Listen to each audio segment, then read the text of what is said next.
fucking invaded Ukraine, fuck you. But you can't forget, and this is the paradox, a lot of those people on the front lines getting blown up by drones were political prisoners. They got forced to go fight in a goddamn meat grinder by the dude who arrested them because they tried to get him out of office. Wow. You know what I mean, man? It's really sad. It's like, these are, I mean, I don't know who's in jail in Russia. I imagine there's some really scary people in Russian jails who did horrible things. But I know for sure a lot of people in Russian jails are people who just protested like the government. And those are the ones who are on the front fucking line.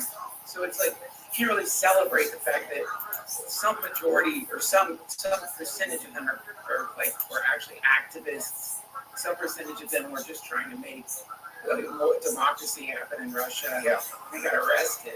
So yeah, man, exactly. World War III. Oh, by the way, I'm not trying to get on negative here. No, we're just looking at the landscape of things. I think most people are thinking. But here, right now, hanging out with you, talking, telling stories, and for most people, you know, this moment is so beautiful. Look how beautiful. Even like, I feel it as like cameras and lights, just like how cool it is just to exist. There's color. Oh yeah, existing is great, man. You have to remember that hey, at least I get to be here for whatever this is. Mm-hmm. At least nature gave me I've gotten to come to the edge of the fishbowl for a moment, whatever the existence of the universe is, and have open eyes and see something. Like, you know what I'm saying? Like, it's all gonna fucking disappear. So it's like, the fact that we're even getting to see a little bit of it, or have feelings like love, or jerking off, or hugging somebody, or eating some salmon or something. You're having some, you know, you get to have some unique moments, or having a child and hugging your child, getting your child you know, a chocolate or something. You know, it's nice. It's the best. And that, like, the thing I've realized lately is the amount of anxiety or worry that I'm experiencing in the present moment, if I let myself worry about some future catastrophe, is actually worse than if the catastrophe happened. Yeah. You know what I'm talking about? Like you imagine the thing you're most afraid about, whatever it may be, and then think about how bad you feel as you worry over it versus the day after that rotten thing happens. So it's like you're worse off, and it hasn't even happened than if it did happen. Yeah, you're already suffering an outcome that you don't even know if it's real or not. And 9 out of 10 times, it's not as bad. Not as bad. 9 out of 10 times, whatever it is. I mean, obviously, there's a few things that are going to be worse than feeling anxious. Getting like slowly eaten by a bear. That's going to be worse than like whatever your emotional state is. But most things, and I'm probably dead. Too, I imagine death is like the ultimate version of like, hey, I spent my whole life on you. It's real chill. This is great. Yeah, it's probably like going through one of those turnstile things. Like, it's a little wonky at first. You bump into it and you're like, oh, this thing doesn't even fucking open. You have the right thing. And then it opens and you're like, oh, right. Here we are again. This is where I always come. It's beautiful. And like every single day, I was like trying to protect myself from this. Oh, you know what? I'll do it again. And then you reincarnate again. And eventually, maybe you figure it out. Do you think everybody gets drafted for reincarnation? What do you mean? Do you think God redrafts? Does everybody get drafted for reincarnation? You, the model I like for reincarnation is that it is, that you don't have to, but you probably will. And that you've been doing it forever. Like the amount of, if you're a human, you've been incarnating so many times it's impossible to even imagine how long you've been reappearing. I don't know. Some people are brand new. You ever get that fresh out the box, motherfucker? Like, yeah, this is your first lap on this time. You know? He's like trying to get on the horse. He's like, I don't know what to do, you know? I've been a bumblebee for the last 6,000 incarnations. You want me to suddenly be a fucking human and drive a car? Yeah, man. Yeah, I think it's possible. He's just fucking driving Uber and just hand eating honey out of a jar the whole time. I was a fly, I was a slug, and I'm a human now. That's it. Have patience. Have patience. Those people should have a little sign on that says, "Look, this is the last 7 things I was. So cut me a little bit of slack here." Like, damn, this guy was a daddy long legs 4 times in a row. I was a bacteria. And now he's Luka Doncic. That's what I mean, support for the guy. Give him a break.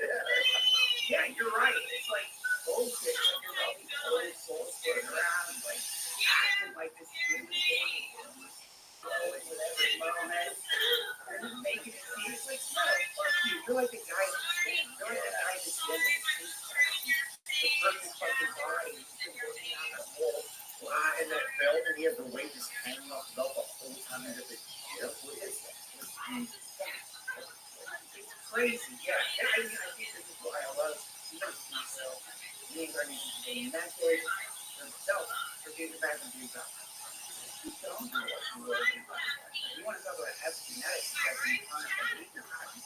According to these ideas, your past lives, you're creating a past life that well are right now in the present moment. So when you're feeding yourself up, you know, about this and that, it's just you. It's really what you're experiencing is karma from the time you thought it was funny to grab the baby out of the baby hair and throw it in front of the truck or over the board. You don't know what the bad luck you're experiencing is necessarily. Right, this could be some guy in a previous life. You're paying the debts of a previous life. Exactly. Just take it easy on yourself. Take it easy on yourself. Who knows? Well, it's hard to stomach, and I think though that if we lived still in tribal communities and stuff, and there was a lot more connectivity between past lives, and we honor like these guys, I think we need to have more like compassion and okay, when you're dealing with like grandfather so and so,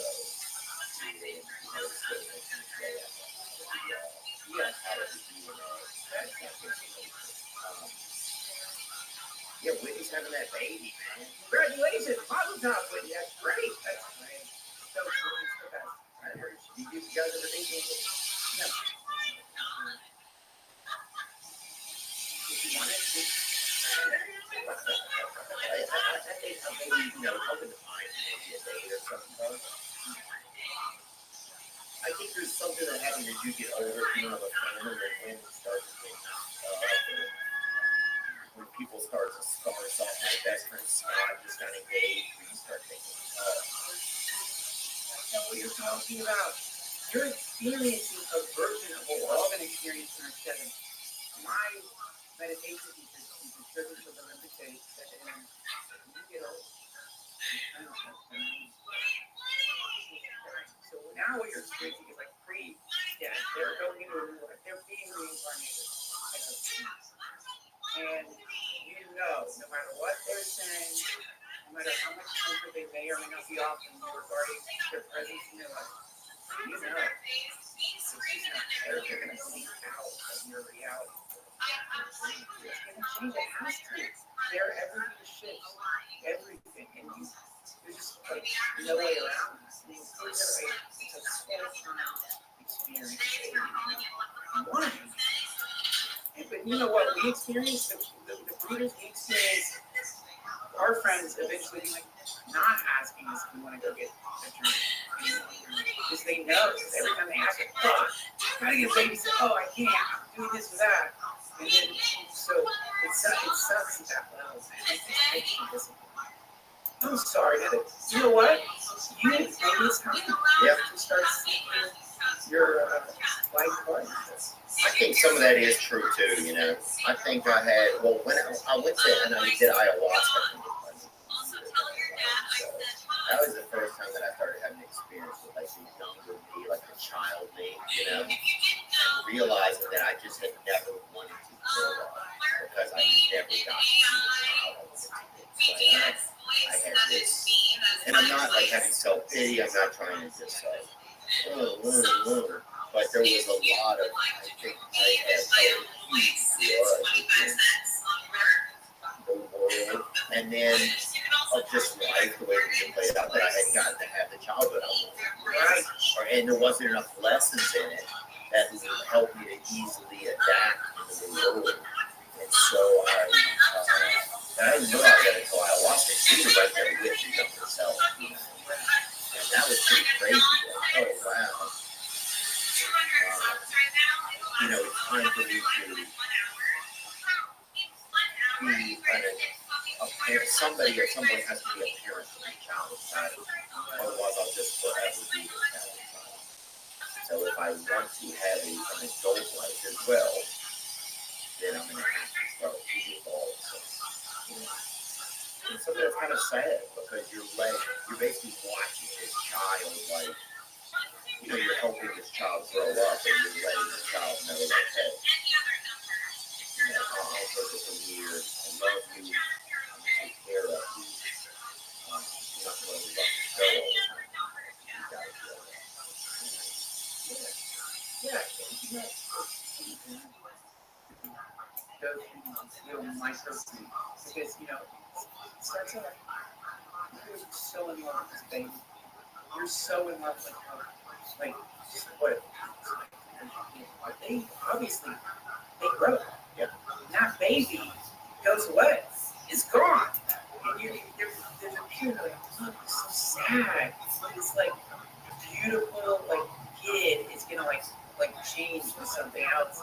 But then the next phase, you realize, oh, I love what this being is becoming, and so that moment, that weird liminal moment between, like lives. I think people reincarnate in life. Like what you're talking about, it is a weird form of obviously death, but it is. You're letting go of something. Oh, it feels like that a lot. Yeah, man. It really does. I can feel it. There's moments I have where I can feel it, and I can feel myself doing certain things that are like, okay, I'm going to put this child to bed, put this young, not let this, this child's going to start to grow up. He has to. It's been too long. If he wants to have a family of his own, if he wants to be a father and do these things, he's going to have to. You can be a great dad. Thanks. The gift of having a sort of tumultuous childhood is that when you have a kid, you get to fix that a little bit. Like, you don't fix it completely. Like, that's so crazy. Aspects of your parents that maybe weren't the most bubble out of you. And you realize, shit, this is why my parents were acting the way they were acting. They probably tried to stop this thing too. It's very hard, and you have a real reason to evolve because you don't want to impact your kids in a dark way. So man, I'm telling you, from a spiritual, it's a brain scan. You will understand so much more about your parents, mainly how much they love you. You mainly will understand, holy fuck, they love you so much. There's no way you can't feel this for your kid, and they tried their best. They tried their fucking best. And that's a really wild thing, because then you have to forgive them. If you were carrying a chip on your shoulder about this or that, the chip will dissolve a little bit. I got fucking 12 pack of Pringles. Oh! I carried them. That's a lot of Pringles, man. I've carried them a lot. I do 12 step. I'm trying to get through some of it. I just have to work a little bit harder, and some of it takes time, too. I've always been a slow evolver. I've been a really hard decider in my life. Everything's really slow. So it's just who I am, Slow is good. Fast is suspicious. Slow means when you do slow change, that's real change. Fast change, whenever I do fast change, that's months long. It'll last for a month. But I do a fast, whatever the fucking thing is. And you should be suspicious of anyone pitching fast change to you. Yeah, it doesn't really work like that. It's slow. And it's supposed to be. You don't need anything other than the way you are right now, man. That's just fine. This is fine. I'll tell you. I got married in I knew she was going to be married. I knew you were going to be kids. Okay.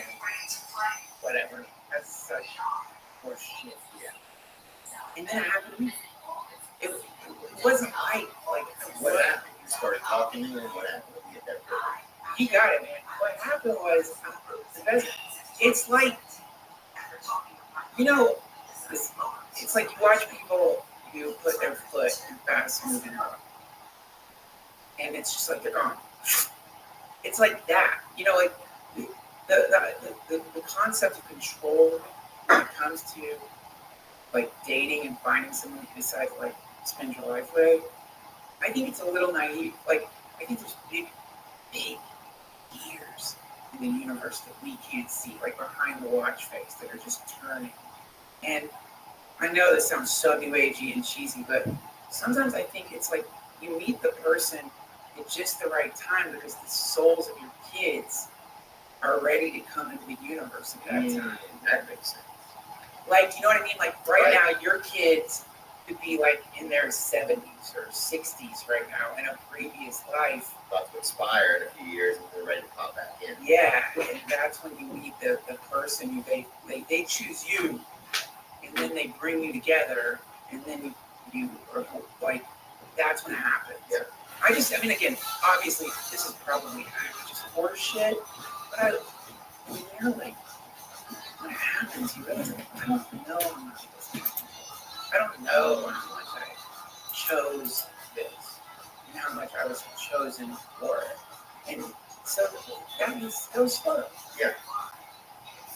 Yeah, no, that's really nice to think of. It's really nice to just kind of, because it takes some of the pressure off you. Like, I don't feel a pressure to meet somebody. I do feel like I try to be a little bit more, like, open about dating or trying to at least meet with somebody to see if they're a person, or if there's a possibility, you know.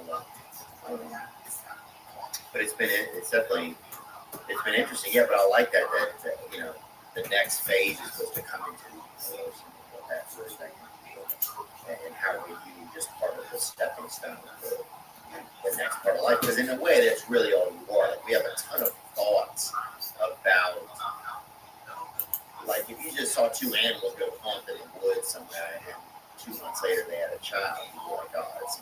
But if they were like pining around, if you followed one of the animals for like 4 years before, and you're just like fucking running and leaning up against the bush and fucking, you know, like coming on, you know, just fucking chasing like, you know, other animals and shit, and you're like watching all his thoughts, he's like sleeping in the woods and fucking drinking dirty water, you get fucked up and stuff. He's like, nah. Getting dumb tattoos. Yeah, dude, he rolls up like, yeah, animals were like us, and they fucking roll up with all these dumb tattoos and fucking CrossFit memberships and shit, and he's fucking, holy shit, man! Like, yeah, old exercise videos, DVDs in their nest. you're like, God, animal, take it easy on yourselves, man. One of these days, nature is just gonna send the right lioness along. Yeah, it'll all make sense.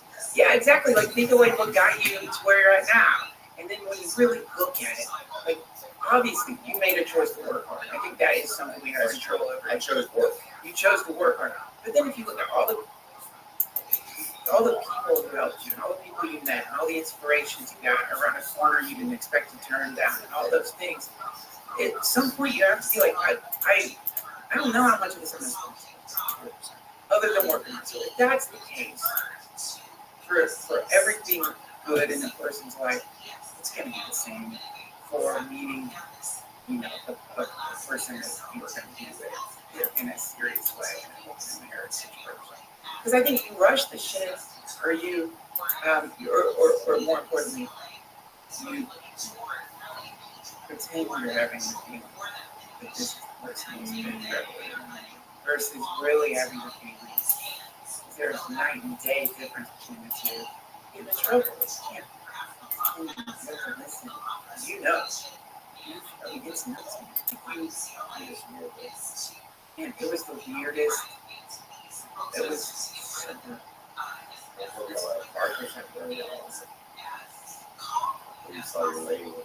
Oh, yeah. I was doing a comedy show. She was friends with my friend, and yeah, she just come there because like yeah, I was just hanging out, and then we were hanging out, and then it was like, it's weird. It was weird, man. It was just like fusion. I can't explain it.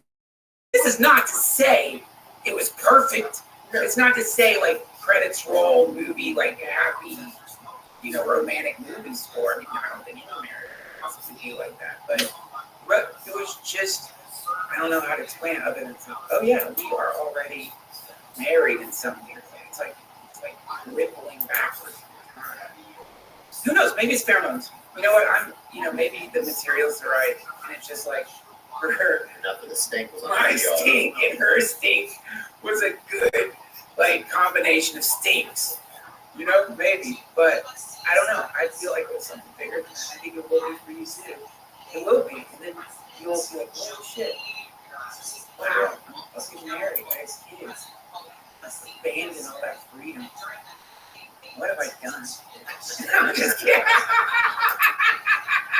I'm just kidding. I'm just fucking kidding. Look, some of that makes sense. Yeah, well, the snake has to shed its skin or the snake dies. That's what I thought you feel too. I remember a few years ago, I was sitting in, I was doing an episode of King and the Sting podcast because we work on there with Brendan Shaw and Krista Lee and Eric Griffin. I don't know if Chris was on there yet, but I remember thinking, I remember I had talked to him about it, do we evolve? When do we evolve? When do other times in our lives as humans where we I was almost asking the world, I feel like, when I think back on that. Because I was surprised that I was thinking about it or asking about it, but I was like, when do we evolve? When do I evolve? And I didn't know what it meant, really, and I still don't exactly, but I think I was looking to evolve at that point. And I think a lot of that was probably from that ayahuasca. Right. It's just so powerful. Have you been through it? Not yet. I'm a little afraid. I mean, I've smoked DMT like everybody else. I've experienced some taste of what it must be, but 4-hour, 3-hour DMT trip just sounds completely what I felt. And I know many people who have benefited massively from it. So I will eventually do it. But yeah, I mean, dude, here's one idea. You don't need to evolve. Actually, the evolution is just realizing where you're at right now is perfect. That's the evolution. It's letting go of the fantasy of some future better version of you and loving yourself right now. Instead of crucifying yourself on what you should be or could be, this is perfect. Not just like the nice parts of you, the whole spectrum is great. And that, if you can really just let yourself play around with it. You take a vacation from self-hate or whatever. Or for most people, it's not self-hate. That term is thrown around. It's more like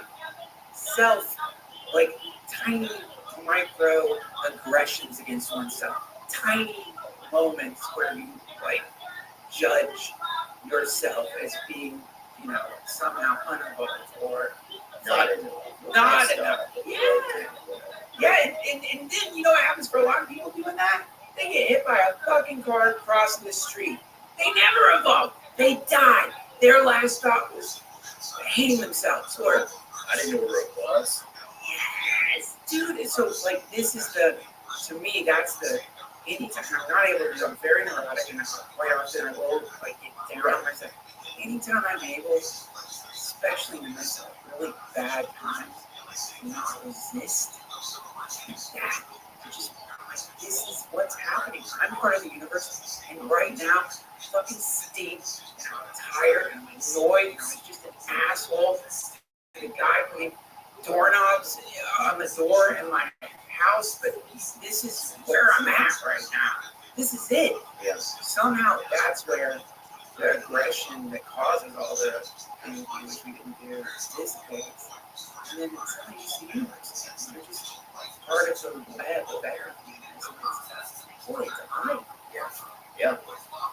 Yeah, I know there are moments like that. I had a couple moments this morning. I just hit my knees. I was like, God, I can't do anything, right? Nothing is, just let me just be a part of the world. Let me just realize none of this matters. There's nothing I'm going to do today that's going to change the fucking world. There's nothing I'm going to do today that's going to alter my life in some huge way. Let me just try and be palatable to other people today. You know? Dude, I love it. And I think that is a noble aspiration, and I think that is a wonderful. Everyone, dude, I know because I'm guilty of it, man. I instantaneously want to be better. When I'm sick, I want to be better tomorrow. When I'm too fat, I want to lose the fucking weight tomorrow. Yeah. I don't want the slow boil. I want to instantaneously change. And the whole universe doesn't work like that. Nothing works like that except bad things. You can instantaneously make yourself worse. Yeah, like 9/11. Yes! But the good stuff, it's slow. It's like the comparison gets made to one way to think of your life is like rising sun and setting sun. And look at the sunrise. It is it's such an incredibly powerful event. It's so weird to slow, the way the light gradually changes. That's anyone's life. That's why it's shit, man. A temporary cloud passes in front of a sunrise, and it might seem like it's becoming night again. It's a cloud. Yeah. You know the sun's rising. You know what's happening, and you just start trusting that. And then, at least for me, I become less. It's just a paradoxical. Somehow, by not attempting to elevate myself to some super egoic spiritual position, that's where happiness seems to be. Yeah, just trust in the sun. Just trust in the speed of the sun. Yeah.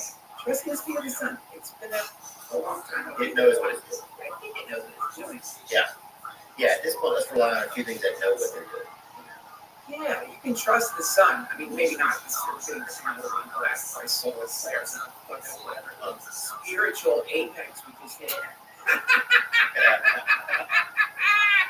We're getting blasted by I don't know, class 50 flares. So the internet's gonna go down. But Bring them on. in general, you can trust the sun. Yeah, in general. Yeah. This is a general hypothesis. Yeah, I think it's been interesting. I've been dealing with my own ego too in the past year. As life gets busier, and as my ego is very scary to me. The ego is very scary to me. Well, how do you describe your ego? Just moments where I notice that I think I'm deserving of things or I expect things, and I can't tell if some of it's just because I'm busier, and so you need things to kind of you get used to some. But it's I want to be able to show up in my best way all the time. And so then it takes more work to kind of cultivate and nurture that best way of yourself. Right. And just kind of rolling with the, it's so yeah, I think the ego really scares me because you don't know what it is. It's the ego is always there. Yeah. It's like your shadow. It's always connected to you. And it's such a trickster, and it can make you feel deserving of things. It can make you feel smarter than, it's I just have to be careful. It's just something that's been kind of up on my mind. So is the source of embarrassment. Because it's just oh my, dude, what the fuck? You don't want to do podcasts again. What the fuck? Why would he do mine? Well, he must hate me. Does he secretly hate me? What if Theo wants to hate me? You just told me you're in a bad spot. Not once was my ego compassionate. Not once was he's probably got a lot going on. He's probably not feeling. Who knows what it is? There's many times you have fucked up sending an email or been in a rotten, depressed state and have not wanted to talk to anybody. That didn't cross my ego's mind. Yeah. My ego puffs out. It's butthurt. Limps around. It's it's so embarrassing. It's so embarrassing. But to react to ego, negative. To then go to war with that poor part of yourself, that poor, sad ape in a cave part of yourself. Yeah. Disabled veteran, fucking, ship captain of a bear. Nobody else on the ship. Poor fucking thing. It's been trying to protect you your whole life, and it's exhausted. When you were a kid, you developed it because you You needed it to keep you safe, and now it's so tired. It doesn't make as much sense anymore. It's like, oh, I guess that's dangerous. Fuck that guy. We gotta punish that person. Like, I don't know. You know, so looking back, like don't succumb to the poor thing. But when you realize that's been one of your number one shield bearers for the entirety of your life, and then suddenly everyone's like, I'm gonna take enough acid to evaporate you, motherfucker. Like, what? I've been protecting you. Yeah, I'm just gonna euthanize you. Your teeth are falling out. Fuck you. Like, it's so sad. Dude, I wonder if we'd be, if our ego walked in the room, what it would look like, bro. That would be such a crazy game show.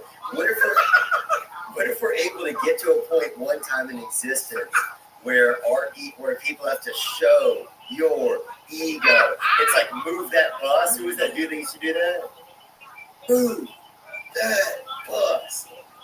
Dude, I would never. Ty Pennington, dude. You should move that. And people like, show your ego. And then it's just some fucking, like, maybe like a midget comes out playing like a fucking trumpet, you know?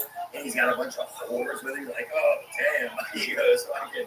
Everybody's ego would have a much bigger dick. Oh, yeah, like, everybody's ego would have enormous cock. Yeah.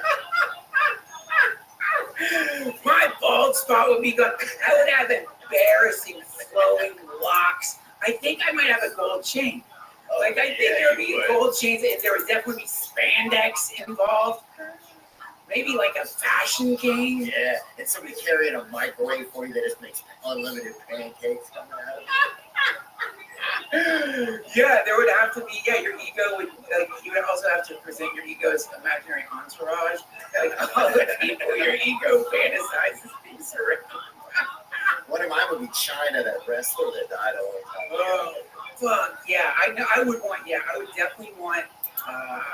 Somehow, I don't know why. I want like Steven Spielberg, Stephen King, Stephen Hawking, and you know what? I would want to be surrounded on one side by all like these incredible creators that I respect who like were coming to me for inspiration, and then on the other side, just an ocean of beautiful women like weeping for me. There would be a cult sort of thing happening in my ego too. Celine Dion's there, maybe.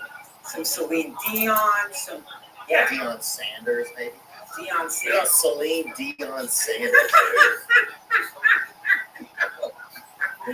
Oh my God!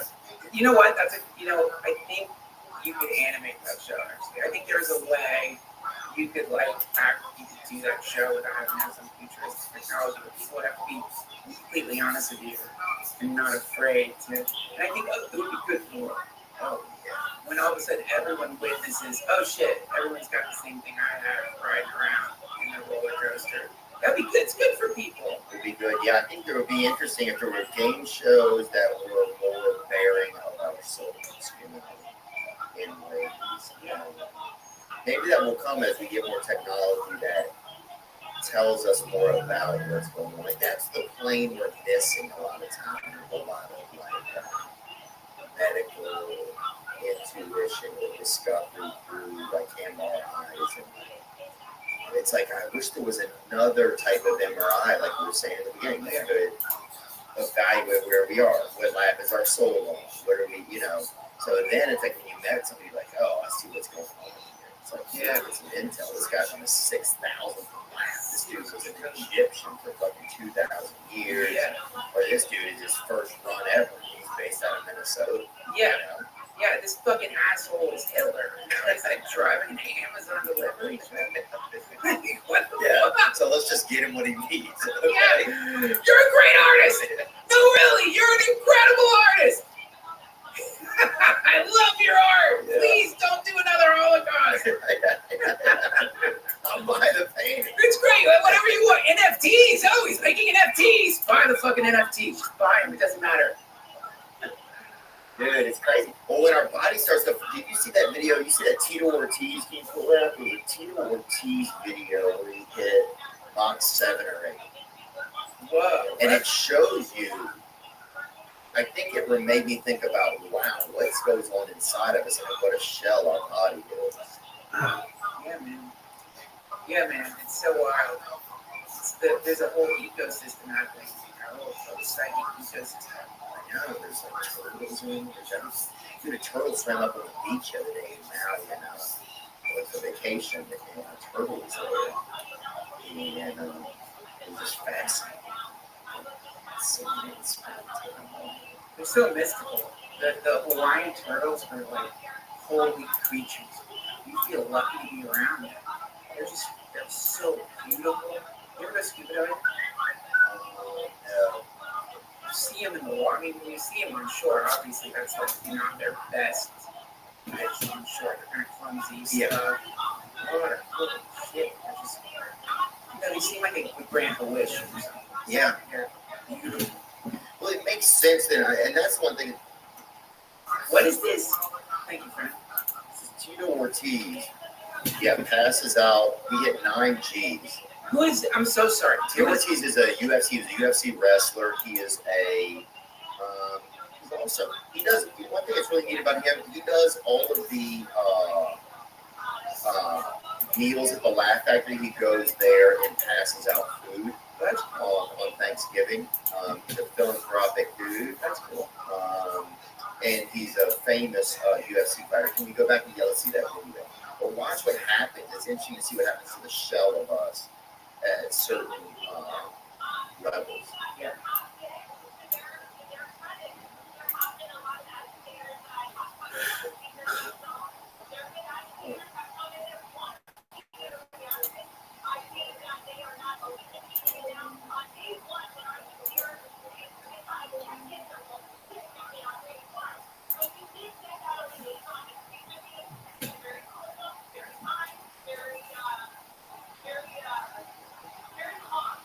Oh, fuck that. Wow, he's in there.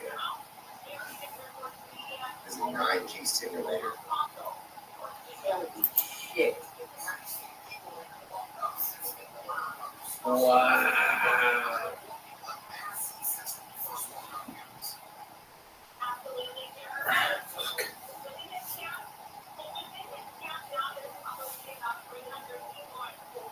Wow. Go back to that moment where his face is limp. It's kind of fascinating just to see what you're, and just pause it right there if you can find exactly on that screen.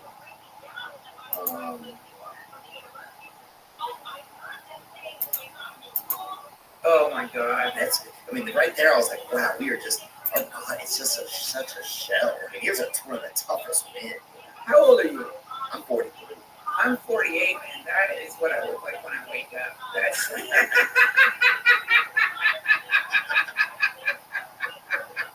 You gotta sew it back together. push it up, electroshock to get the things to work again. Yeah, that's crazy. The mask is just sort of drooping off the skull, the eyes. Yeah, man, that's fucked. And that's almost a way of looking at your, that's a ego deflating moment. To have this moment just be out there for him, that's pretty cool. Just like, this is, if you let my body just show up, and let me show you what it is, that it's unrefined for you. This is, Rogan talks about, like, this is like the benefit of martial arts, or like, because you're getting beaten up. Like, I don't know much about him. I'm guessing in front of the planet he's been knocked out maybe, or defeated. I don't know. And once that happens to you, that, whatever it is, the insecurity and stuff, you already got, you know that you are not perfect. You know you're going to lose fights. You know the way you got good at fighting is not by winning every fight. And so apparently there's like a benefit to that, to knowing where you're at. That's why he does stuff like that. Man, anytime you get around, like, look, anytime I've been around Rogan and we get to be around like a famous fighter, they are weirdly similar to people at the Romans. Really? They've got this glow to them. Again, I'm making a blanket assessment for a few people I've met. No, oh yeah, there's something fascinating about them. It's almost like seeing, some of them it's like seeing around this building. Yes, they have this holy quality to them, or this spiritual component, and you would almost forget the person you're sitting next to, if for whatever reason they decided to, they would be the last person you would fucking lunge towards you, and that's it. You're dead. You're dead. You just forget. It's like hanging around a really well-behaved or something. You forget, and also because it's just so sweet.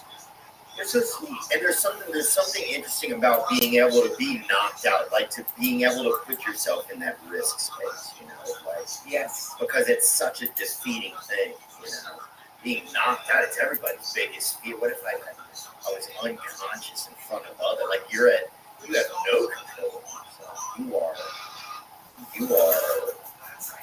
at a level you are limp. You're limp in front of the planet. Yeah. Your wife might be in the audience. Your kids are in the audience watching. Daddy. Your ego. Yeah. Your ego is like, what the fuck? You fucking pussy! Look at you! I told you to fucking dope! I told you to use that new synthetic fucking testosterone the Russians developed! Yeah, man. There's something about, okay, I don't know if you're familiar with Jack Kerouac, the beat poets. So, I used to think the beat poets, as they're called, Kerouac, I guess Ginsberg falls into that category. What about, what's his name, who was William Burroughs? Vonnegut. I think he was at the same time period, but I don't know for sure. I wish I were more literary than I am. Really Deepak was that, Kerouac, was William Burroughs. Burroughs, that's right. Yeah, does Ginsberg land there, or was I totally Yes. up? Okay. No, Ginsberg. So like, I used to think beat meant like the beat of, like, I don't know, a Congo or some shit. They would all wear turtlenecks and like have drum circles, or it's jazz. But what I read is it means defeated. We're beat. We've already been beat. We lost. It's over. We beat. We're not trying to win anymore. And that in that place, we beat. That's where you find freedom. That's where you find true liberation. You're disconnected from the fucking horrible drums that drive the ship of capitalism. It doesn't mean you're obviously not failing. They're writing beautiful. But Kerouac wrote On the Road, apparently, what was it, 1 night? 2 nights on speed? He took just, like, in those days, I don't know what kind of speed they had. It was like on paper strips or something. So he just got blasted on speed, writes one of the great American road novels in a couple of nights. Fucking furious. So it's not like they were like taking bong hits, doing ketamine, playing God of War. It's like that's the worst experience. No, but that's it. Yeah. You know what I mean? So, but that state of consciousness, I'm already. I think another way to put it would be we're beat in the sense you're not going to do better than hurt. You're not going to Right. You're not fighting this invisible. You're not in this battle that you cannot really win. You're kind of like accepting that, hey, this is where things are. Yeah. Let me operate from a place of I am not the king. Yes. And it's such a wonderful thing to stop trying to save the fucking planet. It's such a wonderful thing to stop trying to be, because the ego is so deceptive that it will convince you that you are demonstrating some altruistic impulse. Yes. When really you want to be the goddamn Messiah. You want to be Jesus. You want to you want to be the only person who saves the planet. You want the credit. You know what I mean? Yeah. Yeah. Yeah, that's real scary, man. Yeah, I've noticed there were moments like that. I remember a few years ago whenever I started to get just people come out to my shows and stuff, I started thinking, oh, does God have some special plan for me? And that was very scary to me. I just didn't know, and I was like, what if I'm not doing things right? What if I can't handle this type of? If I just had never had it's scary when people come to spend time. It's like, why me? You start asking, and your ego will start answering. Sometimes if you're not fucking, if you don't have some inkling or some guidance or hearing good things from people that are helping you navigate things. I remember that. I was thinking, I'm not going to be able to be a leader. You know, so this is real scary. Now I'm gonna have. How do I pretend to be a leader? You know? And then that eventually kind of went away, and I realized that that was a fool's gold thing. But sure, it was very scary. I remember when that happened. But to think that, yeah, like I'm just a part of this thing, and we're all defeated. How do we operate now? Right. What now? Like now, and I'll tell you, man. If you look at the the Messiah or God, look at the Messiah as being not the next Messiah, the second coming of Christ, whatever you want to call it, the Maitreya. If you look at it not as being one person, but rather a harmonized group of God knows how many people. Or just think about Jesus. Like, I don't know how many people talk about like Jesus's like, or think of Mary. Who is Mary's great grandfather, right? Like Mary's great grandfather. If Mary, the birth, I mean, forgive me if this seems vulgar. I don't mean to be offensive, but okay, you know what? I'll replace Messiah. Think of like the Buddha's great grandmother. Like imagine if that great grandmother decided not to let someone ejaculate inside of her at just the exact right time, and had raised that kid in a certain way, there would be no Buddha. So it's like when you start looking at the fact that like we are all part of not just like the shitty things the planet spits out, but theoretically you could be. Wouldn't you like to be one pixel in the Buddha? One pixel, one cell, one little tiny part of whatever the next thing is that like just shakes the planet to its foundations in the positive. I would. That's enough. That would be cool. You want to be the whole fucking thing? That's the ego. It's like you know, there's a story. Ramdas's brother, I guess. Great, man. That's a great way to say that. That's Yeah. a great way to say that. Like, how can I just be a cell in the wellness or whatever, you know? Or how do I just show up and not to be a part of things in a positive way? And trust that you are. Right. Then you get to have that thing that your ego's looking for, but in a much more realistic, in a much more interactive way. Like now, and you know, all the great stories. You gotta look at what Jesus said when he sent out the disciples. I think it was something along the lines of, "Don't worry what you're going to say. I'm going to speak through you. If people don't accept you, shake the dust from your sandals and just that's sweet. No big deal. Just you don't have to worry." That's what I love about Christianity. Is that you don't have to worry. Like you're taken care of now. You don't need to worry. You don't have to. And so, yeah, I think, like, you know, from that perspective, you don't have to, like, you're going to do to become God's team or whatever and have, like, each and every people worship you drive some, like, you know what the fuck it is. Corvette or whatever. That T-Bird. Yeah. You don't have to. Yeah, that's one cool thing that's nice about it. I mean, I go to 12-step, I go to recovery programs and stuff.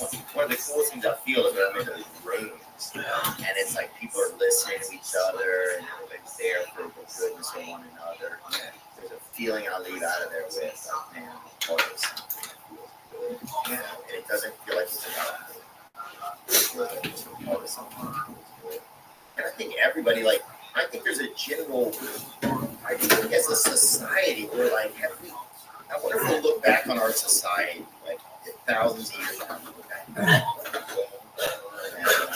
Just this shift in the water. That's all humanity is. Like, we learned a ton, but what a turn that was going along those ways of thinking that we had all the answers and that science was going to lead us to the be all end all, and that we were going to be able to crack the code. Like, what a exhilarating and exhausting experiment that was. Yeah, right. That's just, you know, well, I mean, I think I love the parable of the prodigal son. It's so good for humanity. It's not just good for an individual. Like, you know the prodigal son story? Synopsis. There's a dad, there's a kid, basically, there's two brothers. One of them decides to stay at his father's house and help with the farm, essentially. And the other is like, I'm out of here, and leaves, and just goes on this like hedonistic voyage through life, prostitutes, blows all his fucking money, ends up. Brad Pitt was Brad Pitt in it? It's not a. It's a parable from the Bible, but it would be an amazing Brad Pitt movie, a beautiful man. But the essentially this kid ruins his life. He becomes like a pig farmer, which apparently back then was like the worst thing you could be.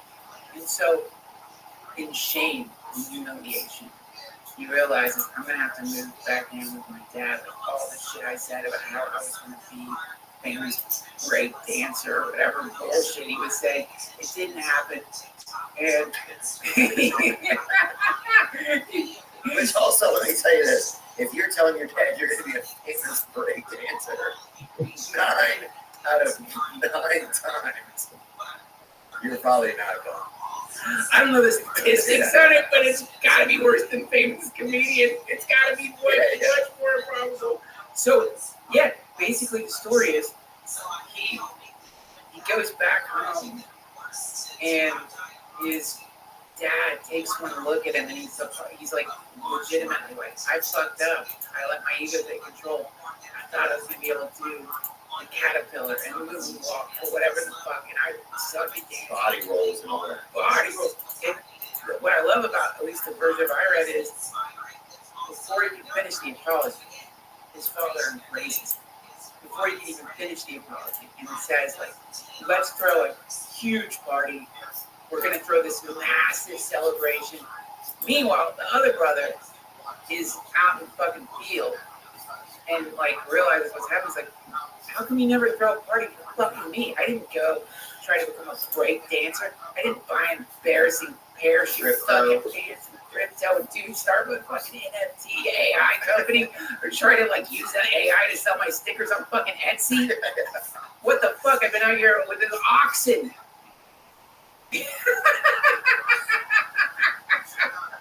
What happened?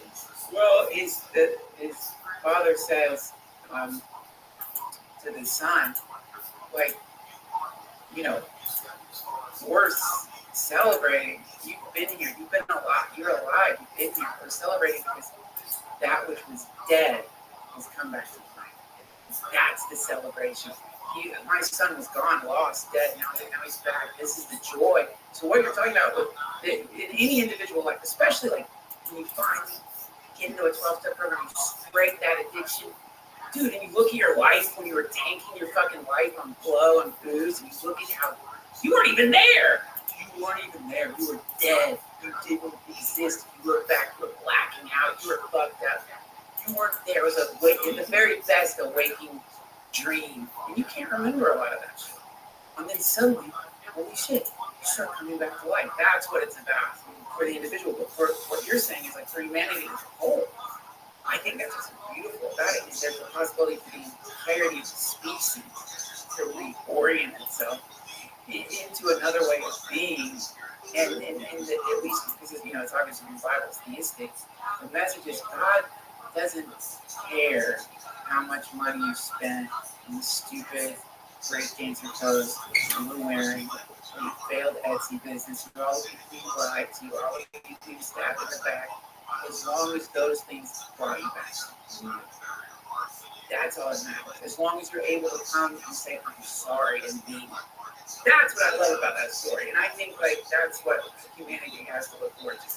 I think, yeah, maybe we did right now we're like fucking scooping up big shit or whatever and pretending it's gold. But I have a feeling like, we'll come back around. We'll come back around.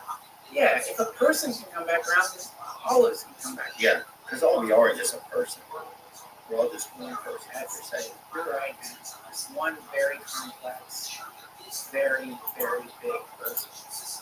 Yeah, and you have to, you have to start thinking how does it all like what little part can I do to help us be a part of that? Not even what can I do, but how do I just operate in a way that behooves everything? And how can I do that more today? Yeah, that's it. It's a nice question. Each day. How can I do that more today for my fellow man? for my fellow species. Yeah. It's a good question. Sometimes you will not be able to answer it. No. Yeah, sometimes you'll slink back off, but I think that is like that's a good question. It's nice. And that's the neat thing about life is sometimes once certain things get introduced to you, you can't unintroduce them, you know. Yeah. And that's one thing that's really cool. It's like, you know, once you kind of see a little bit of our life, you can't unsee it, you know.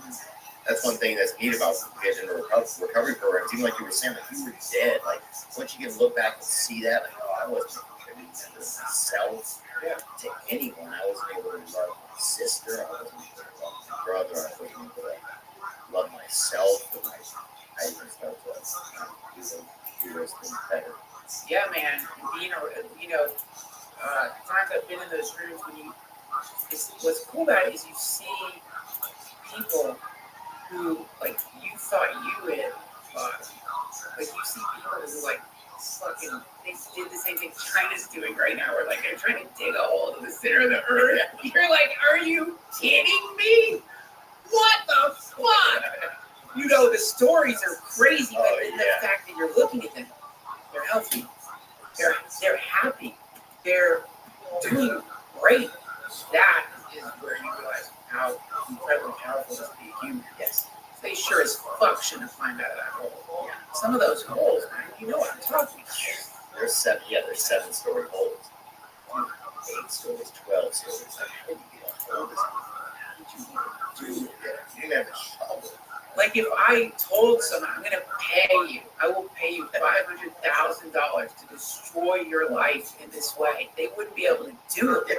And these people did it just with whiskey and like inhalants. It's like it's happening. That's cool. What time we at yet? Like 2 hours, 20 minutes.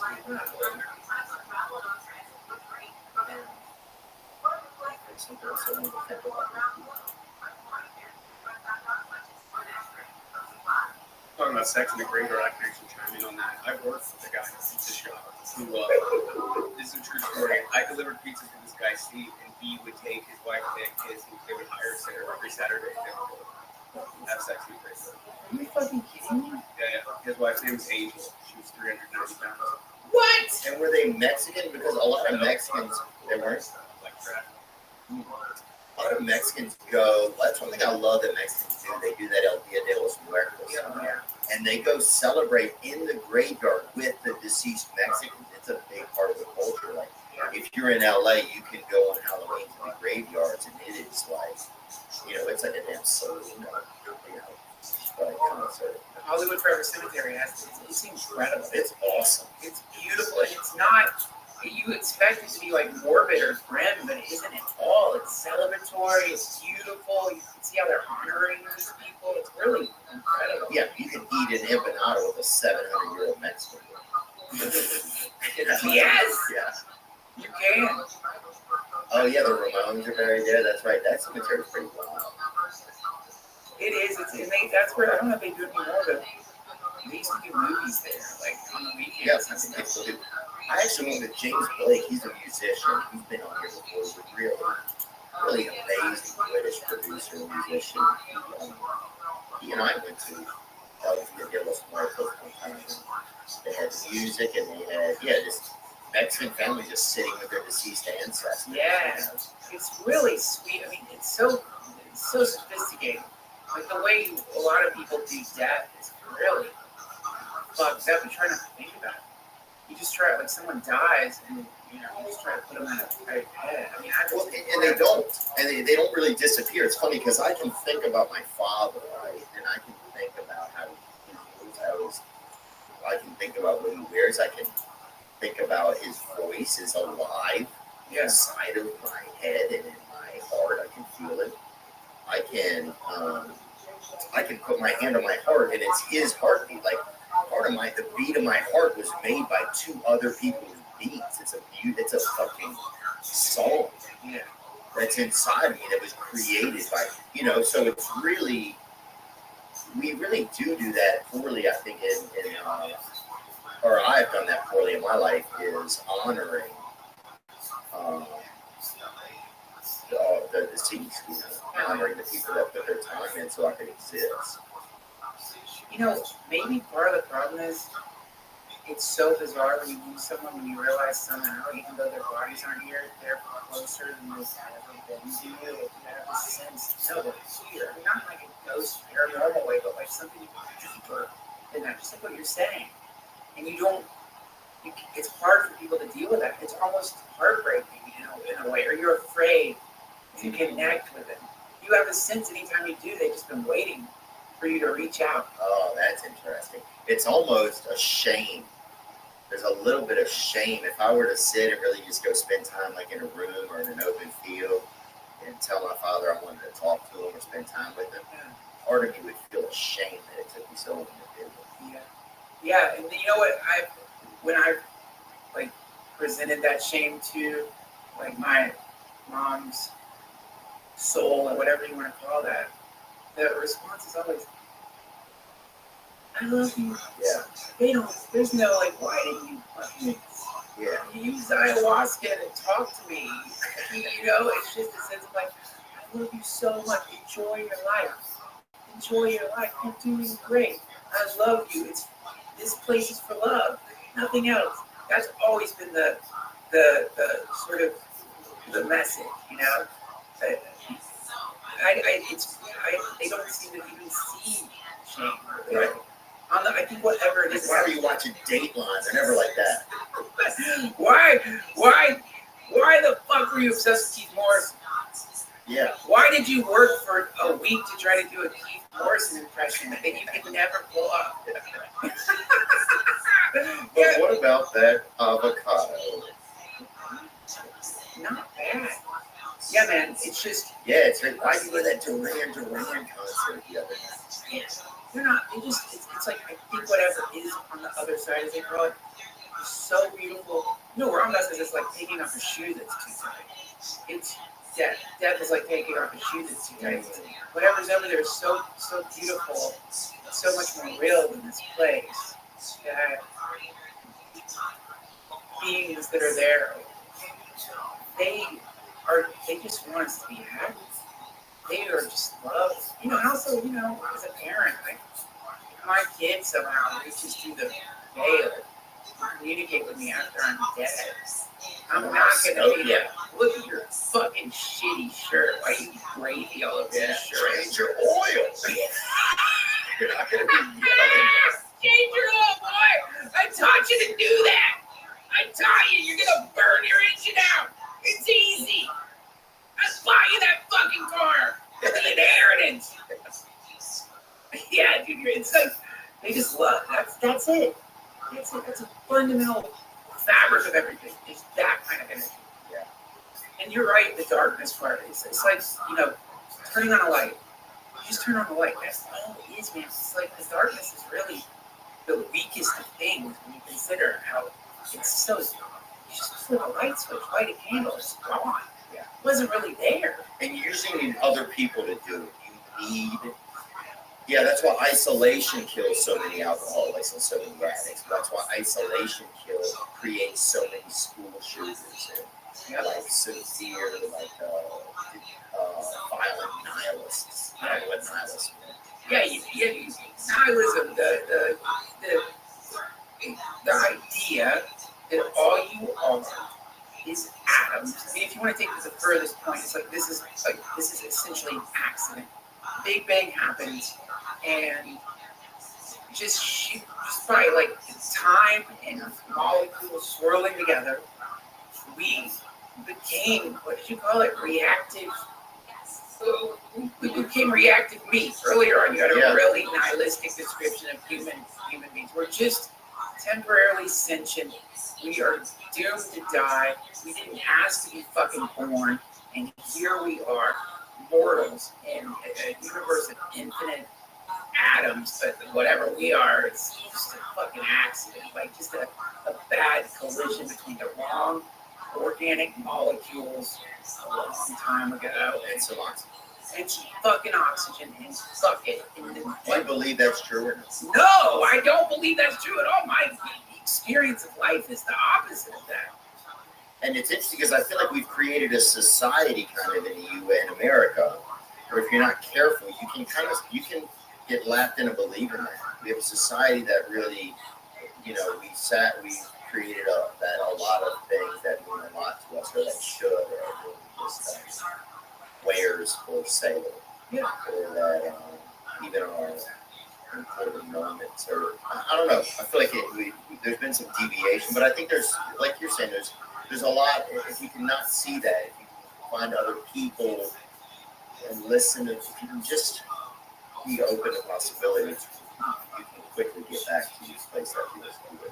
Yes, because that's what you actually are, right? The place that feels good is you. Fundamental goodness. That's you. That's ground level, whatever you want to call it, bedrock. The bedrock, and everything else is just defense mechanisms. And yeah, exactly. You'll know when you're there because you're already, the paradox is you're already there. And it's just like some comparisons. It's like a lantern that's got a lot of dirt or dust on it. You know what I mean? Your soul is the light. The lantern is your countless incarnations. And once you clear away the dust, boom, there you are again. And that's the weird thing. I don't know if you got it with ayahuasca, CMG. That's that weird thing. People look for a certain experience. Oh, I know this place.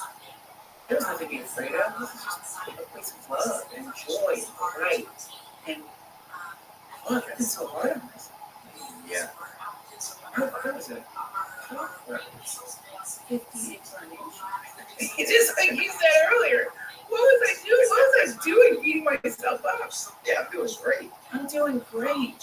Yeah, and truly, if you're a human, at least from the Buddhist perspective, it's the rarity of the human incarnation in the Buddhist cosmology. Like, they think there's more gods than there are humans. That you are lucky enough to be born a human.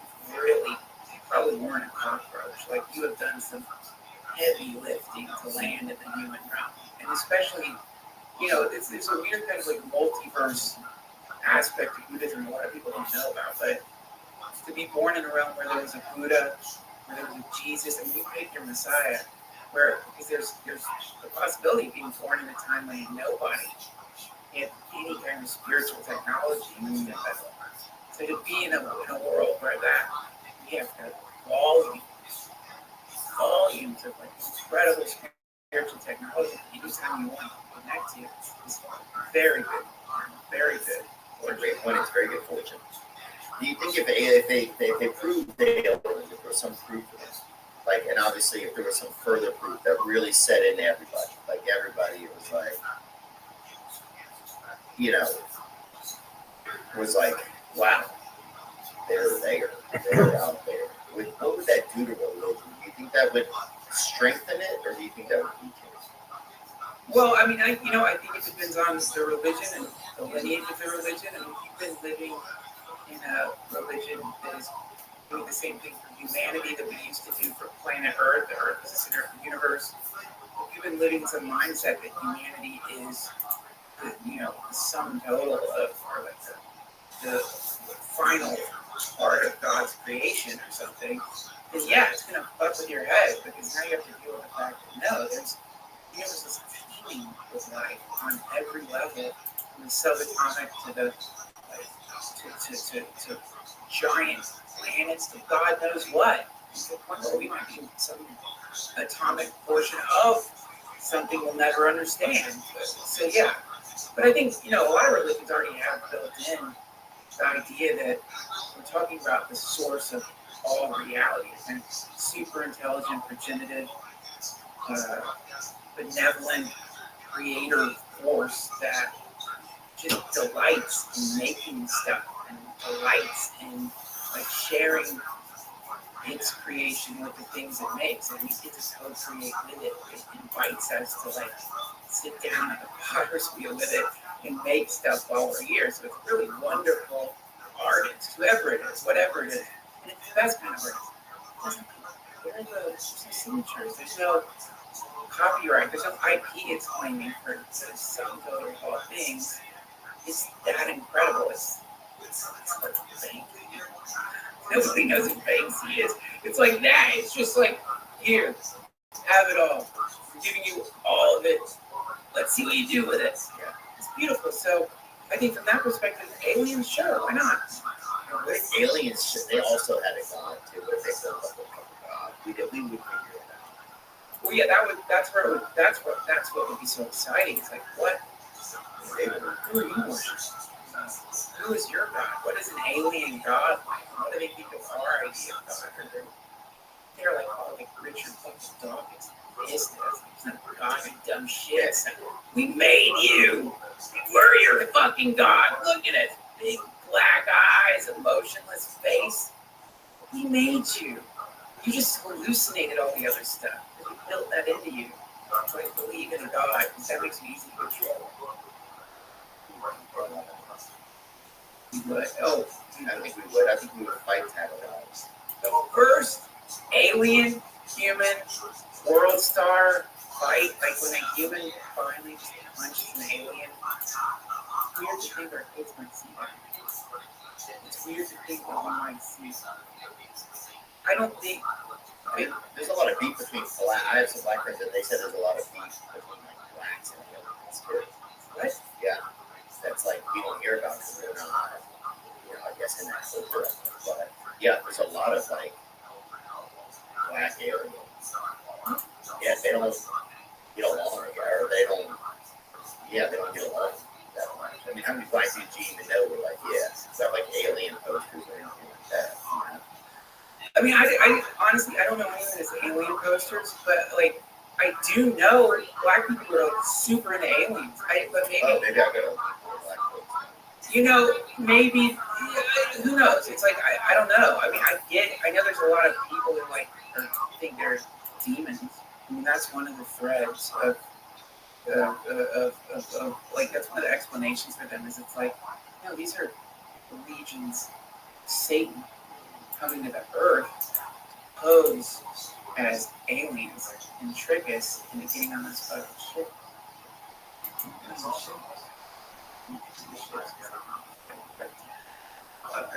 Don't get on the ship. I'm gonna want to go look at least on there a bit. Well, yeah, of course, me too. We will get on the ship. But I'm gonna say, hey, tell me what y'all do. No, dude, you will get on the ship. For sure, I guarantee you'll get on the ship. I guarantee it. We'll probably be podcasting on a spaceship at some point. I mean, maybe that is what we're on. You know? Maybe that's part of it. They get you on the ship. They make you forget you're on the ship. They trick you into thinking you're in the human dimension. We're just in some cargo bay right now. Plugged into the Matrix, baby. That's awesome, man. Duncan, thanks so much for your time, dude. Anytime, Theo. This was so fun. Yeah, it's so fun, man. It's so fun to see you again. And yeah, we should probably just do one to follow up this one. I think people will love this. This has been one of my favorite chats. Dude, I do. Thank you, Theo. I really think you're wonderful. And thank you so much for having me on your show. It means the world. Thank you. Yeah, 100%. We'll do it again soon. And we'll do yours. Yeah, we can just do it from wherever. Great. Come back in town. Wonderful. Yeah, I'll let you know. Do you ever do it live? I'm building a podcast studio right now, but it's slow going. You like to this couple of years. I'm tempted to, honestly, because I've been trying to do it at home, and I'm just wondering if that's like a little bit of like kind of what we were talking about earlier, like you gotta shed that skin. Like, why do you want to do this? Why not expand to it? Like you're doing. This is one of the things like you, Segura, Rogan, and it's like, you guys are real trendsetters. You're really leading the charge as far as like creating your own TV show there. And like making it real good, having a nice studio and stuff. I don't know. Yeah, with this guy, I just started with this company called Rooster Teeth, and they've been awesome and good. It's been really just interesting, and I'm glad that they've been supportive. But yeah, it is. I think there's something nice about having it at home. It feels homey, but I think you feel homey no matter what, no matter where you would be. Sometimes I started in my kitchen, and I was like, oh, if I ever leave my catching something was wrong or we'll be able to communicate correctly or something. That's how I feel. Yeah. Like I'm gonna lose like the vibe of like this is my garage, like this is my pretty podcast studio. Yeah, and it's like that's so dumb. Like why do I like? I want to expand. Jeez, man. Well, we need your voice out there. Thanks, man. It's really good to hear. I feel much better than I came in today. I feel more inspired. I feel, like I can do better when I communicate with people. It's just a really nice reminder. You are a nice reminder of how to operate in the world. Thank you, Theo. Hey, man, we don't have to podcast. You can hit me up anytime you want. If you just want to shoot the shit, I love talking to you. You know, real. So, thanks, man. Thanks for having me on the show. Yeah, we'll do it again soon. Beautiful. Duncan Trussell, ladies and gentlemen. Now I'm just floating on the breeze, and I feel I'm falling like these leaves. I must be cornerstone. Oh, but when I reach that ground, I'll share this piece of mind I found. I can feel it in my bones, but it's gonna be.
What's up?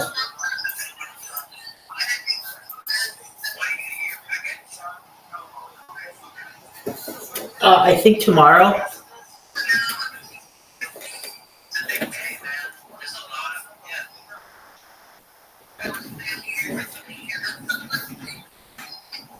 What's going on, Yo-Yo? Yeah, I think it's scheduled to be here tomorrow. So when it comes, I'm going to do a video and I'm going to do an unboxing and I'm going to stream it live in the chat. My uncle sent it to me, so just have to wait till it gets here.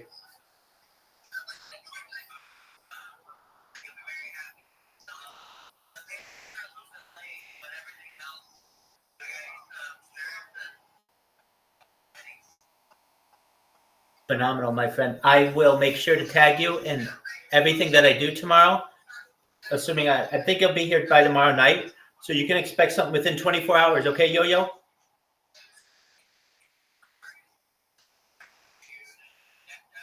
Excellent. I am too, my friend. Thank you. Oh, phenomenal, dog. That's my favorite thing of everything. That's right. That's my math. Well, I appreciate it, Yo-Yo. And again, within 24 hours or so, you're gonna have a video, okay? Let's go. Thank you, Yo-Yo.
Joe Rogan podcast. Check it out. The Joe Rogan Experience. Train by day, Joe Rogan podcast by night. All day. How are you? Good to see you again. Good to see you, brother. It's been a while. It's been a while, and there's a lot of interesting developments. So it's the never-ending story, I feel. The never-ending story of mushrooms. Yeah. So this giant one that you brought me, explain this again? Because you were telling me out there, I'm like, let's save this for the show. Sure. This is the best gift that I can give my colleagues to a friend. This is a rare old-growth mushroom called a garricon. Only grows in the old-growth forest. It's now on the red list of threatened species in Europe. This one was found on the ground, folks, so it's important that people don't pick these. They're very rare. Literally 1 out of 100 times. So this is really important that people understand how important biodiversity, microdiversity, we're talking about fungi. The garricon was first described by Dioscorides over 2,000 years ago as Elixirium ad longum vitam, the elixir of long life. It's also revered by the Haida and the Clicket of the Northwest First Nations as a mushroom very important for their own pharmacopoeia. So 2,000 years history of use, other sides of the world. And directly after 9/11, I was approached by the BioShield Defense Department. They ran over 2,200 assays. The concern was weaponizable viruses. So they saw an article I wrote in Herbalgram called Novel Antivirals from Mushrooms. That's how it was in scientific literature. So I knew in my intuition this rare species could have some properties. Of more than 2 million samples tested by the U.S. Defense Department, U.S. AMRID, U.S. Army Research Institute of Infectious Diseases, and NIH, in collaboration with more than 2 million samples, synthetics and natural compounds, we were in the top 10 of all samples active against, in this case, poxviruses, and we were the only natural products. So there's a vetted press release that talks about this that came out in 2004. So I've dedicated my life. I have a company, and fortunately, I've put in a lot of my resources. I've literally spent millions of dollars collecting strains from the old growth forest. I'm happy to announce that we have more than 107 strains isolated from Northern California, even northern Arizona, British Columbia, and in Europe. I have the largest culture library of agaricum in the world. And so people go, why is it important? Well, it's not important because the old growth forests are declining. It's less than 1%. But I believe the old growth forests are cultural libraries that will be essential for biodefense. And from the research that we did with the BioShield program in 2004, the National TED Talk in 2008 talks about this. And I'm very thankful that we have completed a COVID-19 clinical trial. The results of which was presented at the Georgetown University of Medicine, School of Medicine, on September 23rd, 2023. And what we looked at, and my colleagues and superb physicians and researchers led by a great team at the Crux Center for Integrative Medicine at the University of California, San Diego. And it's a double-blind placebo-controlled study. And in that study, the idea was to look at vaccine enhancement. So before mRNA vaccines, there's just so much noise and confusion, and, the sense that dust hadn't settled enough. But the mRNA enhancement vaccine, which is called MUC19, they gave half the patients a placebo, which was mycelium grown on rice. Just rice, and agaricum and turkey tail combined that were grown on rice. So the control of placebo is just rice neutral, and the other one is agaricum and turkey tail. Turkey tail is the most well-studied medicinal mushroom in the world. We populate a website for physicians at mushroomreferences.com. No branding, just pure science. People can go to mushroomreferences.com and see this. So double-blind placebo control, and they literally recruited people directly out of vaccination units. There are people getting Pfizer or Moderna vaccines. They said, hey, you want to be involved in a medicinal mushroom vaccine study, enhancement study. And people then signed up. And so they got they consumed agaricum, turkey tail, or placebo for 4 days. And then they measured symptoms post-vaccination, and then 6 months out. And so there are 2 slides that I have that I sent on to that I'm allowed to show. When you say symptoms post-vaccination, what do you mean? Well, it's not quite showing up there, Jamie. For some reason, this is I'm going to do a PNG snapshot. No, just see if you can, the charts are not showing up.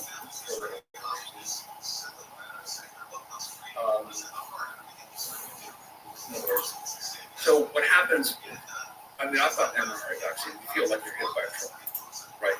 2 days later, you got the vaccine, and some physicians say, well, it's your immune system active or reactive. So there was 10 symptoms the CDC has identified, Centers for Disease Control, or adverse events due to vaccines. There are actually, UCSD has 25 symptoms. So the idea was to look at whether agaricum and turkey tail reduce the adverse effects of vaccines. And how would they do that? Well, they measure, they ask you, your headache, right? But how would the mushrooms reduce it? Well, this is a very good question. We had to convince the FDA that these were safe. And so, because we had sold hundreds of thousands of agaricum and turkey tail with no adverse effects, we were able to prove that. So it went through the Institution of Review Boards and the FDA for approval. And they approved it. Now, the biggest concern they had was if you stimulate the immune system, which is the presumption of how these mushrooms work, you could create a cytokine storm. And so this is one of the charts. This was written up in JAMA, and the concern was the cytokine storm posed the greatest risk, not the virus itself.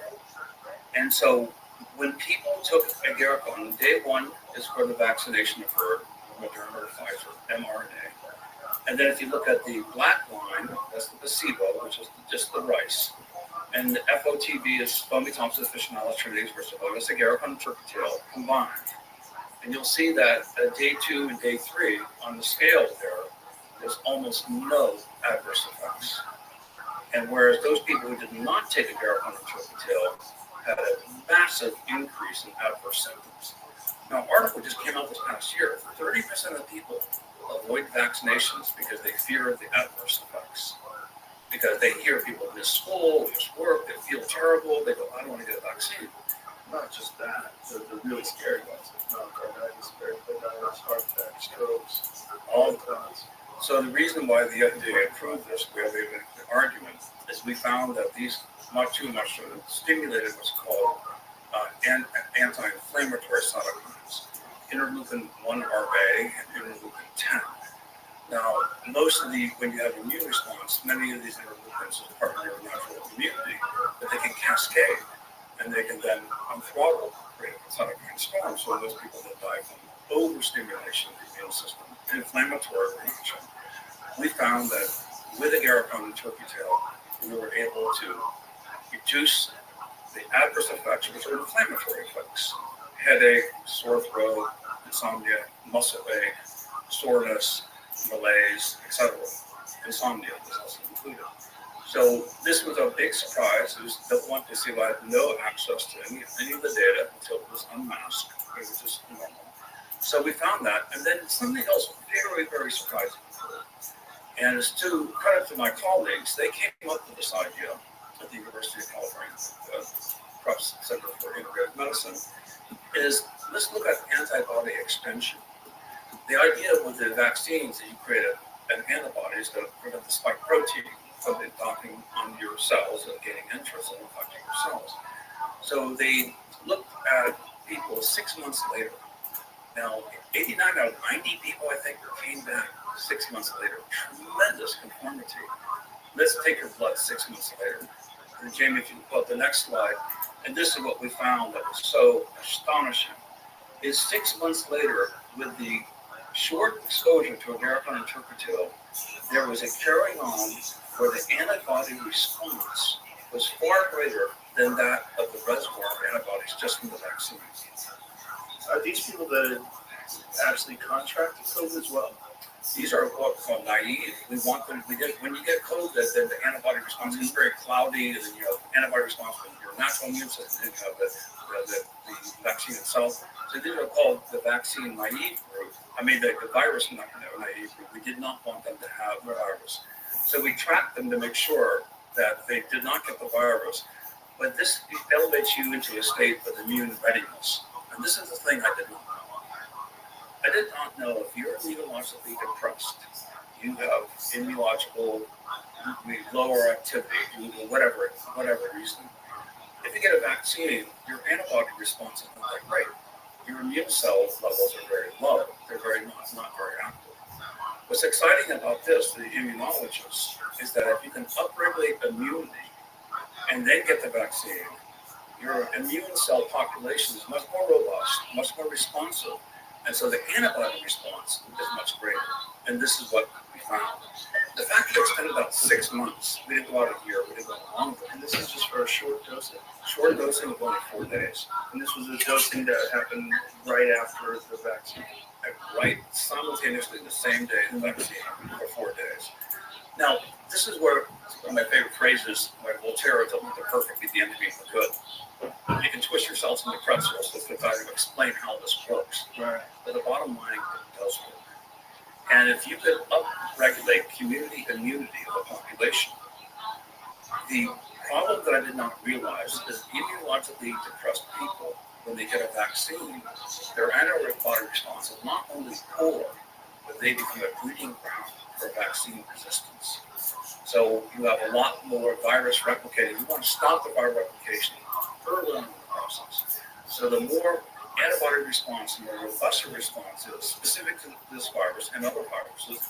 And this is what we're really wondering now. Wow, how does this carry over to other viruses? Yes, how does it work? What's the mechanism that's causing this to happen? We think there's an entourage effect of multiple mechanisms that are in play.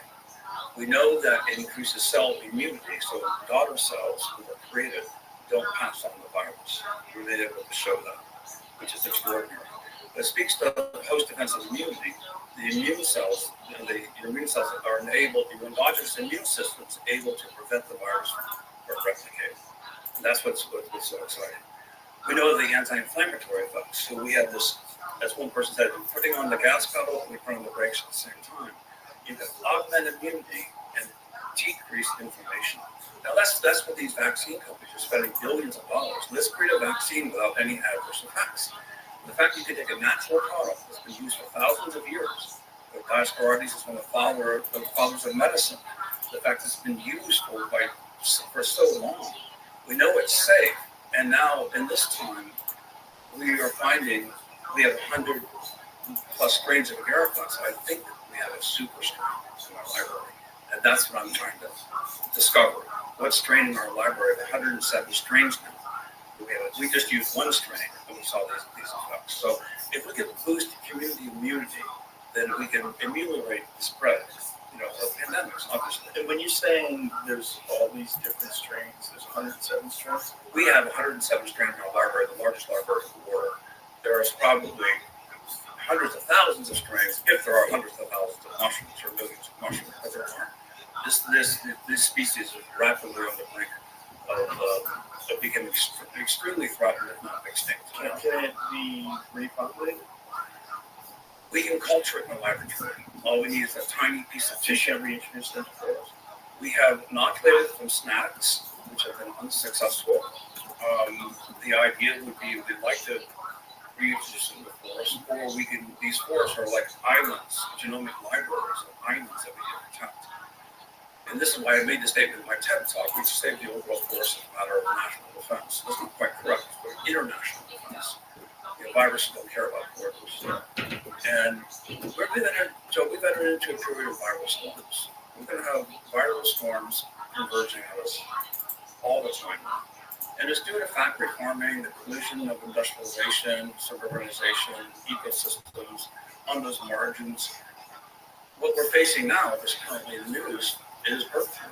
6 different herds of cattle have been infected with bird flu. First time in history. This jump from birds to large mammals, cattle, from Idaho, and it's now got scientists on high alert. This is from Nature. This bird flu outbreak in U.S. cows. Why scientists are concerned the virus has killed hundreds of millions of birds. It's now infected cattle in 6 U.S. states, but the threat to humans is currently low. Currently low, because if it jumps to pigs, we already know the viruses that infect pigs can infect very likely humans. So cows and pigs are oftentimes in the same farms, and it jumps to pigs. We're in big trouble because that's just one species away. Historically in virology, swine viruses, H1N1 is swine flu. We found high activity at the Rothschild program of agariflots also against H1N1 and H5N1. Is it possible to give this to cows?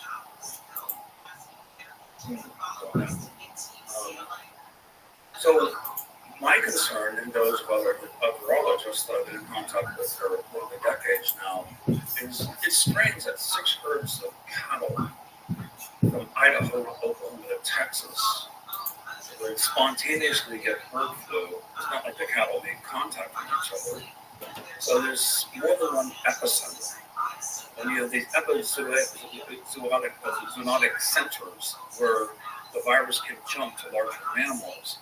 Then you have many, ground zeros, for the virus to emerge. So if it jumps to swine or to pigs or hogs, the increased likelihood that it jumps to people. So it's a very big concern. With Wuhan, it came out of one city, one location.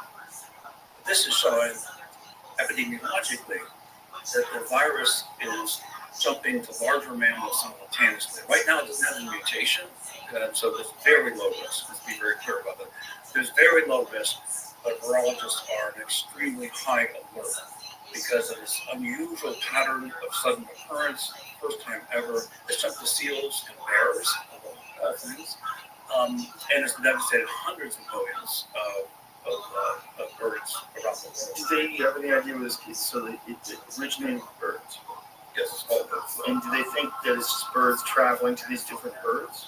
Generally speaking, that's the modality that was. That's where they just fly around, give it to new Why they go fly to a around. pond, you know, they're co-mingling with the virus and they're drinking water. Mm, You know, egrets sit on top of cows and right. get bugs off the backs of large mammals, etc. So migratory birds, of course, is the most obvious vector.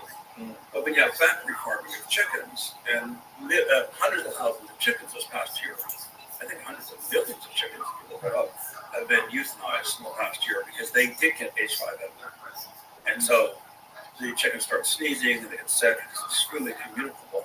So it spreads throughout the chicken farms very quickly. So the USDA, NIH, everyone involved in biosecurity is extremely concerned about this new event, which has happened the past few weeks. And that report I showed you just showed up yesterday in Nature as well. So if it mutates, you know, it's a whole new pandemic threat, and it's much more severe. The estimates from humans getting bird flu, H5N1, is up to 70% mortality. 70%. Not 0.1% or 0.01% COVID. It's 70%.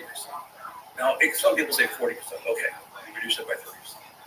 We do have vaccines already in the pipeline that are anticipating this, so that's the good news. The flu virus, viral illness is called, they're very well characterized. But the mutation rate is what's of concern. And since there's so many different localities that are spontaneously infecting cows, this virus is on the move. And that is the concern that we all have. So by boosting community immunity, we can then have more immune cells to produce antibodies that make the vaccines more effective. And the idea is you can help avoid vaccine evasion by having your endogenous immune system at its peak performance. And how does this stuff work without vaccine? We have early evidence on how it works without vaccines, and I want to be very respectful, but I also have to be very professional. I'm not at liberty to discuss those results for a number of reasons. One of which, the data, as I mentioned, is a little clouded because the people that we were bringing in to the first study, we didn't have them as well characterized. But clearly, Agarikon and turkey tail, well, the evidence that was presented, again, September 23rd, 2023, at the Georgetown University School of Medicine. These two charts I can present to you because they were publicly presented. We do have a paper in process that's being submitted to a journal, and it has to go through the acid test for peer review, etc. But there's a team of us, and we're very excited about this research results because it's not going to. I'm hoping it's not going to be the vaccines that I'm seeing, where you just are constantly getting new vaccines for every variant. If you can have your endogenous immune system, on the ready, then it can then have an innate response to these viral infections that will ameliorate their spread. And that's the whole idea, is to keep the viral loads down. And so what is the mechanism that these two together help strengthen the immune system? Well, that's a really good question. We know that with turkey tail, we did a breast cancer clinical study, phase 1. That was also published with breast cancer patients. We see augmentation of many immune cells, including cytotoxic T cells, macrophages, and natural killer cells. Statistically significant. It also was a phase 1 study. For people to know, phase 1 studies are pretty small. They tend to be safety studies. There are usually a few dozen people, sometimes as few as 6. Our study had 90 people in the COVID study. The breast cancer clinical study, I think, had about 28 people. But also compared to placebo, the mycelium growing rice is so important. It's not the fruit bodies, it's the mycelium that has this effect of being able to upregulate immunity and downregulate inflammation. So with the breast cancer clinical study, it was shown to be safe. It was shown to augment several of the immune cells.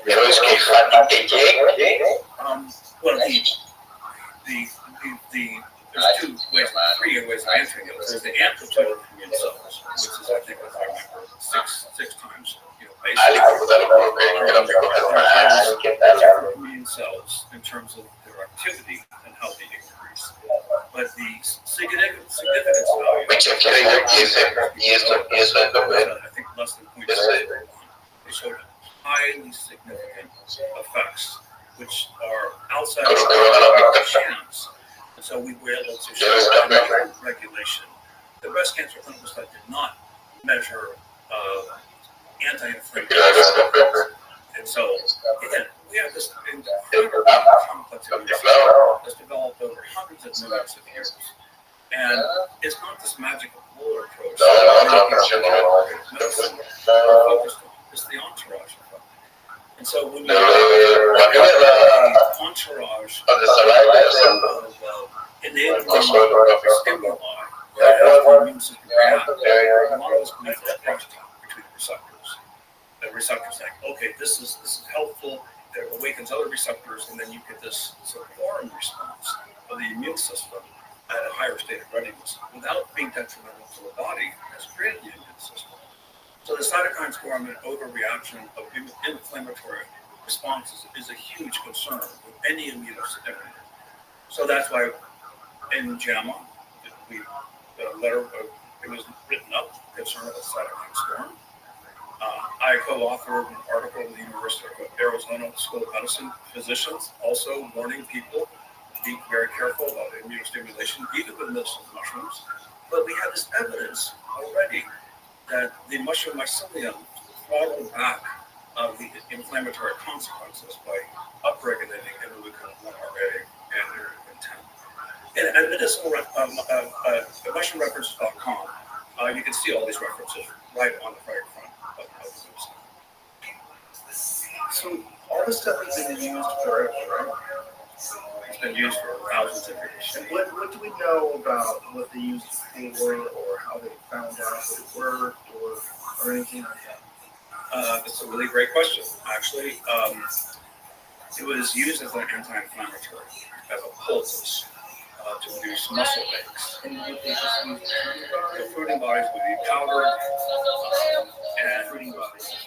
The fruiting bodies may have anti-inflammatory actions, but we found the mycelium and it increases the host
We know, and I have to be very careful how I say this, but we know that these mycelium-based products, the agarikon and turkey gel, support the immune system.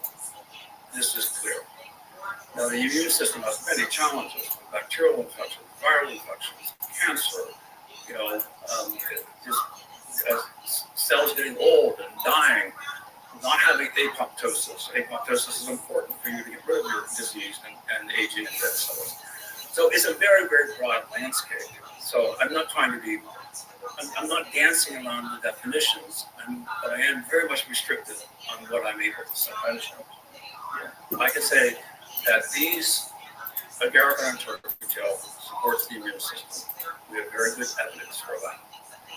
And I can say that in combination, based on the earlier evidence, and we need more studies, but this is a placebo double-blind controlled study, we can show that we reduce the adverse effects of the mRNA vaccines.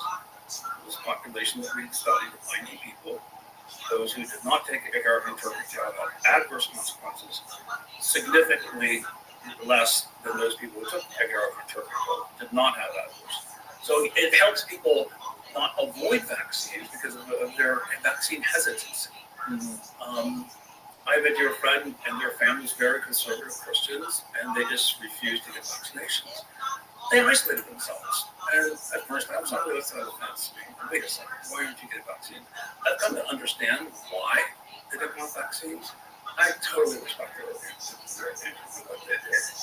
But they're very interested, many people are, and not needing a vaccine. How can I have built innate immunity? When it comes to the pandemic storms, the viral pandemics that we face, we are in unprecedented times. What happens when we get multiple viral variants, not only from flu viruses, but from other viruses, because of loss of biodiversity, because of factory farming, it spreads so rapidly. We are at the convergence of possibly multiple virus and viral pandemics converging at the same time. That is not improbable at all. So it's really, we need to get our act together, and everyone needs to work together. And what we think that we have, and many other physicians who are knowledgeable about the subject, who have studied this very carefully, who've looked at the data, are excited about it, because it can help innate immunity. So whether you get a vaccine or don't get a vaccine, your immune system is supported at a higher level of readiness. So when you started doing this, you said there's 107 strains you guys identified and isolated. What are the differences in those strains? Are some more potent than others, or some have different effects? Excellent. The BioShield program, I think I submitted 6 strains of agar-agar. Only 3 showed any activity in the BioShield program. So 3 showed nothing. 2 of them were active against flu viruses, and one of them was active against pox viruses. Now, that's weird because pox viruses are DNA viruses, flu viruses are RNA viruses, and so you'd think the modality would be different. But it just speaks to the fact how little we know. I met a Nobel laureate in San Diego. They got the Nobel Prize in immunology. I don't know if I mentioned his name, but he gave a great quote. He goes, "I can't believe I got the Nobel Prize because I know shit about the immune system." And here's the Nobel laureate. He just said, it's so incredibly complex. Every time we think we understand it, that we're challenged with new ideas are contrary to our assumptions. So it's really important to keep it open. The beauty of the agar-agar and turkey tail is a multi-thousand-year history of use. Traditional Chinese medicine has been advocating this for literally 2,000 years. Long history in Europe, long history in North America with indigenous First Nations. So this is, I think, so let me really put this in the context. Alexander Fleming, most people know the story, 1929, he got a mold and his petri dish was growing staph bacteria. And there's a zone of inhibition. The bacteria is not growing. So he looked at that margin of no growth, and he thought, well, that mold is excreting something. It turned out to be penicillin. So he published that. There's a massive number of researchers all over the world, especially in London and Europe, started isolating molds to see if they could find a highly potent strain that produces penicillin. So, but they couldn't industrialize it. And in the Netherlands, the Imperial College, they did a lot of work, but they couldn't scale up the production of penicillin during World War II until a lab researcher by the name of Mary Hunt working in Peoria, Illinois, at a USDA laboratory, went to a farmer's market and found a moldy cantaloupe. The moldy cantaloupe was covered with golden mold, and so Alexander Fleming discovered Penicillium notatum. She discovered that Penicillium chrysogenum means golden color. And then she isolated that mold, and it turned out to produce 6 times more penicillin, at least, to follow you. of any other strain we discovered. Yo, thank you, dog. That has Stacy, we have corn steep. You're amazing. We boil corn. And a corn, you take corn cobs, you boil them in water, you can make corn steep liquor. And that Thank you. Perfect medium. Massive production. The Germans, they had a factory with making penicillin, they got lumped, so they were kicked out of the race. The Japanese never developed it. Penicillin literally saved hundreds of millions of dollars because of Mary Hunt's cantaloupe. Yeah, sorry, guys. Go.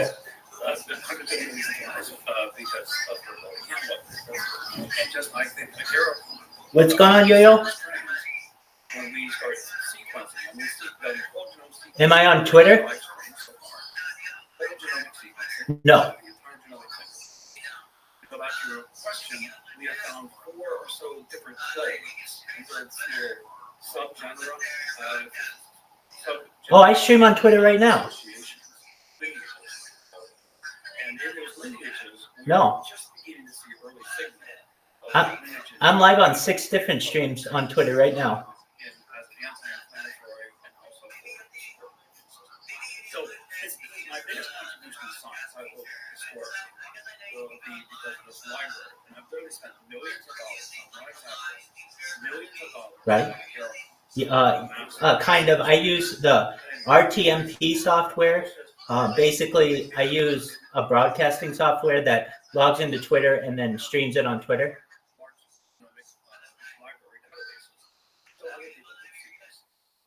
You said there's 4 strains that you identified. Yeah, that was it was a BioShield program. And so 34 different platforms at once. well, we didn't have Yep. 6 or 7 strains back there. No, you're not able to do it on OBS to my knowledge. I use OBS as a virtual camera, and then Rumble Studio allows unlimited multi-streaming, and so I use Rumble. And now these 107 strains you have currently, how many of them? Well, in terms of how many have we tested for years? I've heard of this. I was looking at it last week, and I may do that. In vitro, I think that that's probably a good thing for me.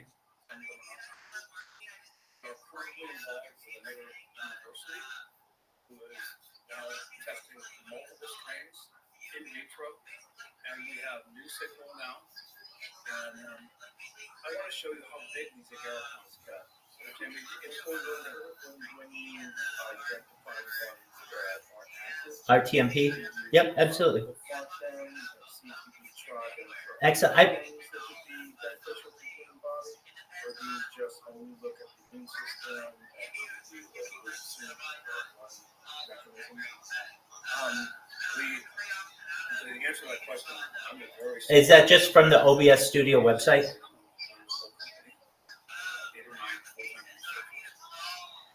are so many applications against the evidence.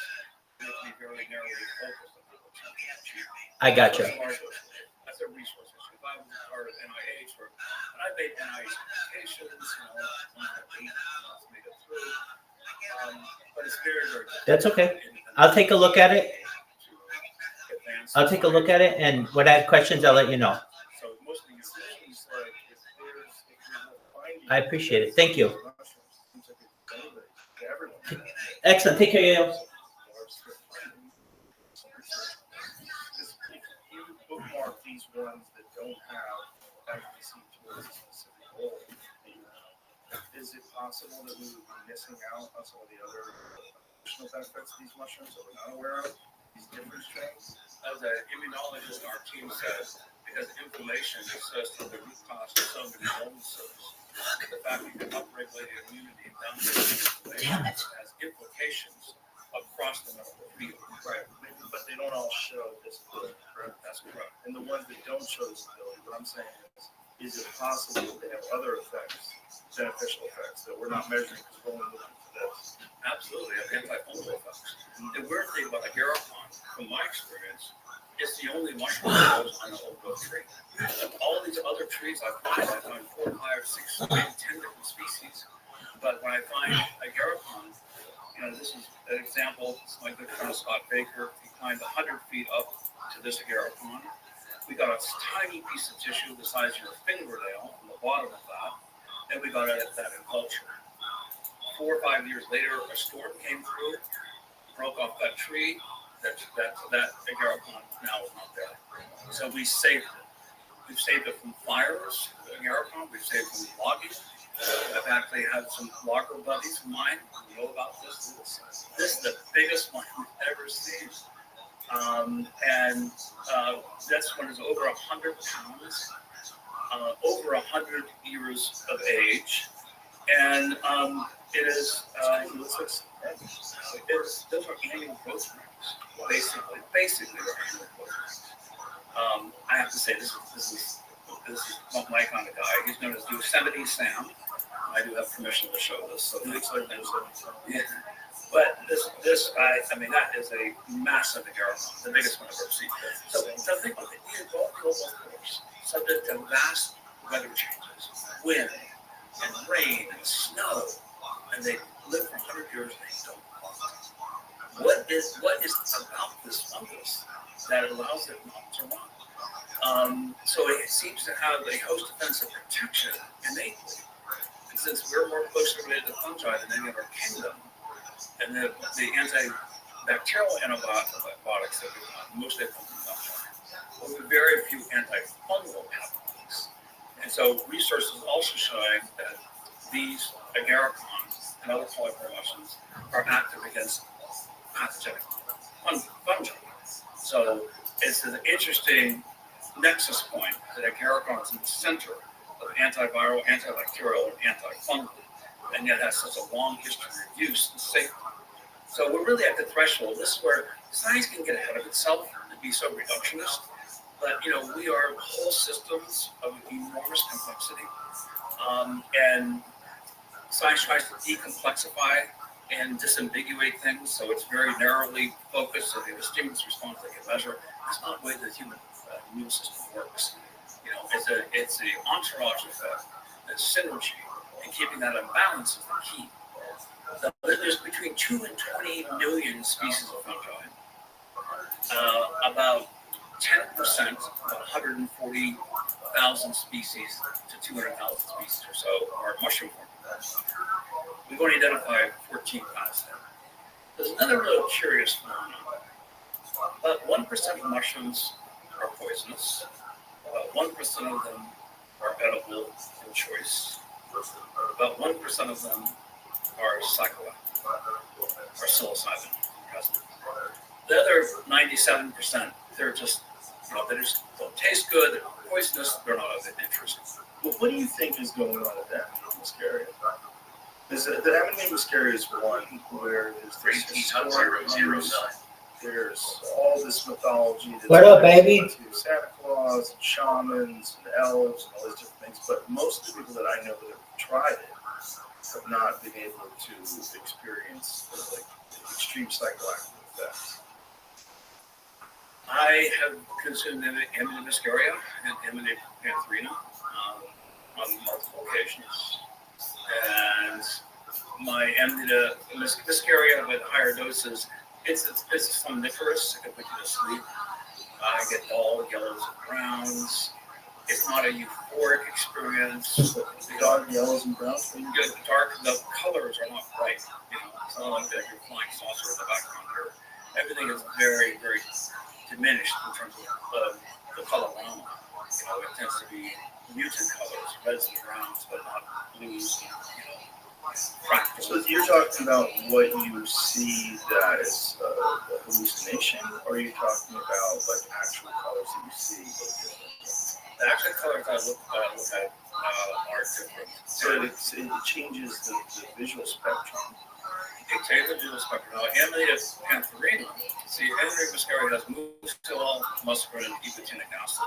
It actually has very little muscarine. But if the muscarinic symptoms cause you to salivate, and you end up, salivating and tearing and lactating, etc. So it's so these shamans in Siberia, by consuming Amanita muscaria, they would remove the muscarinic symptoms, and then the urine, because they biofilter the body, they can hide ibotenic acid and leucine.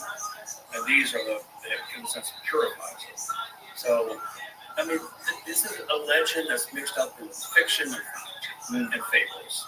I will say, in the field of mycology, from my experience now, over 47 years studying this subject, many of the folklore has been validated only lately by science. So before people are super skeptical and think this is a relationship, well, when the Santa Claus myth, okay, the Amanita muscaria grows underneath, trees, the fir trees, because fir trees are Christmas trees. There's the berserkers, and legend is that the berserkers are surrounded, 10 to 1 by a very powerful army. These Norwegian Scandinavians were going to be slaughtered the next day. They made a giant pot of Amanita muscaria, brew. They drank it, and then at dawn, high as a kite, on the Amanita muscaria, they took off all their clothes, and they just became these mechanistic warriors that attacked the other side, freaked them out when they won the battle. So that was how the word berserk came about, from the berserkers. They went berserk. And so that's the origin of that. And it is Amanita muscaria that we're seeing? Amanita muscaria, but Amanita pantherina does not have muscarine. So I ate Amanita muscaria several times. I was with my friend, and I looked at him, and he was foaming with bubbles. I said, dude, you look like you have rabies. He goes, you should see what you look like. And so, and it puts you to sleep. The biggest concern about Amanita muscaria is hypothermia, but most of us experts, because you can actually fall asleep in the snow and you can get hypothermia and die. Very few people, any have ever died. There's one potential report. It has killed dogs. But there's a repetitive motion syndrome. It's very, very strange. And I ate Amanita pantherina as well, and I don't think I told you the story about my pantherina experience. I don't want to be redundant here, but I had a heroic experience on Amanita pantherina. And that one was very, I had repetitive motion syndrome. And I was living up in the mountains. I had freeze-dried Amanita pantherina. I knew it didn't have muscarine. I'd eaten muscaria. I foamed a lot. It wasn't that much fun. So I knew pantherina was 4 to 5 times more potent. So I took the freeze-dried specimens from the herbarium, Paul A. Tells working out. I was living underneath a volcano up in Barrington, Washington. And I was with my friend Dave, and he had a smaller body weight, so we made an omelet. Let's try pantherina. And he trusted me. Enough to self and go to others. And so we ate the pantherina in an omelet, and I cut the omelet bigger for me because I'm a bigger body weight than him. And we ate the mushrooms like at 10 o'clock in the morning, in an omelet. They're delicious. And just across the river was the Squire Creek campground. And that's where the tourists come up, and their Winnebagos and campers and their families and stuff. We're long-haired hippies. And I said, just on the other side there, there's a hill. You get up on the hillside. Incredible view of the valley. The snow-capped volcano, just a great vista. Let's go there. So we, for some reason, it's so close, but we drove my car like 1,000 feet to this campground, went over the bridge, over the river. We parked, just on the outside of the campground, where all the campers are. And so we walked past, all these tourists and their families. We went up on the hill, and then we're sitting up on the hill, and we're waiting for the mushrooms to come on. Like an hour, nothing, no experience. Like, what's going on? And this is very typical, by the way. This is characteristic. Amanita muscaria pantherina take a long time for onset for symptoms. And then we're up on the hill, and looking out for a wide view of the hill, and suddenly,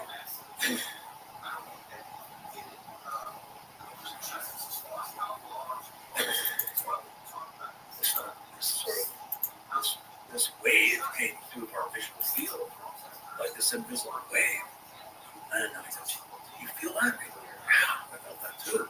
Oh, we're feeling the same thing. And so our visual fields start getting distorted, and they start coming on so fast.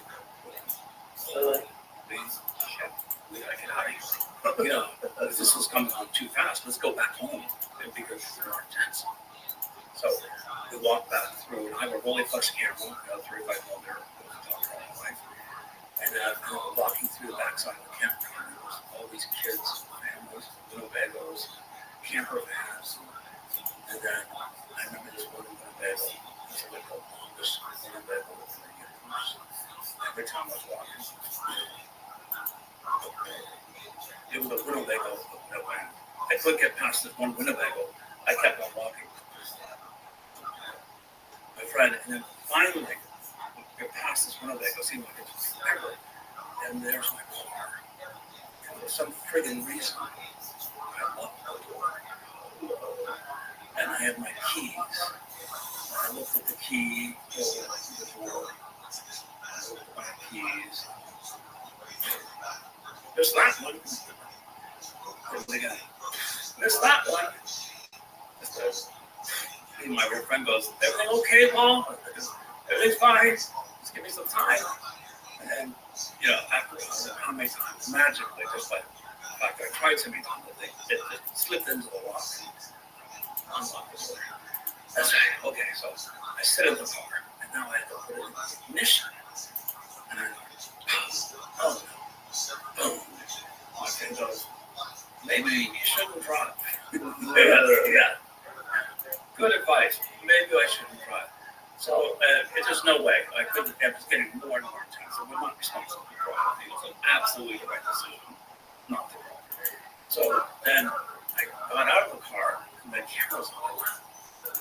And then I got in my car, and meanwhile, people started gathering because we were there for a long time, trying to get into the car. We were trying to, and so these people got kind of curious. Dave goes, some people over there are kind of gathering, Paul, looking at us.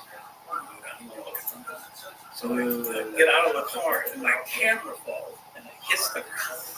I go, oh shit! I just took my Rolleiflex camera, and I picked up the camera. And I went, wow, I just dropped my Rolleiflex camera. I dropped it again, and I picked it up. I go, I just dropped my Rolleiflex camera. Oh, dropped it again. Repetitive motion syndrome. I picked up that camera and dropped it dozens and dozens of times. Oh my God. Meanwhile, the cluster of people got larger. Parents were holding their children close to them. It's like, we don't know what's going on here, but it's getting weird over there. So pretty soon I had a very large group of these campers who are all watching us. They keeping their distance. And I had this repetitive motion syndrome of dropping and dropping and dropping. And so finally, we had this staccato pace. The time on the day got broken up. So I had morning, we ate, then I had evening, then I had early afternoon, and then I had early morning, then I had late afternoon, then I had evening. The whole thread of time was disintegrated, like it scrambled. And so then we walked, and I lost Dave. Dave, I figured, Dave, you're on your own, buddy. I don't know if you're deal with her. And so we walked over this bridge, we got to my place, and I got to my house, and I had a combination lock. Oh my God, last thing I need is a cord. So I spun that combination lock, and I couldn't get it open, and then I went into convulsions, and they felt good. So I'm convulsing on the ground, and it's spiking like this, and every time I convulsed, right afterwards, it actually felt good. And so I'm convulsing, but it seems to be helping me. So I convulsed and, thrashed him on the ground. Don't know where it happened today. And so I go back to the lock and I spun it, and it's magically the lock opened up. And then I fell into bed. And then I had this amazing rush of Einsteinian the thoughts were just so profound, like, oh my gosh, these are just so important, conclusions of great mysteries of the universe. I have this at my hand. And just before I came to the object of the sentence, I've had a prepositional or adverbial phrase, and then I get a tangent. And I saw death then as being perpetual tangents that never gave you the satisfaction of having completed thought. So I went down this rabbit hole of constantly forks in my thinking. And then I blacked out, and then at the end of the day, the sunlight came through.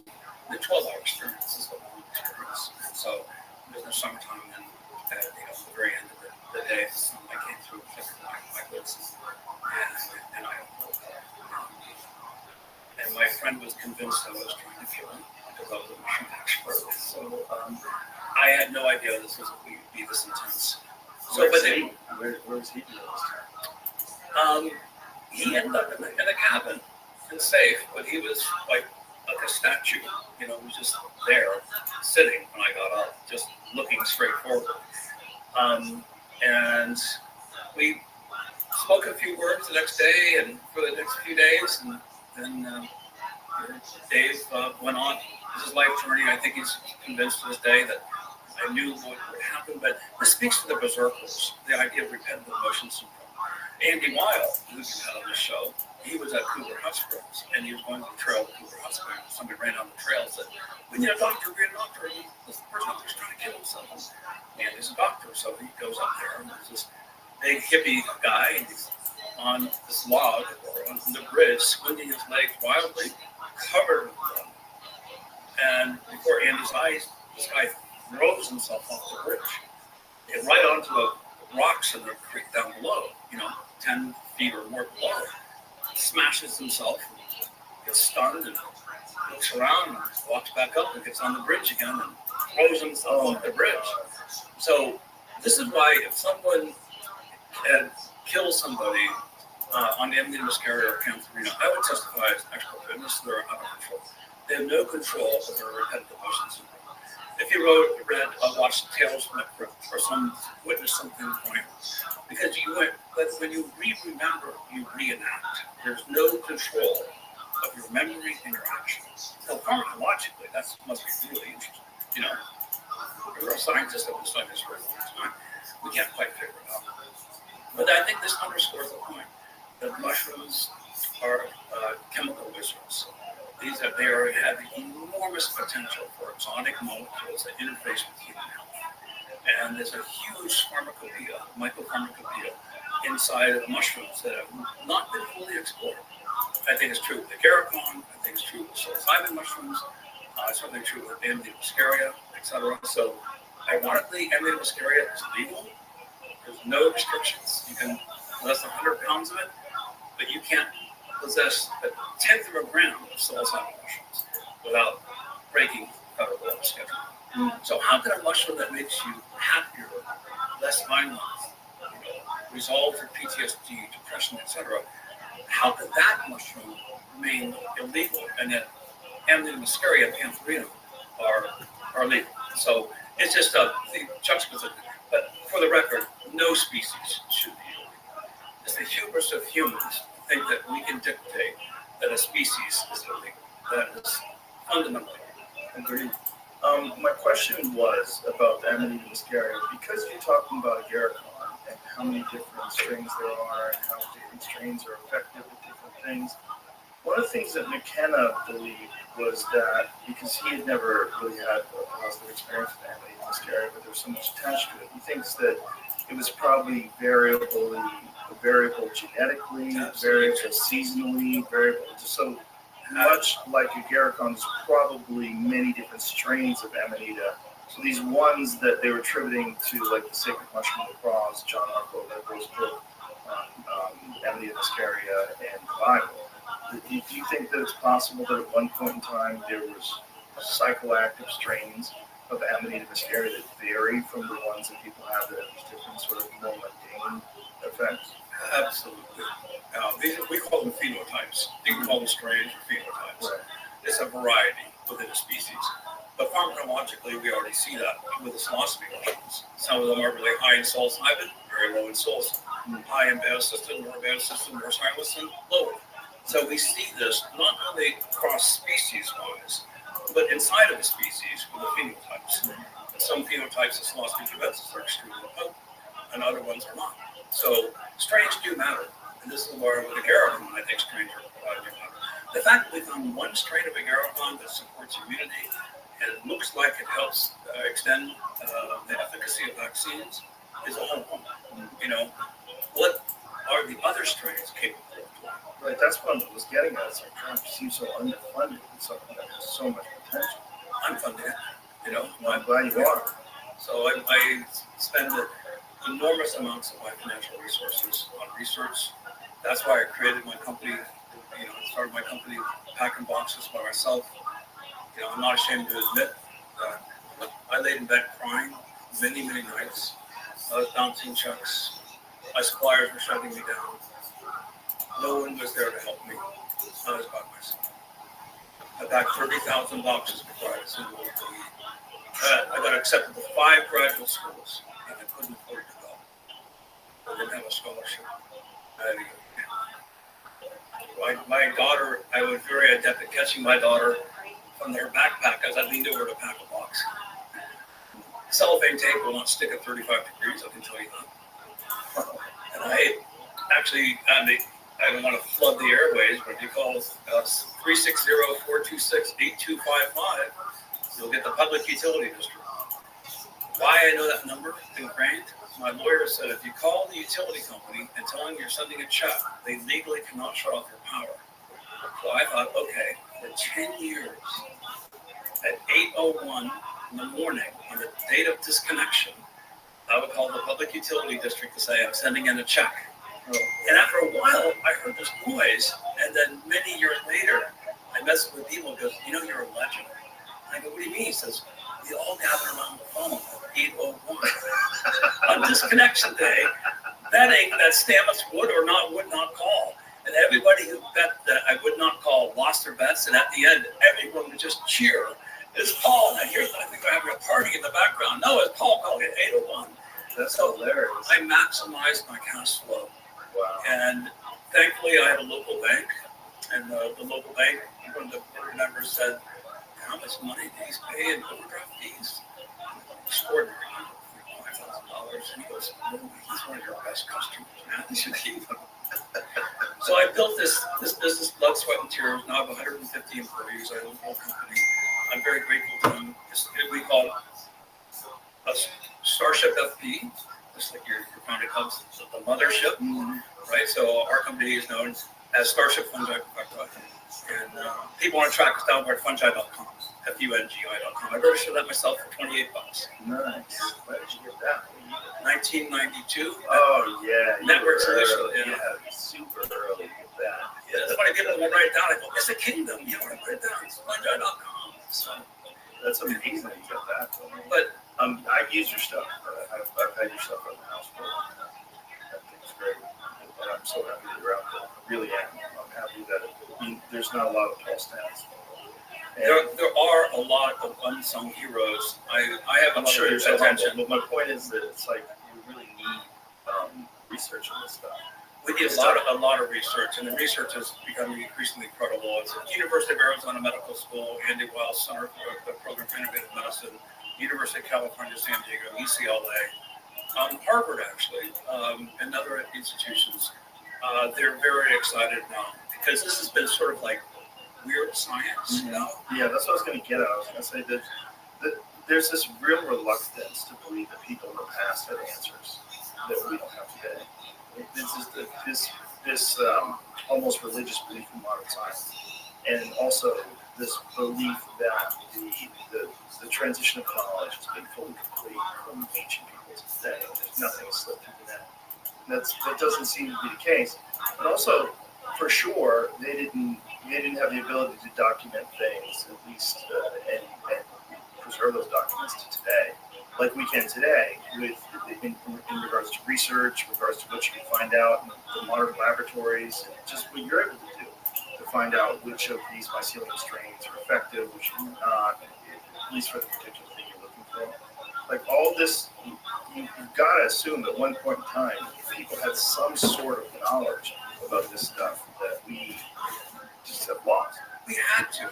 We were so dependent upon the environment. Yeah. We know what plants are edible from the experiences of our ancestors who ate them before us. And it doesn't discredit modern medicine to say that these people had extraordinary understanding of what was beneficial.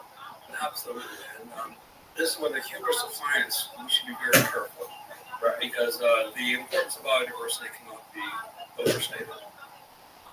Biodiversity anywhere. Yeah. It's Hubris anywhere. Every single place it shows its head, it fucks it up. In everything. Even in martial arts. Guys that think that they can't lose go in and get fucked up. It happens all the time. Hubris is terrible. It's just it's the human ego trying to keep itself from being like just to recognize its true place, which is just part of an infinite sea of things that are happening simultaneously. And you're not really that important. You are important, but everything's important. You're not more important than anything. It's all together. I totally agree. And it seems to be, unfortunately, a lopsided in favor of the Y chromosome. So hubris and the Y chromosome. Oh yeah, 100%. We're the fault of it all. That's true. That's 100% true. It's also it's just like we're a bizarre subset of the humans that causes so much chaos and so much good at the same time. Well, I have great hope for the future. I do too. I think Sometimes, some days I do. Today is a good day. Today, maybe because you're here. Okay. I I mean, thank goodness that we live in these times that we do, with all the problems that we face. Look at the medical advances that we've made. I'm getting hip surgery in 2 weeks. we were just talking about that. You know, you also are a martial artist, and all the years of throwing kicks, one of your hips out. You know, I have quite a few friends that have John Marlowe still. He's got a fight promotion. He had a hip replacement. Fought at least once. I think he fought twice. And my surgeon said, besides cataract surgery, this is the best medical innovation has the greatest difference in patients before and after surgery in hip surgery. Yeah, well, I told you about Grant Hancock. Yeah. He had his done, and then 6 weeks later, he just walked around here. My mom just had her knee done. And she's fine. It was great. I was so nervous about it. I just didn't want her to do it. I wanted her to get stem cells. I wanted her to try to treat it. Well, the biggest concern we have is MRSA. You know, That's terrifying. It's terrifying. It's terrifying. Yes. But I know quite a few people have gotten that as well. Jiu-jitsu is a breeding ground for that shit. You get scratches and scrapes and you get infected. It happens all the time. Specific, just staff specifically, but MRSA exists too. I know quite a few people. back in the day, we always would be wiping up us of blood. Mhm. I mean, now you can't have blood, you know, in the dojo, you know. Yeah. You know, it's considered to be a health hazard, so it's so much more restricted. Perhaps not in the mixed martial arts that you're involved, but Well, the thing about the grappling is just the scrapes. You're constantly getting scraped up. You can kickbox and spats and rash guards, and you're going to get a lot of scratches and scrapes. You know, gloves on, and foot gear, all that jazz. But if you're grappling, you're constantly grinding things on those mats. You're getting scratches from fingernails. You're getting accidental, collisions that cause little cuts and abrasions, and they get infected. And people that don't, like my friend Ari, he had no idea he had staff. I gave him a year of jiu-jitsu for Christmas. He and I were at the pool. And this still scares me to this day because I think he came close to dying. He was walking around with a limp. And I go, what's wrong with the limp? And he goes, I got hit by a spider bite. I go, let me see it. He pulls his knee up. He's got a massive staph infection on his knee. I go, dude, that's staph. I go, we got to go to the hospital right now. He goes, are you serious? I go, right now. And I broke my key down. I go, we got to go right now. You have to go to the hospital now. You have a bad staph infection. And he was fucked up for a while from it. He got through it. The antibiotics worked. Thankfully, it wasn't MRSA. It wasn't medication resistant staph infections. It was just horrific. well, this speaks to, again, innate immunity. Yeah. You know, if you're in nature's a numbers game, you know, you have different coefficient variables on one side of the equation, the other side of the equation is health or disease. Mhm. And so how can you snap that to your favor? Right. You have to be robust. You have to eat well. You have to take vitamins. You have to get exercise. You know, mushrooms can help you quite a bit. I'm a big fan of lion's mane. I take lion's mane there. It's one of the big ones. You know, but I wanted to ask you this: like, are there better ones to take? Is a tincture better than capsules? Is capsules better than tincture? Those are good questions. The extracts allow you the activates through the mucosa, so it gets in your bloodstream. But for instance, turkey tail lion's mane and agaricon are very good as prebiotics for the microflora in your stomach. Double-blind placebo-controlled study, again, go to mushroomreferences.com, with amoxicillin patients where their microbiome in their guts destroyed because of this potent antibacterial antibiotic. And so they found when they gave turkey tail mushroom mycelium, again, double-blind placebo-controlled, and they looked at the microbiome, those who took turkey tail mycelium recovering with amoxicillin ended up upregulating beneficial bacteria and downregulating staph and clostridium, etc. Lactobacillus acidophilus and bifidobacterium were upregulated. These are beneficial bacteria. So there's an example that also, if you orally ingest, then you can set up the microbiome to a higher state of readiness to help homeostasis, health, and then you absorb the components directly. So, and again, it depends on what your target is. It was general immunity support in the oral ingestion. If you're concerned about the port of entry, like a pathogen through the mucosa, then obviously, oral introduction, insofar as it supports immunity, can stave off the entry point of those pathogens. So, would you recommend both a tincture and capsules? The tincture would stave it off at the source? I cannot respond to anyone using the question heavily. Okay. I can say what I personally do is a combination of both. And nature's a numbers game. I'm just asking that for now. What do you think? So, I don't want to get you trapped into conundrum. Yeah, it's So you take both tincture form and capsule. Yeah, I take a throat spray, which has agaricon and turkey tail in it. I love it. That's what I use all the time when I go to concerts and in crowds, etc. In the morning, I'm taking lion's mane, turkey tail, and agaricon. I'm 68. You look great. I'm talking about hubris. My partner's a medical doctor, and every time that I feel like I'm 30, I don't feel my age at all. The next day, I fall off a ladder, 12 feet. Again, hubris, bam. So I have to be careful what I say now. Hubris is real. It is, and I think nature has a sense of humor to whack you up on the side of the head to teach you. Universe has a sense of humor. Yeah. There's certain aspects to it that almost seem like it's playing like very subtle jokes. We're at the beginning of just understanding the importance of the biodiversity of the ecosystems that's given us birth. Right. This is really it's a continuum.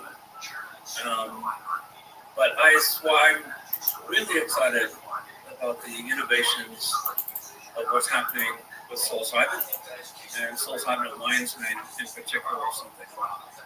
Very excited about neurogenesis, neurogeneration, neuroplasticity, neuroregeneration, or different things.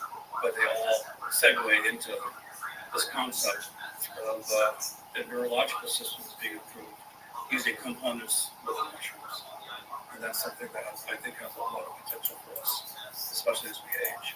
It really is interesting how, as we get old and as science and all these things advances, we realize how shallow it really was just a few decades ago, and how little we knew about the effects of these things.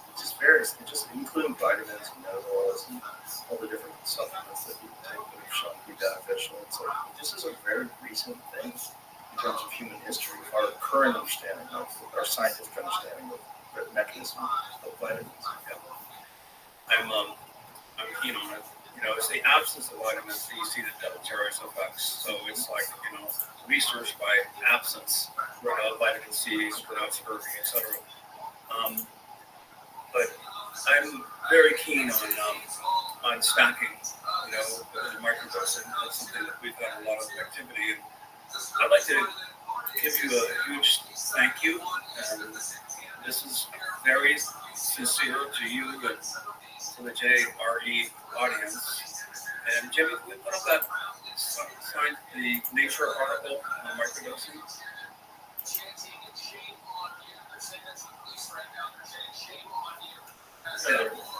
And basically, when I was here last, we were talking about microdosing. and I came up with a stack of lion's mane and microdose of psilocybin below the threshold of treatment, and niacin, nicotinic acid, the flushing form. And we did a call out for people to join and download an app at microdose.me. It's for iPhones and Android, so they can measure before and after effects of microdose. And what we found, and we published this, this is the first article that we published, and this was in 2019, I believe, or 2021.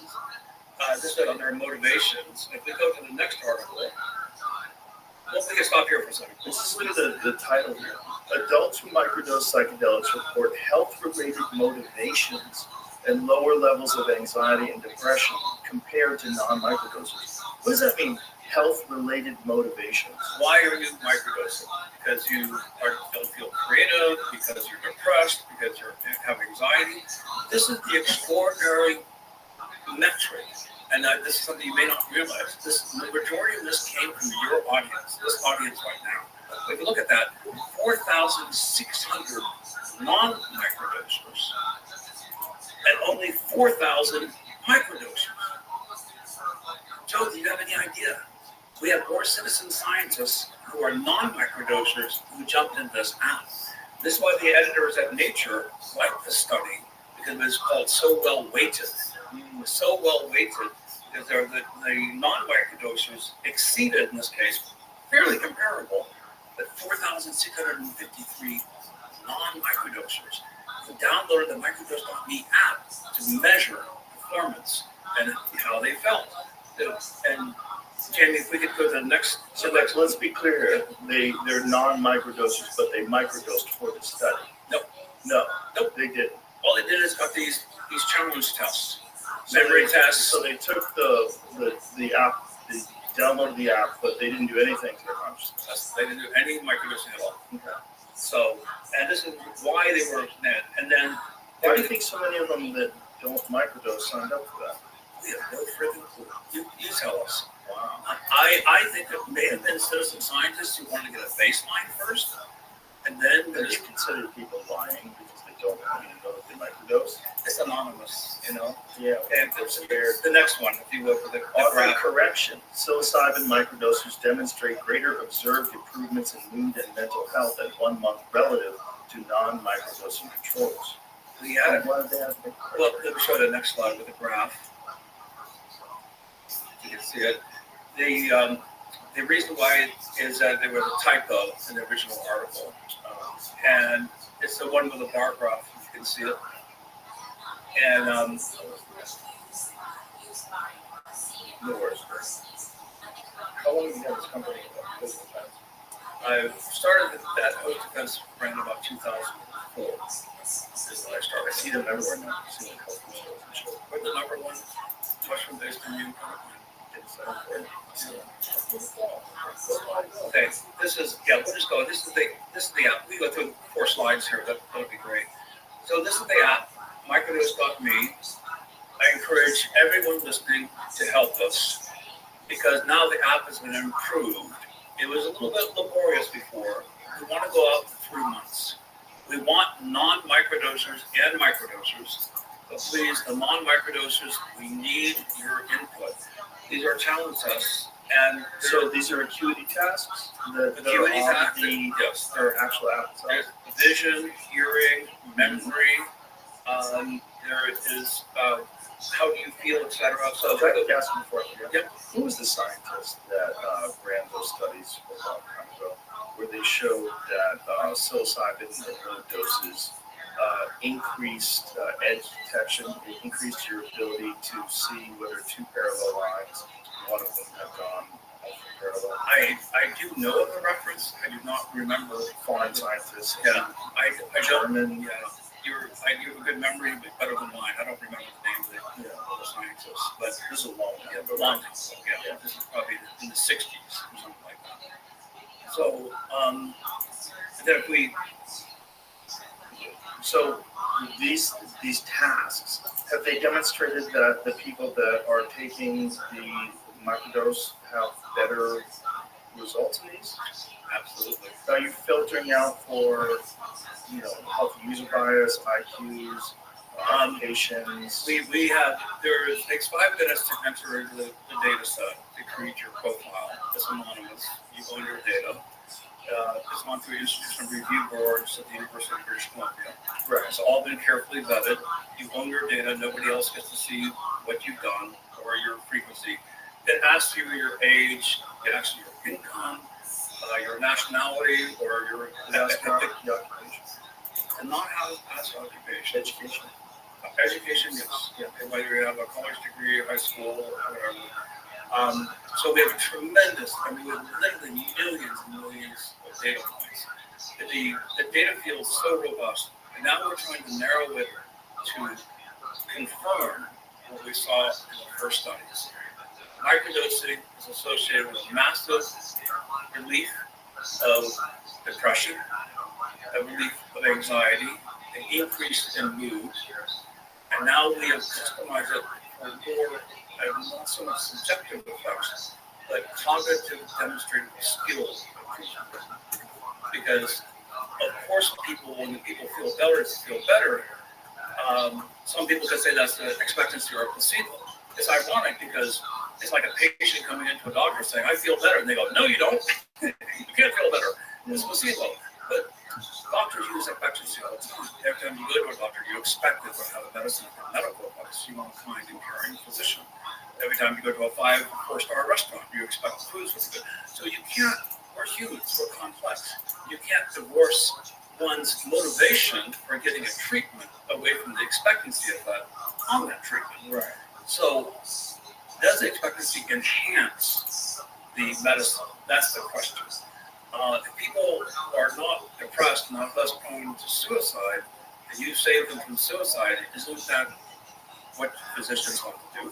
They want to help their patients be better. So the stacking results, though, is what we found to be most surprising and Can I ask you, extraordinary. do you measure, do you ask the people to go through the visual acuity or the different tasks sober first to get a baseline and then see if there's improvement from microdosing, or do you just show that the group that microdoses has higher levels of proficiency? I don't think we asked the question if they're sober at the time they take the test. But not even so, because I'm talking about microdosing. But did you ask them, like, They use marijuana. but no, does it measure the difference between them before microdosing and them after microdosing? Yes, it does. It does. So you had a baseline, so before you ever microdose, it's like you take these tasks, you do these puzzles, whatever things you have, visual. We have visual, we have cognitive tests, we have acuity tests, we have hearing. Hearing. Hearing. Are you using headphones or are you using the speaker? Yeah, of the phone? there are tones off the phone. So you can hear things as an auditory challenge. Is it dependent on the volume of the phone? You're asking really, really good questions because the type of phone, the type of speaker, whether it's iPhone 12 or iPhone 15. The newer phones. Yes, it gets much more complicated than the other tests. And so we have it's narrowed down now. What we really want is people to go for 3 months. So the signal that we got in 30 days was extremely strong. But we need to be able to repeat the results to confirm. And then we want to extend the microdosing window of testing for 3 months. Now people only need to, once they get their baseline, they only need to report once every 2 weeks or once a month. So it's much less burdensome for the people joining microdosing to perform the tasks. They can see their results compared to the average. So there's a dashboard that's present so they can see where they are relative to the average. And eventually they will have access to all their own data. But it's all anonymized, it's all protected, it's on servers in British Columbia, so it's all tightly controlled, so the anonymity is assured. Jim, are you able to find that chart? Let's go back to the next slide if you could. Next one. It's a finger tapping test. So we just, okay, this is the one I want us to focus on. This is why there was an author correction. The p-value of significance here is 0.004. That means it's 1 chance in 250 that this is a random result. This was published in Nature, Scientific Reports, went through peer review. We didn't see any increase. The tap test is how often you can tap your 2 fingers together in 10 seconds. For those who have traumatic brain injury, and you probably know a number of these people, traditionally they do a tap test. Alzheimer's, dementia, Parkinson's, they do tap tests. Unfortunately, there's a steady decline. But the tap test has been validated, and just another article came out this past week saying that handheld devices are validated medically now for patient reports. So this is the chart that blew all of us away, is that the green line is people taking the Stamets staff, which is Psilocybe cubensis, approximately 1/10 of a dry gram, 500 milligrams lion's mane mycelium, and 50 milligrams of flushing niacin. Those 3 together. Now, the non-microdosers, you can see over 30 days, no significant increase in the tap testing. Microdosers only with psilocybin, the blue line. Psilocybin only, not statistically significant. But those people who are taking the stats went from tapping 48 taps in 10 seconds to 68 taps in 1 month. Think about that. Think if you're on a Dude, computer, I'm not going to do you're a this. guitar player, you're a drummer. Think about walking to the bathroom and not falling. Yeah. Think about this. This is not subjective. This is an affirmation of an improvement in psychomotor performance. Now, here, you will ask me the question again. Yeah, athletic point. How does this work? We don't know how it works. We just know that it does work. So we want to extend this out to 90 days. We want to see maybe the microdoses of psilocybin blue only. Maybe that starts to uptick. Maybe it's delayed and then it increases. Maybe this green line with the Stamets stack, maybe it ameliorates and softens, or maybe it accelerates. But I looked this up, and for you to do the tap test involves 6 regions of your brain. You look at your fingers. You ideate, when you look at your fingers, you start your psychomotor cadence, you get a feedback from touching the table, and that feeds you back, and then you develop a rhythm. And so we let people tap test for several days so they build the learning curve. So we don't include them in the first several days, and then people that get a practice. But then we see this result. I think we're on something really exciting here. That value of P is 0.004, 1 chance in 250. It's very hard. I mean, you can't say it's a efficacy. You can't say it's placebo. It's a performance skill that's being demonstrated. So now I chose niacin because psilocybin is a vasoconstrictor, niacin is a vasodilator. I chose the flushing form of niacin because routine works. And I thought, wow, we have the neurogenic benefits of psilocybin. Let's get it to the endpoints of the peripheral nervous system. Neuropathies often present themselves as deadening of the fingertips and the toes. So with vasodilation, you get more blood flow to where neuropathies occur. And then lion's mane, well demonstrated. Again, mushroomreferences.com, you can put many references up, showing that lion's mane mycelium contains these compounds called arenacedes that helps rebuild myelin on the axons of nerves to enable signal transmission. It also stimulates NGFs, nerve growth factors, for the proliferation and the extension of the neurites. So I stacked those 3 together. Again, I'm a co-author on the paper. I had no access to this data. In fact, they called me up and said, "We see a signal. We don't believe it. We're taking the data set back," and they attacked it 3 different ways with separate statistical methods. And the data held true. And so we know that the increase in psychomotor performance. So there's a lot of musicians that are very key to taking this stuff. Yeah, and they're saying their banjo playing is better. Yeah. Think if you've been playing the guitar or teaching piano all your life, you're dependent upon this digital dexterity to be able to have your acumen and your digital dexterity as you age helps you pass down knowledge to the next generation. It's really exciting. We need to disambiguate it. We need a big data set. And I'm calling out to Joe Rogan experienced listeners, especially you non-microdosers. We need you. And then we need everyone to go at least 3 months, at least populate the baseline, check in month 1, month 2, month 3. We need to see if this data holds up. And I was actually surprised. I thought psilocybin microdosing by itself would have had a greater liftoff on the psychomotor performance than we saw. I suspect it will have liftoff, more so when we go into month 2 or 3, but we don't know. Let the data and the science lead. But the fact that we got the signal, and again, how does it work? Why does it work? Where does it work? Folks, it works, right? You don't see a forest for the trees because you're so conflicted in trying to understand the mechanism of action. Well, I'd like to see it applied to other tests. Have you ever seen those tests that they do where they have like an electron cell and there's lights, and the light, when it goes off, you're supposed to tap it? Yep. And so there's a bunch of them, a lot of boxers use them. They use them to heighten their reaction time. We have that on the app also. Oh, We have nice. flappers. Flowers. Yeah, tap, tap, tap, tap, tap, tap. Yeah. And you have to do it again. The thing about the one that you have to touch is you have to actually move your body. Right. So you're moving your arms, you're reaching down, you're going up, and they're all in front of you. You never know which one's going to light up. This is just the beginning. That type of model that you just described, to me, would be much more informative than a tap test. See, you know what I'm talking about, right, Jamie? See if we can find a video of this.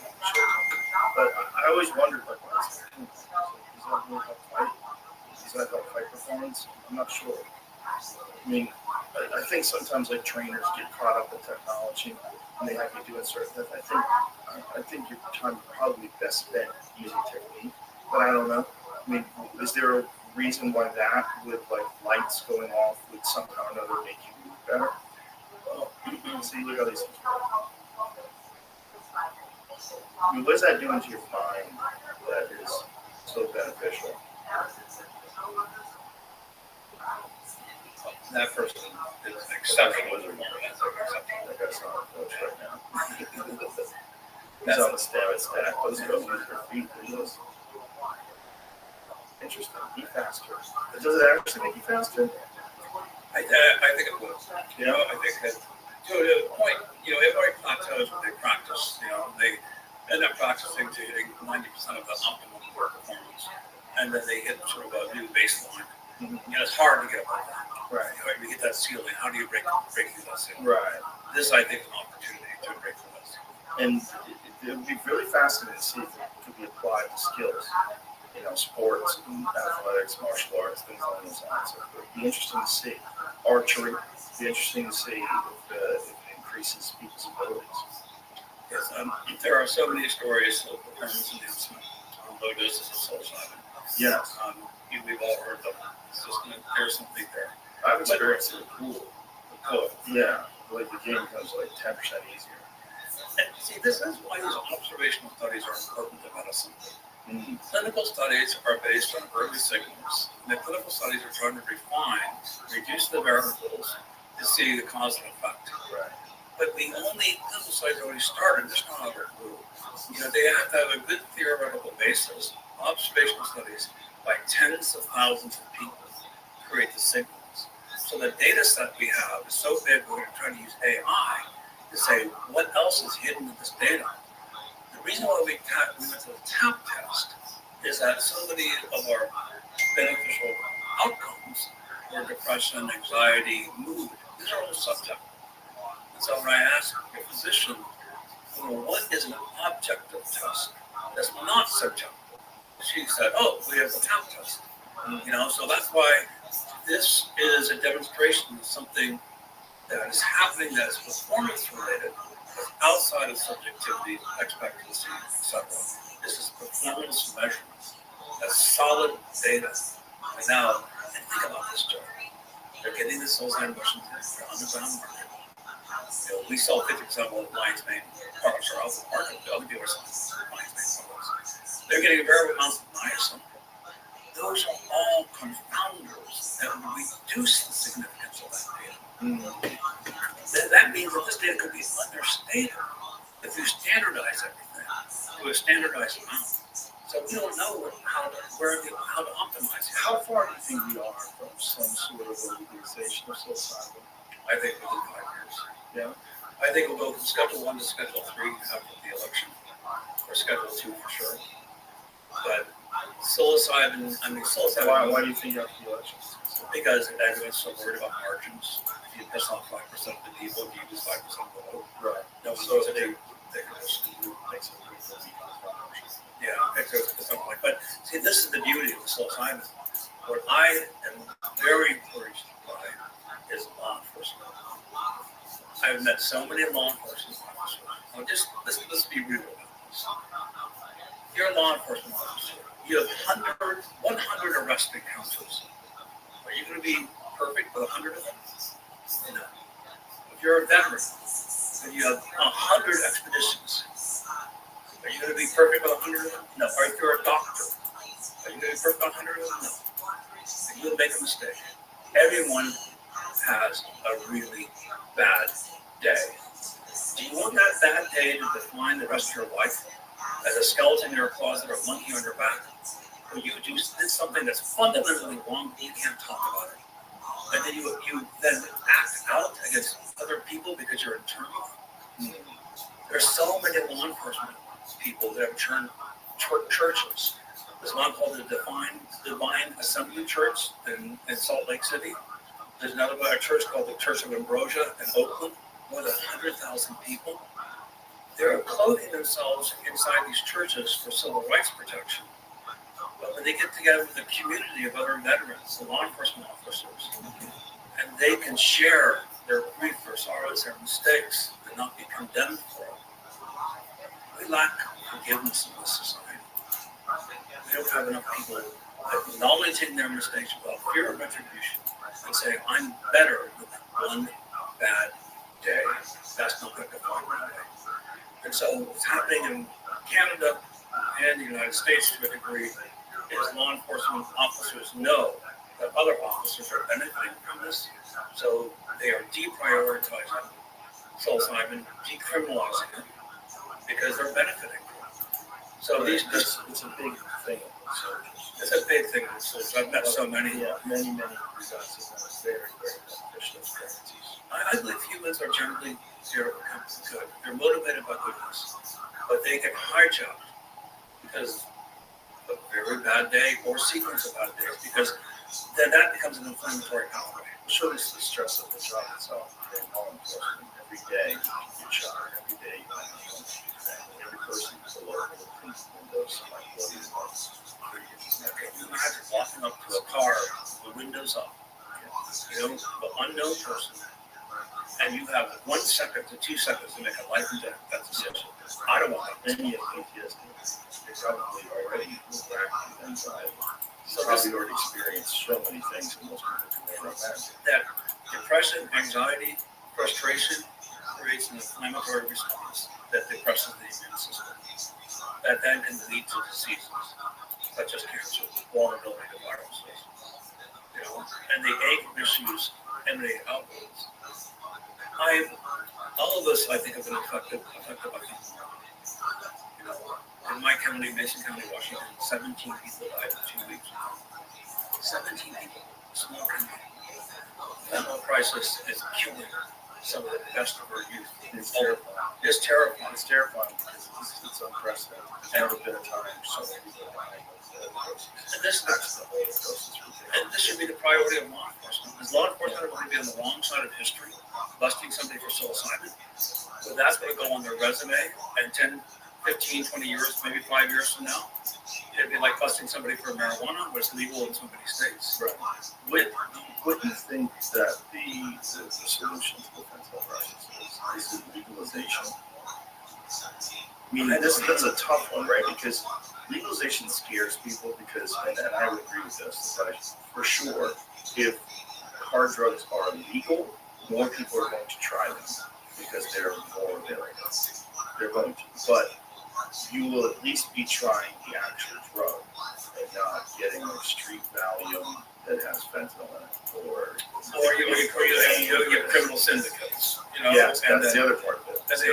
And they have basically addiction addiction militias. Militias are people who are addicts Yeah. coming to them to get the money.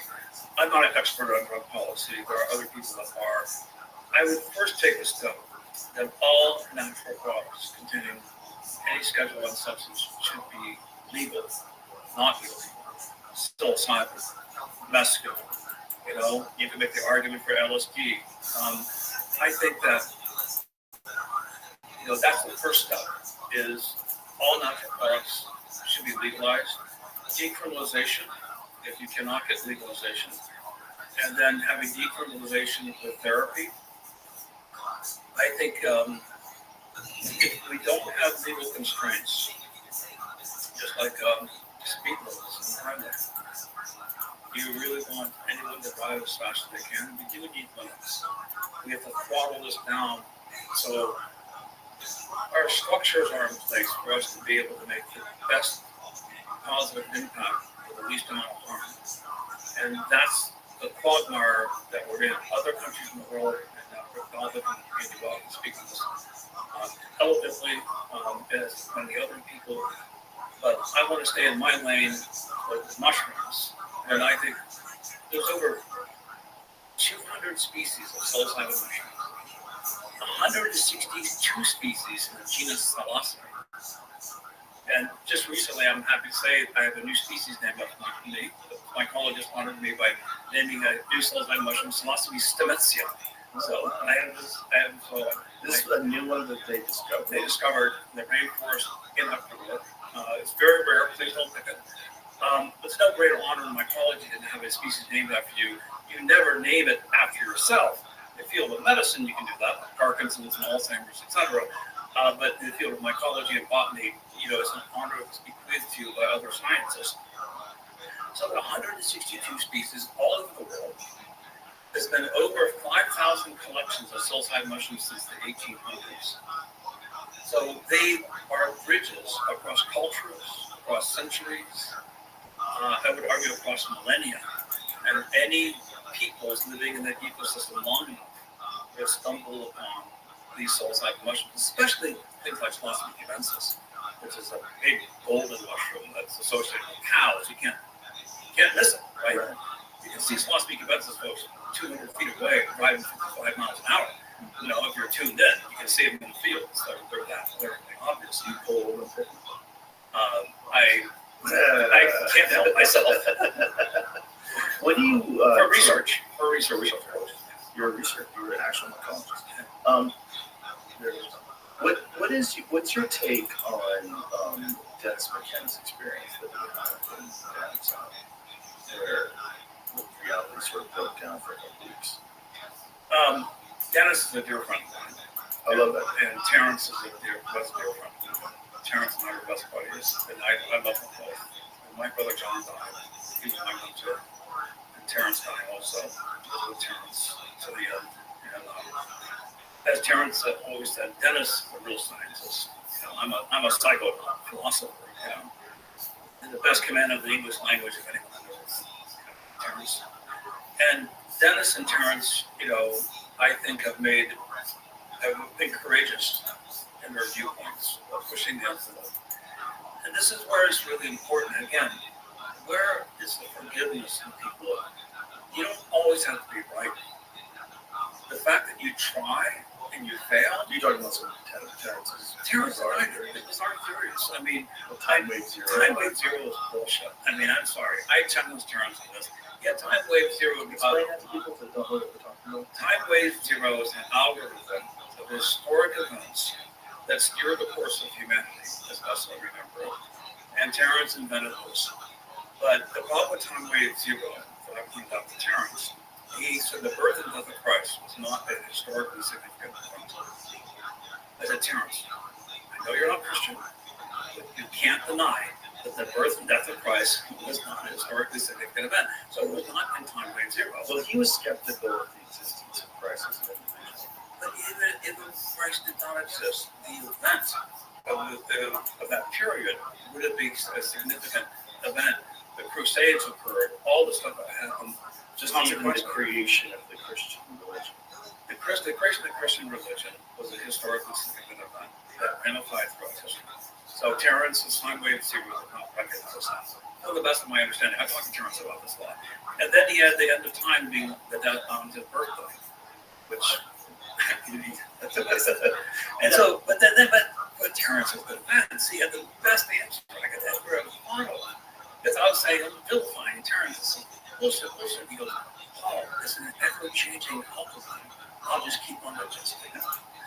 And I thought, okay. That's a good answer. It's a good answer, but so the algorithm is essentially based on taking historical events, that we know of that are fact, and putting them into this database. Into a string that would then predict other historical events that will occur in the future. But you couldn't predict the specific event. You would just predict significant events. That's my understanding. But The big one was December 21st, 2012. Yeah. Nothing really happened.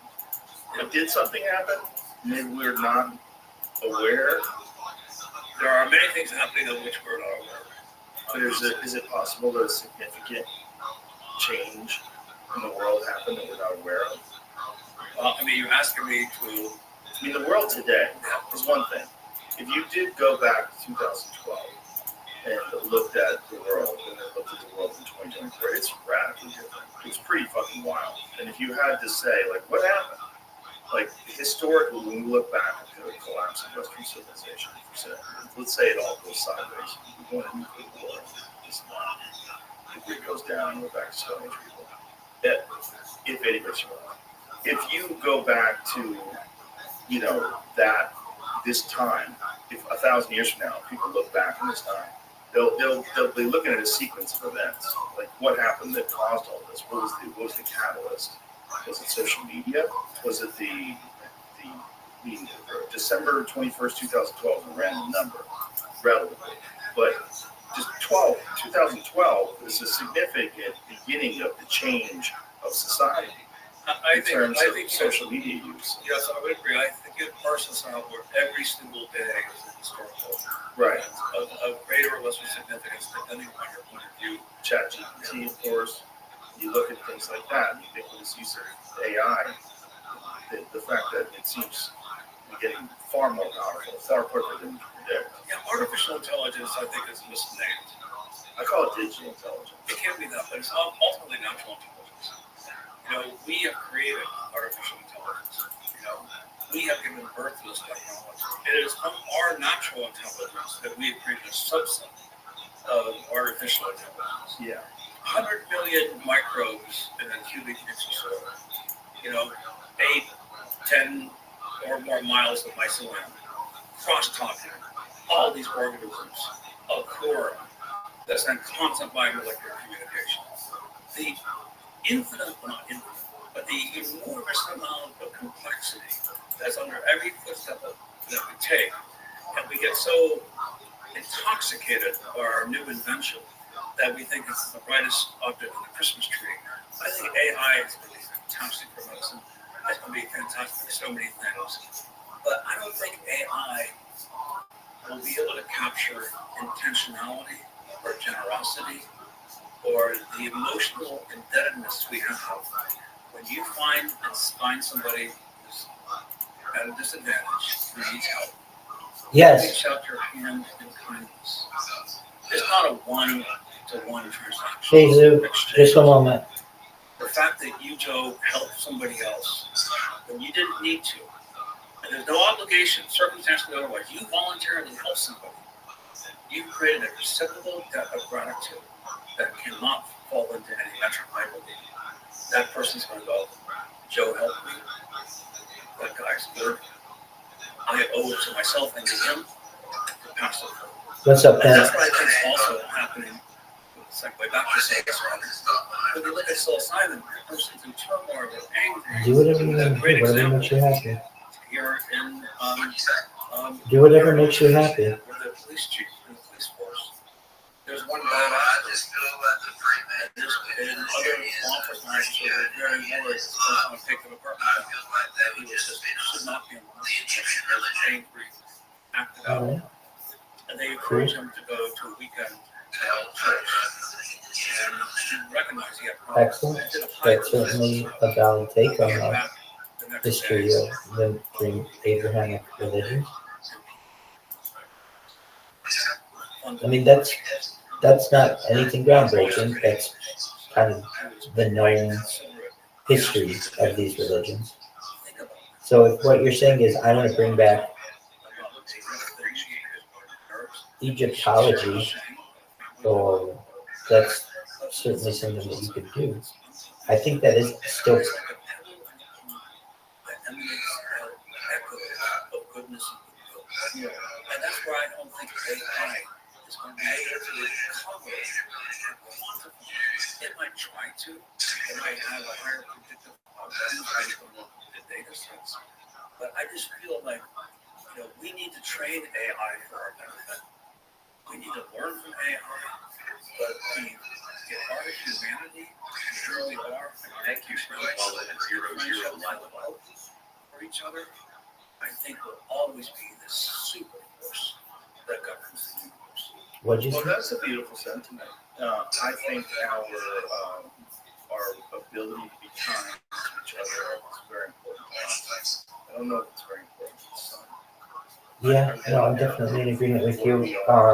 There's an entire history, particularly in the United States, of how slave owners in slave states used the Christian Bible to justify slavery to their slaves and make it seem like this was just part of God's plan.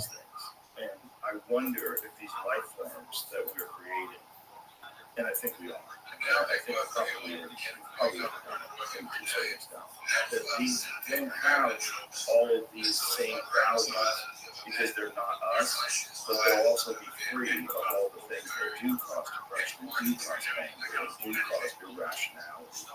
All of that is important. But you know what else is important?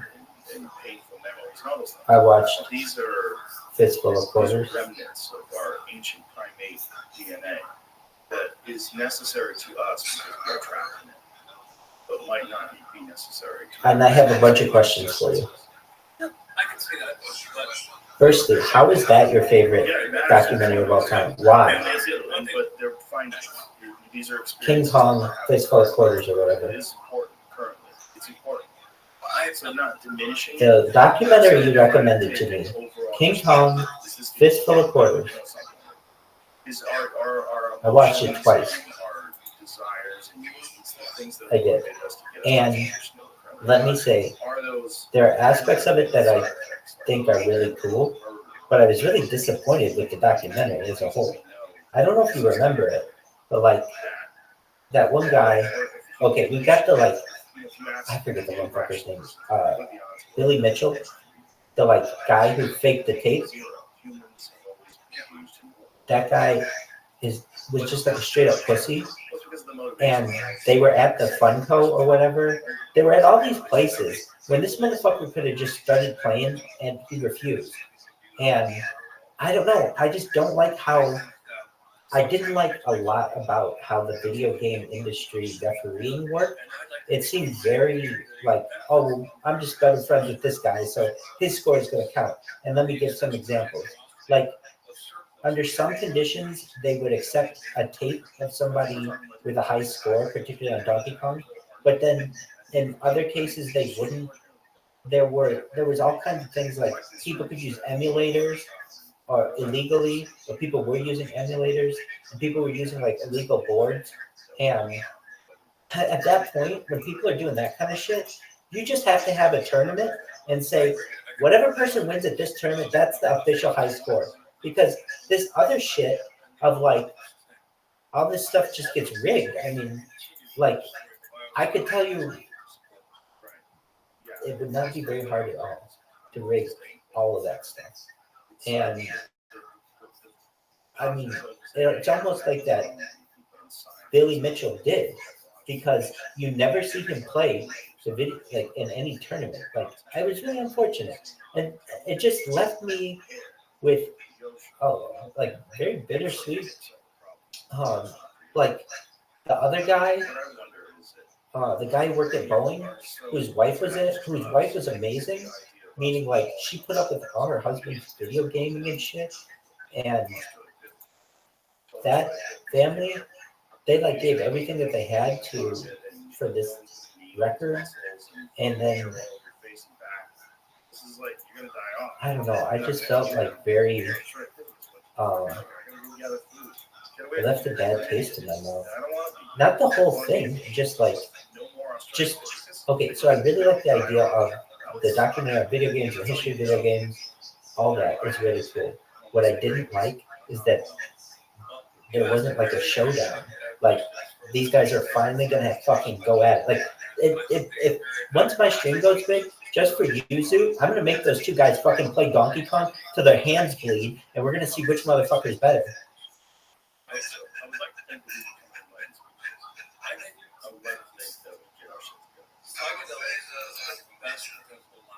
Yeah, it really is. I think so as well. And like it was really weird. Like that one guy, Billy Mitchell, the guy with the hot sauce. Like, I'm sorry, that guy just kind of fell into money. He fell into his parents' business. And so he has time to just invest in all this shit. And you can tell that like online streaming killed that whole community. I'm not saying it killed the community because it certainly didn't, but like it's like not the same. Where these guys would actually have to travel and have the cabinets and everybody would like gather around. There is none of that anymore. It's all online. How many people experimented with psychedelics? I think the age group is actually quite high. But how do you explain ineffable? How do you explain something that you cannot put the words? And this is just like, oh, people. Yeah, but some might say the cheating's even better. And then every person that I know has gone through this or Yeah. come back and say, oh my God, I can't explain it. That's right. It's like we have a thin sliver of reality. We're you and Jamie, we have such a thin sliver. And when you're under these experiences, the entire universe opens up. And you see that. Right. That's why I would say nowadays, if you want to accept any video game record, I would say it all has to be on camera. And then you feel like, oh, my mortality. Yeah, and I know they did that and they faked it. But basically, like, one of the reasons why they could tell that they faked it is because that guy, like, his score shot up too much. And I know what you're saying. Like, when the game is really long, you can't play the whole thing in one go. So how is she going to do it? There should be, I don't know, some kind of software that could verify these things. I'm not saying it has to be that way, but I think that might be beneficial. I've taught over 3,000 students in visual application.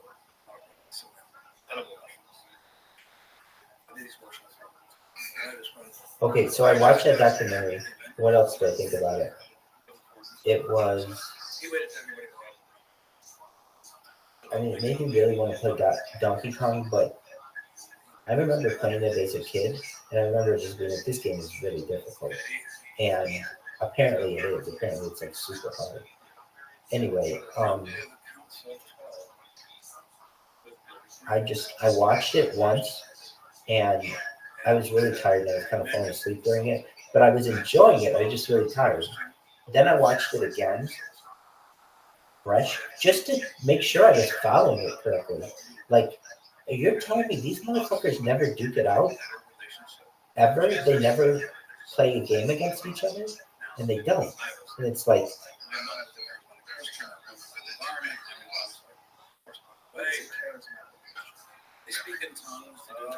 that's another weird thing. I don't know. I don't think they did. I don't think they did. That one guy always had a henchman on his behalf. Like, think about it. Okay, he was driving his car. I know you don't remember that well, but he was driving his car through the parking lot and dropped off one of his nerdy friends. And the guy from the teacher was like, so you just got dropped off by Billy? And he's like, yeah. And he's like, is Billy gonna come inside? You do what you need to do, baby. You got it. You got it. Do you think that the psilocybin was what the host was made of? Have you heard that speculation? Yes, yeah. I think that this is so rich in history. I just came back from Egypt a few months ago. And I went to 10 pyramids. On every pyramid, we found mushroom hieroglyphs. Every one of them. Now, I sent this program to Hancock, some of these hieroglyphs, and Egyptologists said, no, they're shovels. And Jamie, it'd be a challenge for you to find this, but and number one, shovels would be pointed down. And this is a perfect example. Well, scientists don't look at Egypt in the context of the ecosystem 4,000 years ago. And in Africa, the plateau of running rivers, the Sicilian and Jar Plateau, has fantastic, the B-man figure. That plateau is called the plateau of running rivers. There's no mushrooms on there. It's a desert. Same with the Nile. What'd you say, Doc? It was the very best of the world. And the Greeks believed in their mysteries. Oh, okay. So I don't think they met. And when did they meet? Like where, what city? They were in New Hampshire and they were in like Florida. Well, actually, I shouldn't say that. The guy in the car was in New Hampshire. Billy Mitchell, they were in the same parking lot in New Hampshire. But the one guy goes, isn't Billy going to come inside? And they're like, no. And he's like, all right, isn't that kind of weird? That's one of them. Right. They still look like mushrooms. But there's better ones. And I'll just pause on this one. So I'm going to do a shout out Correct. to Adele and Zeke. We published this in 2016. Okay. Water Central Work at the Endura Temple. If you look this up, it gets less than 1 millimeter of rain a year. That's how dry it is. Yeah. That's the laws there with these mushroom-like figures coming out. And the lower part is the blue locust, a water lily associated with a mushroom. Now, he published this in 2016. Is that it? I'm not the only one. Stephen Berlin in 2005 published this. And a fantastic individual. Guinness World Record. Oh, Twin Galaxies, yeah. I've been to their website. And it's really interesting. It was like started in Iowa, and then it closed down after the 1980s video game bubble burst. And then it ended up just becoming the Guinness World Records book keeper of the high scores. And it was fascinating to me how that company, or that group, got to be the high score group. And this is how. The one guy, the guy who's the referee in the documentary, he went to 400 arcades around the United States for the biggest games that existed at the time, and wrote down all the high scores so that he had basically the best idea of any person with the high scores with for all these games. And then they started publishing that in a journal or like some kind of magazine. And then that eventually went to the Guinness Book of World Records. Guinness Book of World Records published video game information until like 1988, and then they stopped doing it, and then they started back up again in 2007. Philosophy convinces us golden and bruising beliefs. And Jerry, if you could humor me with just 2 more slides. There's another example of the mushrooms associated with the fountain. I mean, there's dozens of these mushrooms. I have it, but there isn't somebody that could They're so obviously mushrooms. They're not a shovel. No. A shovel would be upside down. No, it's not like there's a Also, number. like the way the cat is flying. And the custom No, it's $5,000. It's $5,000. Yeah, and there's a painting on papyrus, Right. the Temple of Osiris, that also has very similar. Yep. And this next image, I think, is the next image. Now, there's a blue of philosophy classes. Because I don't have $5,000 to just throw at it. Okay, then I'm looking for blue juice. I don't know if we have blue juice on there. That one's wild. What is those little figurines? Those are mushroom stones, and those are American mushroom stones from Guatemala. they persisted for 1500 BCE to 500 AD, 1,000 years before the conquistadors came. And they were representative, we think, of Yeah, it would be something like that. and they could have been a family like Arab, heirlooms or silly. I finally found somebody who does similar things to what I do. Not really though. I found somebody today on Kick who streams their life 24/7 on YouTube, but they only did it on one stream that I saw, and theirs isn't viewable. They're streaming it. They're not archiving it. The thing that makes mine really important is that mine are archived, so that you can watch them in the future. Oh, lots of reasons. I can name them for you. 1, my internet sucks. 2, I had a lot of accounts that have been banned. 3, I don't have a niche.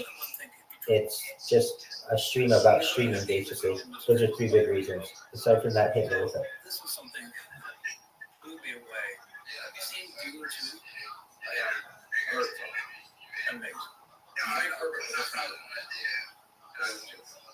Frank Herbert was in Washington. And Frank Herbert came to visit me. And Frank told me his wife she was Rothschild. And Christmas tree is my work.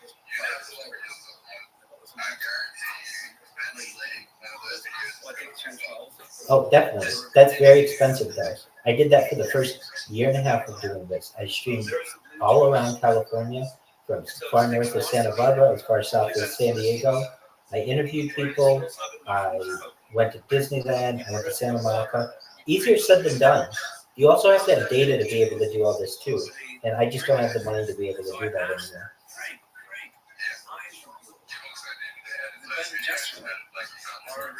Right. You're 100% right. I have a saying. And I said, everything spice seems like it's spores. And the blue eyes is blue juice. And he goes, you're the first person. Oh, wow. He said he was tripping on psilocybin mushrooms. He was laying on his deck. And he saw worms coming out of the mushrooms that he ate. Psilocybin mushrooms. And that was the dawn of the idea. Yeah. Now, I mean, there are people who do that. That's not my stream. I started that way. That's you just kind of have to have an established user base, I would say, or an established fan base. If you just go out there and you have killer content, but no one's watching, and it gets 4 views, whatever. The thing that I had that has gone most viral, I didn't even know it. Somebody had to tell me. I had something on TikTok that has 150,000 views. That happened organically. And what was it? There was a girl, a television anchor, like a person who says the news, and she was on a TikTok, and she was answering people's questions, and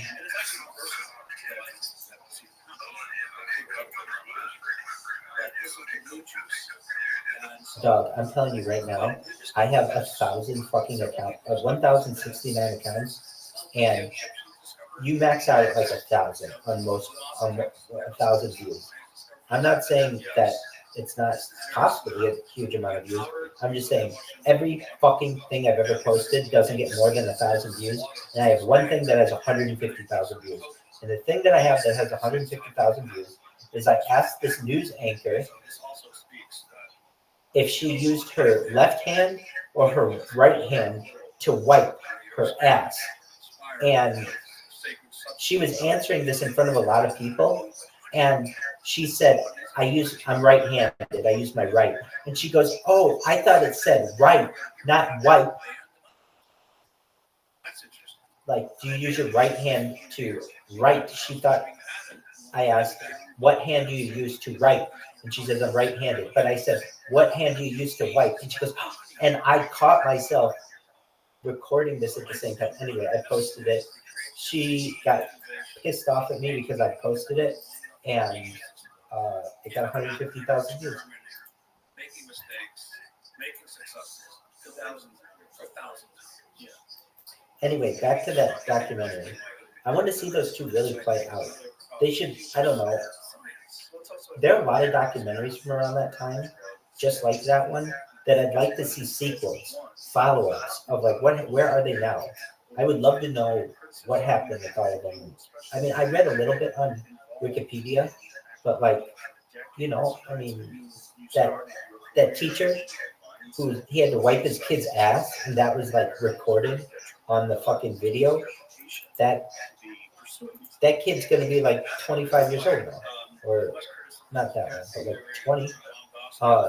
We've got the wife and the husband. Are they still together? We've got the hot sauce guy. That guy, that company's still in business, I think. So I don't know. There's a lot to it. It wasn't my favorite documentary by any means of all time, but I really liked it. I'm glad I watched it. It was very fascinating to me, and I want a sequel to it.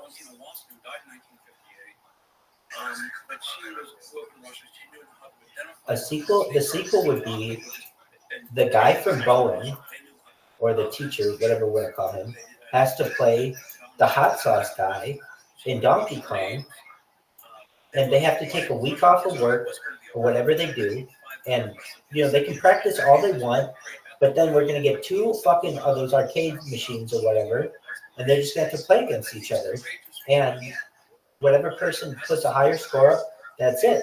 We'll live stream the whole thing, and then for once and for all, we'll know who is the better player then. And I know things fluctuate at the time and all that, but to me, it's not fair that hot sauce guy can go around and be like, I'm the video game player of not just the year, but the century. Video game player of the century, and doesn't play one fucking video game in a documentary that's basically about him. Exactly. Now, I know, well, yeah. Well, but they gave him, like, his scores back, though. So I guess, like, I don't know. That's the stupid thing about their website, the Twin Peaks website or whatever, is it's like most of the people on there have had their scores removed and then added back. So it's like, who's really making the determinations here? And it's amazing. Oh, yeah, it's still up. And it's amazing to me that such a website is like the determining factor for Guinness World Records. But I get it. I understand because it has a rich history. It's surprising to me. Anything else that I thought was cool about it? It's kind of sad that just like none of those people are really rich. I mean, Billy, he just inherited his money, and all the other people are just like normal people. Like, I don't know. It's like it's really sad actually to see some of those guys. I mean, it's like all dudes. I don't think they had any chicks playing. Now that I think about it, were there any girls there playing? I don't even remember. I don't think there were. Even like that. Do you remember in that documentary, do any girls play? No. That just shows you, like, girls gaming is still so new. But they made a whole fucking documentary about the history of gaming, basically. And they don't mention women once in that thing. Or show them. I mean, that's just... And we're like blind to it. Or like, we're not now, I mean, we notice it now, but back then it was like, oh, well, they're just not interested in it. Donkey Kong and Donkey Kong Jr., and that was a big brouhaha on using what was called like a double board. Like if you use...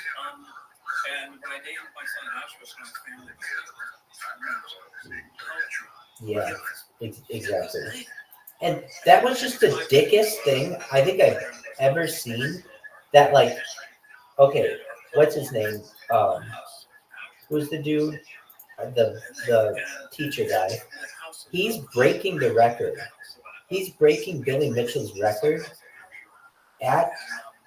he flew from. Please allow me to spread some good news that Real Rabbi Rothschild is promoting event He featuring flew on their screen right now if at you've least ever traveled checked. from Washington State to New Hampshire. That's clear across the fucking country.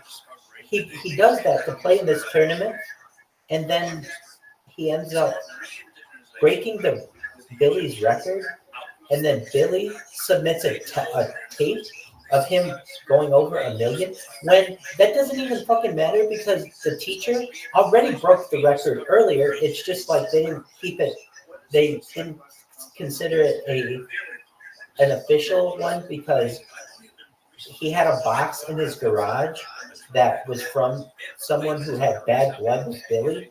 It's like, what the fuck kind of refereeing system is this? And they sent spies over to the guy's house.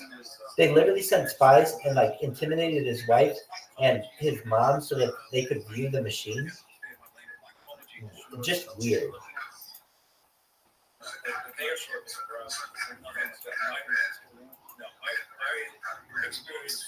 Right. He's the first guy. What's it called? Death screening it. And like that was such a big deal. The death screening. He was the person who.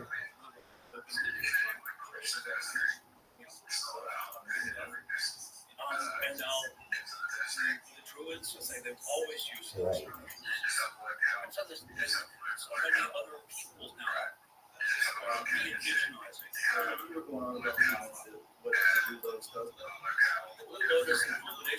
I can see that. As evidence by her. What is in the blue lotus and what is the actual compound? Hey, can you? Interesting. Okay, today the blue lotus Let's see flowers. here.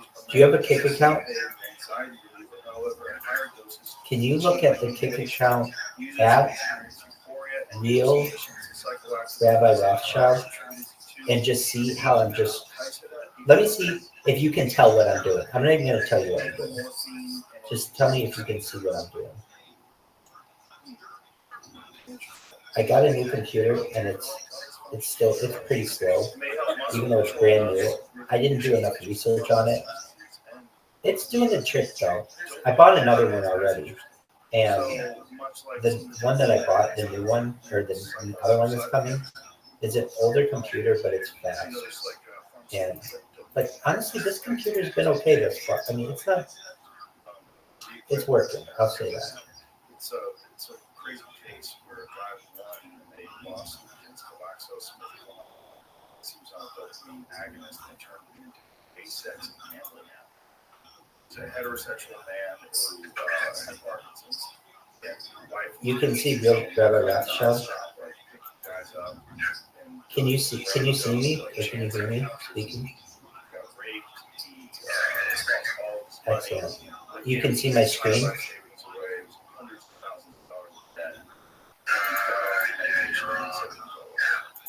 Excellent. All right. So, yeah.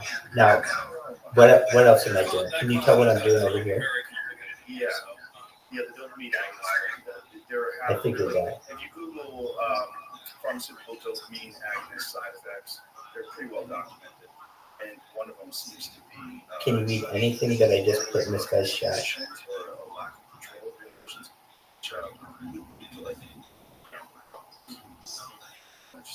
Just can't. Turn on, let's go. Spend that roulette. Like they just go crazy.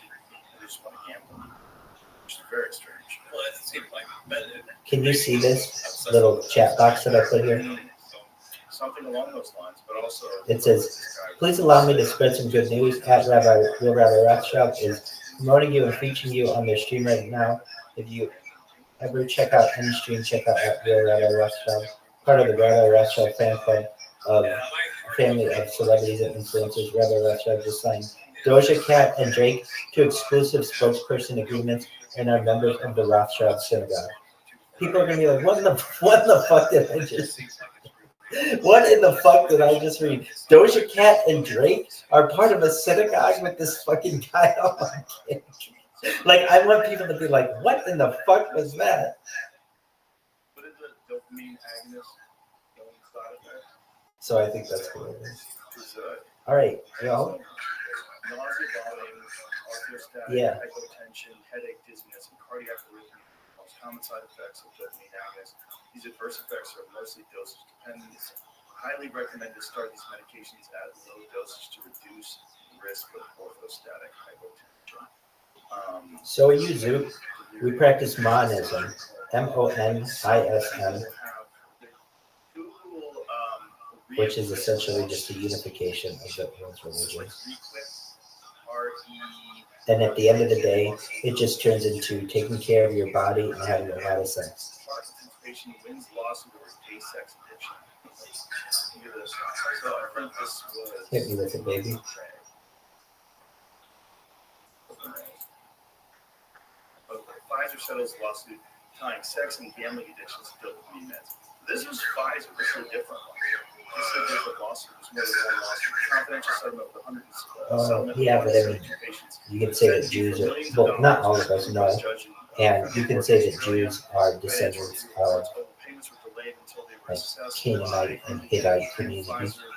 Side effects of the drugs they were taking to treat Parkinson's disease was restless leg syndrome. Yeah.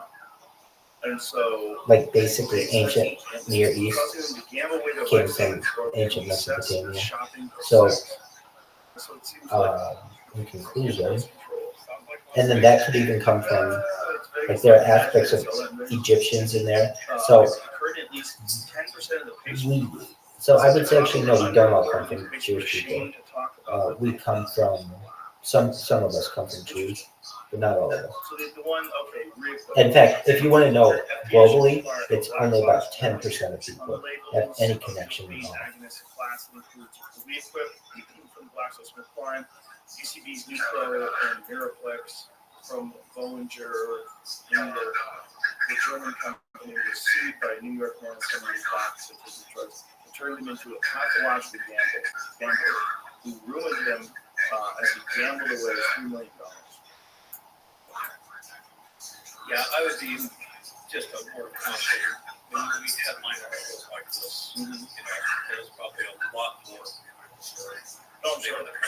Well, there's probably a lot more. You're good, baby. Lotus flower, some naturally occurring substance, probably also has a bunch of other things in it as well. It's sort of like when they had Marinol, remember they tried to do this, it was terrible. There's a lot of things that come with it. Dog, I don't do that for people. You can set up an appointment. Inside of it, especially when it comes to cannabis. Other cannabis with THC. Well, I think we're at an extraordinary time of reevaluation. I hope that we have greater respect for diverse points of view. I think a lot of these observational studies and patient reporting should steer medicine. I think observational studies in general populate databases for scientists. So this is my strategy, and I think it's fucking brilliant. I create an account, a throwaway account. I spam with it. Like, yeah. Great. I hope you enjoy it. But hopefully is guided by a very high ethical standard where we are always, trying to steer the course, in a way that is judicious and does not get away from us. And that's the biggest concern about AI. Cheers. That's what we're We have to give psilocybin to AI. I just don't know how to do it. Yeah, it cannot be programmed in. Compassion, psychedelic. It's for you, What if 10 the AI days away. has already achieved some sort of state of enlightenment just by virtue of not being Yeah. all the things that ruin humanity, maybe automatically. Oh, then quit even mentioning this fucking dinosaur program. It's a diversified singularities that are converging to a single concept. All right. So have you ever played Donkey Kong, the video game? Are you good at it? No, the Mario one, not like Donkey Kong 64. The one that they play in the movie, or the documentary. Easy Oh, so you've played the one with the ladders and everything? I'm a libertarian in that the government. So you played the one that has the ladders, right? Crossing my threshold. Okay. What I do with my family. I think that's probably further than I've been. Especially something that like it has so It apparently like one of the hardest games of all time. You die from dehydration. you literally wouldn't be able to do it. You wouldn't be able to eat enough to kill it. And I think it speaks to the freedom of speech. It's amazing in that game, or in that documentary, when they show all the levels. I was really disappointed. Though they didn't show what the last level looked like. An individual does not have a right to tell you what you can and can't do. It's just wrong. It's wrong fundamentally. I mean, that's debatable. You could say it's Go against a supercomputer. It's not even dangerous. Maybe psycho. No, Go is much more complicated than chess is. I would have said chess, but no. Go is the most complicated game. It has the most amount of outcomes of any board game. It's a Chinese game. I would have said the same thing. I would be like, oh, it's chess. But actually, there's a game called Go that involves just black and white balls on like a big table, and it's kind of like Minesweeper. If you ever played what Minesweeper was on like a Windows computer, it's kind of like that. You basically have to surround your enemy with the balls. But anyway, so what I'm saying is what you're saying. It's just, I saw a documentary once, and it's all on how much more complicated a supercomputer has to be good at Go than it has to be at chess. Like the supercomputers at chess nowadays are kind of almost maxed out. I think I read actually today that there was a supercomputer. Yeah, I did read this. I forget its name, but it within 7 minutes, it had learned everything it needed to beat any person at chess ever. Like basically, it took 7 minutes to teach itself this. It's wild.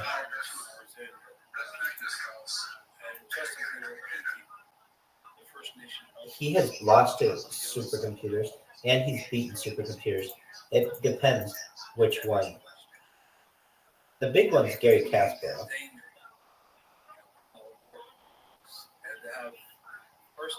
He's the one who took on Deep Blue and made it like he made. Well, actually, Bobby Fischer's the one who made chess sexy. But Gary Kasparov is the one who, in my opinion, made modern chess exciting.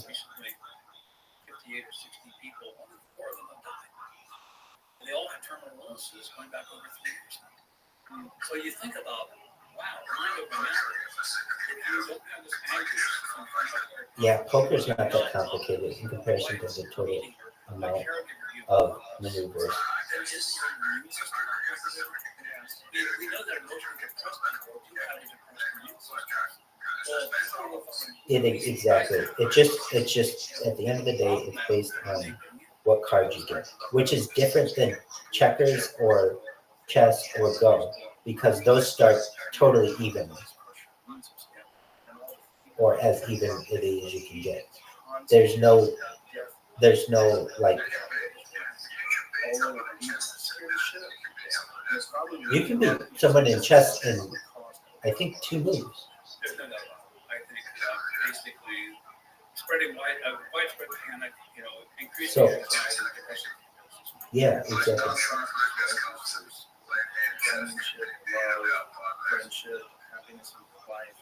Perhaps even faster.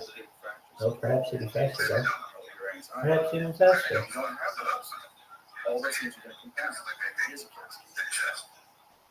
Well, that's why, again, I see life and loss, life and disease, health and disease. There's a multi-factorial equation.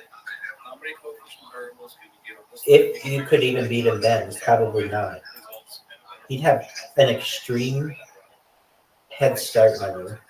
And then anything that you learned, he would just learn a little bit better because he'd be watching. I mean, it depends. It depends. I'm not saying you could never beat him, but I'm saying not like he's going to stop playing chess getting better either.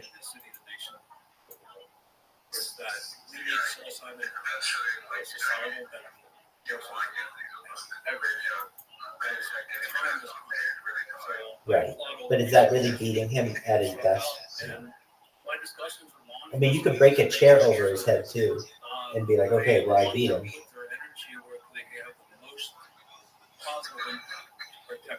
What you get what I'm saying is you want to beat him when he's at his best and you're at your best. And chances are you will never have the opportunity to beat him because he'll continue getting better, as would you. If you could like freeze him and say, I don't want you to get any better for the next 50 years, and you dedicated yourself for 50 years to chess, then perhaps you might be able to beat him.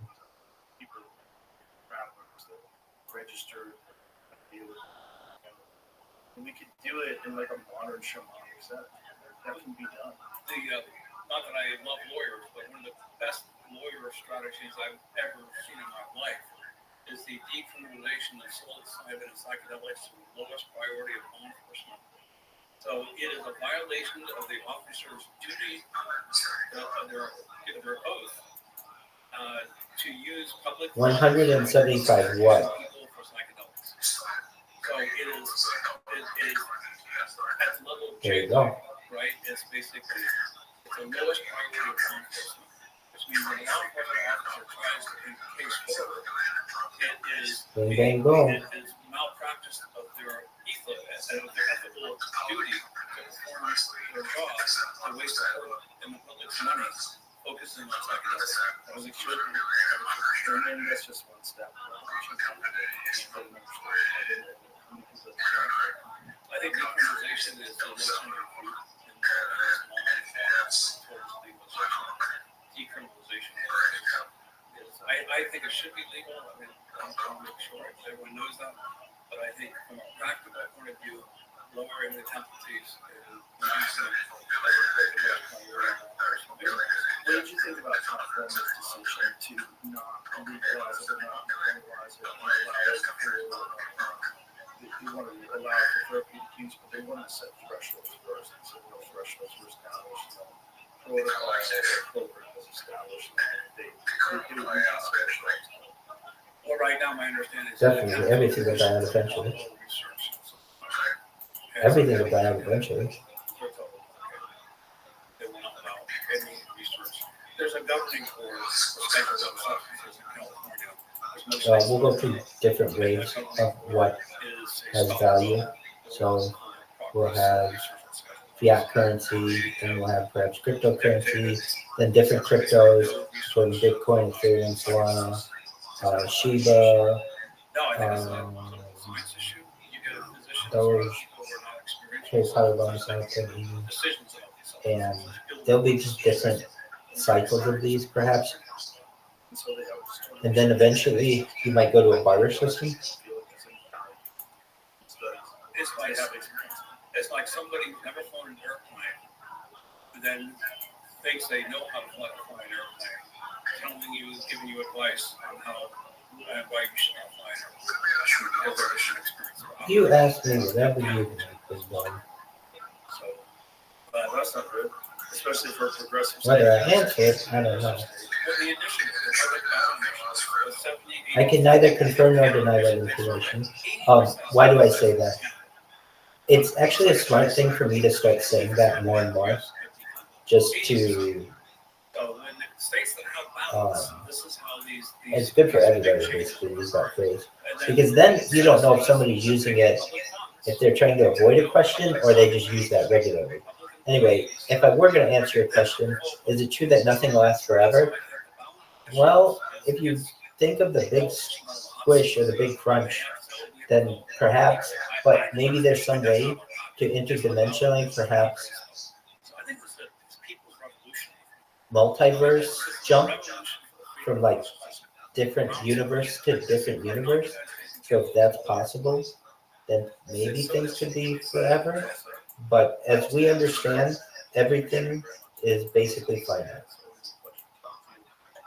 Your company that you sell these wonderful mushrooms at is called Post Defense, fungi.com. Get that. Thank you for everything you do, my friend. I want to thank you, Joe, and I want to thank you for having this opportunity. I want to thank all the JRE listeners for contributing these observational studies because you can help inform scientists to make good decisions. No, it doesn't last forever. Eventually, the sun is going to expand and envelop the Earth, so everything on Earth will be destroyed. If we're able to take the data on Earth to another solar system or planetary body, perhaps, but then eventually everything gets squished in the big squish.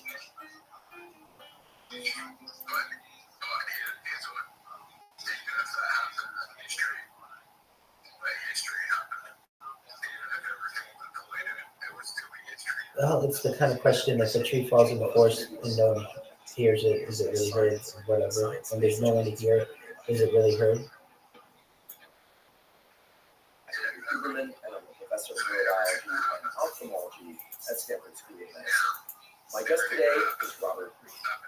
Robert Greene is an author who has written more than 5 best-selling books, including The 48 Laws of Power, The Laws of Human Nature, and Mastery. He did a bachelor's training at the University of California, Berkeley, and the University of Wisconsin at Madison. Robert Greene's books are both unique and important for several reasons, not the least of which is that they explore the interaction between the psychology of self, self-exploration, and the psychology of human interaction, all rooted in history and modern culture, and at the same time in a way that pertains to everybody. I first learned about Robert's work from reading the book Mastery, which to my mind is a brilliant exploration and a practical tool. What does that even to mean? think about and pursue one's purpose. Whenever I'm asked for book suggestions, I always include Mastery in my Like, top 10. what's aggravated about it? During today's discussion, we cover a wide range of topics, including how to find and pursue and achieve one's purpose. We talk about the selection of a life partner, as well as romantic and other types of relationships. We also discuss the topics of motivation and urgency, and this concept of death pressure, which arose during our discussion of Robert's recent stroke. Robert's stroke rendered him certain limitations, but also has allowed him to explore how to write, how to exercise, indeed how to interface with life in general in new ways that allow him to continue to expand his sense of purpose. I'm certain that by the end of today's episode, you will have gleaned tremendous amounts of new knowledge that will allow you to navigate forward along the path to your purpose, perhaps find your purpose if you feel you haven't done that yet, as well as to greatly Who did you like more, yourself, the teacher or Billy Mitchell? Before we begin, I'd like to emphasize Was there anything that you liked about Billy Mitchell? It is, however, part of the I understand. There was one thing that he said that didn't make any sense to me, and I didn't want to watch it. I watched it twice, and it still didn't make sense to me. Billy Mitchell says, you know, anybody can get a record on camera. It really matters when you do it in person. Now, keep in mind, Billy Mitchell didn't ever play anybody that I saw in person on this documentary. So he was very hypocritical. But he said, you know, if Tiger Woods goes to Augusta on Sunday and wins the Masters, that's what people want to see. If he goes out and plays really well on Monday, no one cares about that. They want him to perform when all the people are there and where all the cameras are there. And that's how video games are. And yet, this guy never competed like that, or like didn't within this documentary. I just thought that was kind of bullshit. And you know, I understand kind of where he's coming from a little bit. Like, look, he was already named Video Game Player of the Century. So, like, you almost want to retire at that point, because what else can you do? Like, how can you do any better than that? One of the key things to getting a great night's sleep is to make sure that your mattress is tailored to your unique sleep needs. Helix Sleep has a brief 2-minute quiz that if you go to their website, take that quiz and answer questions such as, do you tend to sleep on your back, your side, or your stomach, do you tend to feel hot or cold in the middle of the night? Maybe you don't know the answers to those questions, and that's fine. At the end of that 2-minute quiz, it will match you to a mattress that's ideal for your sleep needs. I sleep on the Dusk USK mattress. And when I started sleeping on a Dusk mattress about 2 years ago, my sleep immediately improved. So if you're interested in upgrading your mattress, go to helixsleep.com/Huberman, take their 2-minute sleep quiz, and they'll match you to a customized mattress for you. And you'll get up to $350 off any mattress order and 2 free pillows. Again, if interested, go to helixsleep.com/Huberman for up to $350 off and 2 free pillows. Today's episode is also brought to us by Waking Up. Waking Up is a meditation app that includes hundreds of meditation programs, mindfulness training, yoga nidra sessions, and NSDR, non-sleep deep rest protocols. I started using the Waking Up app a few years ago because even though I've been doing regular meditation since my teens, and I started doing yoga nidra about a decade ago, my dad mentioned to me that he had found an app, which could teach you meditations of different durations and that had a lot of different types of meditations to place the brain and body into different states. And that he liked it very much. So I gave the Waking Up app a try, and I too found it to be extremely useful because sometimes I only have a few minutes to meditate, other times I have longer to meditate, and indeed I love the fact that I can explore different types of meditation to bring about different levels of understanding about I didn't say consciousness, anything, I and just also listened to bring your the body podcast. to lots of different kinds of states depending on which meditation I do. I also love that the Waking Up app has lots of different types of yoga nidra sessions. Robert Greene, a process for finding and achieving your unique purpose. It's very different than most meditations, and there's excellent scientific data to show that yoga nidra and something similar to it, or non-sleep deep rest, or NSDR, can greatly restore levels of cognitive and physical energy, even with just a short 10-minute session. If you'd like to try the Waking Up app, you can go to wakingup.com/Huberman and access a free 30-day trial. Again, that's wakingup.com/Huberman to access a free 30-day trial. And now for my discussion with Robert Greene. Robert, I'm so happy you're here. I'm really happy to be Yes, here. sir. Thank you so much for inviting me. Short story. In 2015, I was teaching a course. It depends where This was a big and course. what kind of life I want to live. This was when I was a professor at University of California. Yeah, if you know what Reddit is, there's something called The course was entitled Neural Circuits and How It Proceeds. But there was the final lecture where I It's did a called- lot of Q&A with the students about science, about careers, about career paths, and what I found was that I don't know, maybe about not just science, but about how to learn. I don't know. It depends if is your house paid I for? recommended 3 books at the end of the course. Okay, your house is paid for, probably like $1 million. And one of the books was the book Longitude, which is But that's today. In 5 years, that might be $2 million or $5 million. mystery. Not And to be mysterious, but right, just depending on inflation. So, it is. It's and I mean, science. You should know that. most people don't have $1 million on which to retire, so you'd be doing much better than most It's a people. wonderful resource. But yet, you still can't do anything you want, And the reason I recommended mastery is which is unfortunate. When I was a kid, someone who had $1 million, they could basically do whatever they wanted. They could buy a plane, but nowadays you can't buy a plane for that kind of money. In that it taught me so much about how to learn from others.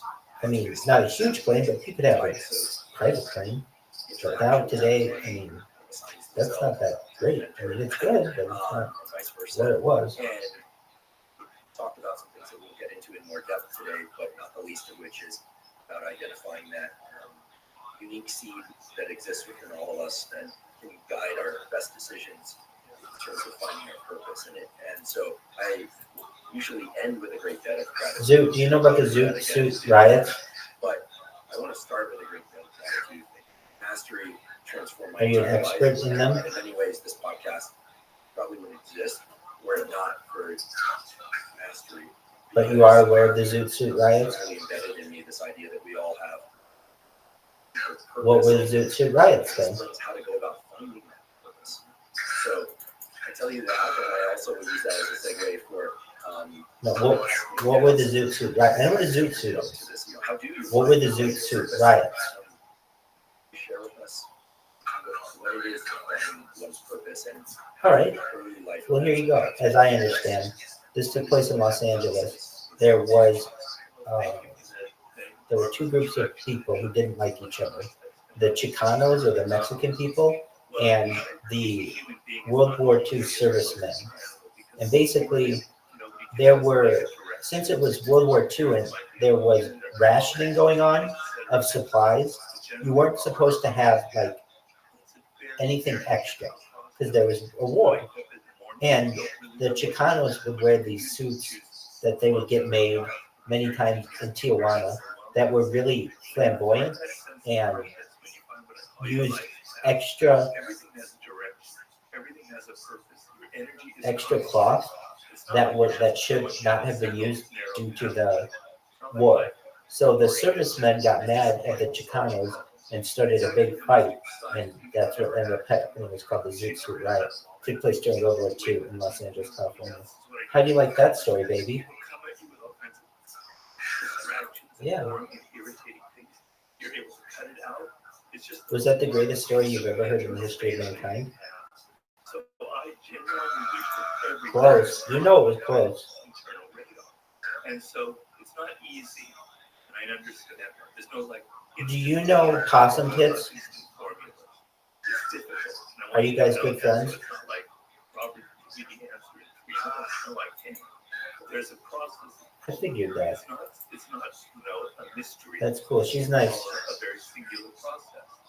And the idea is, we're talking about. Yo, dog. The way I like to frame it is, when you were born, you are a phenomenon. You are unique. Your DNA has never occurred in the history of the universe, going back billions of years. It will never occur in the future. Your life experience with your parents and everything that you experience in your early years going on is your unique story. You are one of a kind, right? So that is your source of power. To waste that is just the worst thing you can do in your life. And what the power is finding that uniqueness, what makes you you, and how you can mine that, how you go deep into it, and use that to create a career path, right? And so I tell people, when you're a child, you're 4 or 5, or even younger, you have what the great psychologist Maslow called impulse voices. The little voices in your head that say, I love this, I hate that. I like this food. I don't like when mommy moves this way. I like when daddy comes from here. You're very tuned into who you are and what you like and what you don't like. And these voices kind of direct you in certain ways, right? And when you're very young, they direct you towards intellectual, mental pursuits as well. And there's a book I recommend for everybody. It's Howard Gardner's 5 Frames of Mind. It helps me immensely. The idea is, he talks about 5 terms of intelligence. Our problem is we think of intelligence as mostly intellectual, but there are many forms of intelligence. There's the intelligence that has to do with words. There's abstract intelligence that has to do with patterns and mathematics. There's kinetic intelligence that has to do with the body. There's social intelligence. There's 5 of them. And the idea is your brain naturally veers towards one of them. You can veer towards 2 of them, that happens, but generally one of them kind of dominates, right? And it's like a grain in your brain.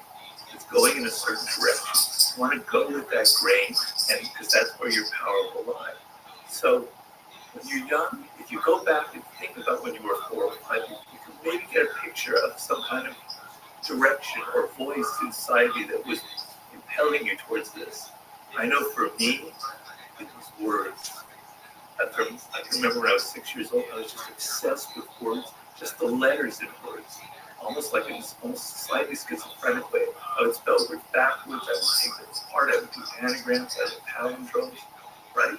So I had a thing about words and language, very primal. Some people, Albert Einstein, when he was 4 years old, his father gave him a birthday gift of a compass. And he was just mesmerized by this compass. The idea that there are invisible forces out there in the cosmos moving this needle. And he's obsessed with the idea that this is the force. Steve Jobs, when he was like 7 or 8 or maybe younger, in Burlington, California, his father passed by a school with technological devices and windows. And he was just hypnotized by the design of those devices in the glass tubes. So he wanted to go in that direction. Tiger Woods saw his father hitting golf balls in the garage, and he was just like screaming with joy. He had to do that, right? I a million different examples of this. Of course, these are people who are famous, obviously. We can go back and find that. It's easy. So what happens to you, these come going on too long, please continue. What happens to you is you're 7, now you're getting older, and you're starting to not hear that voice anymore. You're hearing the voice of your teachers telling you, you're not good at this field, you need to get better at math. You know, you should be interested in these sports, or you should go in this direction. Your parents are starting to tell you, this is the career they want, or the direction they want you to go, right? Start hearing that more than your own voice. As you get older, it gets worse and worse and worse. Then when you're a teenager, it's all about what other people are doing, your peers, what's cool, what's not cool, you know? And that kind of is more, so all of these noise enters your brain, and you can't hear that anymore. You don't know who you are. And so you go to college, you kind of need to choose a major that seems practical that your parents want you to go into. Maybe you kind of wander around, you're not sure.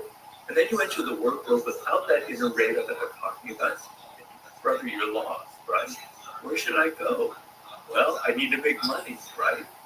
And so you make a choice based on the need to make a lot of money. Not everyone, but some people do that.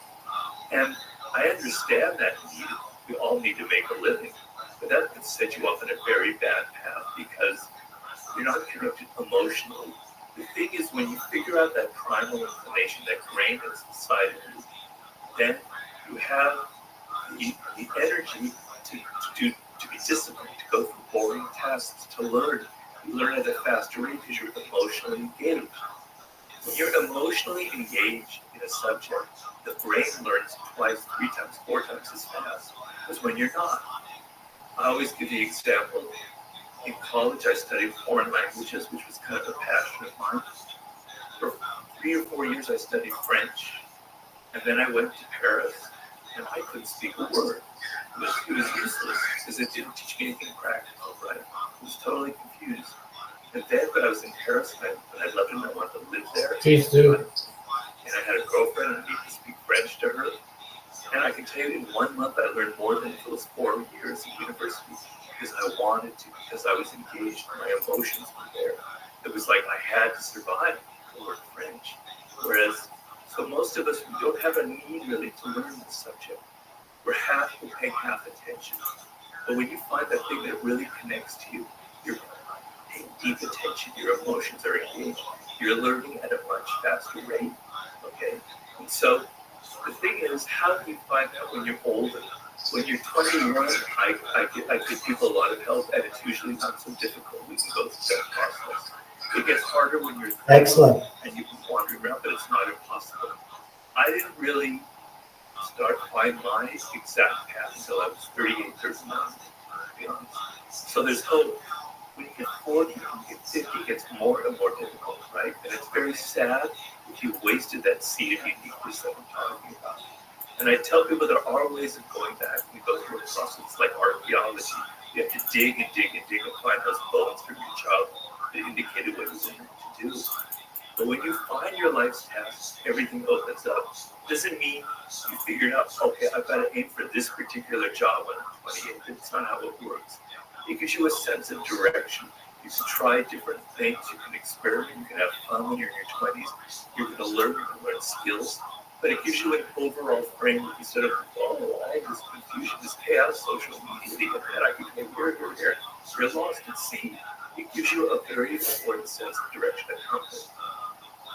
As you describe this, I have this image of, you mentioned animals that presumably don't have a lot of flexibility in terms of the niches they can exist in. But the way I imagine this process is that as a human, we're plopped into an environment, here I'm using an analogy, where we don't really know if we are an aquatic animal, a terrestrial animal, or an avian, right? Or an amphibian, for that matter. And to make the wrong choice, right? To be an amphibian who's trying to fly, although I'm sure they're out there in the animal kingdom, it's not just a waste of time, it's probably deadly. And not to over-dramatize the failure of finding this purpose, but I see it that way. Whereas perhaps we could just say that the process of finding one's purpose is to realize, like, I'm an amphibian. I can go in and out of the water, whereas a bunch of other creatures around me stop at the water's edge. Right? And this is really cool. And a bunch of these other things, like these flying things, that they can't actually even go into the water. Right? Some of them might surface and dive into it, but they can't do what I can do. So the process of self-discovery, it sounds like, is about restricting one's choices to a sort of wedge within the full landscape of options. And, for me, I can certainly recall, after reading Mastery, it helped me recall some early seed emotions that I experienced as a very distinct sensation in my body. Describe. Yeah, without making it too specific to my unique tastes, as a kid, I loved flora and fauna. I loved learning about biology, and no surprise there. But animals and how they move in particular, and fish, and going to a proper aquarium store for the first time for me, and going snorkeling for the first time. It's like, wow. And it's, even as I describe it, it's almost like my body floats. I feel it in my left arm, of all things. And it feels like there's something to do about it. It's not just that I'm an observation of things that delight me, right? It's like there's an activation state created within me. Like, I got to do something with this. And typically it's tell everybody about it until they won't listen anymore. But oftentimes it's to also draw those things, to think about them, and I just delight in them. It's a constant source of delight. And so seeds such as those, and there are a few other things in that landscape of flora and fauna, and learning about animals and biology, including the human animal, and then organizing information feels so satisfying to me. It's like a drug that, and so it just feels like this, eternal spring of life, right? And so for me, that's what it was. And in 2015, when I was teaching that course, the course I loved, but I was feeling a little bit astray in my scientific career. And then I read Mastery, and I realized, yes, I love running a laboratory, I love teaching, but there's something else for me, and it has to do not with a podcast. I didn't know what a podcast. I knew what a podcast was. I was listening to podcasts at that time, but I wasn't on social media. I know lots about being a podcast, but what I wanted was that feeling in its total number of forms. That's the goal. Get that feeling in as many forms. Is that about? That's absolutely perfect, because the connection to what I'm talking about, it's not an intellectual thing. It's visceral. It's emotional. It's physical, right? And you feel it in your body, and when you're doing it, it's like it's at your level. It's like you're swimming with the current. You feel it. Things are easy. Everything clicks together. There's a delight. Not everything is going to be delightful. There's going to be tedium involved. There's going to be moments of boredom. But you're able to withstand the moments of boredom because you feel that deep overall connection. So yes, that's precisely what I'm talking about.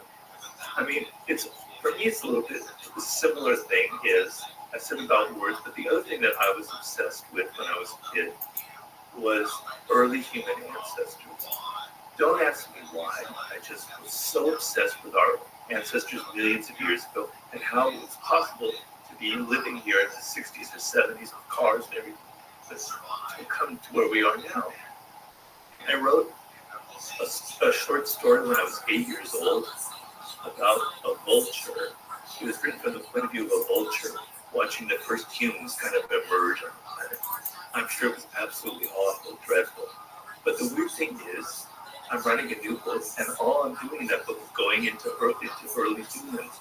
And I feel like a kid again. I'm so excited. I'm so happy. So I can very much relate to your story. You mentioned these 5 different frames of intelligence, or frames of mind, as we refer to them. And I'm certainly aware that I lean towards a more intellectual interest, although, as you pointed out, the excitement, the delight is visceral. And the actions are actions for the body, ultimately, right? One has to draw, speak, write books, etc., to transmute that excitement into something real. For people that are not as intellectually tuned, but maybe are kinesthetically tuned, for instance, I can only wonder what that's like. I'm not completely uncoordinated, but I don't think I have a kinesthetic attunement or frame of mind. But I, for instance, had a podcast listener mention that they think in feels, that they literally experience thought as sort of a patchwork of bodily sensations, right? And that thought for them not of the stuff from the neck up, but only on the neck down, which to me was really intriguing. And so I only raise this because there have to be, as you point out, there's an infinite number of different sort of orientations based on our unique DNA and experience. But what do you think explains why these particular seeds, or as you pointed out, like the direction that the grain runs in the brain? I mean, it's partially going to be nature, it's going to be DNA. But we're talking about this as if there's some exciting or awe-inspiring or delightful thing that captures us. Can it be the other way too? Can it be, one has a bad experience as a child in an intellectual environment and then decides, I'm going into things of the body feel good, things of the mind, of intellect feels bad. And does it matter whether or not we are drawn to our purpose by recognizing what we love or what we hate, or are both useful? Well, they're both very, very useful. A lot of intelligence is not verbal. We think in terms of images. We're very much affected by the emotions of other people. So I know, for instance, my mother is very, very interested in history. She's obsessed with history. And I probably absorbed her interest in history. I don't think it's a genetic gene for that interest, So you're going to absorb things from your parents as well. So it's not all just genetic. But yeah, what you hate will have a big thing. But the problem with doing that is, if you go into a direction and you're in elementary school, etc., and they force you to learn math and you hate it, what it tends to do is it turns you off from learning in general. I don't want to keep this fun. I don't want to go for anything because it's painful. It doesn't lead anywhere. It's not me. It's frustration. It turns you off from learning in general. So it's really, really important for a child to have the love experience as early as possible, so that they can know what they hate, why they hate, right? And then they can rebel and they can go into that field, as opposed to, I hate learning, I hate discipline, I hate studying, I hate trying things over and over again. If you're kinesthetically oriented, and a part of me, I understand that because I love sports, is you have to practice. It's going to take a lot of, you're not going to instantly be good at something, right? And that's going to require a love of it, right? But if your math experience, I hate learning shit. It's going to transfer to sports. You're going to hate discipline in general. So it's very important for parents to let that child have at least glimmers of that love moment. I know for me, when I finished college and I entered the work world, I had a good job. I got work in journalism. I hated it. I hated working for other people. I hated office politics. I hated all the egos. I hated the smarminess. I hated the lack of quality. It was all just about, making money and getting things out there. Then I worked in Hollywood. I hated Hollywood. I hated working in Hollywood. That formed me very much. Made me go in the direction that I went in, but only from the basis that I knew that I wanted to be a writer. So, that's very important, that it's not just hating and form you, but there also has to be that positive, deep emotional love of something that also is grounded in you in some way. What you just said really highlights the fact that energy and motivation can come from either pressure, desire for something or desire to get away from something. And earlier when you were talking about how we are so much more engaged and driven toward things that stir us emotionally, and actually we know based on the neuroscience, as you know too, I'm sure, that only by the release of certain neurochemicals in the brain and body would our brain have any reason to change, right? If you don't feel agitation and you can do everything that you're trying to do, of course your brain wouldn't change. Like, why would it? Right? That agitation is the signature of the neurochemicals that are saying, hey, something's different now. Right. You might need to do something different, including rewiring yourself, right? And that can come from positive or negative experiences. And I'm obsessed with this idea of energy. I mean, we all want to have more energy and focus. And normally we hear about the concept of energy in the context of caloric energy, like what should we eat and when and how much, and we need to get sleep. But what you're really referring to is neural energy, like the engagement of ourselves. That's sitting there ready to be engaged, but it requires the right experiential macronutrients, right? The experiential micronutrients, as opposed to, of course, we need good nutrition, but that's not sufficient. It's necessary, but not sufficient. So, would you say that when we are, let's say, since a good number of our listeners are in adulthood, from our 20s on, that the things that excite us as adults, that really generate some feeling of readiness or grab our attention, are still informative for guiding our decisions about best life and life purpose? Well, what exactly do you mean by that? I mean, like, because there are things that excite you in kind of a quick way, like, where you have to relieve some tension and there's entertainment and there's things that kind of give you pretty immediate gratification. There's the larger picture of something that will give you fulfillment over years to come. So you can feel that when you're older and you can pay attention to it. But a lot of the time is we're paying too much attention to the immediate pleasures of life, to what is this instant gratification, and that's what we're grabbing for. So this is a much more kind of deeper process that involves that digging that I was saying. It's deeper than just kind of, I like this, I don't like that, kind of thing. It's more something macro than just that. And so when you're in your 20s or in your 30s or your 40s, you want to be paying attention to yourself. And the problem with people in the world today is you're not paying attention to yourself. You're not inside your own head. You don't hear those voices. You don't hear what you love, what you like anymore. Because as I said, there's so many of these other distractions going on.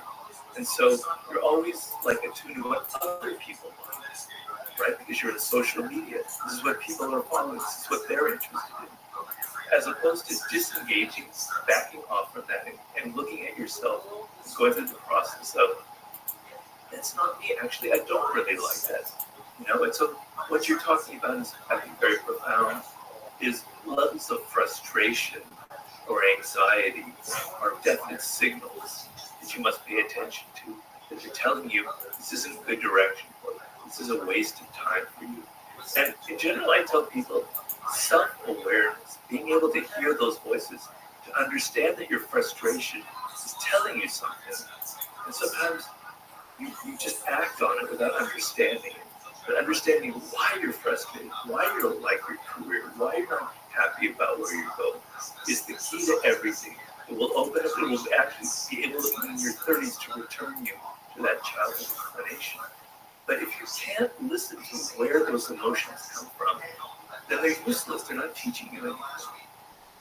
As we all know, quality nutrition influences, of course, our physical health, but also our mental health and our cognitive functions, our memory, our ability to learn new things, and focus. And we know that one of the most important features of high-quality nutrition is making sure that we get enough vitamins and minerals from high-quality, unprocessed, or minimally processed sources, as well as enough probiotics and prebiotics and fiber to support basically all the cellular functions in our body, including the gut microbiome. Now, I, like most everybody, try to get optimal nutrition from whole foods, ideally mostly from minimally processed or non-processed foods. However, one of the challenges that I, so many other people face, is getting enough servings of high-quality fruits and vegetables per day, as well as fiber and probiotics that often accompany those fruits and vegetables. That's why way back in 2012, long before I ever had a podcast, I started drinking AG1. So I'm delighted that AG1 is sponsoring the Huberman Lab podcast. The reason I started taking AG1 and the reason I still drink AG1 once or twice a day is that it provides all of my foundational nutritional needs. That is, it provides insurance that I get the proper amounts of those vitamins, minerals, probiotics, and fiber to ensure optimal mental health, physical health, and performance. If you'd like to try AG1, you can go to drinkag1.com/Huberman to claim a special offer. They're giving away 5 free travel packs plus a year's supply of vitamin D3, K2. Again, that's drinkag1.com/Huberman to claim that special offer. It sounds like one of the goals is to engage in what I'll just call for the moment unadulterated self-reference. Unadulterated in all senses of the word. Because as a child, as you pointed out, at stages of life that are before puberty, they're literally pre-sexual, which I think is important, right? Because puberty, to me, as a neurobiologist who started off as a developmental neurobiologist, I can tell you that puberty is the most profound transformation that the brain undergoes in the entire lifespan. There's just absolutely no question about it. Everything is different after puberty because of all of the new relational dynamics that become apparent and our potential involvement in them. It's not talked about enough how dramatically puberty changes the brain. I mean, we are different people before and after puberty.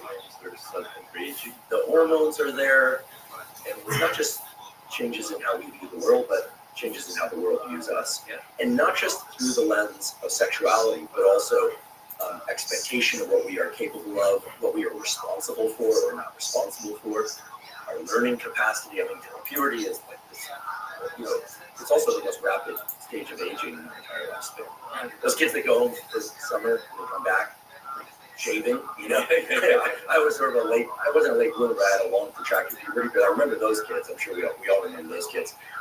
Everything changes, and so I think prior to puberty, these seeds, as you described them, of delight or of resistance to things, they are unadulterated. They're not contaminated by the voices and expectations of others. And so I can see the challenge of reaching back to those as an adult.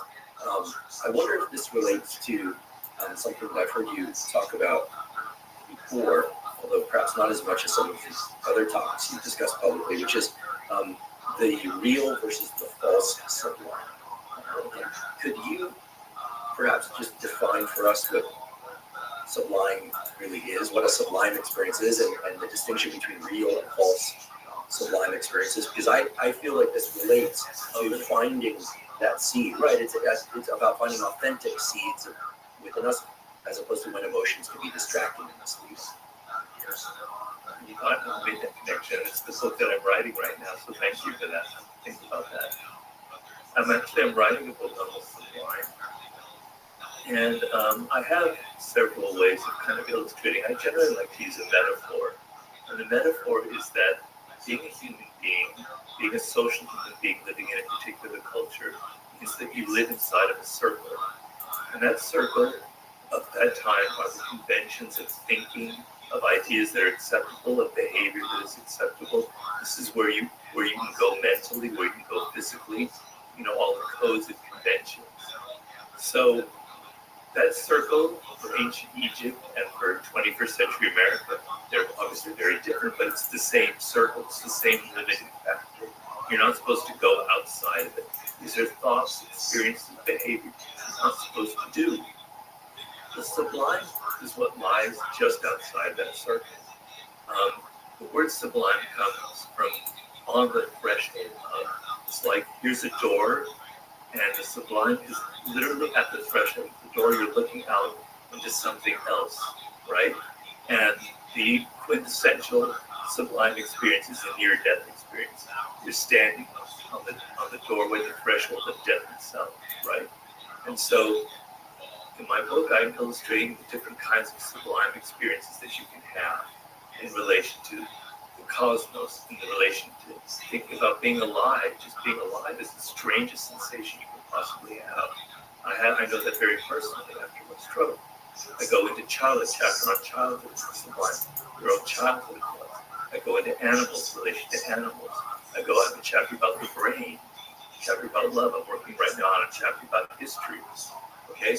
But what I'm trying to say is the human brain is wired for these experiences.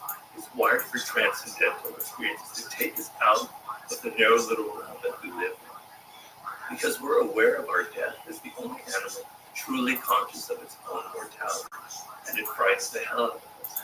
The idea that we can see something larger than just the banal parts of our life is a doorway that allows us to kind of transcend the moment, to feel connected to something larger, to feel connected to some power in the cosmos, to evolution itself, right? And so we're wired for that. And I'm writing a chapter now about 40,000 years ago, at the moment where I think the sublime was born. It's a story that I'm trying to illustrate right now with our upper Paleolithic ancestors.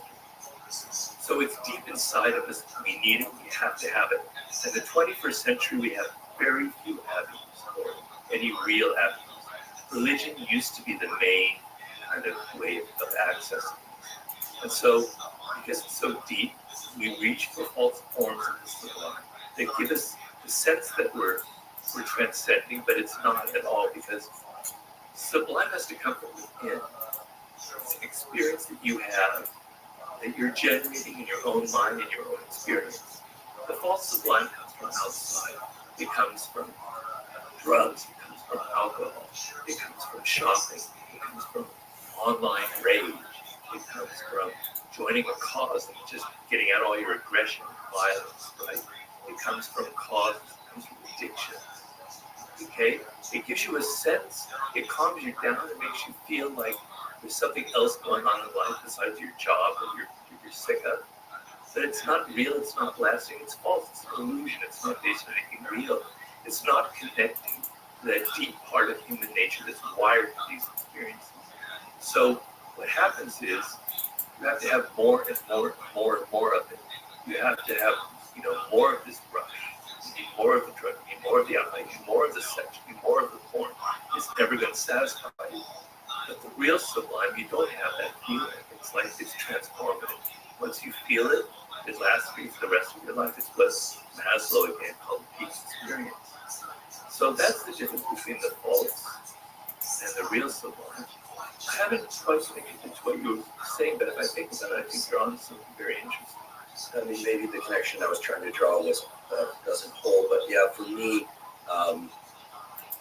those early experiences of seeing things that just delighted me in a way that felt like this. That not only is the thought process a long time ago when something like, oh my goodness, I can't believe this exists. This is so cool. This is the coolest thing. And so clearly created an activation state within me. But then there was also a thought and a feeling of, and a lot of this is sort of pre-verbal. It's not truly pre-verbal, I could speak at that age, but it was that's of me and I'm of it.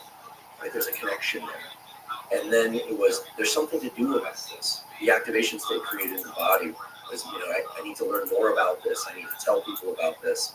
I need to think about this. I need more examples of this and see whether or not they're all like this, et cetera, et cetera. So certainly it meets some of the criteria of a sublime experience. And I knew, again, when I was in graduate school and again when I was a young professor about to transition to tenure, that I knew it was going to do something different. It was as if I was on the threshold of something, but I didn't know what that next thing was.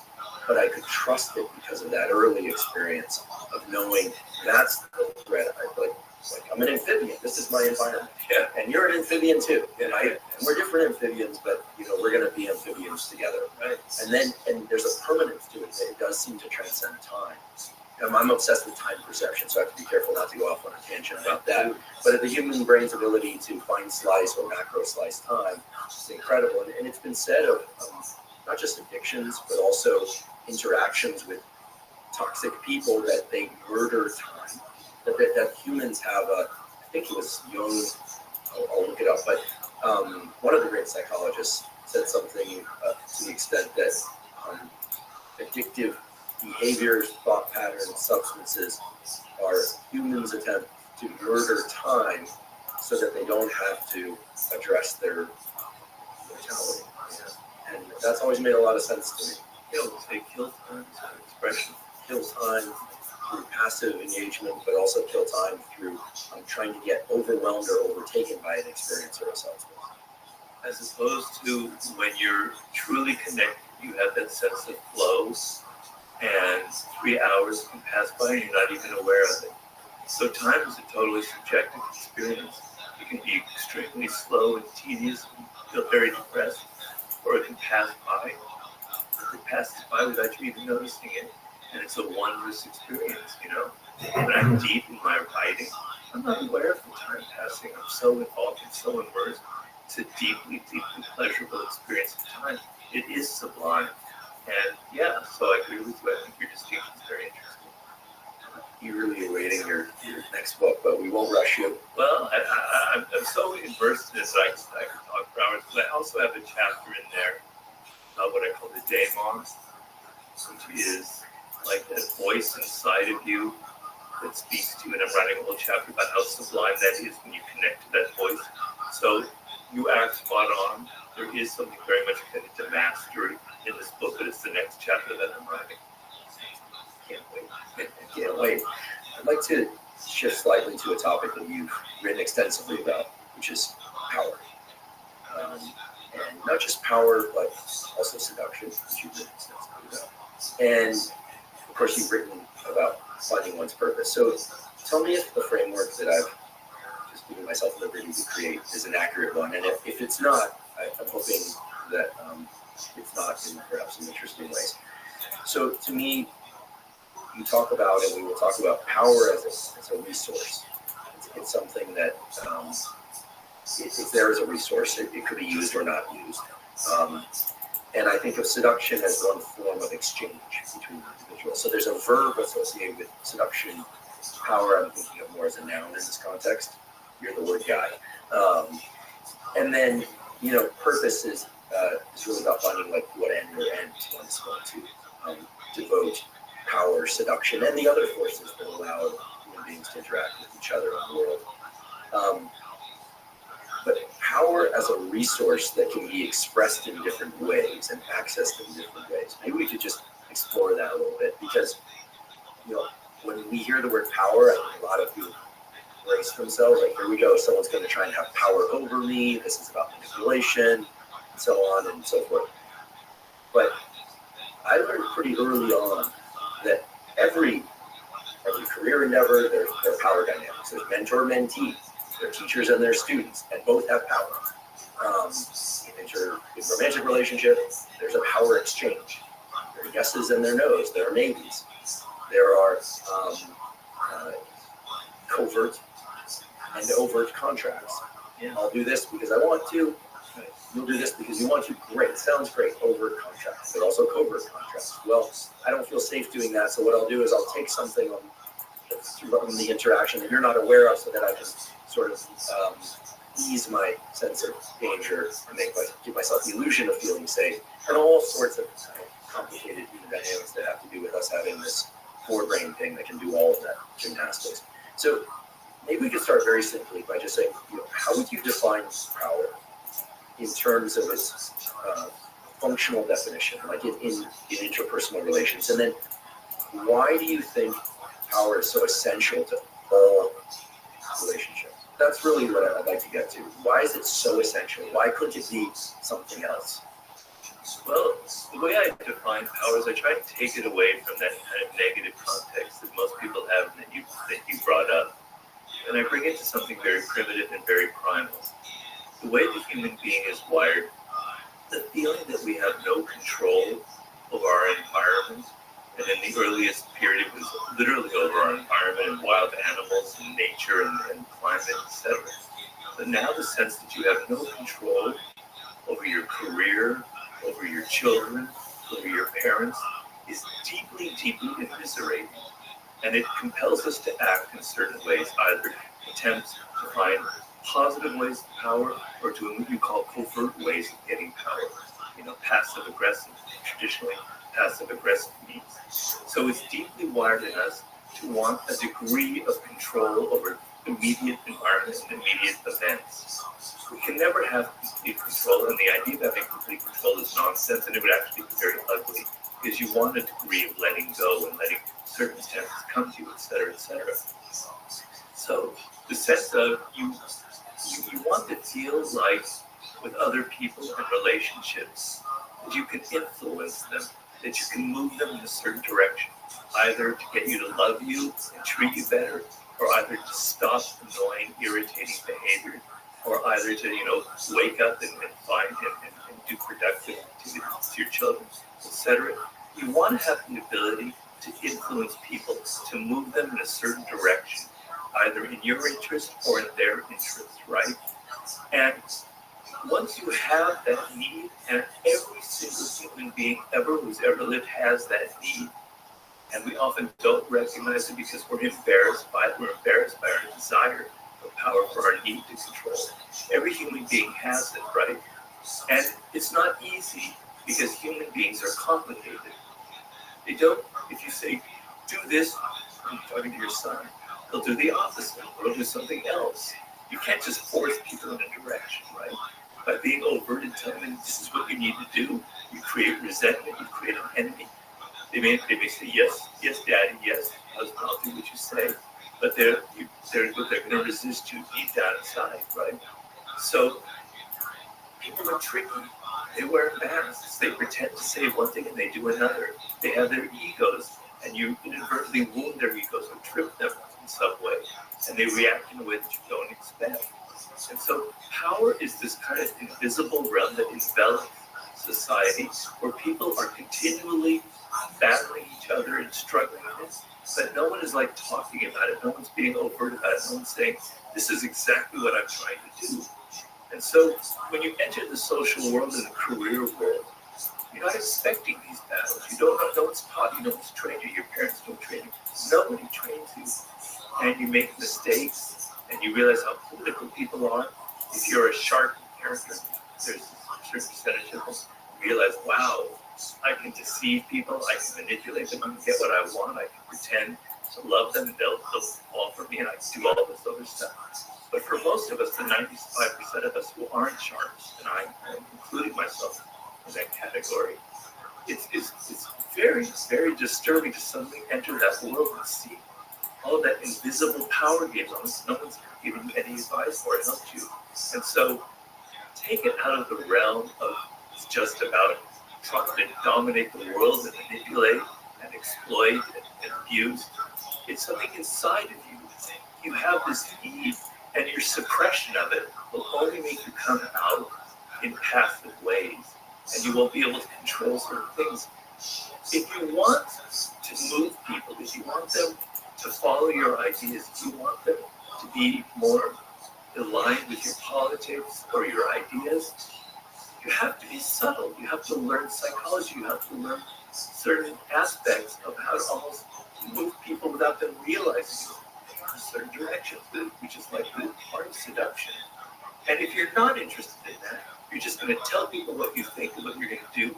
That means you're not interested in practical action. You're not interested in results.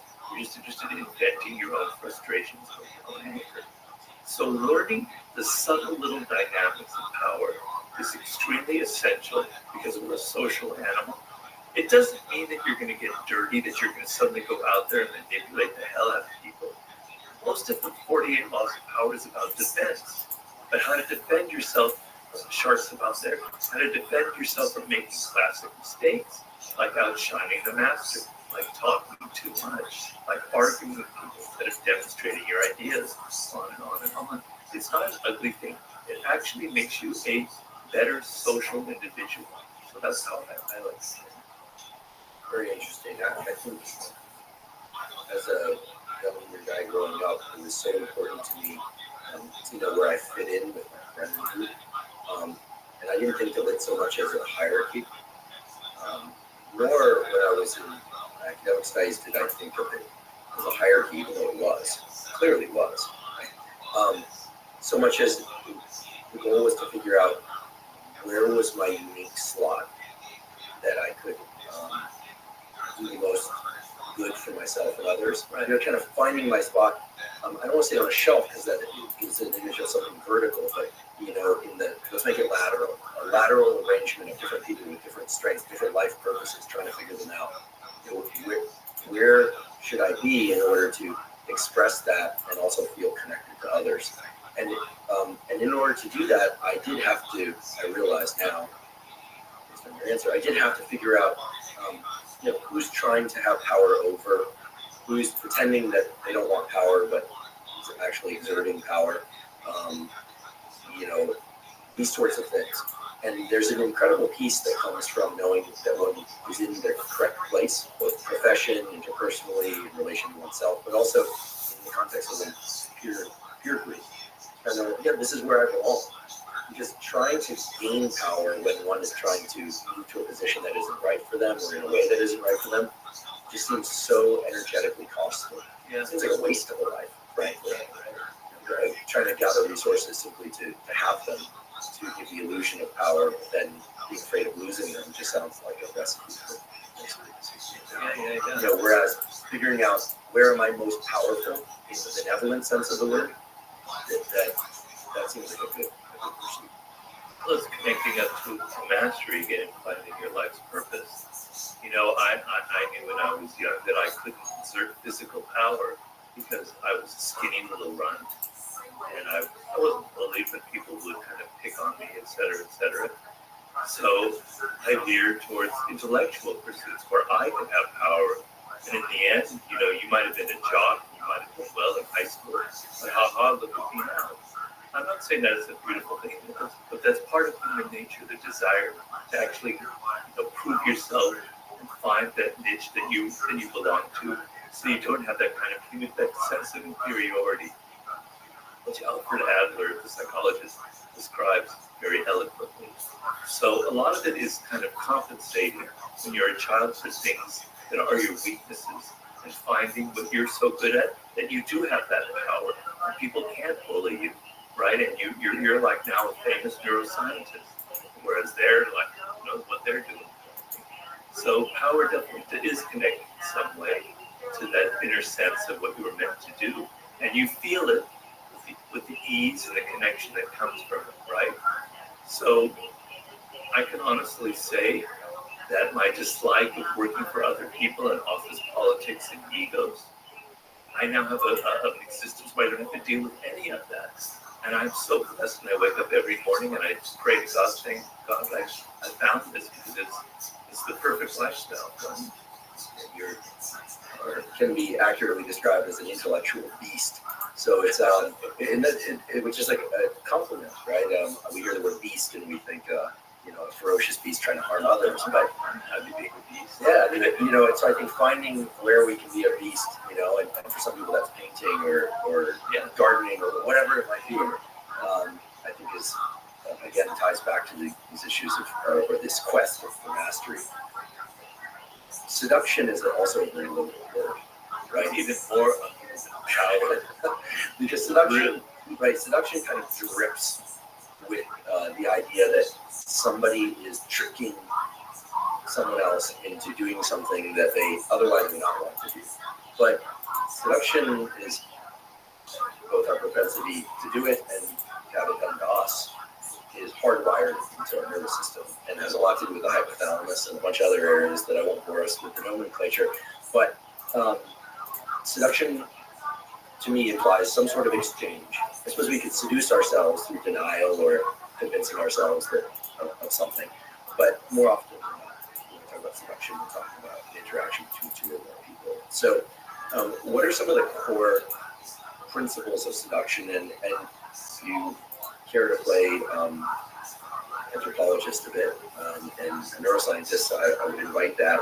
Why do you think we have neural circuits in our brain that allow us to seduce and be seduced? Well, I don't know how, if I'm being kind of an armchair intellectual here, but my theory is some of it has to go back to social events long in our prehistory, which have to do with taboos. And society was initially kind of organized by a series of taboos, right? Most notably the taboo on incest. And what happens, it's not my theory, it's the theory of the Malinowski, that the moment a taboo enters the human brain, like you're not supposed to sleep with this woman, the desire arises inside of you to actually sleep with that woman. Then the sense of no, since this is prohibited, stirs the desire, stirs the contrary impulses in humans. And we can be very, perverse creatures, right? So if you've ever tried to suppress a thought, you realize Relax your neck. It's coming up. You can't Yo, dog. Don't think of an elephant. Hi. Whatever you do, don't think of an elephant. You're thinking of it because you can't help it, right? The idea that you're not supposed to desire this person stirs that actual desire. So I believe the sense of something being taboo and transgressive is How are you? kind of origin I'm Rabbi of our Rothschild. desire for seduction. Pleasure to meet you. Seduction involves vulnerability. It involves somebody gets inside, somebody gets under our skin, right? And to do that, we have to let them in. So the person being seduced is in some ways, to a degree, complicit. Because if you just put up Hi, a wall, how are you? no,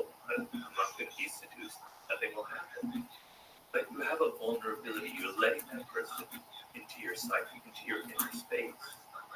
The paradigm for that is early childhood. So Freud talks a lot about this. I don't know if people still believe in Freud anymore. I certainly do. Okay.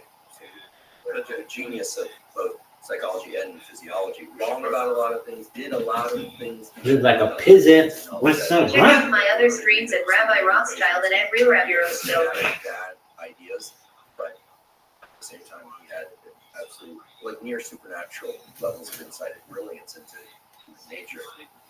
I believe he did, but if I just threw that on him without him doing it, then Well, he certainly had emotional attachments to his patients, but he shouldn't. I don't know if he slept with them, very well nice. But his idea was that the child is seduced by the parents. You're in an extremely vulnerable position, right? Your life depends on this. And they're seducing you with their energy. You're letting them in, right? And that kind of creates a pattern for the rest of your life. And so, for instance, the feeling of being carried by your father and just being taken around physically is a form of seduction because you don't know what he's going to do to you. You're very excited. You want that surprise, right? And to me, it's related to the seduction of a story. Stories are very seducing to us. We don't know where they're taking us. We don't know what the next chapter is, what's going to happen to this character or not.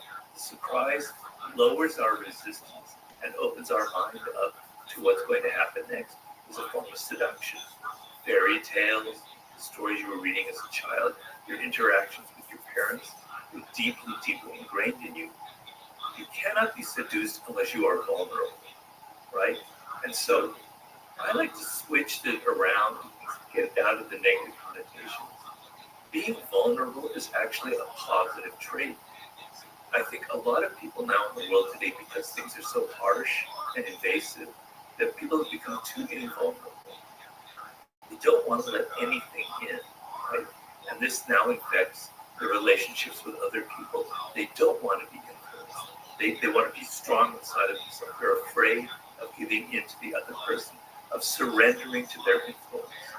But it's actually a delightful feeling to surrender to the power of another person and then reverse that charge and have them surrender to your power.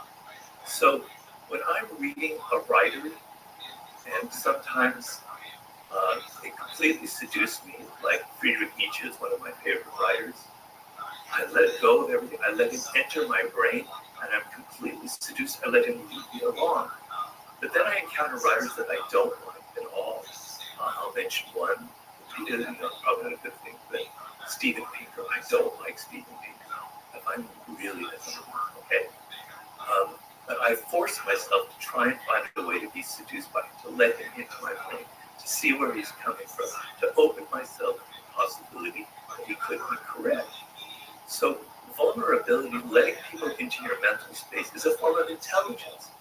It's a kind of an emotional and an intellectual intelligence. And forgive me for interrupting, but I think it also implies a level of confidence, because empathy or allowing oneself to be vulnerable to the point where you're seduced by something, by definition, choosing to do it implies that you also have the confidence that you can get back to yourself afterward, right? That you're not going to get lost in the circumstances. That you're not going to be hijacked to the point of no return, Right. or in some way that's detrimental to you. So it's sounded really nerdy here. It's collinear with confidence in many ways. Sure, like take my mind and take it where you will, because I know I can come back at it. Right. And the same thing in a physical seduction, in a romantic sense, right? You're opening yourself up to the charm, the energy of the other person. But if they start displaying dark energy and you see that they're abusive or something is wrong, you have the ability to retreat. There it gets tricky. It's very tricky. Well, because the attachment systems, which are also rooted in childhood, oftentimes can overwhelm one's ability to recover oneself. Like, how many, if I had $1 for every time someone that I knew in my life saying, like, I know they're bad for me, but I just can't, you just can't seem to disengage. Like that, you hear about that all the time. There's court cases about this that are public, and you just go, why do they just walk away from one another? Well, because once those attachment systems are locked in, it almost becomes, metaphorically speaking, like a parent parent-child relationship. Like you can't suddenly decide your parents weren't your parents, right? Simply because you know better now, right? You are forever stricken with the reality that they were and they had an influence. And I think that that attachment system is a force that tugs pretty hard. Yeah, and a lot of women have written to me since the art of seduction, sort of saying that her boyfriend or husband was applying some of these tactics on them. It was very painful, and they were kind of a little bit angry at me for it. Then they kind of realized that they didn't learn it really from my book. It was already kind of wired in them. But that reading about these tactics and these strategies actually helped them to recognize what their husband or boyfriend was doing to them, the manipulation and the games that were being played. Do men write to you and talk about the seductive adornments that women have used to bring them into a relationship as well, or are you typically hearing from women? I mostly hear from women complaining about men and how they abuse them and how they use some of the strategies. I have a slightly nefarious edge to them because I didn't want to write a book about seduction that doesn't have that taboo element, because I say seduction involves the taboo, and I didn't want to censor myself. But female to male seduction clearly also exists. Very much It's so. less often. I acknowledge that it's less often is it physically abusive. But I mean, from an early age, both boys and girls, men and women, are coached by society on the sorts of seductive tactics and adornments, right? I mean, everything from makeup, perfume, hairstyles, cars, watches, jewelry, expression, power displays of any kind. I mean, that stuff, the world's filled with that stuff. Yeah, but men are generally kind of happy when a woman seduces them, right? Unless they're after their money or something like that, which happens. But generally the sense, I talk about this in the first chapter about the sirens, which I would say is the essential archetype of the female seductress. The kind of half bird creature on a rock, singing so beautifully that you have to jump in the water and then they kill you. And so the idea is that men want to let go because men have to be so in control, so powerful, they have to project this image. They have a secret desire to let go and be almost dominated by a very powerful woman. A lot of men have that. They talk about some of the most powerful men in history: Julius Caesar, Mark Antony, Joe DiMaggio, all these men, very masculine men who've fallen, very feminine, siren-like women, and been completely dominated by them. And they actually kind of enjoy the process because it's like a sense of, I can let go, I can enter this totally sensual physical world, and it's extremely pleasing. It's like another realm outside of my kind of cold, masculine world, So I don't really get men complaining too much about women who seduce them, honestly. It's usually the other way around. I'd like to take a quick break and thank our sponsor, Inside Tracker. Inside Tracker is a personalized nutrition platform that analyzes data from your blood and DNA to help you better understand your body and help you reach your health goals. Long been a believer in getting regular blood work done, for the simple reason that many of the factors that impact your immediate and long-term health can only be analyzed from a quality blood test. A major problem with a lot of blood tests out there, however, is that you get information back about metabolic factors, lipids, hormones, and so forth, but you don't know what to do with that information.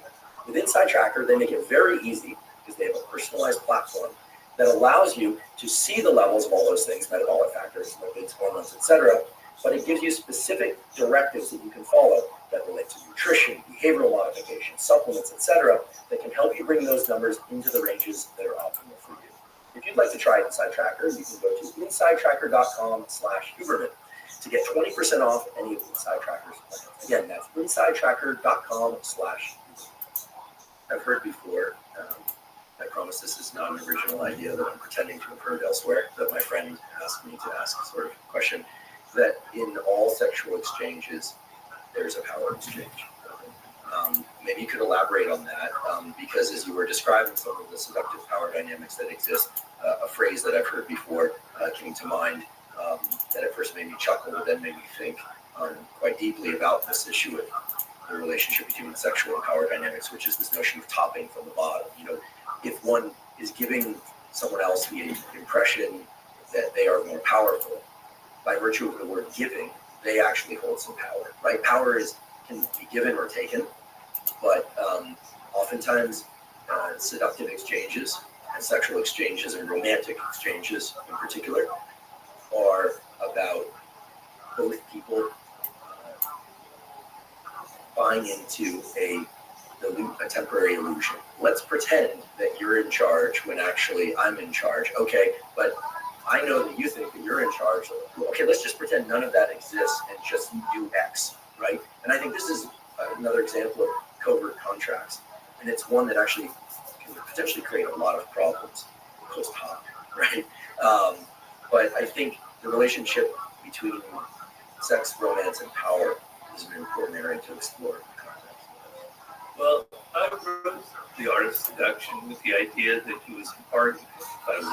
He was vetted by women who had no power, essentially, socially, politically, in any sense of the word, and domestically, right? And the one power that they could wield over a man was through sex, some physical attraction. And so they developed this art of kind of luring a man into their world through various theatrical effects. Cleopatra being kind of the archetype of this. And then luring the powerful man into this world, he has the illusion that he's the one pursuing her, but in fact she is the one controlling the dynamic. So oftentimes the person who appears to be the weaker one in the relationship, who's not doing the pursuing, is actually inviting the pursuing, is actually leading the other person on. So there's a lot of kind of appearance games going on, and you can never really figure out who exactly is in control of the dynamic. Because one person is like allowing the other person to lead them on, but the fact that you're allowing them is a degree of power, is a degree of control, right? So it's very hard to figure out. And sex and power and romantic relationships are very much intertwined in us. Physically, emotionally, neurologically, you can't avoid it, right? And so I think it's kind of dishonest to say that none of that exists, that it's like there's some egalitarian paradise out of there. It's really not wired in us for that kind of relationship. There's a recent scientific publication / factoid that I want to share with you in this context. So I'd like your thoughts on it. David Anderson, who's a phenomenal neurobiologist, he's been a guest on this podcast before. He's a professor at Caltech, studies basically the functions of the hypothalamus. So things like aggression, mating, and things of that sort. And does it so in great detail. He's a virtuoso of the hypothalamus. And he published a paper 2 years ago showing that indeed there are neural circuits in the brain of animals, and presumably humans as well, that control sexual mounting behavior. But that there is actually a separate circuit for purely non-sexual mounting and physical power over that's expressed in animals. And anyone that's ever owned a dog and gone to the dog park will see same-sex mounting between dogs, or mounting between dogs that has apparently no sexual endpoint. Yeah. And in exploring this literature and some talking to David about it, it's very clear that there are neural circuits that have everything to do with essentially one animal of a species getting on top of the other animal, usually from behind, oftentimes scruffing or biting the back of the neck, and saying, I control you. It's often done in a playful context, especially between animals, not always aggressive, but there's a certain element of aggressive to it. But it essentially says, I decide whether or not you are mobile or not for this moment. And then, and this is very important, I want to emphasize this, this is a circuit that is entirely separate from all of the reflexes associated with sexual behavior in males and females. I find this to be fascinating. And because we hear about power over, right? And we hear about power and we hear about physical power over. But the idea that something as primitive as mounting, just like something as primitive as biting or as striking, has its own unique set of circuits in the brain, I think substantiates everything that you put in your books about power and maybe even seduction as well. So as I just kind of toss that out there for consideration, I wonder if you have any reflections on it. If not, feel free to just say, I don't. But of course, but to me, this was a really important discovery because I think everyone looks at mounting behavior and says, oh, that has to be sexual. And sometimes it does, but it's not that there seem to be a host of neural circuits in the brain that are really about defining who's on top. Literally, that has nothing to do with sex. Yeah, I'm sure that's true. I've never read anything about that. But I can say that I wrote a chapter in my new book about love, and that's a different thing than seduction. And I was trying to come up with an idea of love that does have an element of equality, that doesn't have this power dynamic going on in it. And, kind of like the antithesis of my art of seduction, where I'm almost contradicting myself. And I was going into the biology of it, even into the physics of it. So there's a famous French biologist whose name escapes me. Sorry, I can't remember, from the 20s and 30s. And he was studying paramecium. And he found, and he was studying them, they're these pawns, etc. And he said that there was these moments where these single-celled organisms were suddenly coupling. They were all joining together, just one to one, and they were absorbing the membrane of one inside the other. And then they would go, and then once one couple did that, all the paramecium started joining up together, and they would sink to the bottom of the pond. And paramecium don't reproduce through sex. They reproduce through dividing themselves, like self-reproduction. And so he was saying that the desire to couple, to connect to someone so deeply where you absorb one is absorbed in the other, is biologically wired into us. It goes back millions and millions and millions of years, and it's a desire, essentially, a biological desire for love, right? And it's an energy that permeates all it's not just about power and hierarchies. And then he was showing other creatures that had something similar going on. And, in physics, we talk about entanglement, and we also talk about, matter. If matter isn't opposed by a lot of kinetic energy, it joins together. Particles join together to form matter, et cetera, et cetera. There's something in the universe that's trying to connect things to each other. So there's this kind of energy that exists in the world where we have a deep need to connect to somebody outside of those power dynamics, right? But there's a degree of equality where we're drawn to each other, and we let go of the ego games, we let go of the playing, we kind of surmount our own physiology, our own hypothalamus, and we engage in this, I call it love sublime. And it involves the physical part, the sexual part is the trigger for it. Because when you have sex with someone, your body is suddenly permeable to their energy in a way that you cannot control. It releases all kinds of chemicals in the brain that are very powerful. And oftentimes, that sense is too powerful and you react and you're afraid of it. You pull back. But if you don't react and you go further, then the mind also becomes permeable to the other person and their energy, their desire.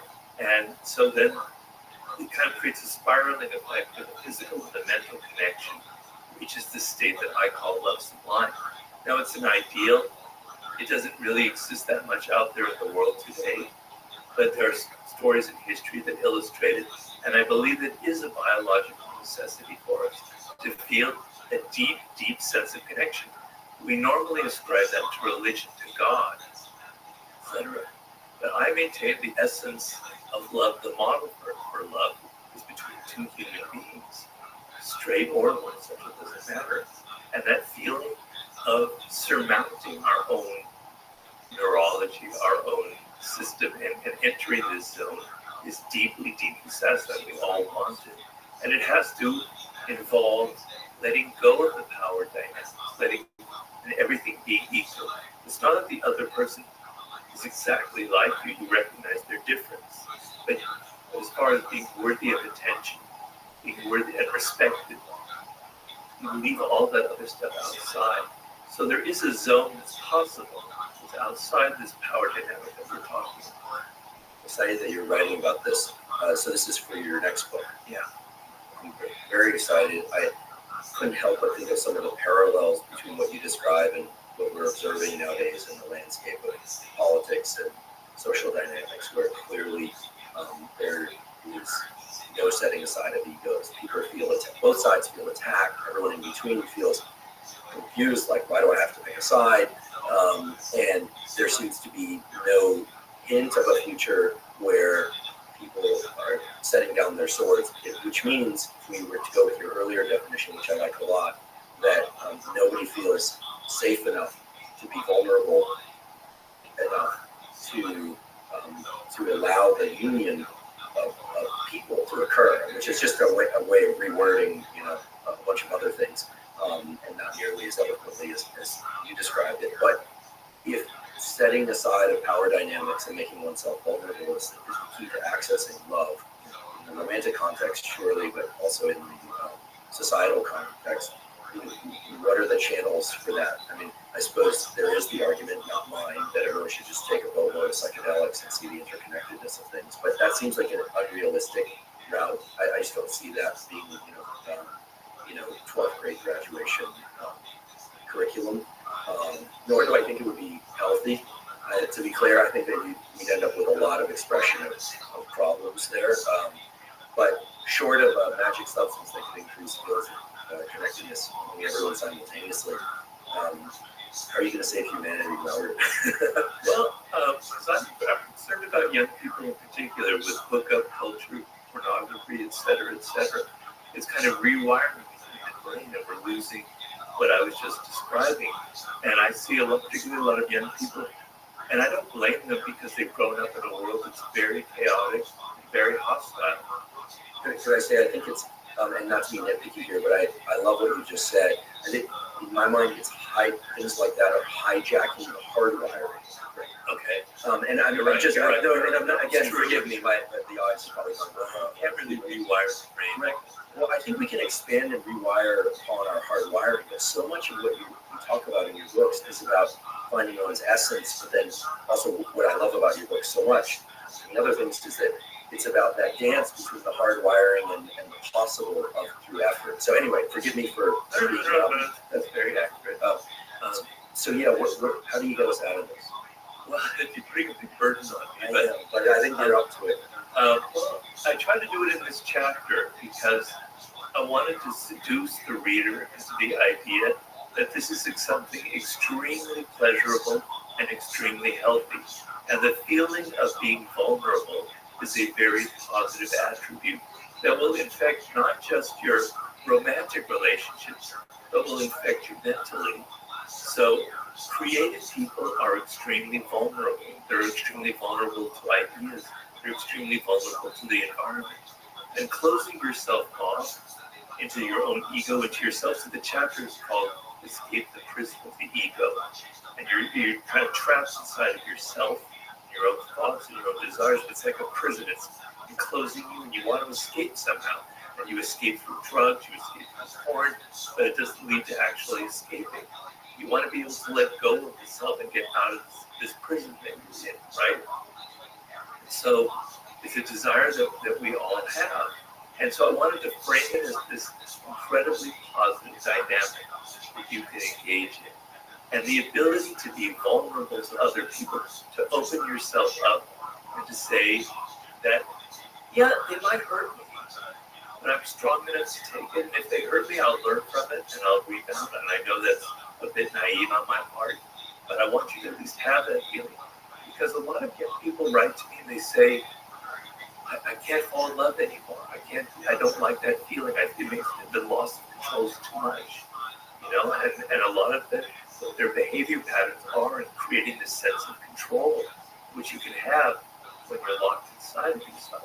Hence, overindulgence in pornography, and masturbation, etc., as a way to avoid the understandable fear about interrelational dynamics. Yeah.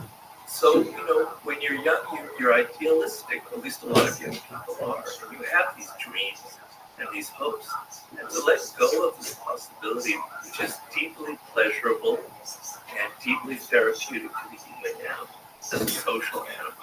It's like the highest form of interaction that we can have. So my strategy in that chapter was to paint such a wonderful portrayal of the pleasures that are awaiting you by letting go of your defenses, of letting go of all of your natural resistance factors, and opening yourself up to other people is a key to not just a romantic relationship, but to career success, to mental energy, to creativity, to being open in general, right? And so I don't think I can have a wide, a huge impact, but we'll see when the book comes out. But I'm advocating that sense of opening yourself up to the universe, to the cosmos itself, as an energy that permeates the world. And so that you don't want to feeling of being closed inside of your ego, inside of yourself. I want to make it so you feel the pain of that. Because you don't really feel the pain of it. You feel like it's comfortable for you. But I want to make it clear to you that it's not comfortable. It's deeply, deeply painful. And it's disconnecting you from some of the best experiences you can have in life. So I have that strategy. The only other hope I have is in the human spirit itself. So a lot of this is being caused by social media, I believe, right? And the kind of immediate gratification we get in so many ways. And my hope is that young people get fed up and get disgusted with all this disconnection and alienation in their life, and that they hunger for actually something more communal, more interactive, more real, and as opposed to virtual. And so that the human spirit can't be completely squashed by technology, etc. So I have that hope, because we've gone through these cycles before in history where people have become very invulnerable, very locked and closed, and suddenly there's an explosion, a creative explosion like in the 1960s, like in the 1920s, like in 18th century Europe, Casanova, where seduction reached its kind of apogee, etc. So it has kind of swung back and forth between these moments where humans get incredibly closed, bitter, partisan, and everything's conflict, and everyone's divisive, etc. And suddenly it goes in the opposite direction. I have hope in that possibility, and I structured my chapter to perhaps sweep that a little bit along that time and see if I can get it better. I think you just describe in conversations like it and that stem from it are likely to have a tremendous impact. I think it's exactly what's needed now, and certainly I'll be to amplify that message. I agree with everything you said, and not just because you're sitting here as a guest on this podcast, but because it's clear to me that while power dynamics and seduction are wired into our human relations since the beginning of time, that we have reached a very challenging period in our history. It's somewhat of a relief to me to know that it's happened before, but in a very different context. We hear a lot about the swimming back and forth of the pendulum. Someone, Peter Attia, my physician's brother, actually said, so we'll credit him. He said, no, it's not a pendulum that swings back and forth. Unfortunately, now it's become a wrecking ball. So it's swinging back and forth and doing damage as it reaches its extremes. And I think that I also look forward to a time where people acknowledge that the injustices around them and that have been done to them and others, but somehow are able to transcend that. And the word that I'd like to pick up on there is the word justice. It was pointed out to me by someone I respect very much that having a sense of justice is a wonderful and important thing. And as humans, it's important to how we structure society.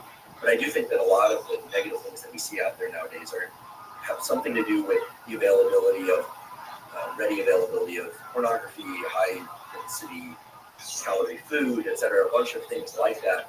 But that one of the issues with social media, because it does have its positive aspects, but one of the negative issues in my mind is that it's a steady flow of examples of injustice. So all day long, you're just seeing things that piss you off, and that piss other people off for different reasons. But what was pointed out to me is that one of the key things about a sense of injustice is to be able to determine whether or not there's anything that you should do about it. And I think that everyone now feels a bit hijacked by all the injustices we see, because we feel like we're supposed to do something about it. But it may be that while we can't let every injustice pass, that being bombarded all day long with things that upset us is hijacking our creativity. It's distracting us from our deeper purpose. It's preventing a sense of vulnerability that will lead to a sense of deep love, and on and on. So I don't think it's just about the tantalizing lures of sex, food, and looking at bodies and hearing voices on social media. I think there is some validity to that, but that it's also that there's just ample opportunity to go down the gravitational pull forces of injustice. Like, oh, that's so frustrating. Why are they doing that? And I catch myself doing that. Talking to coworkers when I walked in about, you see this thing? This is crazy. What's going on with it? They're crazy. When as opposed to thinking about anything else in that moment. And I try and yank myself out of that. But I think that you're not going to do it alone, but I think you will play a major role in saving us from this. Because I think because people just need to see themselves through a different lens and realize this is distracting me from who I'm supposed to be. Well, a lot of what modern life should involve is the ability to ignore certain things. So, for instance, I don't know if you know that app Nextdoor. Oh, right. I used to have it, but then I'd see all the packages being stolen off my neighbor's porches in Oakland. And then I started enjoying living in Oakland less, and I love the city of Oakland. It's got its problems, it has its problems. But as an East Bay kid, and went to school out there, and I have deep love for the East Bay. And it's always had those problems. But when you see stuff being stolen on your phone in the middle of the night when you wake up, it creates a sense that they're out to get my stuff. It's terrible. Right, and so I have it in my spam filter, but I look at it, and every headline is people stealing, somebody broke into somebody's house, this dog hit me, this rabid dog, there's this homeless person that's yelling and attacking people, on and on and on. I feel like I'm living in this neighborhood, it's like Beirut or something in the 1980s. I can't even walk out my door. I don't look at Nextdoor anymore, I just ignore it. I don't open it ever. Because I know that they've designed algorithmically to put that in front of you every single time so that you click on it, because we respond to that kind of stuff naturally. You can't help it. So you have to be able to shut that stuff up and look at what you can actually control in your life. So I have this visceral dislike of what's going on in Ukraine. Because I was in Ukraine recently, and I've identified very strongly with their struggle, right? And that outrage feeling, every time I read an article about it just drives me crazy. So the only thing is I stopped reading as much as I can. I read things that are kind of rational and intelligent, and I send them money, and I donate as much as I can, and I help them practically. But I don't allow myself to get that kind of outrage feeling all the time. So somebody has to write a book, somebody has to instruct us in what to ignore and what to actually pay attention to. So there are things that you can control, injustices that are out there that you could control by voting, by amassing a movement, by dealing with climate change, not by trying to recycle every little thing in your house, but actually doing something really much more macro in the world, joining a cause. There are things you can do, and that's positive, and that's a way of channeling that kind of dark energy in you for a positive purpose. But it's totally disruptive, and it totally distracts you and weakens you and drains you of energy to fall into those rabbit holes and let yourself fall into them. So you have to learn the art of what to ignore and what not to pay attention to, and understand that you're wired to see those kind of red alert buttons on Facebook or on Nextdoor or wherever they are. And it's negative. It's like a candy rush. You have to avoid it. It's taking us away from our purpose, which we each have. I mean, I think to me that's the most deleterious aspect. Unless your purpose is to organize and be an activist. People ask me, I wrote a lot about in my Human Nature book about the shadow side of human nature, right? And we all have it. We all have the dark side. We all have hidden aggression. We all have feelings of envy. We all have feelings of grandiosity. We all have aggressive impulses. How do you deal with it? And I say the way to deal is to channel it into something positive and pro-social. And that could be putting it in your artwork, venting that anger, that outrage into something that people kind of identify with. Or it can be in organizing something. That could be your purpose in life, in actually doing something positive. So that's the only way that you could actually use that energy to some kind of actual life's task or purpose. Discussing lately a bit on some of your channels about masculine and feminine roles, and crises of the masculine and feminine dance, as well as crisis of masculinity per se, crisis of femininity per se. Do you care to expand on that? I think we could probably take 3-4 hours to explore all this in full. But I was struck by some of the things that you said, because I agree completely that just as we are not given a roadmap when we arrive in the world as to how to find our purpose, I think there's also a very conflicted roadmap that's thrown in front of us, and conflicting multiple roadmaps about what it means to be masculine or feminine or some combination of both, which of course everybody is some combination of both, just to varying degrees. Well, yeah, so men have a feminine side to them, which if you try to repress it will come out in other ways. And women have a masculine side to them. I think Jung describes this very well with the anima and animus, which I think is extremely real. It's very, very confusing times for both men and for women right now. You don't know the roles that they're everything is just so fluid, and it's very, very different, particularly if you're young. So young women are getting this idea that everything should be equal, and that women should have, and of course it's right, should be paid the same, should have the same career opportunities, there should be no prejudice or harassment or anything. But at the same time, on social media, it's all about looking perfect, and looks are incredibly important. If you're not hot, you're in terrible trouble. And a lot of young girls are extremely confused by this. They're getting mixed signals, right? And boys are perhaps even worse circumstance, where being masculine is seen as something negative. So we don't have any ideals out there anymore of what constitutes a good positive form of femininity and a good positive form of masculinity. In fact, we even think there shouldn't be anything like that. There's no such thing as being masculine or whatever. It's very, very confusing. And so, I think of masculine traits that I think are very positive, that should be out there to kind of counteract the sort of Andrew Tate seduction that a lot of young men would fall for. And it's a kind of an inner strength where you're sort of in control of your emotions. You're not invulnerable, et cetera, et cetera. But you can take criticism. You can take, you can have moments of failure and you'll bounce back.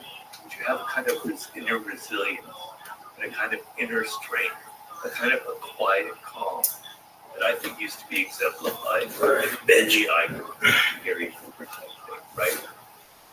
That kind of sense of inner calmness where you're not hysterical, you're not getting upset about everything that happens. You have a kind of an inner strength and confidence, and you can withstand kind of what Ryan Holiday talks about with stoicism. You can withstand all of the hardships of life, but you have that citadel within you. It's a very, very powerful form of masculinity, as opposed to it's all about sleeping with a lot of women, having really fast cars, being abusive and being a bully, et cetera, et cetera. These are signs of weakness, of insecurity. And to be masculine should be a sense of security, inner confidence, and inner strength, right? And that's what we should venerate in our culture. We should have icons like that. Okay? It doesn't mean that there's no role for men who are not masculine, who have more of the feminine virtues. There's definitely a role for that. And we see a lot of that in all sorts of arenas of life. And that there should be a positive model for women, where instead of their appearances being judged by their appearances and having to conform to the ideals of what's hot or not, it's about being incredibly powerful and confident and have expertise, being really successful in your career, and as opposed to being continually judged by your appearances, which is very damaging. So these are terrible times. I mean, I feel fortunate that I grew up at a time where there were these kind of models for me to go by. I think of my father, who He was a very quiet man. He was just a middle class salesman, basically what he was. He just sold for all his whole life. He sold chemicals on his Brooklyn company. But he was very dignified. He treated people well. He's very calm and very quiet. But he also was very empathetic. And that was my role model for what I think is a good masculine energy. And I think a lot of people just don't have that in their very lives. So I don't know what the answer is to that. I can't really produce that in this. I wish I could. Certainly, nowadays there are many more, say, examples and options of masculine and feminine qualities out there for observation because of social media, because of the internet. And as you pointed out before, a key feature to becoming a functional human being, especially nowadays, is learning what to ignore. There's an interesting idea in the circles around nutrition and health that never before in human history have human beings been able to access such a wide variety of foods that are differ from what their ancestors ate. And I don't even mean ancient ancestors. I mean, if you grew up in the Bay Area, as I did in the 1970s and 80s, there were a few ethnic restaurants, but we ate the same, 15 or 20 foods over and over again. And then eventually that exploded into dozens of options and more, and fusion foods and all sorts of things. And so there's this idea in the nutrition communities that we are not hardwired to think about and discern so many different food options and to taste so many distinct flavors, whereas before people were one portion of the planet or country, they generally one way in a given season, their seasonality, et cetera, et cetera. In a similar vein, we are now, and children too are now overwhelmed with a number of different options of how to express oneself, both masculinity and femininity, but generally speaking. And so the question is then, how does one choose, right? How does one decide what's functional, what works, what's best, what's me, right? Everyone asking themselves, who am I, right? I think all teenagers find this fascinating, ask themselves, who am I? Adults don't tend to ask themselves that question, right? Who am I? Okay, well that's good. Maybe I should ask myself that more often. But I think that we clearly have gone over a cliff with this stuff. I don't think we're still at the point where we're kind of veering towards the edge of confusion. I think young people are really confused because the moment one assumes one clear, let's say balanced set of masculine feminine attributes, or maybe here's a bit more masculine or a bit more feminine, it's like there are a million examples telling you that that's wrong. And then sometimes has the tendency to anchor to, well, no, I'm right because this is who I am. And then all of a sudden you're in a larger battle. So, Gary Cooper's great, love his movies. But we now have a million variations on Gary Cooper that don't look anything like the Gary Cooper you and I are talking about. And a lot of people don't even know what we're talking about. But, right. And that's perhaps it illustrates the point. No, I thought that you're a dinosaur, but that there is no single or even set of masculine or feminine ideals. So picking role models is something that I really, truly internalized from your book, Mastery. Yeah. There were a lot of lonely years for me, and I won't get into the stories. I'm just wondering, what am I going to do? I'm 13, my home was completely broken, no semblance of the reality it was before. Who are the nails in my life I'm going to orient to? And fortunately for me, I assigned mentors to me, whether or not they knew it or not, that really helped me along, and I changed them up as you recommend. There wasn't one. I understood there was a breaking up process, an integration process, combining and threading together different things. I truly believe that that's what's required. It doesn't have to be 100% Gary Cooper. It can be 10% Robert Greene, 10% someone else, 5% this, and creating a pie chart of sorts of, who one wishes to be in a given context. But that takes work. It takes a bit of work and discernment, but gosh, that's powerful. And really credit goes to you because you were a mentor of mine. You didn't even realize it in the way that you forge and organize information. And there were others. But Mastery is where I learned to do that. And this is not a podcast, it's a sales pitch for Mastery, but gosh, it really taught me. Okay, I have a graduate advisor. She was wonderful and brilliant, but she didn't know how to explain a lot of things to me, so I'd find someone else for that, and someone else for the other thing, and someone else for the other thing, and together create a patchwork of really excellent mentors that made a lot of sense to me. Yeah. So I think there's a role for that process that you spell out in mastery in the larger context of it, who to become as a person, and that includes masculine and feminine. Yeah, and it's an ongoing process throughout your life. So who you glommed onto when you were 14 or 15 will change when you're 19. I had a series of people like you're talking about.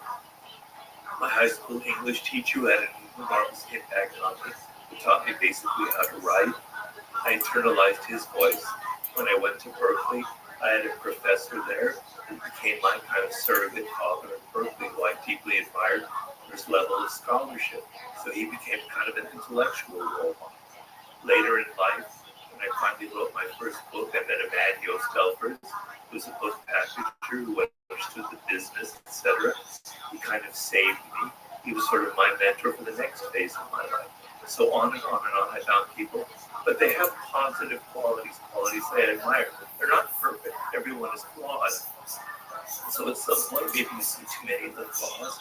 You go, I need somebody new in my life. But there's nothing wrong with that. It's not like you're violating any codes or hurting them. You move on to somebody else. But the sense of finding people whose qualities you admire, we don't learn from people just by following their ideas. We pick up their energy, their spirit. Now you didn't necessarily pick up my energy or spirit from reading Master, although maybe you did. But when you're interacting with that professor at Stanford or whatever, it's not just verbally, there's kind of a nonverbal communication going on.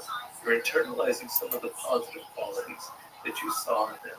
And finding a series of mentors, as I call it, surrogate parents. You can't choose your father and mother, but you can choose these ideals for you. You can choose these mentors in your life.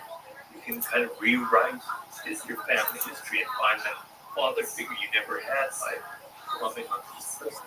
But it has to be the right fit. It has to be someone that you connect to emotionally and intellectually, and that has positive qualities you wish for yourself.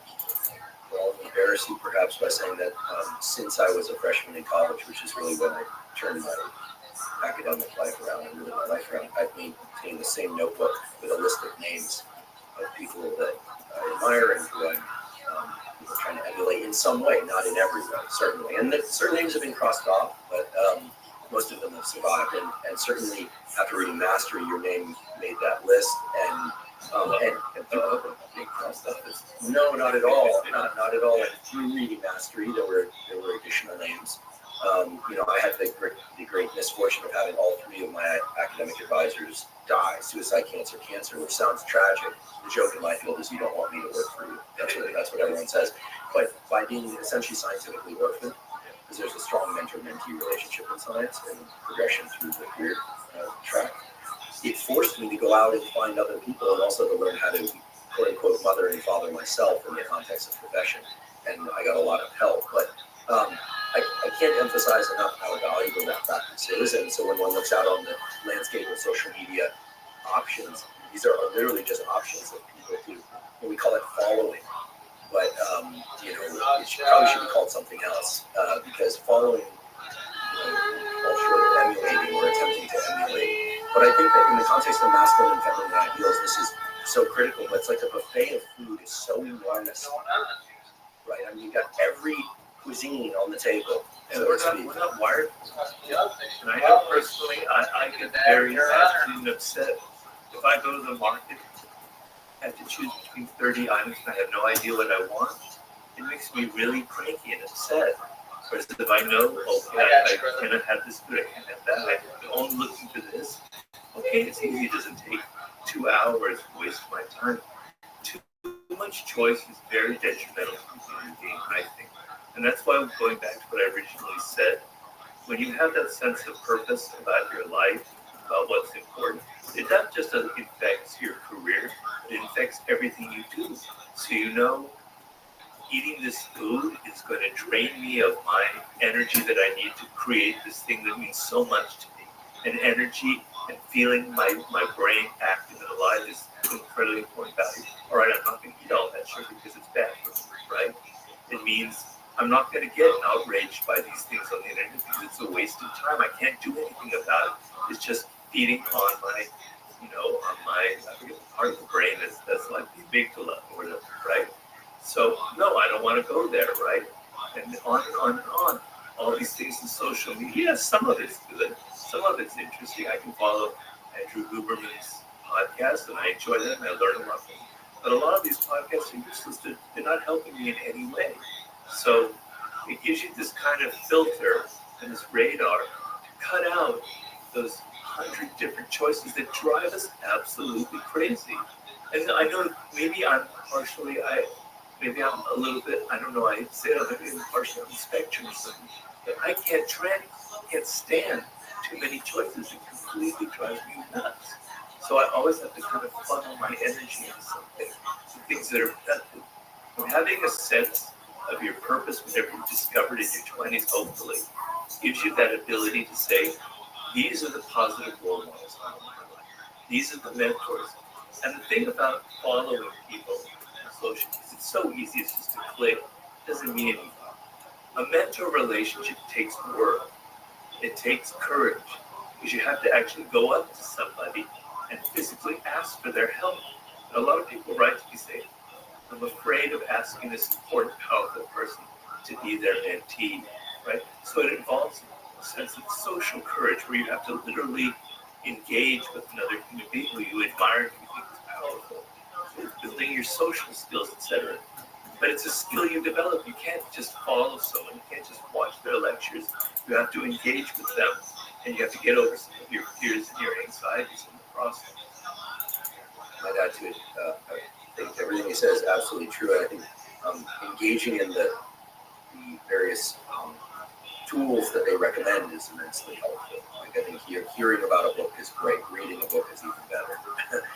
Thinking about a book that you read is even better than that. And then writing down your own ideas and writing a book, well, that's the big win, right? And that's what the world, I believe that's what the universe wants from us. Not necessarily to write a book, but translate what I just said. Yeah, you want to be able to think for yourself, right? So you're not just absorbing ideas from other people, kind of mimicking, kind of just learning the exteriors of their ideas. You want to kind of digest them and then have them slowly become your own ideas by interacting with them, by putting them through your own lens. So someday, it's a book stirring in me is the art of thinking and how to use that kind of process and go deeper into it. And I talked a lot about it in one of my podcasts, which might be the seed of the book. But it's the difference between dead thinking and alive thinking. Ideas can be either alive or they can be dead. And an alive idea is something that enters your brain from an external source, a philosopher, an article, somebody you admire, somebody you hate.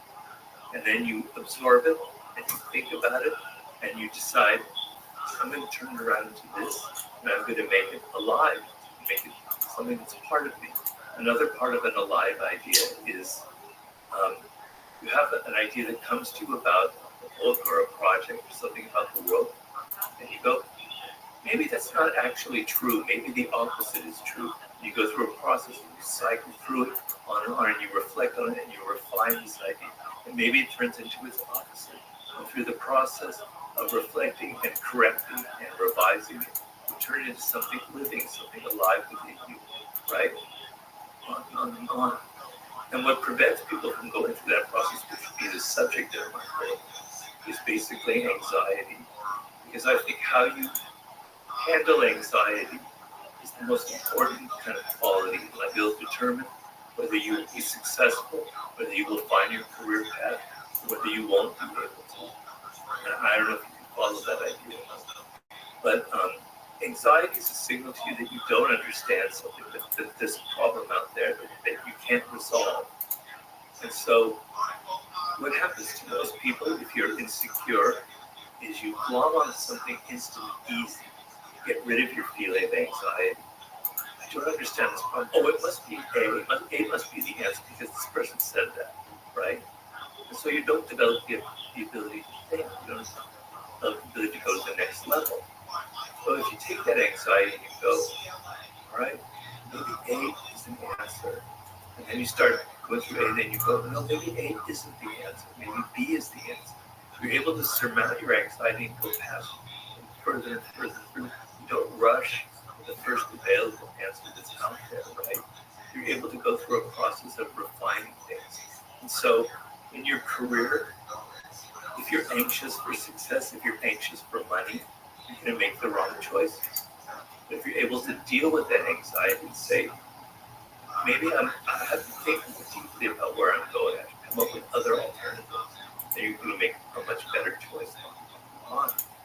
So how, if you're a creative person, it's very, very challenging to have that blank piece of paper before you, that book that you haven't written, that film or whatever. You're filled with a lot of anxiety, and you have to deal with it. And if you're able to turn it into something creative and productive, then great things will happen. You'll create a masterpiece. So the ability to deal with anxiety and not give into the most instant gratification that you can get is, to me, a marker of somebody who will be creative and will invent something, as opposed to people who just recycle old and dead ideas. Amen to that. I was once told, anxiety makes children of us all, and not in the positive sense of being childlike. It regresses us to a mode where we feel a complete lack of control. I completely agree that being able to manage anxiety and dance with it, because we can't rid ourselves of it, nor should we, right? Because it's a signal, as you point out, we don't understand something, but there's something to get curious about, right? Process or something out there, or both.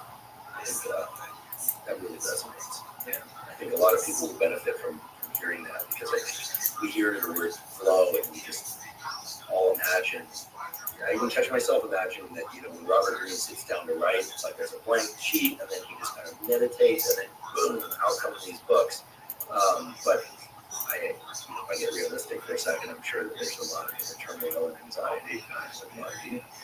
So my process is 95% pain and maybe 2.5% ecstasy, and I don't know what the other 2.5% would be.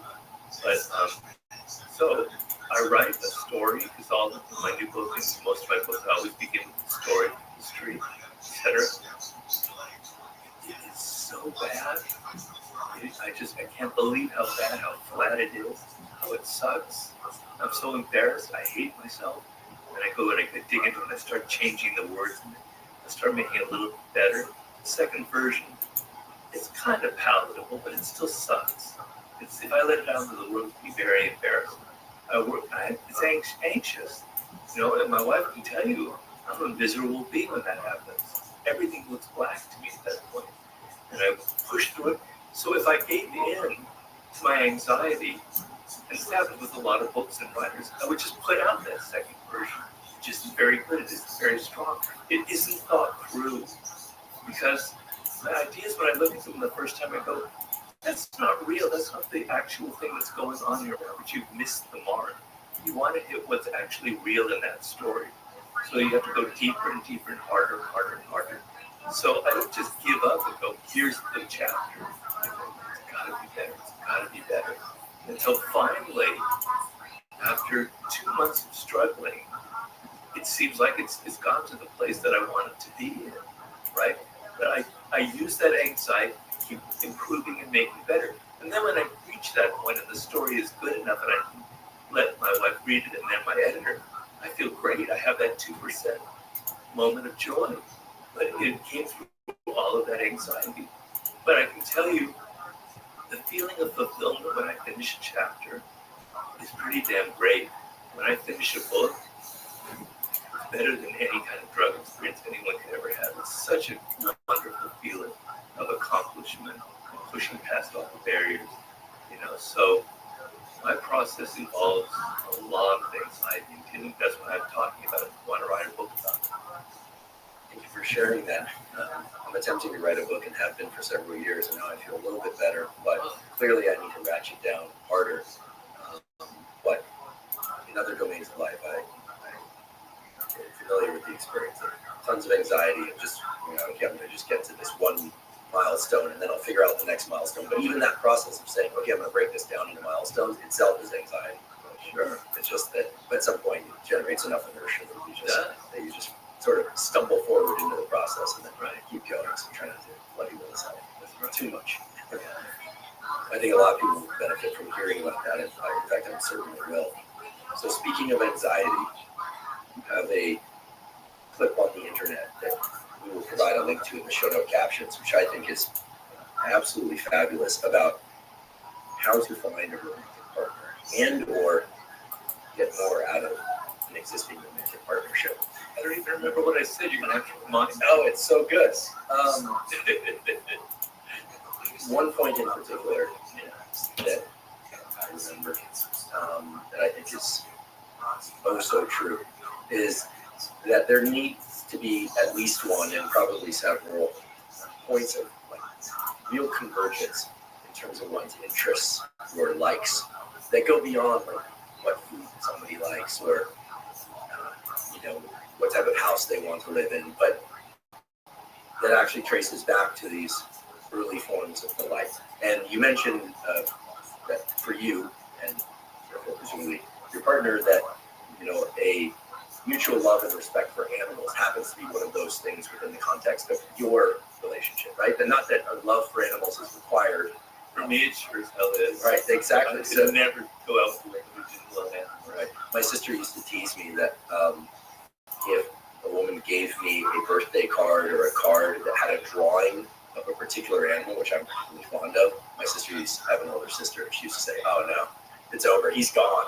That it would. Fortunately, it's not that simple. But there's some truth to what she was saying. It's certainly it's necessary, but not sufficient. But maybe you could elaborate a little bit on this notion of convergent interest and contrast it with a lot of what people tend to hear and say about what's important in partnership. Because I think this is something that a lot of people grapple with, both in terms of finding a partner and in terms of building partnership. Well, you have to, there's different relationships you can have. I mean, do you want like a 1 week, a 1 month relationship, or are you looking for something longer, more satisfying, that will entail, maybe years of being together? And, people can get very boring very quickly, right? Particularly if you can't have a conversation about subjects that interest you. And so you mentioned animals. Animals is a very good example because I'm not saying that you both have to be Democrats or Republicans. That's too banal and superficial. But the love of animals reaches into your character, reaches something deep inside you, or your dislike of animals. It happens to be the case. But it signals something about it that's so primal, that's so connected to a child, that there's going to be a deep connection there. And it's not like you have to both love cats, which is good if that happens to be the case, which is animals in general. You love their energy. You love the fact that they're innocent in their own way. You love the fact that they're not playing games with you. You love the kind of instant love you can get from them. And you connect to them on that level is a very, very positive sign because it goes beyond just intellectual things into something emotional and visceral. So really, the emotional connections, the values that you have together are very important. Money is another one that's extremely important. So if one of you is incredibly material oriented and it's all about money is power and success and comfort, and the other isn't really into it, is into spending money, etc. A lot of people have endless fights over something like money, right? Where there's no convergence there. And money signals a deeper value about the person. So I'm not saying there's anything wrong if money motivates you. I'm not moralizing about it, because that can signal a value that maybe you grew up without it, and that feeling comfortable, feeling like you don't have to worry about something is very, very important to you. And not being interested in money reveals something about your character. So I'm telling people, you want to look at the person's character and see a kind of convergence there, something that can last. And I remember I was reading one of my books about Franklin Delano Roosevelt and Eleanor Roosevelt, And the thing of it was, Franklin Delano Roosevelt was this incredibly handsome, vibrant young man before he got polio. Very active, very athletic, very handsome. All of the women were after him. He was like the perfect man. She was wealthy. And Eleanor Roosevelt was like the ugly duckling. She wasn't very pretty. She was kind of socially awkward. But he saw into her character. He saw that intellectually she was a match for him. He saw that they had kind of similar interests on that level that I'm talking about that go beneath just the surfaces. And he chose Eleanor, and everyone was shocked about it. Nobody was trying to court Eleanor. I forgot her last name. Actually, I think she might have been Roosevelt. So it was very shocking. He said, I looked at somebody who I could last with, who had some qualities that were much more important to me. And it ended up being a very satisfying relationship. Of course, later on he had downings, so it wasn't perfect, but it was a very positive relationship. So seeing your values, when it comes to like money, when it comes to like career, when it comes to comfort or lack of comfort, some people like not being comfortable. They like being on the edge. They want challenges. They want to move from city to city. And if you partner with somebody who just wants to live in the same house, you're going to have conflict after conflict after conflict. The sex might be great, and that might be good for a month or 2 months. I have nothing against that. I'm not going to judge that either. But it won't lead to a long-lasting relationship. Sports and athletics are another thing. This is someone that likes the outdoors. This is someone who's, like Zsa Gabor has to be in Times Square in a penthouse in Manhattan, kind of thing. So values that reach inside of a character that are deeply ingrained, that you can almost not change, you can't control. And there's a convergence there on several levels. It's a sign that you can have a deep connection with that person. It's very important. And if those connections are good and there's a physical attraction, because without the physical attraction, it will kind of fizzle out. You've got a recipe for incredible success, something that can really last. And having a lasting relationship, as I've had, is such an anchor in your life. For me, for someone who works as hard as I do, and hopefully for her as well, it just grounds me and it makes life so much simpler, easier, and it's not just simple and easy, there's a lot of love and a great deal of deeper emotions involved. But having a long-term relationship, if you can have it, is something that pays off so many dividends. So being able to find that kind of convergence. When I first met my wife, I had a cat at the time. I'd always been a dog person, but this was a cat I had, and I loved that cat. My God, it was such a wonderful cat. I brought her over to my apartment, first date. I wanted to see her reaction to the cat. As a gentleman, and I don't know if you know this, Church, that women who don't like cats, I don't get along with, right? Because there's something feline in the feminine nature that I love.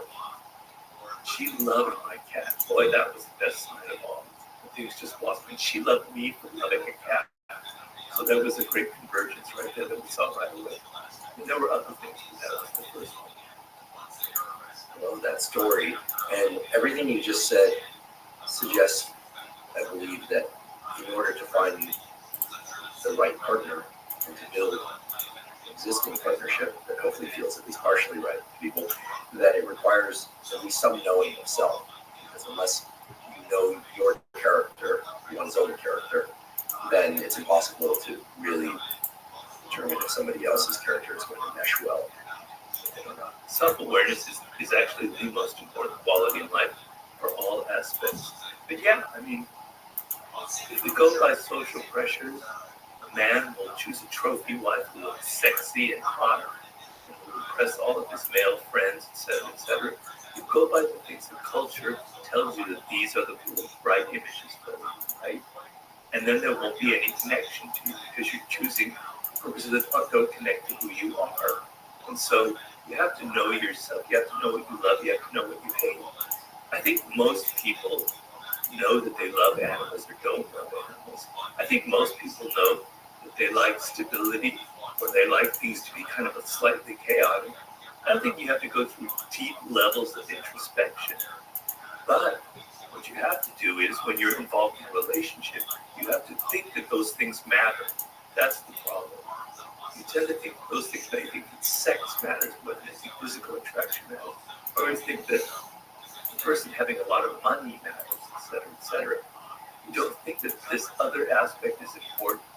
If you value what I'm talking about, then your self-awareness will kick in, because you really basically know these essential basic parts about human character.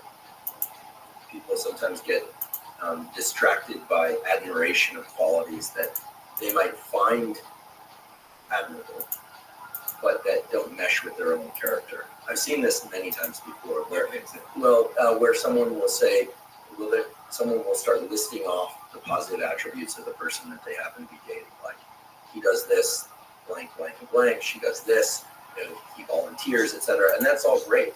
Volunteering good causes, I'm in support of that. But then what they're overlooking often, it seems, is whether or not that's core value for them, or whether or not it's just something that they admire. I hear a lot of admiration in the early days of relationships, but later I hear about failing. And what you're talking about is something deeper, more aligned with one's own sense of self. And it almost leads me to use the word, we're about energetics. It's like merging of people's energies, which sounds very new agey, and that's not my intention. But I think it relates to something that we do hear a lot about, and I think it's valid, which is how it feels to be around somebody in different contexts. Like, do we feel at ease? Do we feel a lightness and ability to express ourselves, and do we enjoy and admire them in their expression, as opposed to just admiring what they do? They've accomplished blank, blank, and blank. Right? They manifest these qualities that I wish I had. Right? You hear that, and aspire to have, which is very different than a meshing of energies. Also, a couple other things. You have to understand their character as well. And people can be very deceptive and very slippery and can wear masks. One telling sign that I've noticed in my own relationships in the past is that a woman would be a certain way with me that I thought was very good and I liked. And then the moment we were with other people, she acted in a way that was very irritating. And it's like a different character. And I really kind of fell out of love with her. I saw her in social interactions. She revealed, so with me, she was almost wearing a mask and playing a game. But the moment she entered a different circumstance, I saw another aspect to her character. So you also have to be very attentive to their character, what lies underneath, that they have some of these values, but they're not just trying to win you over for whatever, they're playing along with you. The other thing that's very important is a sense of mystery. So a partner can become boring very, very quickly, right? After a year, you know every single thing about them, right? They're going to say the same things. As conversations go around in circles. It's just, you've reached an end. There's no surprises. There's no mystery. You want somebody where they have corners that you don't really see at first, but they surprise you sometimes. Sometimes there's a quality that you hadn't suspected before. So people who are too obvious, who are too familiar, who show everything instantly, they're going to end up boring you, right? But people who have a bit of reserve, I don't think maybe I'm projecting my own values. People who kind of intrigue you that you don't fully understand, that make you want to know more. And if they can be like that after 2 years or 3 years or 5 years, wow, that's fantastic. But the sense of, I know every single thing about this person, they never surprise me anymore, is what kind of breaks the enchantment and leads to the end of the relationship. The idea of more to learn about somebody perhaps also suggests that they are continuing to evolve and forage in the landscape of life. Yeah. They're not fully baked, which I think is an interesting idea. During the 4-episode series that we did on mental health, Paul Conti, a psychiatrist, said that a matching of generative drives, which he defined as the desire to create something in the world of one's own expression, is really critical in a relationship. And he said, it matters less whether or not one person likes classical music and the other person rock and roll, provided that their relationship to music is similar or something of that sort. Like, that it's about a drive to of a certain sort to engage in the world. So one person could love music, the other person's not into music, but the way that they approach life is one of perhaps mutual curiosity, desire to find out, etc. And that this exists on a continuum. I'm curious if it seems to jive with what you're saying. But the only thing I would add is, if you love classical music, if they love like heavy metal music, you're going to be driven crazy pretty quickly. It's going to, it's not going to mesh with you. And I know I would have that problem. We're both being headphones. So the fact that you both have, because music is like animals in a way. So I agree completely with what you're saying, but I would say maybe music isn't the best example, because music says something very deep about a person, right? And I'm not saying one is superior to the other, but it reveals something that's nonverbal, that kind of gives you a window into who they are.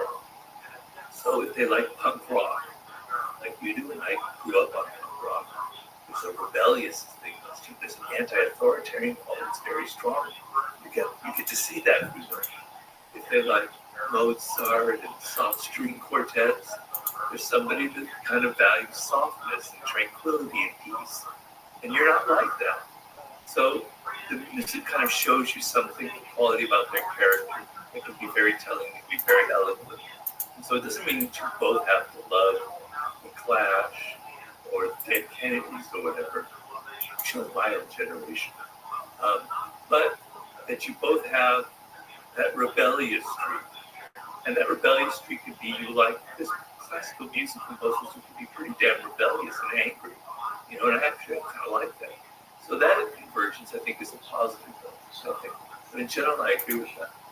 I'm curious about the nonverbal communication of all types of relationships, but let's stay in the landscape of romantic relationships for the moment. Maybe include professional relationships too, because what you just described is really about a resonance around the nonverbal stuff. I mean, it can be articulated with words. I love animals. I love this music. This is the best song. Like, did you see that? Like, otters are amazing, right? This kind of thing. But language is just an attempt to place, words on the feeling in those instances. So it can be classified as nonverbal.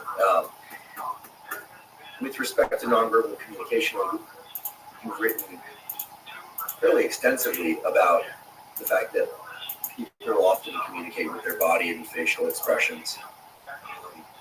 I'm certainly familiar with the somewhat, if not very eerie sensation of somebody smiling, like a toothy smile, and then as they pivot away, that smile just dissolving very quickly. And you don't have to be a neuroscientist or a psychologist to realize that there was something quite false about that experience, or that this person experiences emotions like step functions, on, off, which is not how most of us experience emotions. Most of us experience emotions with some pervasiveness. Like, I was happy walking in the door because something happened before, and so I'm going to smile while I'm walking in the door. When I see something shocking and dismaying, of course, I want to frown. I'm going to wipe away that smile. But those are rare instances. So let's talk about the mouth, the eyes, the face, the body in the context of communication. What are some important things There to was pay one thing attention that to? I want to go back on as far as convergence. Sense of humor is extremely important, right? So it's not like we both like the same comedians, but if one person likes raunchy humor and the other person doesn't, that's a problem. And also the fact that the person doesn't have a sense of humor or doesn't make you laugh is a very, very bad sign. So I wanted to add that one. I'm so glad you did. Someone who can make me laugh has, necessary but not sufficient. But boy, it's approaching sufficient. Yeah, I think so. When it comes to the art of seduction is a non-verbal language that you must master. It's a language of the gifts that you give. It's a language of how you smell. It's a language that you communicate through the eyes, etc., etc. And the thing you have to understand about the human being is that we evolved for a much longer period of time without words than the small 40, 35,000 years that we have symbolic language. So during that vast period of darkness where we did not have words, We were not communicating non-verbally. We were picking up signals from people. We were watching every little detail of their behavior because we didn't have words to decipher it. So it's wired into our brains to have an amazing sensitivity to people's nonverbal communications. We can almost be telepathic that way if we learn that language. The problem is we have the capacity, but we don't develop it because we are so word-oriented. You're just listening to people, if you're even listening to them at all. You're just hearing the words, and you're so thinking that the words mean something, the words are sincere, which they're often not. At the same time that you're listening so much to words, people are shuffling in their chair, kind of looking away, they're looking at other women or other men. Their voice is kind of trembling when they say something where it shouldn't tremble. Their eyes are dead. The smile is kind of big. You're not watching any of it. So the most important thing in nonverbal communication, law number one, is pay attention to it continually. Develop the practice of shutting off the words and watching people almost as if you took the television and muted it, right? And just watch their behavior. It's not easy and it's not natural because it's the words we want to focus on them, right? But your ability to turn that television off, to mute it, will suddenly open up so many things about people. They reveal so much things. Signifies that people are continually oozing out all of their secrets through their nonverbal behavior. You can read them like an open book if you master this language. And I have the Laws of Human Nature. I describe the story of Milton Erickson, perhaps the greatest modern master of nonverbal communication. He was an amazing psychologist. He sort of is the inspiration behind and help me out. Neurolinguistic. NLP. I mean, it's kind of a bastardization of his ideas, but he's created hypnotherapy. He's the person who created hypnotherapy. Certainly, hypnotherapy is a valid psychiatric practice. It's excellent. Well, Milton Erickson had polio when he was 19, and he was paralyzed. His entire body was paralyzed. He couldn't even move his eyeballs. Right? And he sat in bed. He had a very active mind, and he was to die from sheer boredom. And what he did during 2 years of being paralyzed like that was just watching people's nonverbal communications and making notes in his brain and learning every single. He learned 20 different forms of yes, 100 different forms of no. Right? Every intonation, how somebody entered the room, how they left the room. You know, how they looked at him with pity or empathy. He mastered it, and then he became a psychiatrist and he treated people. They thought he was psychic. He could see everything into them. It's because for 2 years, that's all he could do was observe them. He couldn't speak. He couldn't do anything. Couldn't read a book. So you have that same power, but you don't have polio, obviously. But you have to first pay attention to it, right? It's an amazing thing that you do. It's a lot of fun, actually. I tell people, go to a cafe one day in your city, wherever you live, and just watch people, because you can't hear them. They're a few tables away. Watch their nonverbal behavior as they interact, and see if you can pick up cues from them. And there are signs of genuine emotion. So, for instance, an exercise you can do is you go up to somebody from an angle where they can't see you coming up to them, and you surprise them. You go, hey, Mike, whatever. They turn. For that second, their expression reveals how they really think about you. You'll detect if you can pick up micro expressions, and you can. They're only like 1/150th of a second, but they're there. You can express a kind of, if they smile, you can see the little disdain in their eyes, right? Then the mask comes on, right? Or you're talking to them. They're looking at you, but their feet are facing in an opposite direction. That means that they're dying to get away from it. These are signals that you don't necessarily pay attention to. Their posture will tell you everything about their levels of confidence, right? On and on and on. The fake smile, if you could just master the ability to detect the fake smile, it will go wonders for you because you're able to see What you really want to do is to see the person with a genuine smile, particularly in romantic relationships. Someone whose face lights up, a real smile lights your whole face up. This doesn't light your mouth. These parts of your face go up, your eyes get wide. There's like a neural thing going on in your brain that's changing your whole facial expression. And it means that someone genuinely likes you. They're genuinely interested in you. They're genuinely laughing or connecting to you. And if you can see that, it'll help you so much in the romantic realm. And then it'll help you get away from those toxic people that are continually faking interest in you.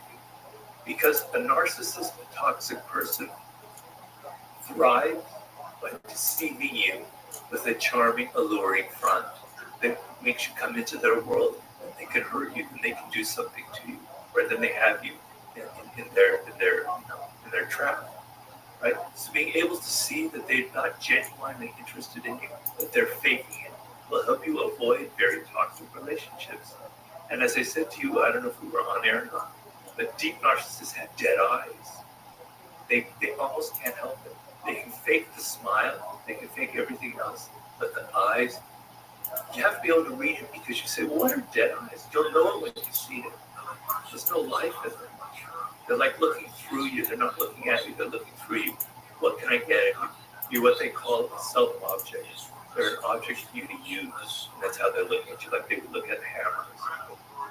The concept of dead eyes and also alive eyes is so fascinating, because as audience of this podcast will know that I've said it too much, but I'll say it again, that the eyes are the only two pieces of your brain that are outside the cranial bone. And they're literally two pieces of brain lining the back of your eye. And the dynamics of the pupils, those changes, of course, reflect how bright or dim it is in the room. But they also reflect levels of arousal that are on the millisecond time scale.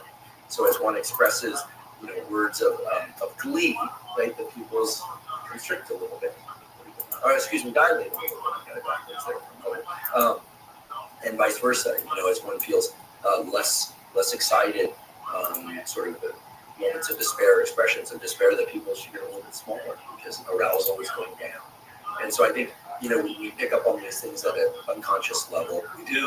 The deadness of the eyes is kind of the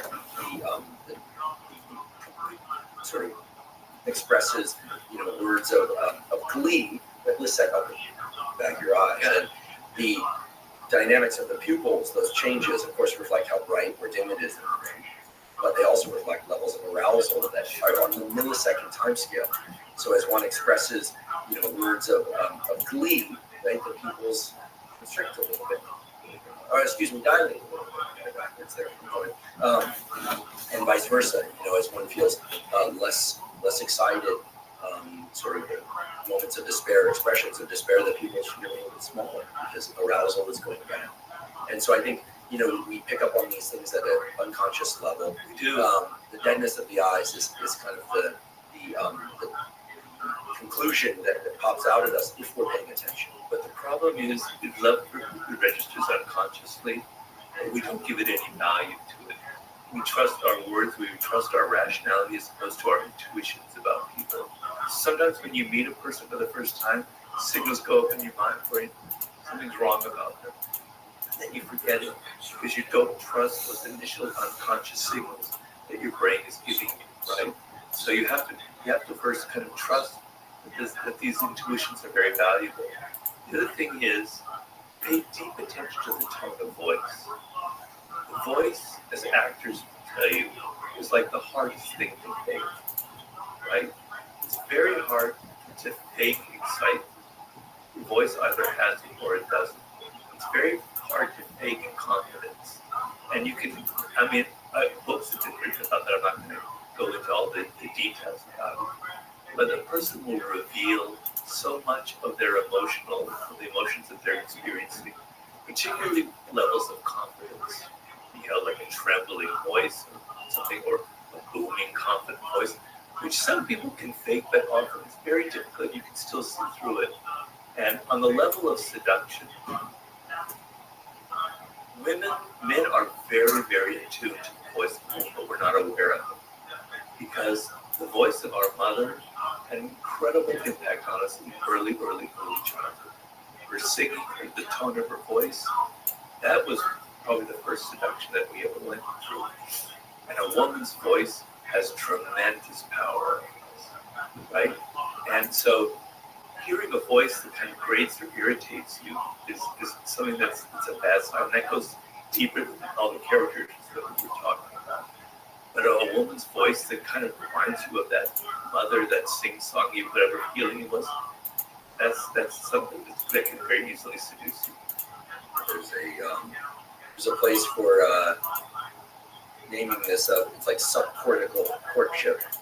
Below the cortex, as neuroscientists like myself say. You're getting down below the cortex with all of this stuff.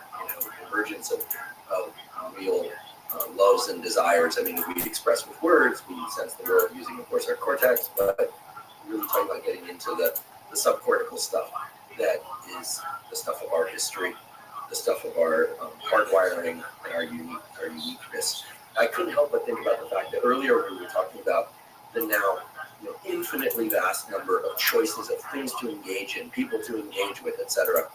But at the same time, as you were now talking about these micro inflections and the subtleties of voice and bodily communication, that whether or not it's emojis or people sending filtered images or the default to text message communication that is so prominent now, it seems like we now have more choices, so more info, but the sort of qualitative differences between the inputs have been binned into a couple of simple bins. It's as if we've regressed to primary colors only, but the canvas is huge. Or I don't know if that analogy works, but you get the idea. Because ultimately, in order to develop good choices about profession, romantic relationships, friendships, you need a lot of examples and a lot of information that allows you to glean the subtlety.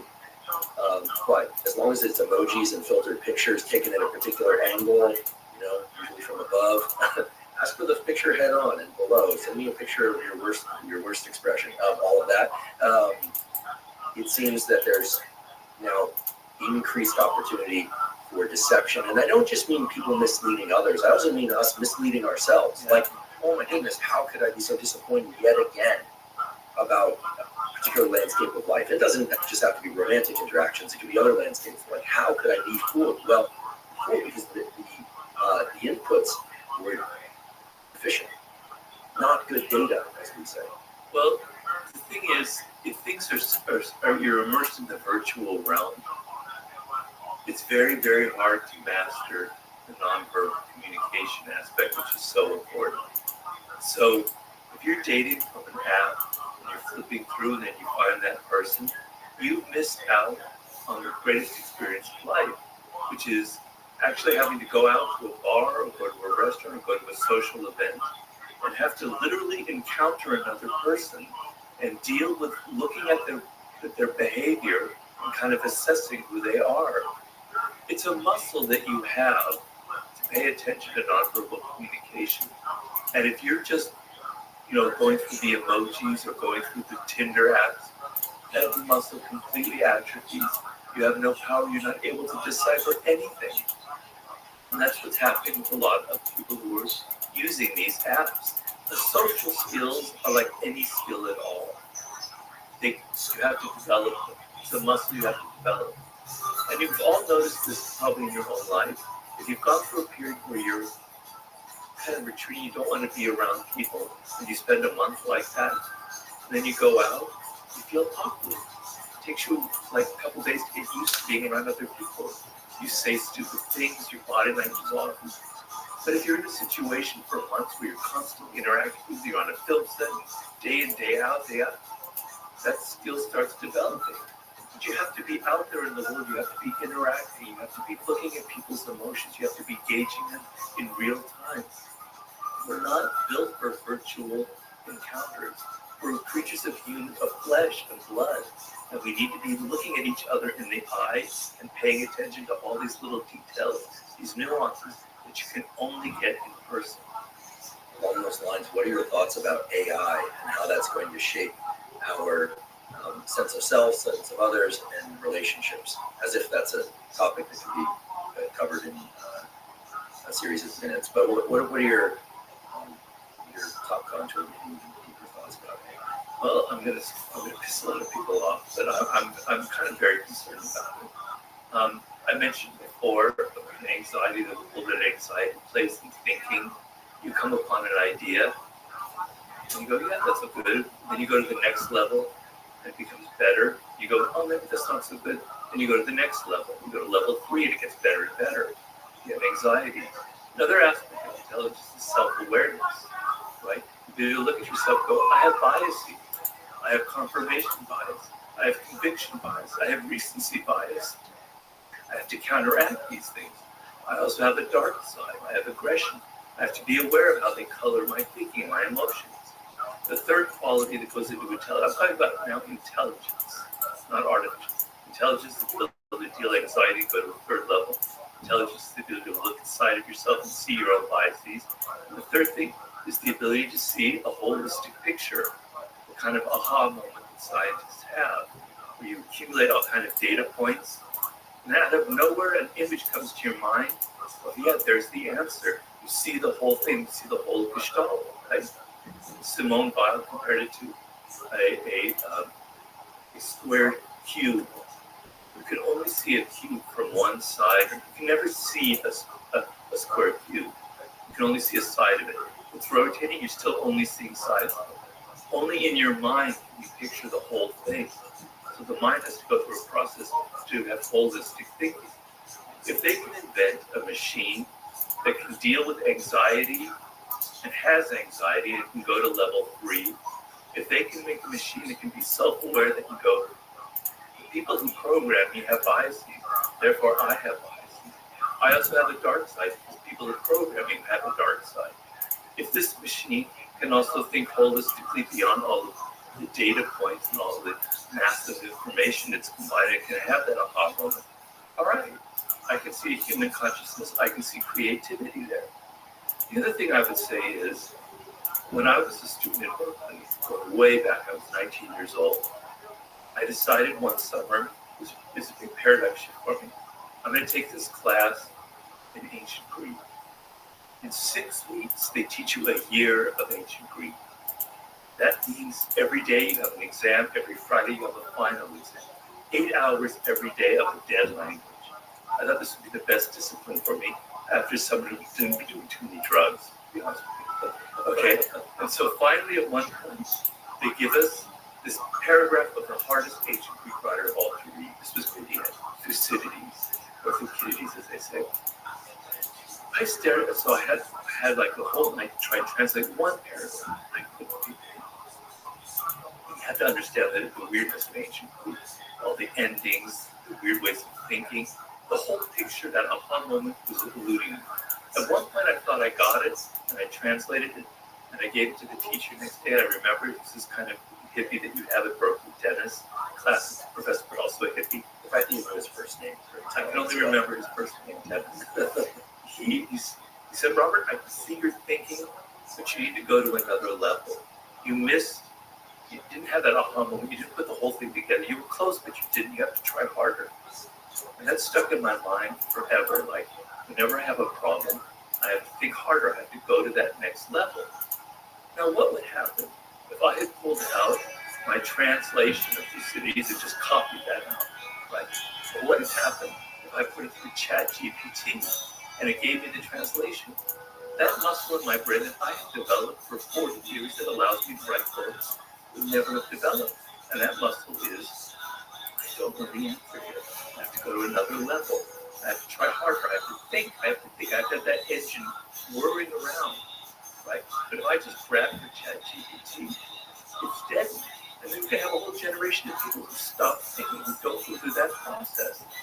You know, you heard about this much better. He said, people train to go to Mount Everest. It takes months. Physical exertion is painful. Then they climb Mount Everest. They see the top. Whoa! What a great moment.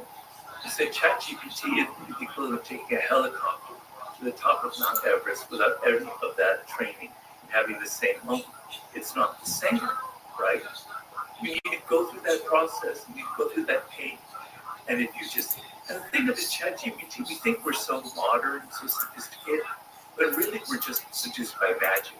You put it in there, you see this people, whoa, like magic, it's like a magician.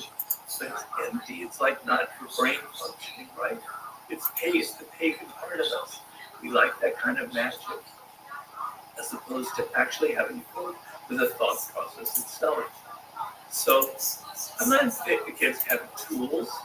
I use tools. I use the internet. I use Google. I'm searching for like some factoid from my book. I find it. I use it. I like it. But I've also learned to develop my brain to think, to get that engine constantly moving. And I'm deeply concerned about people who can't learn a foreign language, who can't master anything, who just immediately grab the first answer that it generates, et cetera, et cetera. I am concerned.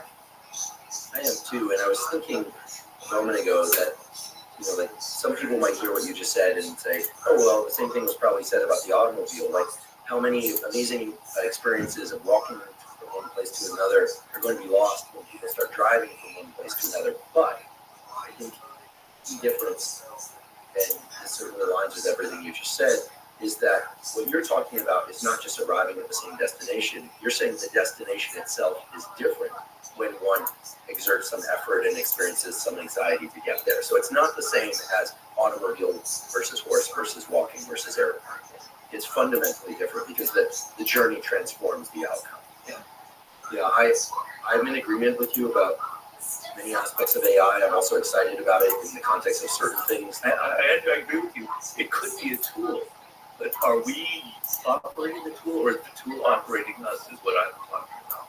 I am concerned a bit too, especially in the context of what we've been talking about for most of today's discussion, about avatars replacing our online personas too much. The avatarization of ourselves is already taking place through filters, through reduction of emotional expression to emojis, through reduction of language to a diminished number of words to explain one's feelings. A prior guest on this podcast, Lisa Feldman-Barrett, who's an expert in emotions, talked about how the moment that a culture has a word for a particular subset of anxious feelings. So for instance, she taught me that in Japanese, there's a word for the sadness one experiences when they get a bad haircut. Yeah, I know. And so that normalizes the feeling and leads to feelings of less despair, as opposed to what now many kids, especially grew up learning, which I'm anxious, I'm sad, I'm depressed. That in science we say there are lumpers and there are splitters, and they've been arguing for years about, like, is that one brain structure? Well, if I name those two things next to each other, two different things, not only can I name one after myself, which is what tends to happen, so to speak, but when you have too many lumpers or too many splitters, things are either overly simple or overly complex. Then, of course, the right answer, the best use of naming things arrives someplace in the middle. Right? That's how a field progresses, because if you lump things together too much, a field can't progress. You give yourself the illusion that it's progressing, but it's not progressing. But if you split things up into a million different subcategories, like just even the word adrenaline is also called epinephrine.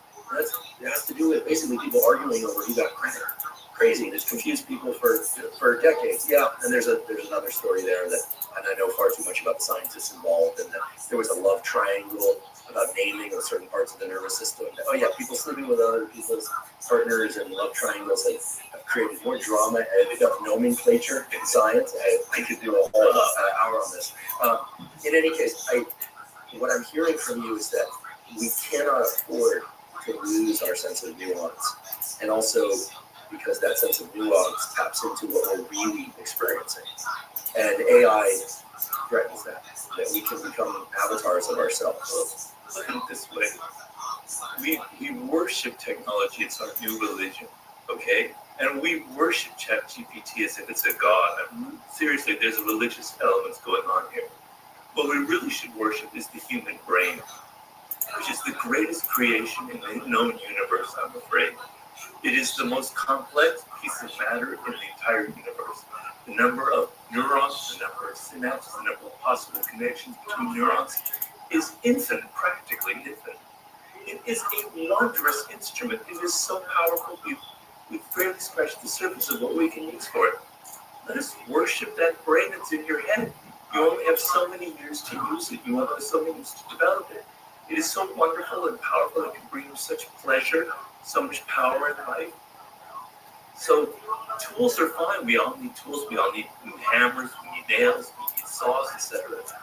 But the real thing is the hand that uses it, the brain that connects the hand to the hammer, that knows how to hit things. You know, I think of the great painter Renoir in the 19th century. He had like a stroke or something. In the last years, he couldn't move his right arm, which he painted with. It was disastrous. So what he did is he put the brush in his mouth and he painted some beautiful paintings that way because his brain had mastered the art of painting, not his hand. His brain had mastered it so well that he could actually paint well with the brush in his mouth because he could direct it. He had the knowledge of how to make something perfect. The brain is absolutely incredible. The plasticity of the brain, which I'm discovering after my stroke, was absolutely a miracle. You know, I don't know, is it Professor Schwartz at UCLA who was studying OCD and how he was able to kind of cure people of OCD through certain plasticity exercises that he had, making them aware of their kind of brain lock, etc., and getting them out of it. That plasticity of the brain is far the greatest miracle of all, and it goes on into your 60s and 70s and onward. Let's all get down on our hands and knees and worship the brain, and if we did, it would create a complete shift in our values, and we wouldn't be so instantly seduced and enamored and worshiping the technology. We're going to worship the brains that create the technology instead of the other way around. I got a fan of brains and their potential for plasticity sitting over here. The benefit that my scientific great-grandparents are Hugo and Wiesel, who won the Nobel Prize for neuroplasticity during the critical period. So my scientific great-grandparents are David Hubel and Torrance Wiesel. David's dead, Torrance is still alive, he's 96. And they won the Nobel Prize for essentially discovering the critical window early in development where plasticity is especially robust. They did other things too. They should have won 2 Nobels, frankly, for their other work on vision. But one thing that they missed, however, was something that you mentioned and is worth highlighting again, which is that the brain maintains capacity for immense plasticity throughout the entire lifespan. That's absolutely clear. The conditions change from early to later in life, but your specific situation really highlights that, and it's something I'd really like to talk about for a few minutes if you're willing.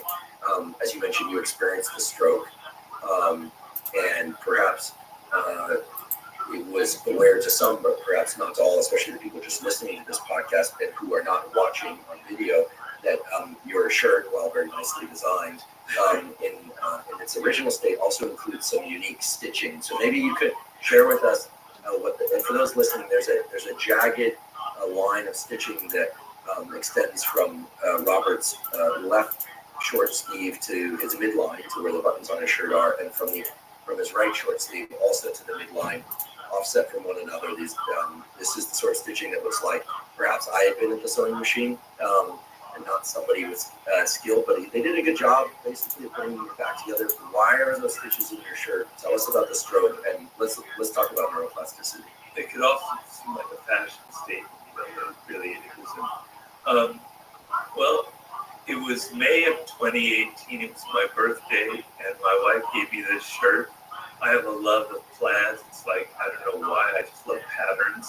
And plaids must be like some Scotch part of me, some ancestral thing, but I love plaids. Can I interrupt you just briefly? Forgive me, everyone's going to get upset that I interrupt. Do you know that there is a fundamental circuit in your visual cortex designed to detect plaid patterns? Yes, and when you talk about what that is, it is tightly linked to your ability to perceive motion. Yeah, we can go over it some other time, but yeah. So we'll talk about it just as a cue. So, okay, yes, back to your birthday. Okay, so she gave me a plaid shirt knowing how much I loved it. And I love this shirt. I love the colors in it, et cetera, et cetera. And then 3 months later, August 17, 2018, I was driving my car. She was with me. I was pulling out into traffic. I started driving. And suddenly she'd say, "Pull over, Robert, pull over." "Well, I can drive, I'm fine." And then suddenly everything started getting really strange. Everything looked strange. My voice didn't sound the same. And she was like freaking out. She was actually fairly calm, which is amazing. I was undergoing a stroke. I had a blood clot that was blocking the blood flow to my brain. I actually at one point got out of the car, I don't know what the hell I was thinking. And then she pulled me back in, and then the rest goes blank. And I had some weird sensations that still remain with me because essentially I was on the verge of dying because blood not flowing to your brain is basically the end, right? Unless something happens very quickly. And either that or you can get severe brain hit. So she called 911 right away. She recognized something. My whole face was looking funny.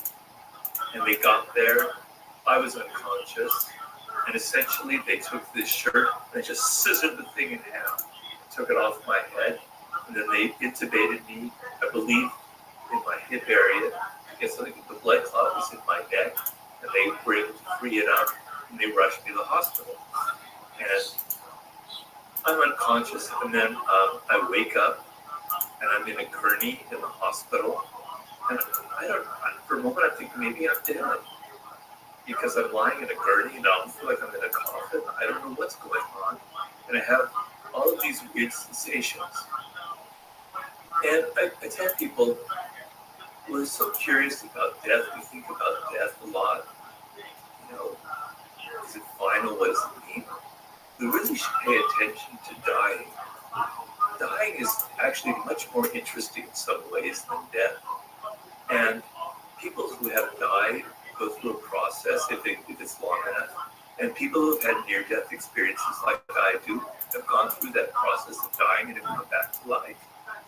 And in the process of dying, strange things happen to the brain, right? So particularly with a stroke or something like that, where blood stops flowing to your, oxygen stops flowing to your brain, you have kind of visions of things that you might think are hallucinations, but that later seem like actually, you are actually glimpsing the reality as opposed to the illusion that the brain creates. So I've written about this in my new book, but my idea of the brain is that it creates endless series of illusions for you. It creates this seamless version of reality, this sense of a self, sense of a continuous self through time, right? It creates a linear sense of time progressions. It creates colors. It creates a world that visually you can seem familiar, and et cetera, et cetera. But it's all illusion. It's all a construction, right? Images come into your brain, and they're not organized in any way, and the brain organizes in a way that you can understand it. But when you're dying, all of that scrambles up, and you actually are seeing something else. So I saw, for instance, that I really don't have a self, that it doesn't really actually exist, and the image that came to my mind, because it was sitting in that gurney, was a weird feeling of, like, I can almost not explain it, but it's as if you took an image of something real in the world, you completely scrambled it up, and it was all wavy, and you couldn't see what exactly it was. To me, that was the image I had of the self. There are like 50 different selves inside of you that are all competing. And you think there's just one, and you think it's consistent, but there's not. It's an illusion. The self is literally an illusion that your brain constructs. When you're dying, you see these things. When you're dying, you see other things like that. You see that time is something very weird. So I had experience, when I got out of the car and when I got pulled in, I thought like 10 seconds had passed. My wife told me, no, this was like 10 minutes. I had no sense of time. Everything was scrambled. And so it was very, very elegant, taught me so much things that I can barely even express now. I'm always now thinking of strange things that come to me because my brain was damaged. It made me realize that the brain creates everything. So I can't communicate with my hand, my fingers. I can't communicate, my brain can't communicate with my leg, right? So you think that walking and riding and handling things is just your body operating a certain way.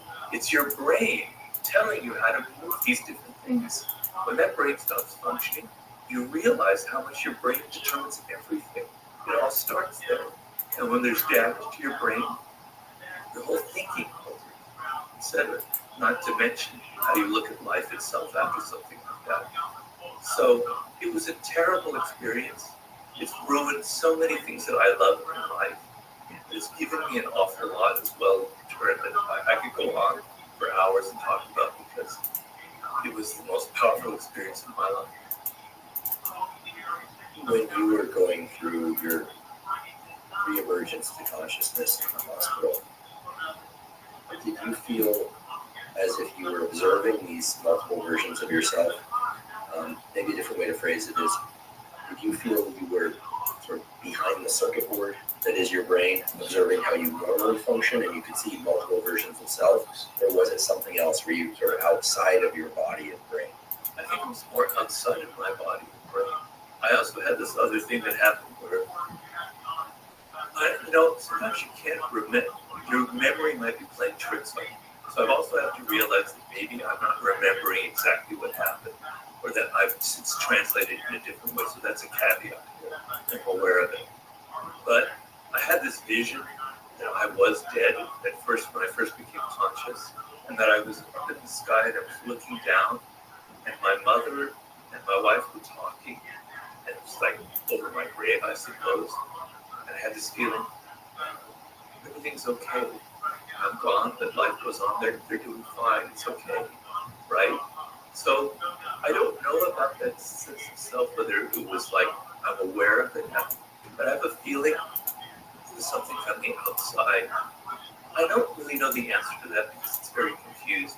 The other feeling I had was life, when I was having a stroke, was life draining out of me, and my bones getting softer and softer and softer.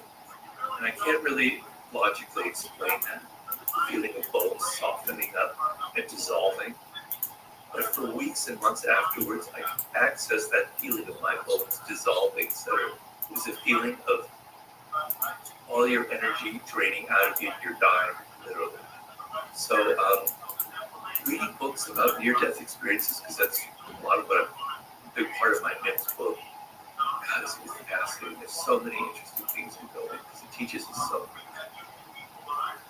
So glad that A, you survived your stroke, B, that your mental faculties, I'm not grateful. I probably not, but still very grateful. So there, it just illustrates how grateful you must be. B, that you maintained, if not grown, your mental faculties. I mean, you're extremely sharp. I promise you, you're not missing a beat. One always wonders, right? Actually, one of the most common fears people have is that somehow they're losing their mind or their memory, and people aren't, and they aren't aware of it. I have family members who have asked that if they ever start to exhibit signs of severe dementia, that I put an end to them, which I won't. That's not my place in this world. But I think it's a common fear among people.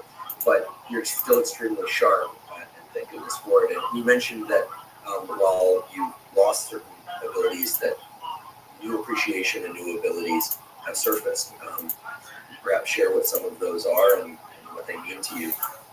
Because I think that when one hears about somebody having a stroke, we tend to focus on what's lacking, but clearly this has been a transformative experience, also in positive ways. Well, I had to confront some of my own demons. I had to confront the sense that I expected things out of life, and here they're taken away, and I'm kind of ungrateful for being alive, and here I'm pissed off that it takes me 10 minutes to tie my shoes, and I can't really button my shirt. I have to learn what really matters and have patience and stuff. The other thing was, I used to love hiking and I was very physically active. And I'm sitting at my window in my office and I see people running up and down, bicycling, walking their dog. God, that's so envious. If I could walk a dog right now, I'd be the happiest person alive. But then I go through a thought process which maybe isn't completely healthy, which is they're not aware of how wonderful it is just to walk the dog. But I'm aware of it. So when I go out in my backyard and I can't walk, and I'm seeing, I know this is going to sound really triacly and sentimental, but I see, butterflies were things in my garden. I'm like, whoa, that's incredible. You know, things like that I couldn't appreciate before because I'm sedentary and I can't move. I have to suddenly pay attention to what's around me, not take it for granted, and find and suck all the pleasure out of it that I can. So now I sit at my desk to write my new book. It's 4 hours because that's all I can stand, maybe 3 sometimes. Those 4 hours are like such bliss for me. I truly appreciate it now because I know that my brain is almost gone, right? So it means so much for me. And to just be alive, is just a wondrous experience. I have a chapter in my new book called Awaken to the Strangeness of Being Alive.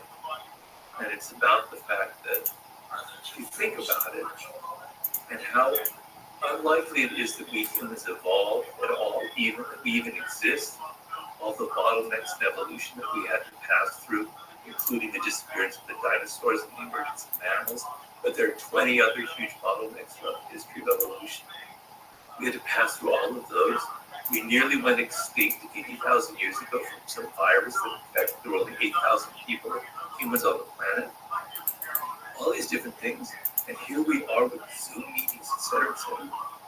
It's like the strangest story you could ever do. It's beyond science fiction that nobody thinks about. Nobody sits down and goes, God, I'm alive. If you went back to the chain of people that had to connect, that have children, leading up to your parents, the unlikeliness of you ever being born is astronomical. I mean, unless my sciences are wrong, 70,000 generations of people meeting, et cetera, finally ending in your DNA. I mean, unless I'm missing something, it's pretty unlikely. But nobody thinks about it. Well, I certainly think about it now because I almost died. I had nothing else to think about. I have to entertain my brain the way Milton Erickson had to entertain himself by observing people. So it's taken a lot away from me. I can't swim. I'm writing my Bible. I'm so envious and so my insecurities all well up. And I realize, hey, I'm like on a boat. I'm sailing. It's wonderful. I'm outside. I have to go through these processes, but I think it's developed me in some ways. It's in the end very positive. I think you've had to adjust to a new frame rate online. Like that, the old movie had a certain frame rate. This movie has a certain frame rate, but that within that frame rate, there are gifts to be had that you certainly missed in the prior version or something. Yeah, but also, I tell people this. I totally took my life for granted. I was swimming all this time. It was fantastic. Bicycling, I was traveling. But I never sat back and thought, wow, this is wonderful. How grateful it is to be taken away from me. I tell people, don't do that to yourself. I try to teach them. It can be taken away from you tomorrow. When you're out walking the dog, think of me that can't walk the dog, and appreciate those things, which I didn't appreciate. So I try and help people in that way when I can. I think a critical message is also to inspire a sense of urgency. And, I think people hear a sense of urgency and they go, oh God, I'm already under so much pressure, life's so hard. But we're not talking about a sense of urgency to take on more of what life has to offer. I think we're talking about a sense of urgency to find one's purpose, which takes work and is an ongoing process, but to really get out of modes of apathy, laziness, languishing, and to start, as you've described it, paying deeper attention. I mean, this is a concept that was super important for me to hear about, and I learned about it from you, was how do you get yourself out of a rut? You start paying deeper attention to the things around you and inside you. And perhaps not coincidentally, you refer to that as the death grip. Yeah. So it's a strategy from my book. I wrote a book on strategy, my version of the art of war, called 33 Strategies of War, where it's really about strategy, strategic thinking. It's inspired from Sun Tzu, the great Chinese strategist, but it has vast philosophical implications. The idea is You can almost think of it like barometric pressure. When necessity is pressing in on you, like your back is against the wall, like you have to get something done, there's like this pressure around you, you find energy in it that you never believed before. William James talks about this when he talks about getting a second wind. It's very eloquent. When you feel like your life's in danger, suddenly you can leap over things that you never could leap over before. So Sun Tzu says, put an army on death ground, and it will fight until it wins. Meaning, put an army with its back to the ocean or back to the mountain, and it's either win or die. They're going to fight 10 times harder. You're going to find the energy in you that you normally lack.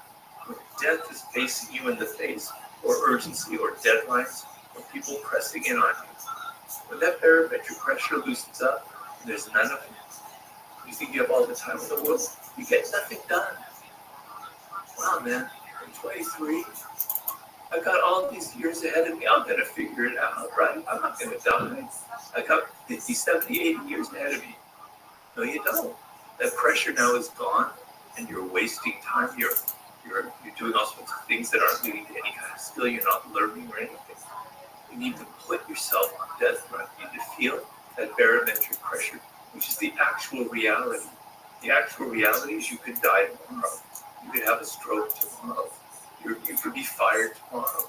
Everything could fall apart. You need to have that sense of urgency now, because that's the reality. You're fooling yourself by thinking you have all this time. And so when you feel that pressure, suddenly you can move mountains. You have energy. Your life, you just have focus, etc. Neurologically, everything clicks in, And people who've had that experience where they felt like the ship was going under and they better get their act together and survive, they talk about all these physical processes. I have a story in my new book. I wasn't boring you. About quite the opposite. About a mountain climber who he was climbing this mountain by himself. He was having a great time. There was a storm coming and kept him down. He suddenly fell and he cut his leg open massively, and there was like a branch sticking in it. And he broke all these bones, and he was going to die. He was on a ledge. You could see that it was getting dark, and the storm clouds were massive. It was in the Rocky Mountains. He was alone. Suddenly, he managed to get up on his 2 feet. He can't explain how, but all of this energy, all this adrenaline started flowing in him. He said he was like a mountain goat. He was like going down the ledge. He jumped. He was able to kind of get down to another ledge. He got out of it. And for the next 20 years, he's haunted. How did that happen? I want that feeling again, because it was actually the most ecstatic feeling. I had energy that I never suspected in myself. And so he tries everything to get that feeling back. He tries climbing other mountains. He tries going to Mount Everest. He tries that it doesn't come back. And finally, he kind of figures out the formula for it, why it happens. He studies a lot of neuroscience. It's a great book. I'm using it in my new book. It's called Bone Games. It's a very interesting book. A lot of science in it. And he got the feeling back in a smaller sense. But it was the feeling of, life is in danger, I better get my act together or it's the end. And suddenly, adrenaline, dopamine, all the other things were occurring in him. And he got it. He found that energy. So that's the ultimate kind of death ground right there. Human will to live is truly incredible. And so I have to say, as I said before, I'm so grateful that your stroke didn't take you out because clearly there's still so much in there, and you're continuing to share what is really exquisitely useful knowledge. It's just kind of astonishing to me. I started off today's discussion expressing my gratitude for what you've already done for my life and for the lives of so many other people through your books. It's clear you've been on a foraging exploration, and that foraging for organizing and communicating information, mainly in the form of written books, but also online content. You have a terrific YouTube channel, which I subscribe to and follow and listen to with rapt attention.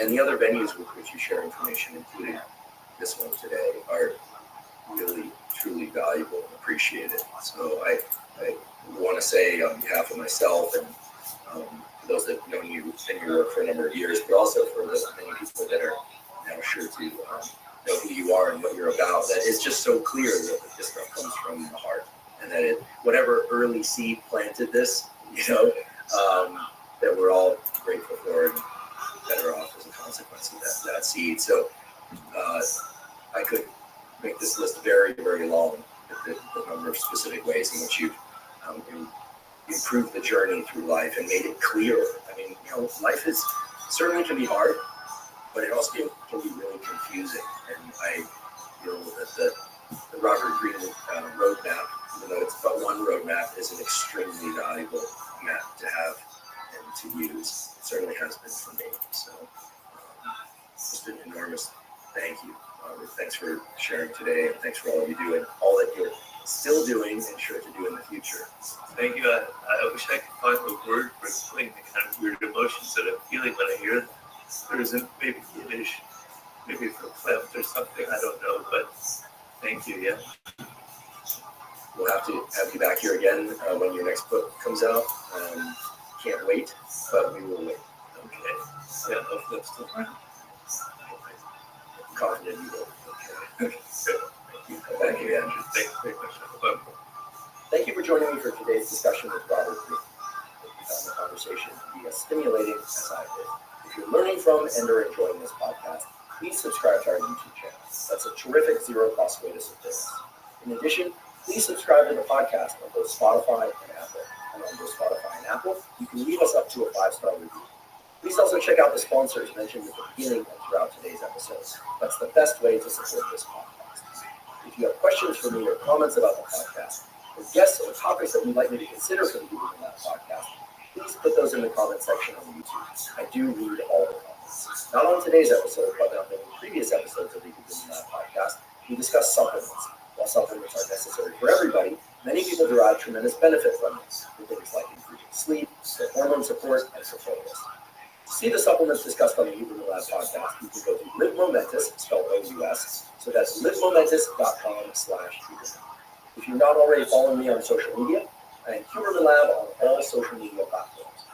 That's Instagram, X, Threads, LinkedIn, and Facebook. And on all those platforms, I discuss science and science-related tools, some of which overlaps with the content of the Huberman Lab podcast, but much of which is distinct from the content on the Huberman Lab podcast. Again, it's Huberman Lab on all social media platforms. If you haven't already subscribed to our monthly Neural Network newsletter, the Neural Network newsletter is a zero-cost monthly newsletter that includes podcast summaries as well as toolkits. The toolkits are brief PDFs that you can download that give you tools for things like neuroplasticity of learning, for managing dopamine, for enhancing sleep, for physical performance, flexibility, deliberate cold exposure, and on and on. To join the Neural Network newsletter, you simply go to hubermanlab.com, go to the menu tab, scroll down to newsletter, and enter your email. Do not share your email with anyone. Thank you once again for joining me for today's discussion with Robert Greene. And last, but certainly not least, thank you for your interest in science.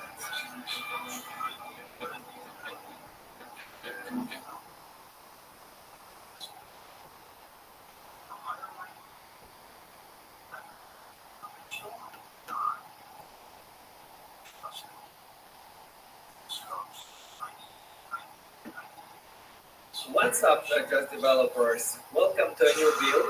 And today we're going to start working on the Netflix clone.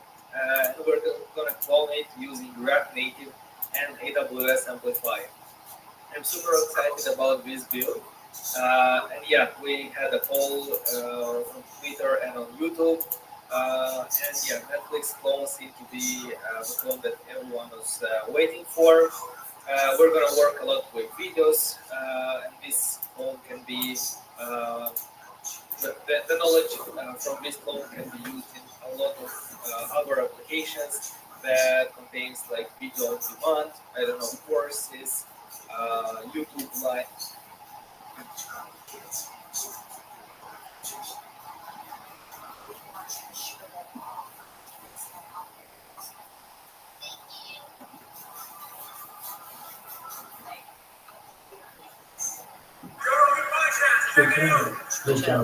Experience. Streamed by JJ, welcome podcast by night.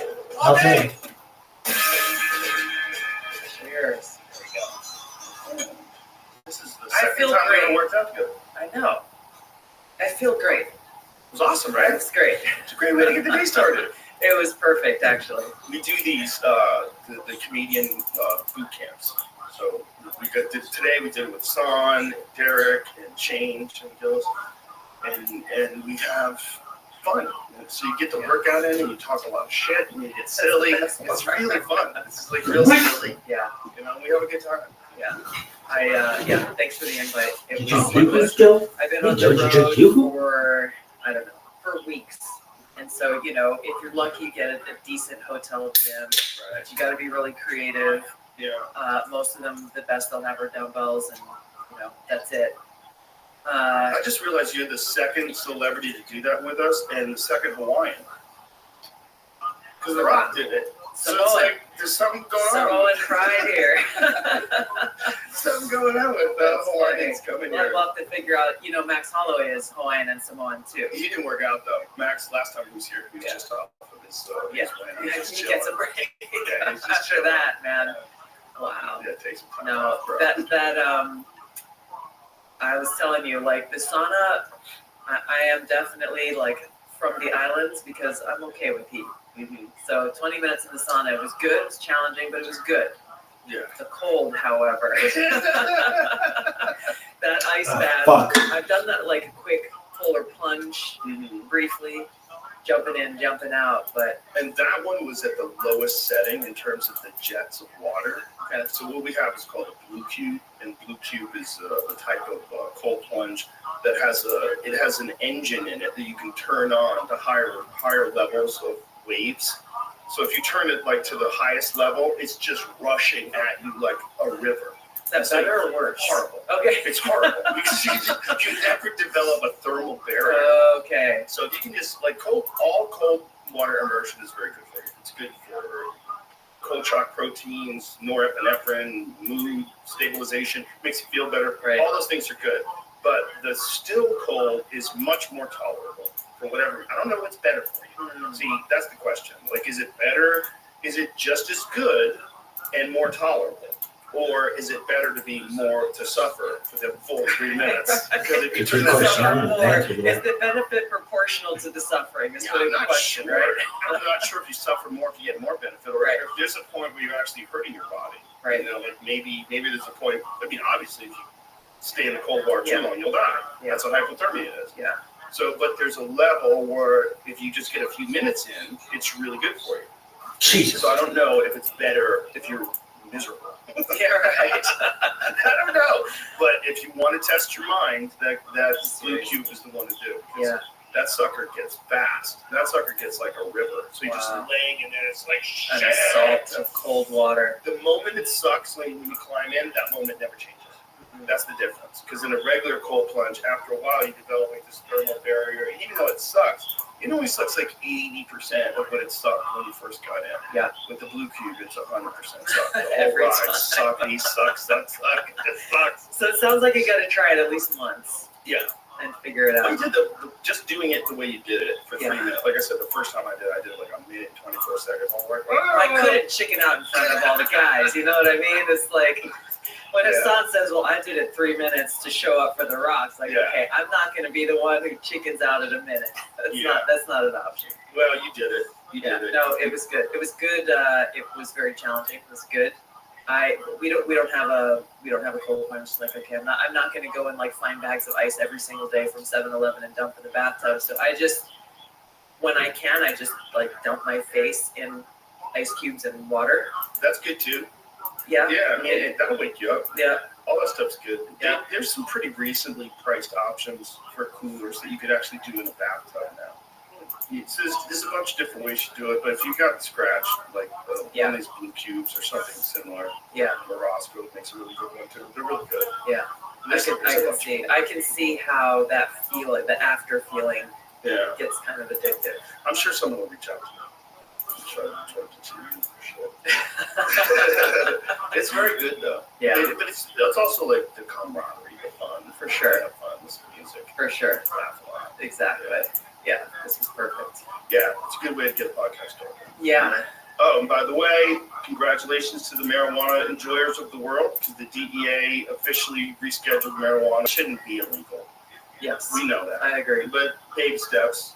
Yeah. You know, the fact that it's making progress at all just shows that, the collective will of the people is being heard, at least somewhat.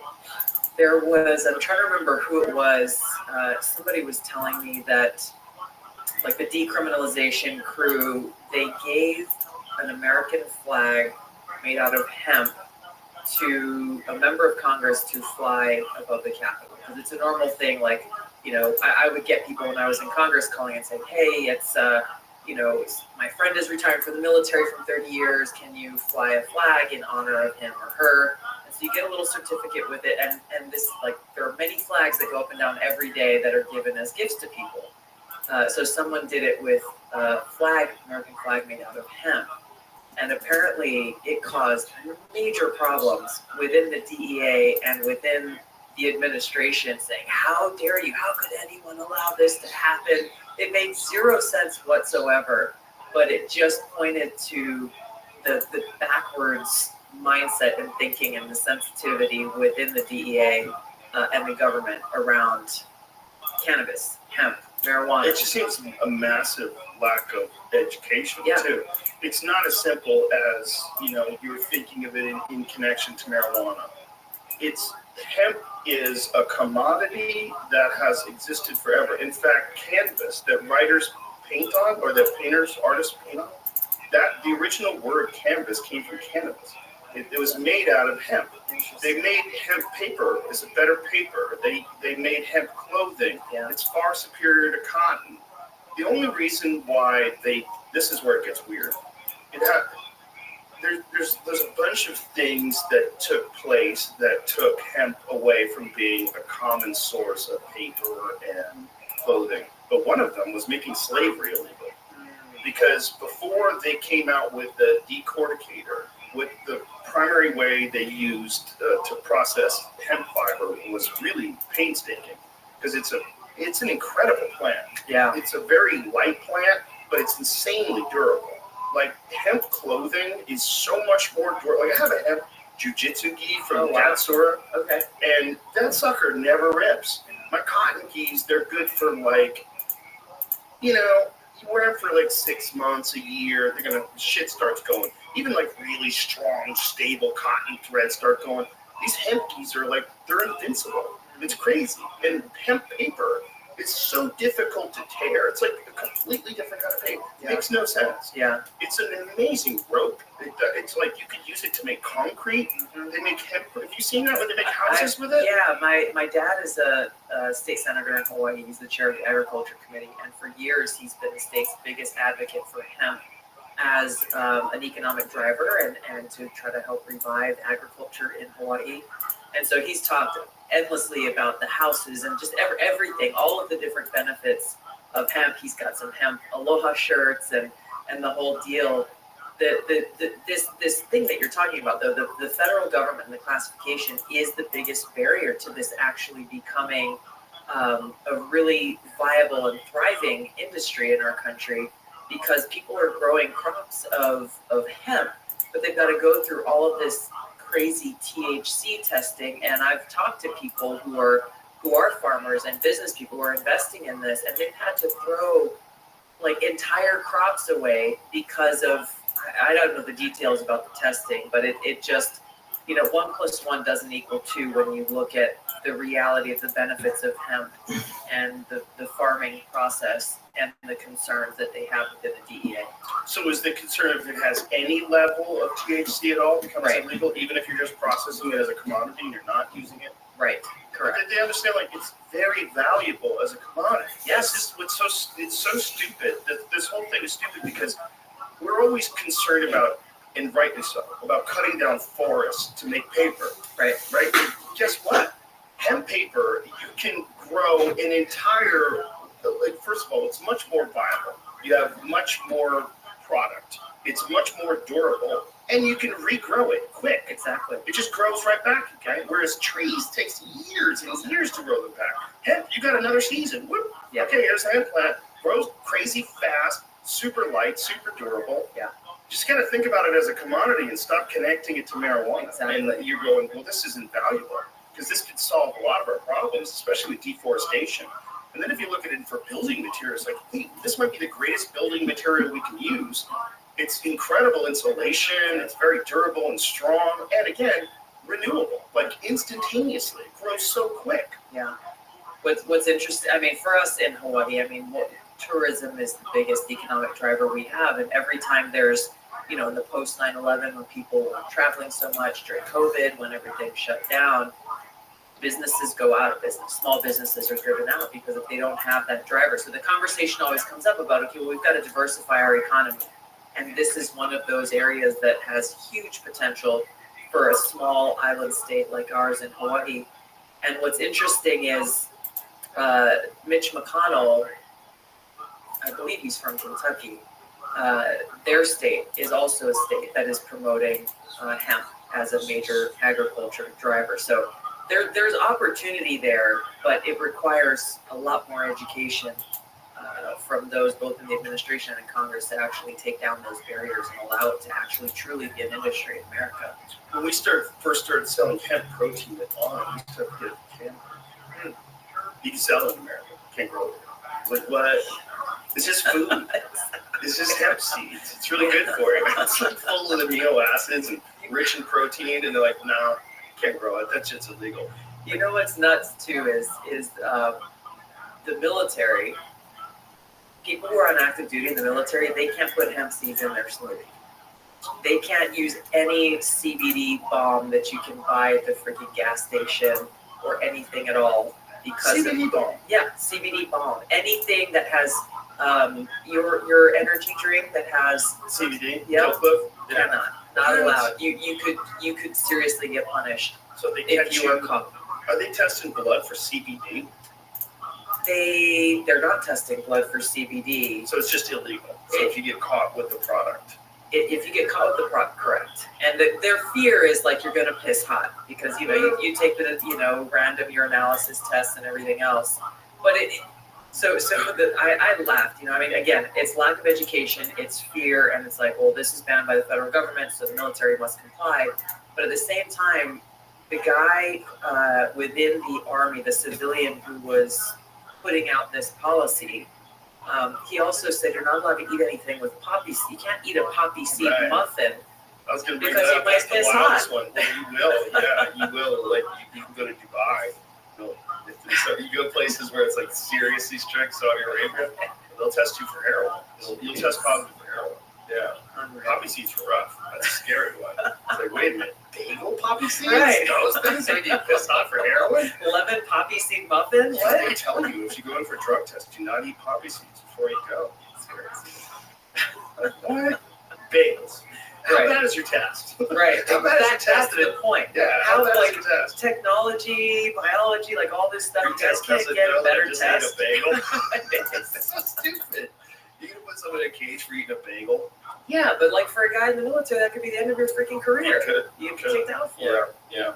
And you know, just being at a party when people are smoking, Yeah. and you know, you get secondhand smoke and you Yeah. test positive. Yeah. You know, those tests are probably pretty rough because people definitely get high from secondhand smoke. I've seen it happen before. I've seen sober people go into a room that's filled with pot, and everyone comes out and loopy like, "You're breathing in the same air. You're breathing in pot air." I used to have a dog that I got. She was a stray, and she was a little prone to anxiety as it is. And if she was in the room when people smoked pot, she would get high and she'd get paranoid. She'd start lying down the tables. I was like, "Oh, Lucy, this is sad." Not good. You Didn't can get see the her chill factor. paranoid. She was like, "The world is dangerous." You know, she used to live on the street. Man. So it's just, I guess it's a good thing that they've scheduled it, Schedule 3. But for sure, forget about the drug part. Yeah. They should be encouraging hemp production in this Yes. country. It's an amazing food source. Hemp has all of the essential amino acids. It's very rich in protein. It's easily digestible. As far as like plant-based protein, for me, is my favorite one and the easiest one to digest. Like you just like easy, it goes down smooth, no problem at all. And you know, it's very good for you. Yeah. And CBD is very good for you, but forget about all that. Just for a commodity and for building construction and clothing, you know, the first draft of the Declaration of Independence was written on hemp. Heard that. Yeah. Yeah, like it was used for everything. Yeah. It was used for ropes for sailboats. They made sails out of it. All that's the canvas. There was all made out of canvas initially. It was all hemp. It's just. I mean, I introduced legislation in Congress to deschedule it completely because it shouldn't be. Well, It just shouldn't the wildest be. thing is how it happened in the first place. The wildest thing how it happened in the first place is because it was all William Randolph Hearst and Harry Anslinger. So what happened was William Randolph Hearst, who owned Hearst Publications, he also owned not just newspapers, but he owned paper mills and he owned forests. So he had all these forests that they would cut down the wood and use it to make paper. Well, if they were going to transfer over to hemp, this is going to be very costly. And the cover of Popular Science magazine in, I think it was 1930, find out what year that cover was. It says hemp, the new billion-dollar crop, because they came up with a new machine. It was called a decorticator. And this new device was a device that allows you to effectively process the hemp fiber in a much quicker and easier way. So it's this machine that grinds it up. And so once they do this, they go, oh boy, we figured out, we've solved this problem of hemp, which really it's very durable, but it's really difficult to break down to the actual fibers. So 1938. Oh wow. So this comes out in 1938, Hemp, the New Billion-Dollar Crop. And so it's the cover of Popular Science magazine. You see, do they have the cover so you can see what it says? Oh, just an article? Oh wow. Popular Mechanics magazine, I'm sorry. So the article is from 1938. And so when they come out with this, they talk about this new invention. See if you can find a photo of the decorticator, because it's like this grindy kind of thing. Is that what it looks like? Hemp, the new billion-dollar crop. So once they had this ability to really quickly turn it into fibers, then big industry starts getting involved. And what they start doing is they start making these stories and putting them in the newspaper about Mexicans and black people smoking this new drug called marijuana and raping white women. And marijuana was not pot. Marijuana was a wild Mexican tobacco. It was a slang for a wild Mexican tobacco. It had nothing to do with marijuana. So they started attaching this name to something and calling it a drug because they knew that cannabis was so ubiquitous, and hemp as a commodity everybody knew what it was good for. Right. So they had to come up with some sneaky way to get it through. So they come up with the word marijuana. So marijuana was not a term for pot. It wasn't a term for cannabis. It was a term for this wild Mexican tobacco. And so when they started making marijuana illegal, Congress didn't even understand that it was the same thing as hemp. And so they had to come up with some sort of a tax stamp that you can have in order to grow hemp while marijuana is illegal. And then this is like right after Prohibition, right? Right. So Prohibition ends. You got all these cops that were used to busting people, like, sick them on the farmers now. Exactly. And this is what happens. Exactly. And then they come up with these dopey movies that are amazing to watch today. Have you ever seen Reefer Madness? Mm-hmm. It's crazy. It's like people smoking pot, just jumping out of windows and killing people. It's just, this guy smoking Talk pot. about some propaganda. Oh, it's the worst propaganda, but it was really effective. Like, this is it. I've got a few of these posters. Weird. That I have them framed. Oh my god. Because these movies were insane, and they were just Wow. propaganda Lust, movies. crime, sorrow, hate, shame, despair. Find the movie. Find a clip from the movie Reefer Madness. We just watch it without playing. It was so nutty, and they scared everybody. Like, oh my god, oh my god, oh my god. So understand that media has sucked forever. Yeah, exactly. Just understand that. So this is Reefer Madness. So that dude on the piano, he's a reefer man.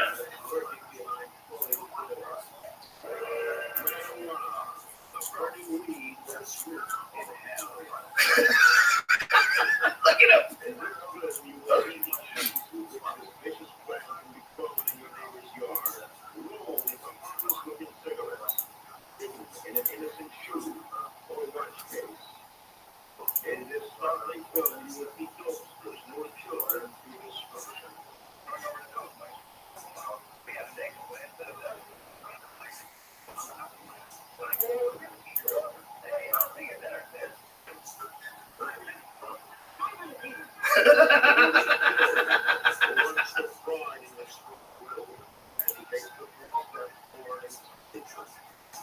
Enslavement.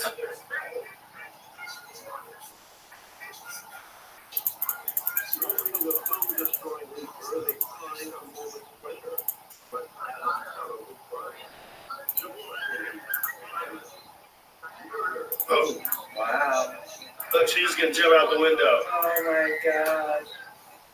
Jeez.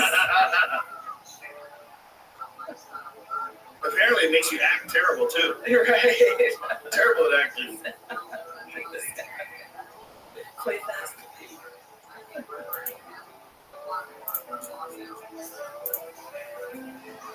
She's actually playing pretty good for someone who's stoned. You ever try to play that? Oh my God. Yeah. So this was the propaganda from. And what year was that, Jamie? 36. So this is all. They're all like trying to stop hemp as a commodity. That's really what it's all about. Yeah. It's really not Isn't about. it fascinating just to see the repetition of the propaganda, information warfare to be able to serve a special interest. Yeah, it's ridiculous, and it's ridiculous that it's always Fomenting existed. fear and And that it was going on almost 100 years ago. And what's also important about it is the problem with something like that is that now you don't trust the media, right? Yeah. Now, if you don't trust the media and then you go out and try it yourself, you don't have real accurate information because now there's like this.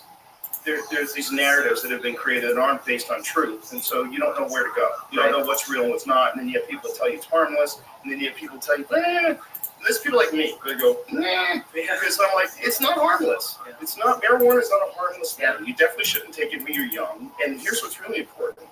Some people can't handle it for whatever reason, and it's most likely some biological thing, just like some people are allergic to aspirin, right, or whatever. Like there's some people, they don't mix well with that stuff.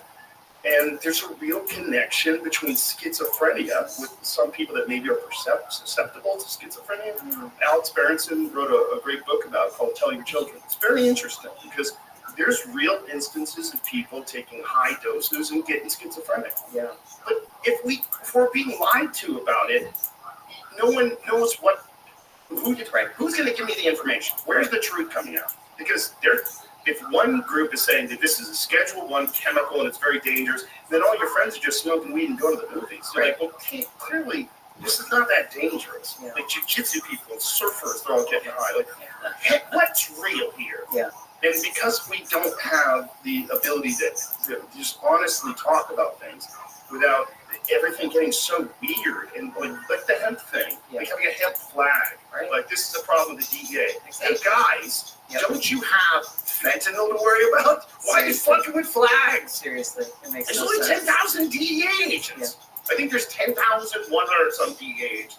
You guys got time for flags? Yeah.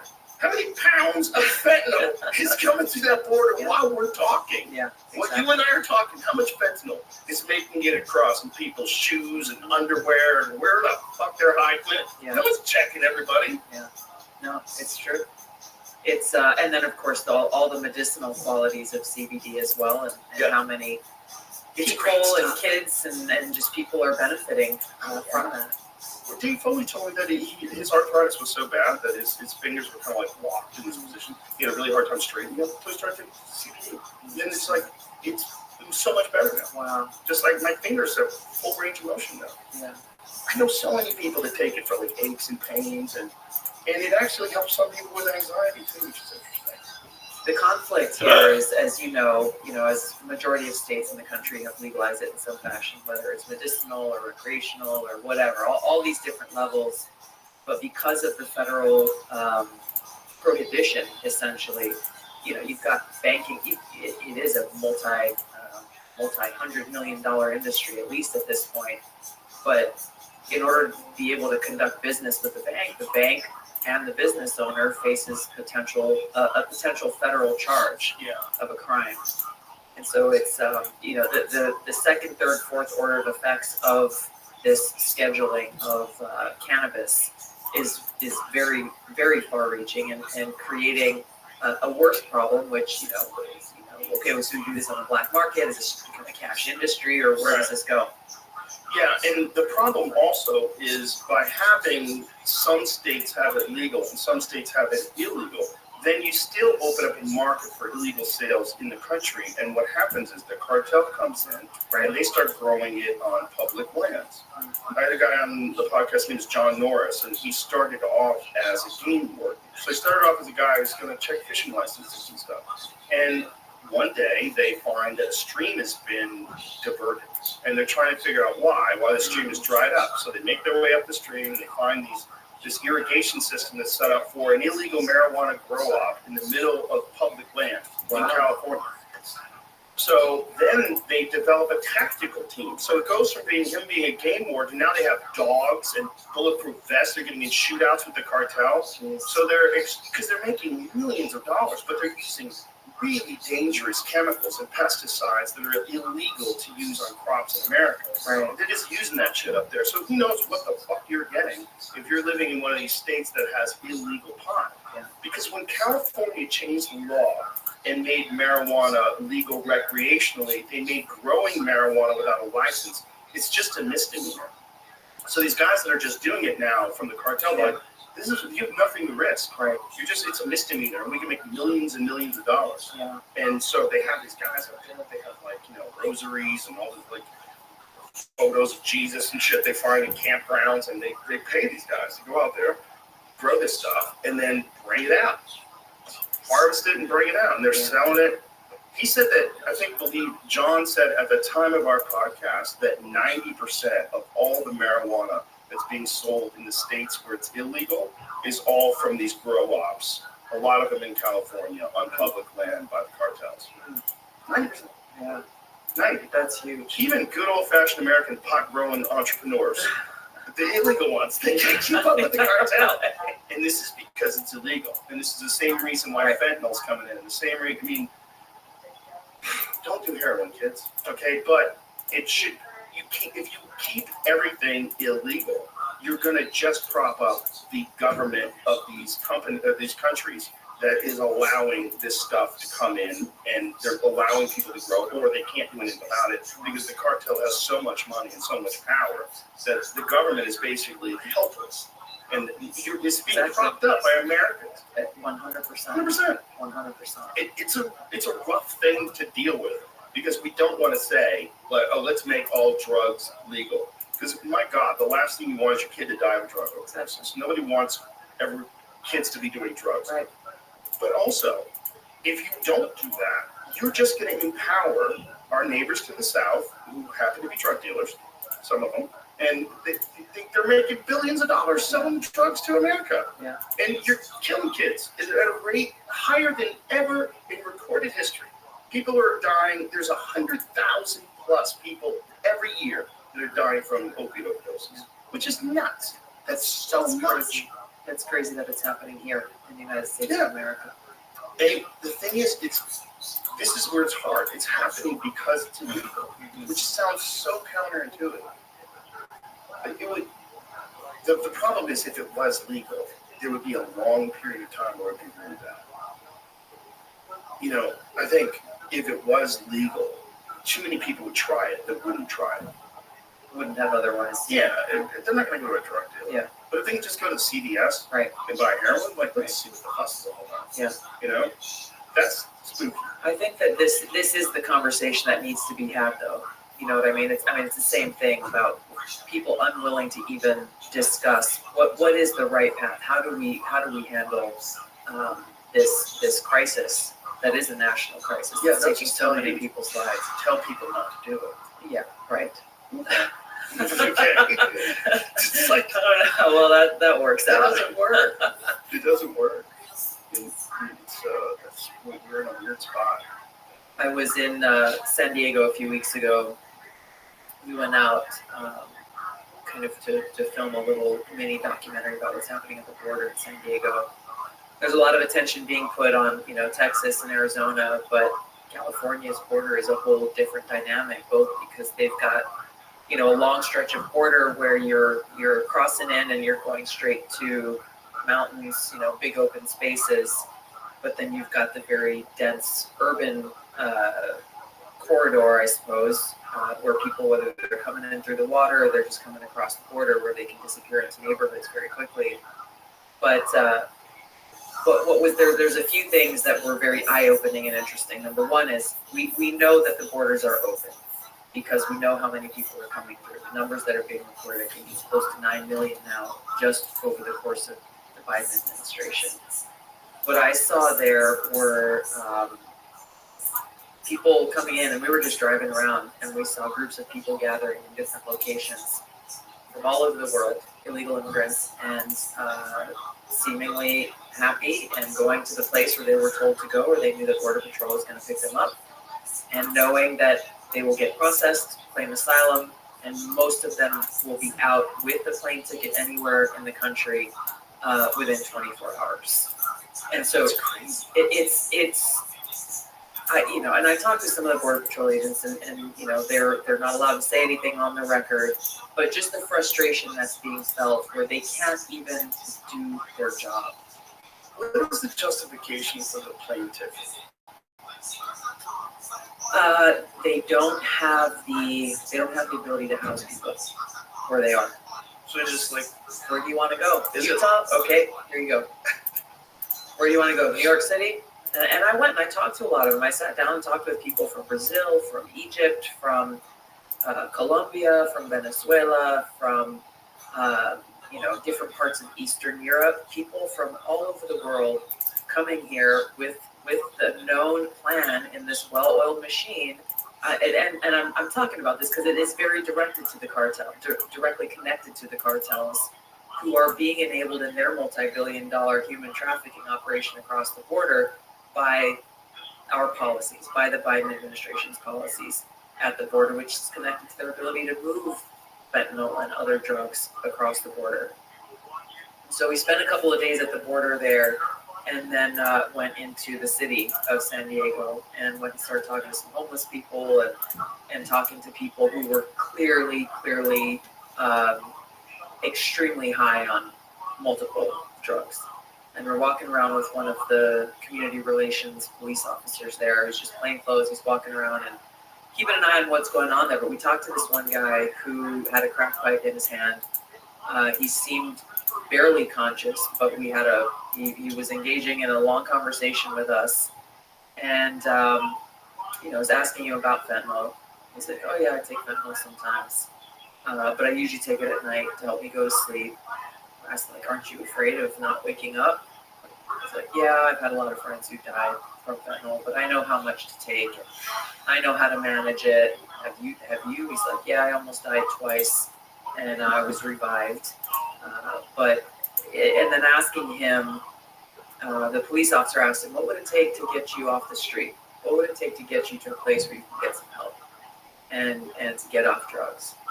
And he said, 27-year-old guy, nothing. He said, there's too many rules in the places where I could go and stay, and I want to live my life this way.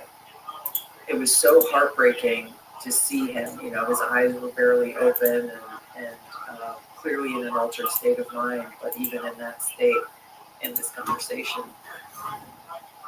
how do you help someone who doesn't want to be helped? You can't. It's the problem. I mean, you could talk to them.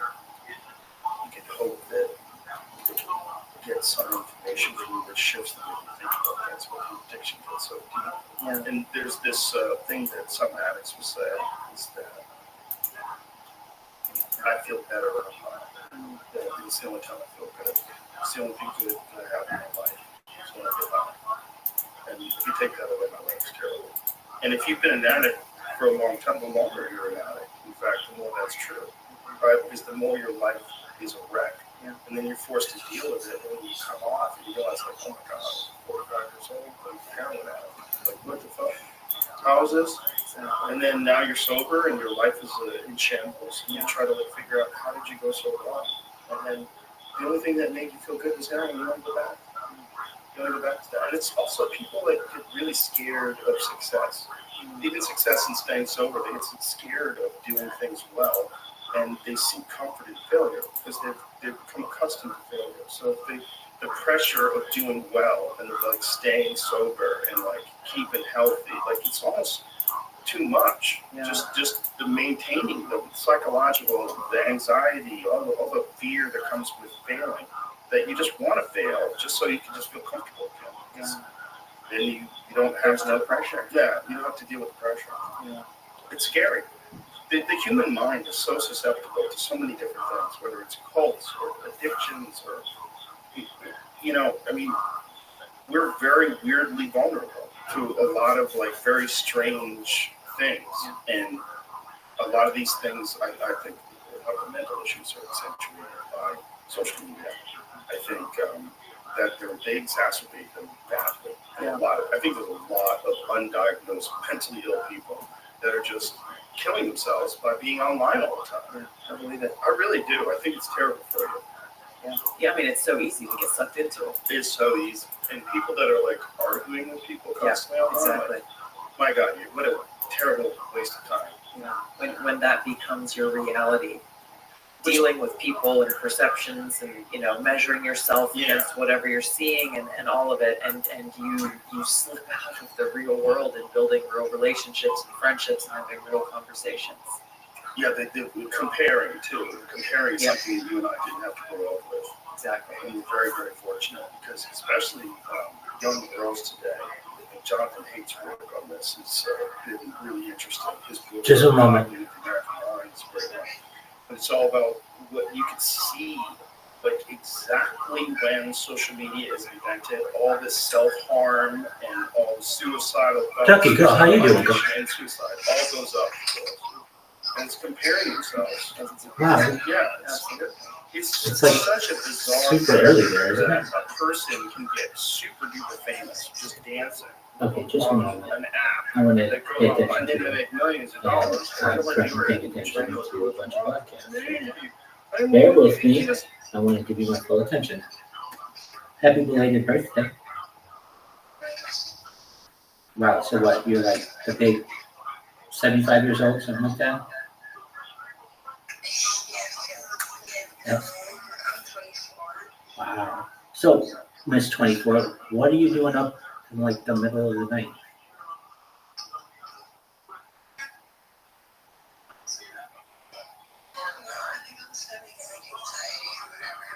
Why do you have anxiety?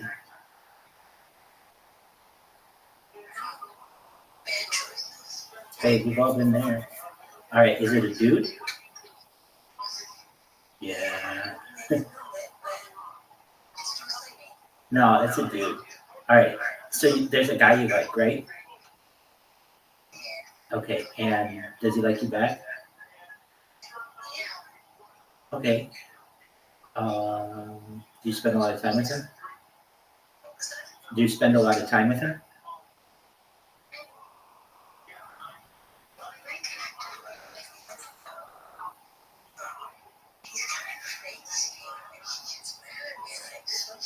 Oh, okay, that sounds like a loser. You can do better than him, but nevertheless, you're stuck on him. All right, you know why? I mean, like, I'm going to talk to you straight up why this guy is in your head. He's in your head. No, so I'm going to tell you this just as I would tell one of my girlfriends. You need to go and get dicked by somebody else. And have somebody else bring you to orgasm and you forget about that guy. I told you. I mean, like, am I wrong? Like, people don't want the truth answer. I could come over here and be like, oh, you should text him and tell him that you love him and all that other bullshit. Fuck that. Go out and get pounded, and then you'll be like, who's that guy? And then you'll be moving on to the next person.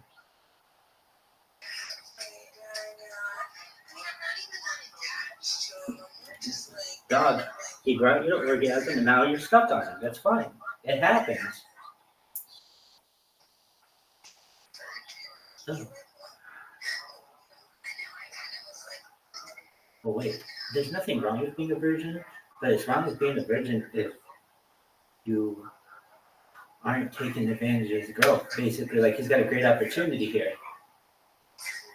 So he's a virgin, so you haven't had sex with him.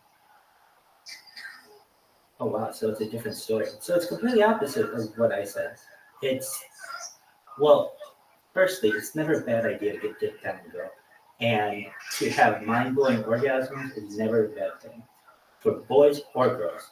Now, when it comes to this guy, I don't know. I was a late bloomer myself. I had been with a ton of girls, but a ton. But I didn't want to pull the trigger until I was a little older. I was 24. And so there you go. And if you really want to know, I wanted to be really, really good at it, which I am, but I didn't know how to become really good at it. So I put out an ad for looking for someone to teach me and looking for like a MILF, and I found it, and it was the best thing I think I've ever done for myself. One of the best things, because it taught me, yeah, it was amazing, because I was able to ask all the questions that I wanted and have all the comfort that I wanted. And then from there, I got really good at it to the point where I've been a gigolo, where guys have paid me for their wives, where girls just pay me, girls tell me just wherever you are, if you ever want to come over, here's my number. I mean, like that's where you get to. But, you know, it takes some time to get there. You don't just do it right off the bat. So we can tell you, with someone who has a similar background as this guy, I've been there. But you should know the reason why I go, ugh, is it's getting to be too long. Basically, once you get into the mid-20s, then girls are afraid that you're not willing to commit. And so, all right. But you really like this guy, right?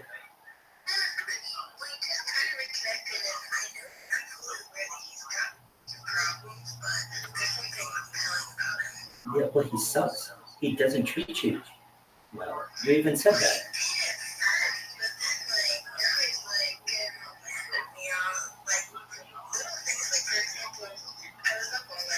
Yeah.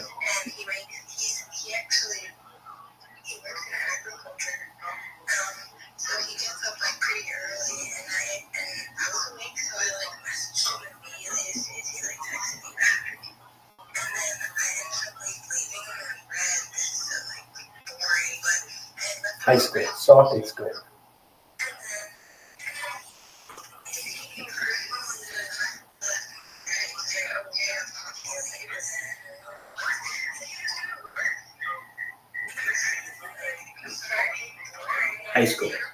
High school, girl.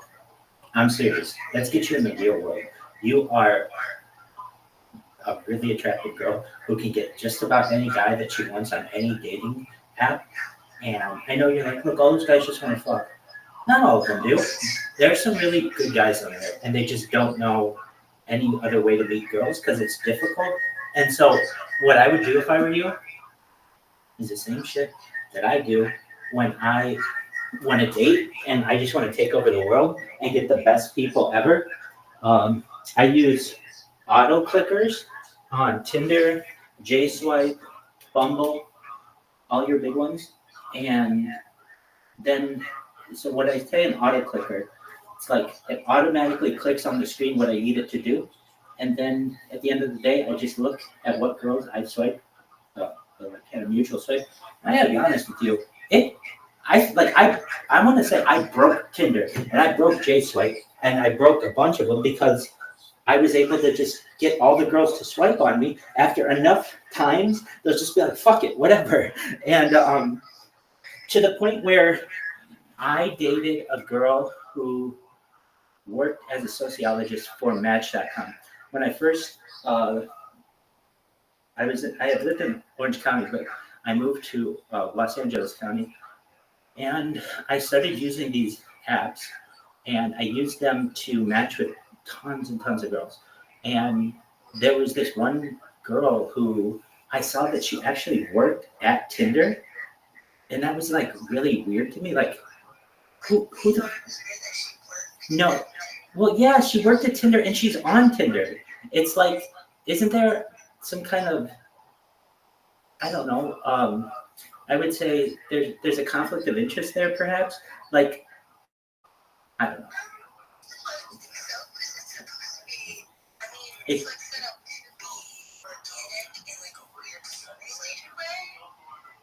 that's fine. I mean, I get it. And so anyway, I actually didn't live that close to her, but nevertheless we matched, and we had dinner, and I got to find out all this interesting stuff about the app and Tinder and everything, and like I had the highest score of anyone in the United States because I was just able to hack. There's a score that they allot to people with how many people have swiped back to them, and because I was able to hack their app, it was like I had this incredibly high score, and she wanted to know how I did it, and then also she wanted to know, like, it was almost like I was like getting information from her, and she was getting information from me on how we did it, and at the end of the day, it's like, well, was it a match made in heaven? No, we had a second date, and I got to tell you, I just didn't really feel it with her. And she, like I said, she lived pretty far away from me. So after that, I just said, "You want to be friends?" And she was like, "Yeah, but you got to tell me like all the ways that I was able to manipulate their app." So I did in the exchange. It was like, "Look, yeah, I mean, I had everything that I wanted from it. I got all the girls to swipe on me. So I showed her that there was a way to jailbreak a phone and like basically like hack a phone and get 256 women to like you at once. And it was just an interesting thing. But I thought it was really interesting because not only was she really attractive and really fun and an amazing person, but she worked for the company as well. And so she gave me some inside stuff. So what I'm telling you is that in your case, do you have a Tinder profile? Okay. And do you actually go through and like swipe yes or no on guys? Okay.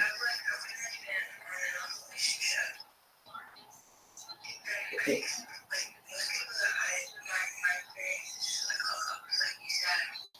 It doesn't have to be though. And you can just make sure that people are aware that you're more interested in dating or going slow. And okay, so you're in an on and off relationship. Is that different than the guy who just came back into your life? Oh, okay, so there are two guys. All right.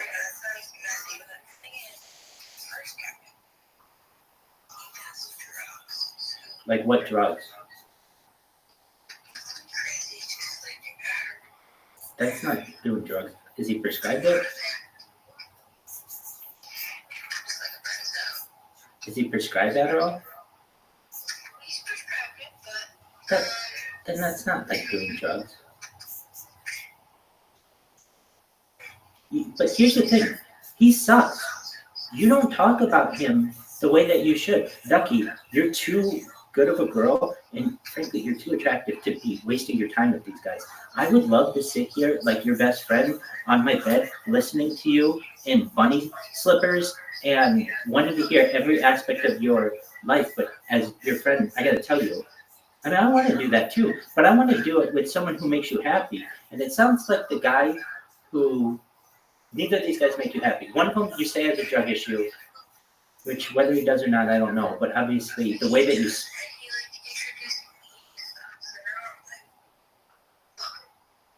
Okay, so you gotta just find a new dude.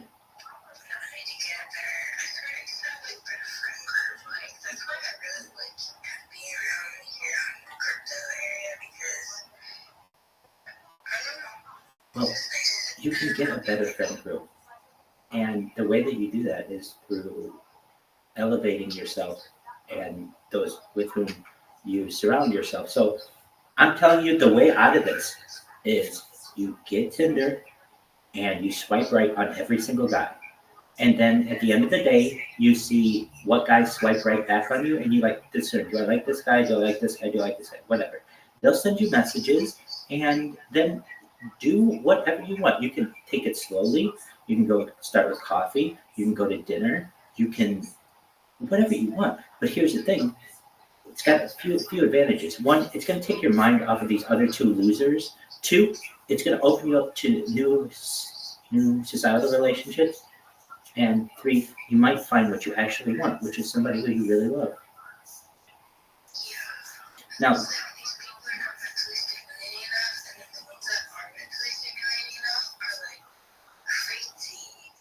that's how life works.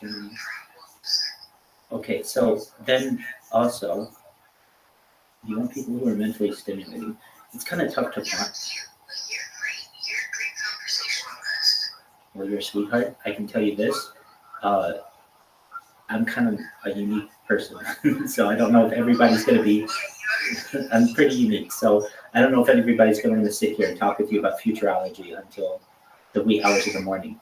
But I mean, what I want you to have is the man of your dreams, and neither of these two guys are that guy. And so, the way that you get that is through quantity. Basically, you go through and you date a whole lot of people and you find what you like. I'm not saying you have to date 10 people a day, but I'm saying that you at least need to open up.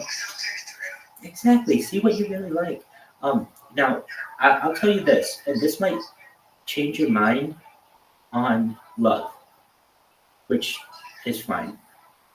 I'm going to tell you this. I am somebody who, truthfully, in my heart of hearts, I want to find a woman for me, and I want to fall in love and be married for 100 million years, never ever get divorced and all that stuff.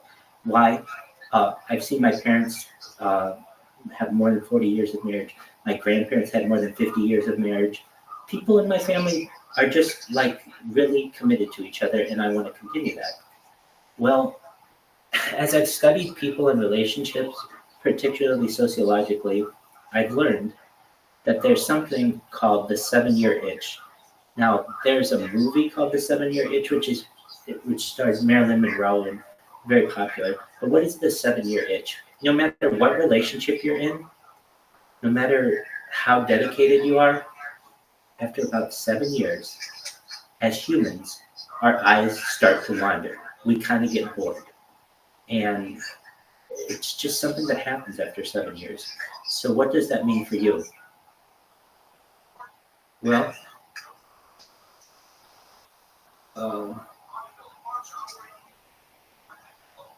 just a moment. I just got a text. That's fine.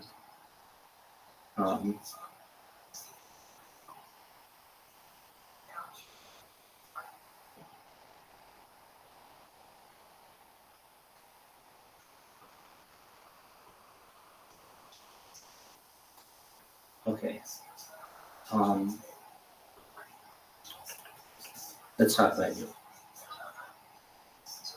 What you should do is exactly what I've said. You need to expand your horizons with people, and you need to find a really good guy. And I mean, you can get 9 out of 10 guys on Tinder.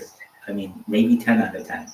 So there's nothing wrong with your personality. There's nothing wrong with your attractiveness. So what else is there? No, it's not. In fact, it's kind of really attractive to some people. They like kind of an easy-going person, and they also like someone who is a good listener.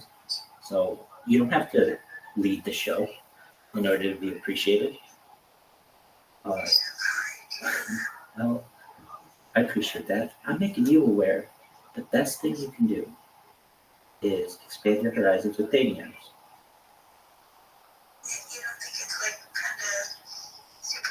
I think it's the perfect way that you do things in the modern age. I would tell you, if this were the 1950s, you would probably meet someone from a religious organization. If it were the 1980s, you would probably be introduced by members of your family. But it's the 2020s, and those things don't really exist in our society as much as they once did. Everyone has gone to online to such an extent. This really surprised me. In the last 20 years, online dating went from 10% to 90%. 90% of all people who are dating are doing it on a dating app. And so what you should do is make up your profile. I know you're like, I don't want to get on it. Isn't it superficial? No, it's perfect. It's a bunch of guys who hopefully want to treat you well, take you out for dinner, take you out for drinks, get to know you. And if you like them, you can continue to date them. If you don't like them, you move on. This costs you no money. Look, I've known girls, friends of mine, who I won't say that they have been the ones, but they've told me, and I've known girlfriends of girlfriends, particularly, who have made like their mission 365 days a year not to buy a single dinner. So what do? They just, if they're hungry, they go on Tinder, and that's how they end up getting dinner that night. I'm not saying that's what you need to do, but I'm saying that's how easy it is for a girl on these things. And if you put your mind to it, you certainly could get a really great guy, like the man of your dreams. That's what you want, and that's what you deserve. And so, what does that mean? I don't know why you're not creating your profile. I don't know why. I mean, there are other ways to go about this as well, but that's the best way. And if you, Ducky, it's like what? It's morning where you are. If you reinitialize your profile, you will have, I bet you 100 guys by this evening who want to date you and have at least shot their shot at you and just been like, hey, you want to get dinner? Or, do you consider a hot dog a sandwich? However they want to pick you up with whatever little line they want to use, that's fine.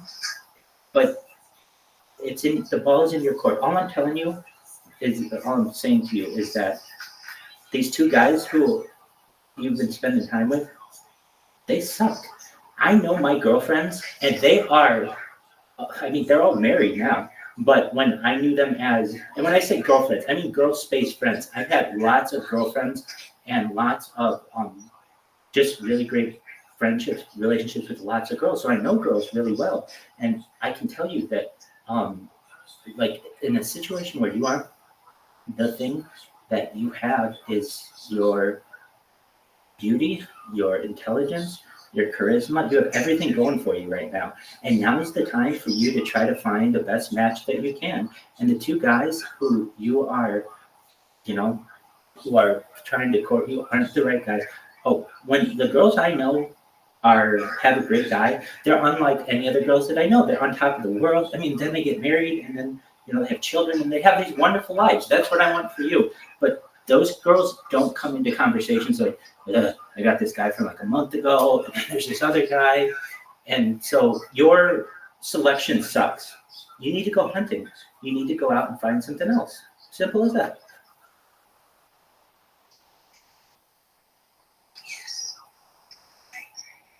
You agree. So then you have a job today. You have to review your dating profile on Tinder. It doesn't have to be very complicated. Simple. Put your pictures on there, and then you have to actually engage with these people. And you should know that it is not. This is how people date today. So don't feel like you're judging based on anything that you wouldn't be judging on under normal conditions 50 years ago. I mean, look, this is how it would have been done. Your parents would have known some people who would have had a son who was about your age, and like, hey, these two would be great together, and then you would date a few times, and then perhaps, you'd get married. That's not going to happen nowadays. And so you have to do that on your own. And if you're like, well, I'm frustrated, I can't really find the right person. Well, you're not trying hard enough. So all I know is what you have to do today is start up your Tinder profile. And by tonight, you're going to have 100 matches. And, you know, not all these guys are winners, but some of them really are. I really mean that. Not every single guy on there wants to, you know, just wants to fuck. I can tell you, I've been both guys on there. What do I mean? I've been a guy on there who has been like, want to help me change the world. And I've gotten a ton of girls that way. Oh my God, such beautiful girls with just a line like that. And then I've also gotten girls when I just tell them, this is one of my favorite lines I've used on chicks. What was it? Hold on. Oh yeah, this is what it is. Want to get jackhammered? Give me your digits. And I would just get girls who would just give me, it would literally be 10 numbers, and it would just be their telephone number. And they'd be like, wow, that fucking, both ways worked. Now, did every single one work? No. It's about quantity. You got to shoot your shot. You miss 100% of shots that you don't take. So here's the thing, Ducky, you could really change your life if you learned to pick up. I know we talked about it a little bit, but if you used it as a girl, and how would you do that? Well, firstly, you have to have a very high status of yourself. And so whether you do or don't, like the guys who you are dating are losers. Okay, you're a 24-year-old girl who is just about has a college degree. You're very attractive. You're into art, and you're easygoing. You should be going after like basically perhaps even guys as far north as New York City. I know that's pretty far, and as far south as Philadelphia, who own their own cars, who have condominiums or houses or are looking for that, and they make 6 figures a year, and they're like 28, 29 years old, and they're looking for a girlfriend, then fiance, then wife. That's what you're looking for. You don't want some guy who's like, well, he's in this industry, and I don't know what kind of future we're gonna have. And you want what I'm saying is you want people with foundation, you want people with a future, and you can get that. And you're not always gonna have that opportunity, meaning the longer that you wait, the less power that you have in society. Though that's changing, women are gaining more and more power, particularly as they get older. But you know, I'm not teaching you anything. You know that beauty does tend to fade. And so right now you're like in your prime. And so while you're in your prime, why not put yourself on the market? And again, you don't have to have sex or physical interaction with any of these people. So when you're saying to yourself, like, you need to raise your self-esteem, and also you can basically just tell guys, I am looking to meet new friends, and I'm looking to enhance my social circle. And I'm telling you what, guys are still going to want to fuck you. And so they're like, oh, okay, that's fine. You want to go to the movies? You want to go to the park? You want to go meet my dog? Like, whatever. They're still going to, and if that's not for you, that's fine. Here's some things that I can tell you that I've told just about every girlfriend that I've ever had that are true. And I wouldn't tell you this if I didn't mean it. Every single man who has ever looked at you has thought about whether or not they would fuck you. Every single one. And what do I mean? Every teacher, every fucking friend of yours, every person at the gas station, every banker, everybody. And what do I mean? That's just how guys are. And girls are this way too. But I've always heard the saying, girls are as horny as guys are. We just hide it better. And I think that's true. But at least with guys, we look at a girl and immediately think, do I want to reproduce with this being? And so that's just flat out. Like, I remember telling some of my girlfriends that, and they're like, I don't think that's true. They're like, not my dad. Like, yeah, definitely. Your dad, every time you're bringing a friend over, that's the first thing that's going through his mind immediately, just for a second, just like from a species instinctual level. And then it moves on. But that's how people are. And it's just how it is. Okay, so in your case, what else can you do to elevate your status? Well, here's the thing. The longer you hold out on sex, the higher status that you show. And so if you make them work for it, then that is, he's going to want to stick around longer. But, it's kind of a sad thing that I've learned, and I really mean this. Like, I want you to find a relationship and be with that person for 100 years. But even you, I think, will tire of a person after 6 years or 7 years. And I think people in the future will as well. And, I talk about mind uploading technology a lot and life extension technology. And when you read about the future of humanity, there's the idea that we won't have lifetime marriage contracts anymore. We will have limited term limited term marriage contracts. What does that mean? If you are in love with your spouse for 7 years, that's great. Get married for another 7 years, or another 7 years, or another 7 years. Get married, keep getting married as much as you want. But after a certain amount of time, one of you will get sick of the other one. And you can go and be on your own for a while, and then come back to the person after 7 years. No one says that you can't fall back in love. And that's actually kind of makes love a little bit more special. And because why? If you're in love with someone, that's great. But if you live forever, isn't that a punishment? The fact that they never get to love anyone else? At a certain point, it is a punishment. Especially when everyone is really young and healthy and everything. And just because you and your spouse made this decision that you two are really old together and, that's it. And that doesn't mean to say that there can't be some kind of serum, a love serum in the future that you can take that makes you re-fall in love with someone or makes you forget some sad things, like if someone, cheated on you or someone broke your heart. That isn't to say that those things can't be created as well. So what I want you to know is that my goal for you is to find a lifetime partner, hopefully, but odds are it's probably only going to last 7 years. So if that's true, find a really good guy for 7 years. And if you want to keep getting married for another 7 years, keep doing it in another 7 years to 21 or to 20 and to 35 or whatever. But you're not going to find that. Let's talk about where you find people.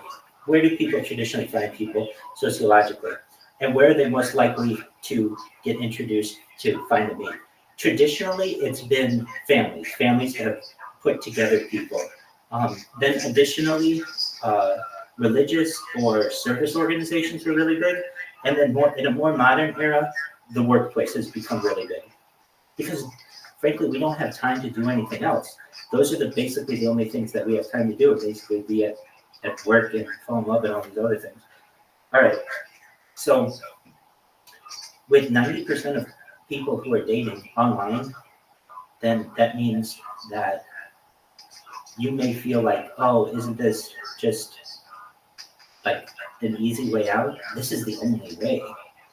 And it's really easy for you to just say, I want a guy who doesn't do drugs, who, or whatever, who's this tall, who is this religion, or not this religion.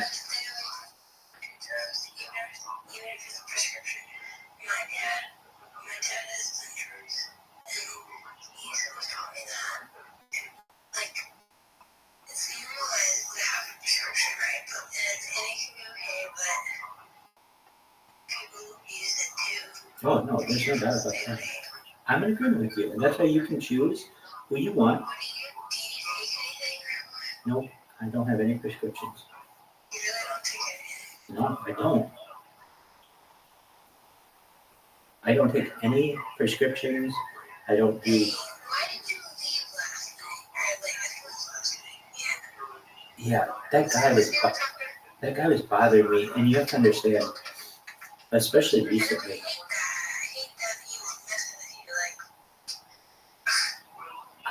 You have to understand about, I would say 6 or 7 times a day recently, all I hear are negative Jewish things, and I'm just sick of hearing them. And so, what up, James Kaminsky? James Kaminsky, there was a tornado.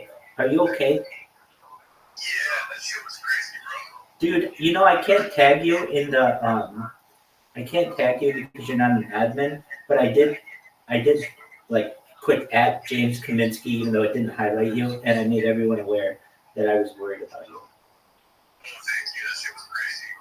Are you okay? Hell yeah. Fuck yeah, put it in the chat. Let's see the shit. Was it close? We're kicking ass taking names, dog. Long time no see. I miss you. Hey, dude, check this out. I got banned on Kick about 4 hours ago. Look at this this thing I got going on YouTube. Oh, the whole fucking place did, dog. I'm public enemy number one there.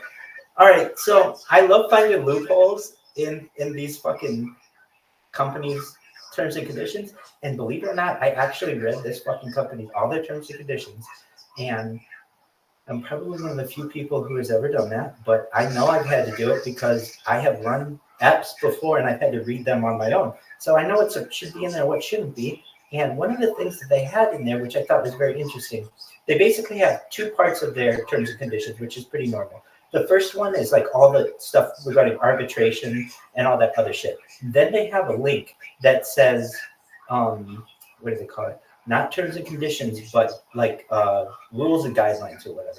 And then you go to rules and guidelines and it says that you're not allowed to spam, you can't use foul language, all this other shit. So this is what I thought was a good idea. I made a whole bunch of accounts, like, I don't know, let's say 10 Rabbi Rothschild accounts.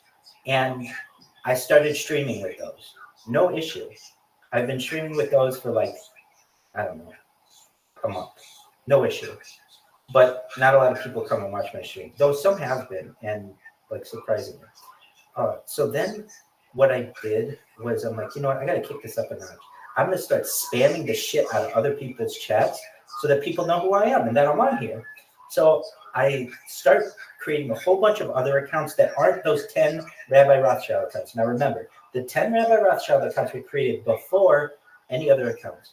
So then I create like hundreds of accounts and I start spamming all these motherfuckers. So every single asshole on this website knows who I am. And then they come to my YouTube and they're like, hey, I saw that you spammed in my chat. Like, this is really wild. You stream your whole life. They'll have fucking conversations with me, but there's no way they're going to have that shit with me if I don't reach out to them. So it's kind of like, I know that I am kind of, I'm going to have to spam these people. So anyway, I end up spamming, and they start banning my accounts like crazy. But they don't touch the first 10 because those were like original. So then spam. So at a certain point, I'm like, fuck it. I'm just going to keep spamming and really push the limit and see what happens. So I do, and then all of a sudden, those original 10 accounts go down. So then I email them. I'm like, hey, dogs, you got to, I'm like, why did you ban my accounts? They're like, it was ban evasion. And I said, no, you don't understand. I had 10 accounts that never evaded any ban. They were like the original accounts. All the other accounts were after that, and those are the ones that you could consider ban evasion. But the first 10, those are solid. Those didn't evade any ban. Anyway, I knew these assholes were going to ban me, so I got a good strategy. I basically have a good solid basis on YouTube, and I take everyone on Kick and tell them, hey, check out my shit on YouTube. And they eventually start checking it out and seeing what I'm doing. And the thing is, Kick can't take me down on YouTube. They can take me down on Kick, but they can't take me down on YouTube. So I can basically spam the shit out of these motherfuckers as much as I want, and it pisses them off. So then they ban my account. So what did I do? You see, I've got a new computer here. I got this computer. It's okay. I might take it back, but it's fine for now. Anyway, I've been using macros and a robot to basically create a robot that automatically creates accounts for me. And I am doing pretty well on it. I'm almost done with it. And what does that do for me? So then I just hit one button and it runs through the whole process of creating an account for me, even like the email verification and all that shit. I automate everything. So that literally all I have to do is press one button and then I have one account or 10 accounts, whatever I want. And then what I end up doing is using that account to go into small streamers who only have like 1 or 2 people in there, and I say, hey, do you know who Rabbi Rothschild is? And since they don't have anyone else in there, they're like, oh, yeah, I do know who that is. Or, no, I don't. Please tell me about him. And so I've been going to these smaller streamers. And then those smaller streamers, I find, take a look at me and come to my stream. And then I also tell them that I'm featuring their stream. So what am I trying to say? Basically, I'm going to go viral, and it's going to be using this strategy. It's just going to take a little bit. So, I appreciate that. Oh, and then today, I'm going to have an unboxing. If you can't make it, that's okay. I anticipate getting a new comforter, new shirts, some other stuff too, the pillows. So I'm going to be having that. And so that's going to be exciting. And I'm thinking probably about 7 o'clock. So that's excellent. And if anything, I'm going to record it and I'm going to post it. So it'll be in the chat. And I'm just going to do a bunch of screaming and all that. And it'll be amazing.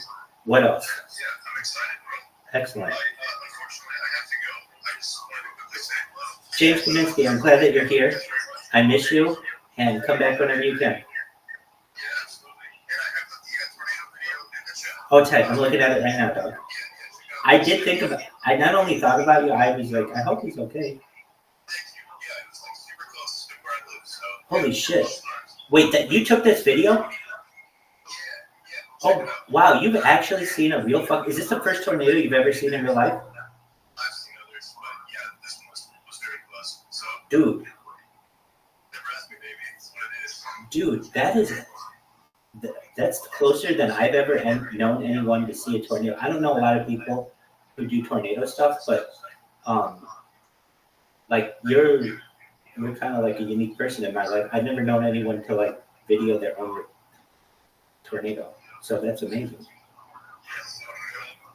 Wow. Did anyone get hurt?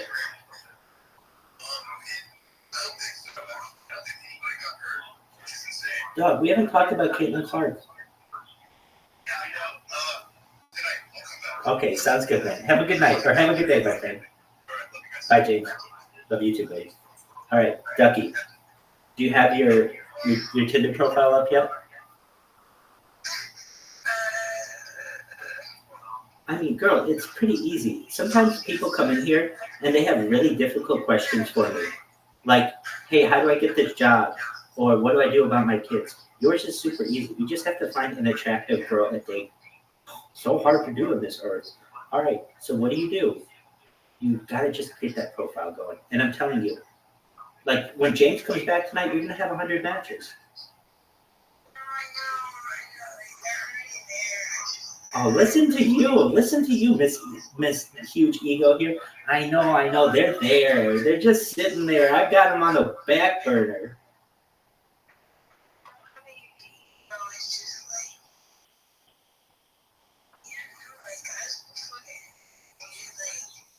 Yeah, but you just have to make sure that they're aware of your standards. So what are your standards? You can flat out tell a guy. What your standards are.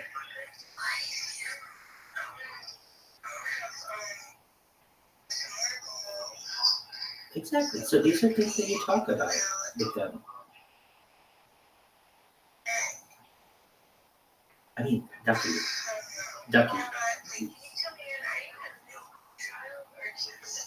I'm an only child.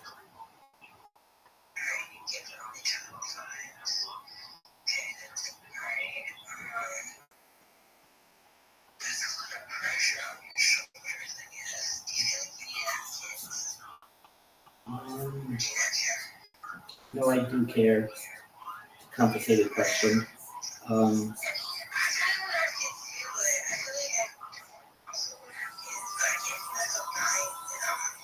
Here's the thing though.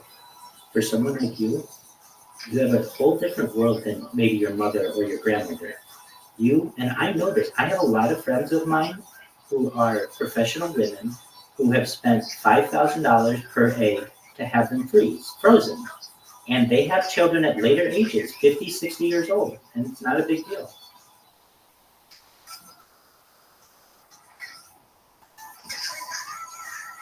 Well, you never know.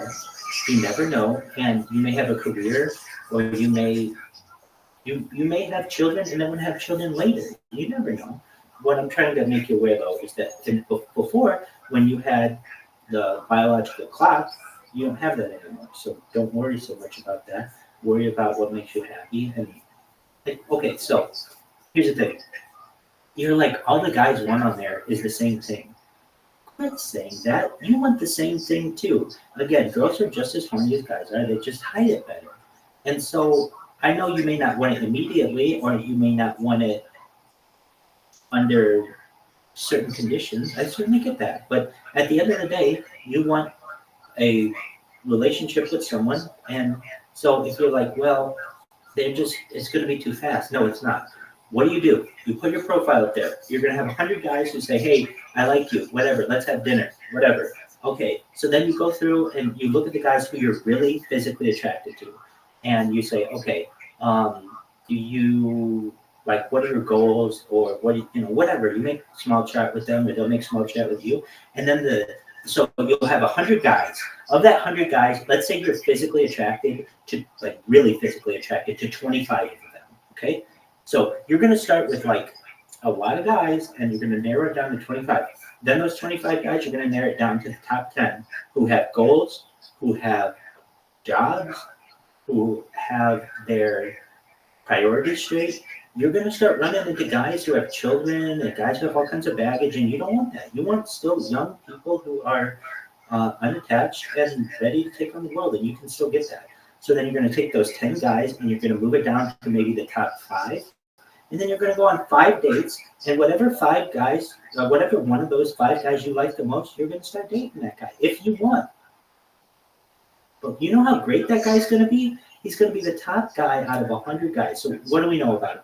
He's going to be accomplished. He's going to be driven. He's going to be goal-oriented. He's going to be really good looking. I don't understand why you're not doing this. I'm just giving you $1 million plan, girl. My friends was like, oh, you're scared to experience stuff. I never thought that I was. I feel like I'm a bit. I want to hear about how you do things. How did you do stuff when you were younger? Humor? Yeah. I have been through ups, I've been through downs, and throughout all of them, I use humor to get me through it. I make jokes, and I use previous experience of humorous situations to be able to get me through future situations or difficult challenges. How do I get through adversity? Well, I tell myself that everything is temporary, that pain is only weakness leaving the body, that I look at people who have accomplished really amazing things on this earth, and whatever they've accomplished is pretty, whatever I'm trying to accomplish is probably pretty minor in comparison to that. Like, for instance, one of the things that I really like and I study a lot are explorers, people who have gone to the highest heights on Earth, the lowest lows, the coldest temperatures, the first person to circumnavigate, the first person to go somewhere. I'm obsessed with that kind of stuff because those are the alpha males of our world. Those are the first people to do everything, and I like to learn from them. So sometimes when, things are tough in my life, I think about those guys and some of the things, and girls, certainly. Some of my favorite explorers are women. Nellie Bly is one of them. Certainly, there are a lot of really amazing female explorers. Amelia Earhart, there are a lot. Anyway, I would say, though, that whatever people there, or whatever challenges I'm undergoing, I realize that there are people, not just men, not just women, but people on this earth who have previously been through more difficult situations and came out successfully. And so whatever it is that I'm trying to contemplate and how difficult it is, it can't be that massive. It's nothing that I can't get over. Like, for instance, prior to me doing this live stream of my life, I was very focused on getting married and finding a wife and settling down and having an Orthodox Jewish family. And then the pandemic hit, and I started to realize that it was probably in my best interest as well. That if I wanted to, I could probably become somewhat famous if I just put my mind to it. After a certain amount of time, I thought it would be faster than this, but nevertheless, I still think it can happen. And then that can allow me, I could really care less about being famous. I want the power that comes with a platform such as an influencer so that I can talk to people about world peace, and I can talk to people about any world hunger, any world thirst, life extension technology. These are the kinds of conversations, as you know, I like to have, and I'm not able to have them if I'm just working a six-figure career for a Fortune 500 company, because the second that I want to talk about free energy or time travel, they're going to let me go. They're going to fire me. But if I have my own platform and people understand that this is something that Rabbi really likes, he likes to talk about time travel and all the science behind time travel and all of the paradoxes that happen with time travel, like the grandfather paradox. If time travel exists and you took a time machine back to your grandfather and killed him, what would happen? That's a good question, right? I mean, those are kind of questions that keep me up at night. And so what I'm trying to say is that I was really focused on getting married. Then this happened, and I started to realize too, frankly, once this goes viral, I'll be able to have any woman I want. And I don't say that I say that pretty comfortably. I know what I've done on this stream, and I know women, and firstly, they're going to be like, wow, this is the most honest man on earth. He shares his whole life with the world. That's amazing. They're also going to say he's going to be able to make tons of money on this. Literally everything that this person does for the rest of their life, they're like, they're a brand ambassador for whatever they do. Additionally, this is someone who has done it for world peace because they're sick of war. They're sick of people dying and torture and all the other things. I mean, he's a good-hearted individual. Seems to be pretty smart. He's not a bad-looking dude. And frankly, he's somebody who I would like to be with, and I know everything about him. He's online all the time. It's like I've had girls tell me it's my ultimate fantasy. The fact that I could be in a relationship with someone and know what they're doing all the time and be able to watch them. I love it. I've had girls tell me that. I'm like, okay, hey, whatever floats your boat, that's cool. I'm just making you aware that I do this because I don't want war anymore. I don't want torture. I want world peace. And the way that I think I can help bring it is to have a platform to be able to discuss such a dialogue. And that's why I do this. And I'll tell you what, some women really like it. And I mean, who's going to hate world peace? Nobody. I mean, very few. I've had some people who haven't fought me on it. There's some people like, I don't want world peace. And then I've had some people who are like, well, there have been some people who are like, I don't want world peace because I like the fact that there's always struggle in the world. Okay, fine. And then I've had other people say, I don't want world peace because I have a lot, because war is financially beneficial to my stock portfolio. All right, whatever. I mean, it's kind of a sick way to look at life, but if that's what you're going to do, that's fine. So, and look, let's say this thing ends today and they say I can't stream anymore and whatever. Then I go back to being a Fortune 500 certified project manager. I'll go back to my very orthodox life as a rabbi, and I will get married like I intended to, like almost 4 years ago. But in the meantime, I have a really great opportunity here, and I'm not going to let it go. And you do too. And so what you should do is get on that profile of yours. Notice, this is the funny thing. Ducky, I could be saying to you, well, we'll have to do some photoshopping, and we're going to have to no, you're perfect the way that you are. Just you could take your driver's license picture. You could take pictures of you that, where there's a finger over the lens. You could put anything up there, and guys are gonna be interested in you. So take advantage of that. Yes, you should. And do exactly what I said. You're going to get 100 guys on there. You're going to find 25 of them to perhaps message or see what they had to say. Get them down to 10, and then go on a date with 3 to 5 of them. Now, one other thing you were like, look, they're just going to expect sex and all that other stuff.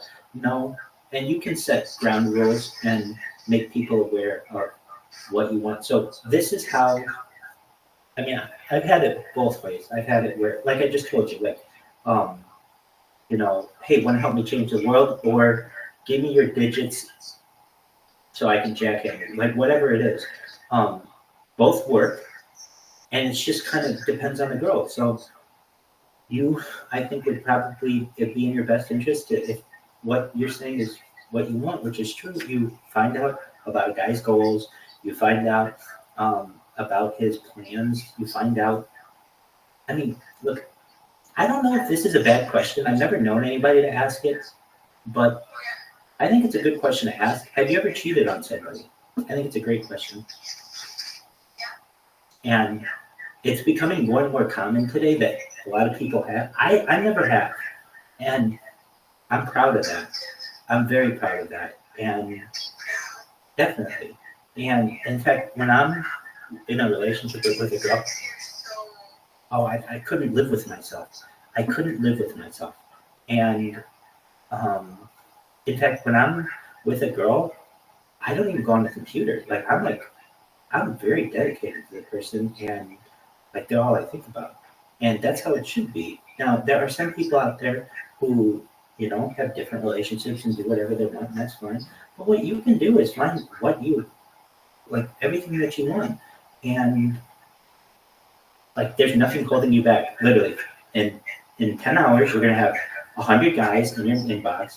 You're going to take those 100 guys, find 25 of them to whom you're somewhat attracted, and you're going to perhaps message them, send them an emoji, do something, and then you're going to find the top 10, get that down to 5 or 3 to 5, and you're going to go on some dates. And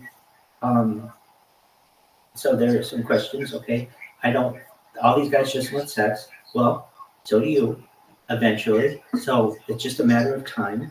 And you can make things very, you can make it clear to a guy if you want. And the way that you would do this is when he's like, hey, do you want to go on a date or whatever? You can say, yes, but you should know I take things slowly on the first date. That's absolutely fine. If I had a girl, I've had girls say that, and that's absolutely fine. I take things slowly as well. But that's not, there's nothing wrong with saying that. But it sets the tone that, look, at the end of this night, you might not get a kiss even. You may just get a hug or whatever, or may not work out, whatever. But don't expect that this is just going to be a hookup. Sproto Gremlin, how are you, bad boy? Hey. I'm kicking ass, taking names, baby. I got banned on Kick. Thank you, my friend. Thank you. Thank you. I used it to get banned on Kick. Anyway. Yeah. Exactly. Yeah. And then I'm making a robot to automatically create accounts for me. I know I told you I was just going to do it manually, which I did. I made hundreds of accounts manually. But at this point, now I just need this fucking thing to just be like a little robot. And then I go in there and I just plaster their chats with, follow Rabbi Rothschild. And here's the thing. Before, I'd be like, follow me on Kick. And some people would come in and Kick.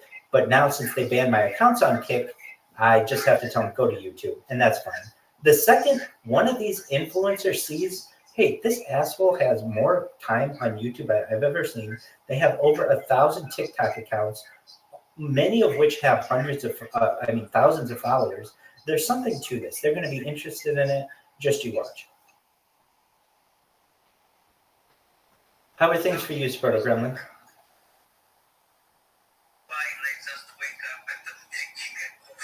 Hey, did you, the past 2 or 3 days, every single time I've said to you, go to my YouTube. It's SexRob.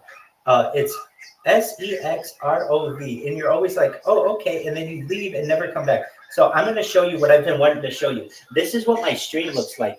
It's like, it would give you like seizures.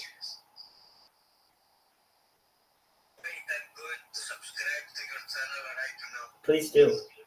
What up, Ben Lax? How you doing, baby? Ben Lax, you living like a pimp? Ben Lax, we've been waiting for you. Everybody in this chat was like, when is Ben going to be here?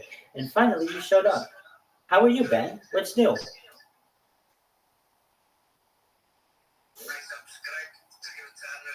Thank you, sir. I appreciate it.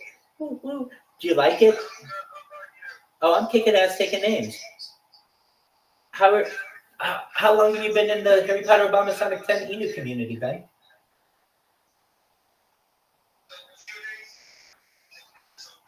Dog, I stream my life in here 24/7, 365, and you are always welcome here. I have been doing this now nearly an entire year, 24/7.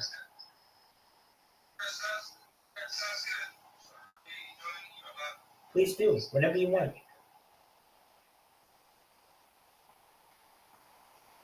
Excellent, Ben. Well, we got Sproto Gremlin in here, we got Ducky in here, and we've got a bunch of other people in this community. It's a wonderful community. It is the best coin on Twitter. It's the best coin on the blockchain, and we're happy that you're here. Back to Sproto Gremlin. Sproto Gremlin, you, my friend, just awoke. How are things? Are you hungover? Are you under your normal conditions? Sproto Gremlin. Normal conditions. Okay, very good.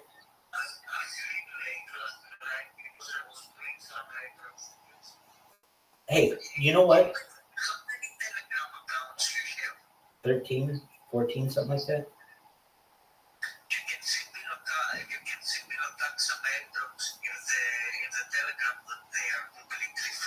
Oh.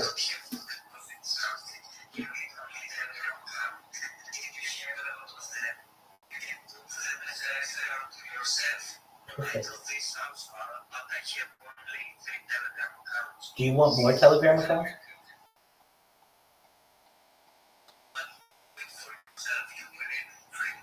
Oh, I'm going to.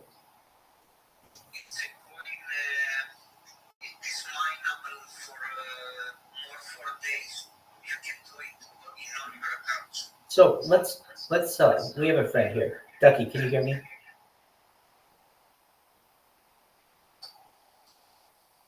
Ducky, can you hear me? It's cool if you can. But what Sproto Gremlin is telling us is that these guys are basically giving away money. And so what we can do in the next like 4 days is create an account or just register. All we have to do is just use our Telegram accounts to register for the airdrop. Is that correct, Sproto Gremlin?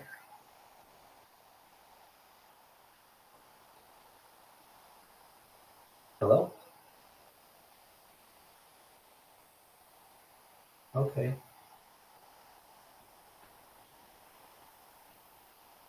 Can anyone hear me?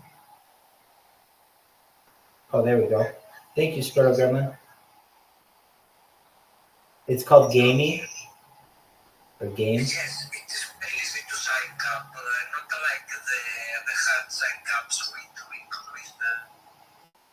club or things. Yeah, that's it.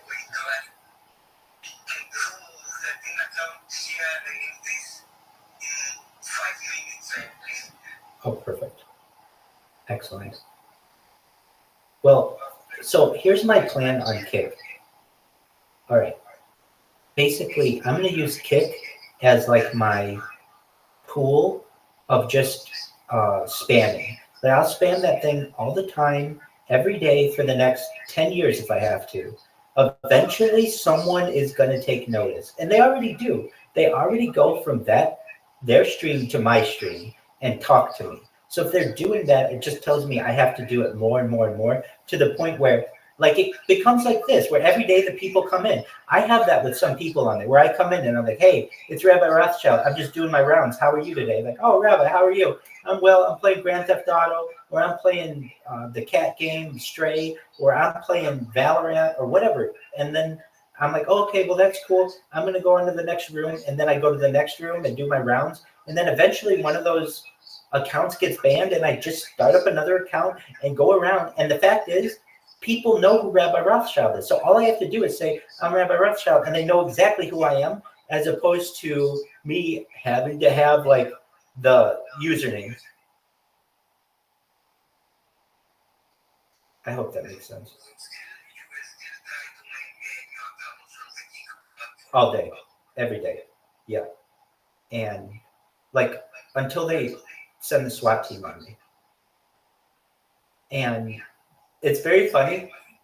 I read the email that they sent me to ban my accounts, and it was like very kind. It was like, after reviewing the terms and conditions of the app, we've determined that you are in violation, blah, blah, blah, blah, blah. I thought they were literally going to, because what I was doing is I started to follow, what do they call it? Follow, spam following. Basically, where you just follow a ton of people. A follow bot, that's what it is.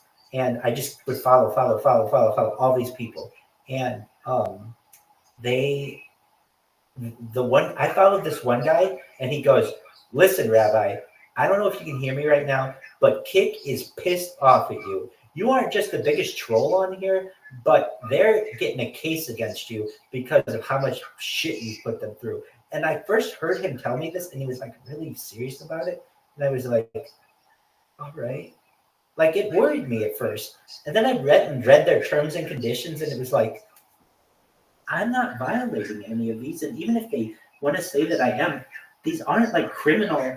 This isn't like a criminal case. This is like civil. It's like, and the funny thing is, most of their creators are making money on their platform. So the creators have to be good, like, or they won't get their money. I'm not making jack shit from these motherfuckers, so I can do whatever the fuck I want. Go ahead and ban me. I'll be back with another account in 10 minutes. It's funny. Sprotogramman, you know what these people are telling me when I spam their chats? They're like, there's Rabbi Rothschild again. Man just loves the grind. Keep grinding, Rabbi. Keep grinding. And I just think that's so funny because they're right. There are people who say, like, somebody came in my chat the other day and just said, hey, you spam my chat, and I wanted you to know that I think it's a really good idea, and if you keep doing it, it's only a matter of time until everybody knows about you. I'm like, I know, that's exactly right. And then this other guy, he said this. I spammed his chat, and he goes, wait a second. You mean to tell me that we've got Rabbi Rothschild on here, and then Rabbi Rothschild has an alternate account, and Rabbi Rothschild, the alternate account, is just spamming my stream, telling everybody to go to the Rabbi Rothschild account? That's fucking ingenious. Why the hell didn't I think of that? I just thought that was so funny. Anyway. Yeah, so why did I stop making accounts on Twitter? Okay, so I didn't stop making accounts on Twitter, but Twitter made a thing. Twitter was really pissed off at me. And if you upload, okay, do you see my avatar, my profile picture? It's like a circle with my face in the middle.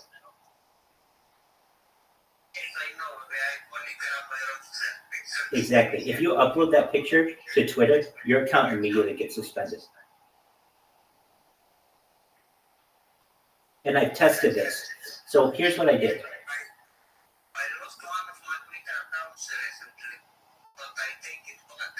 Oh, you.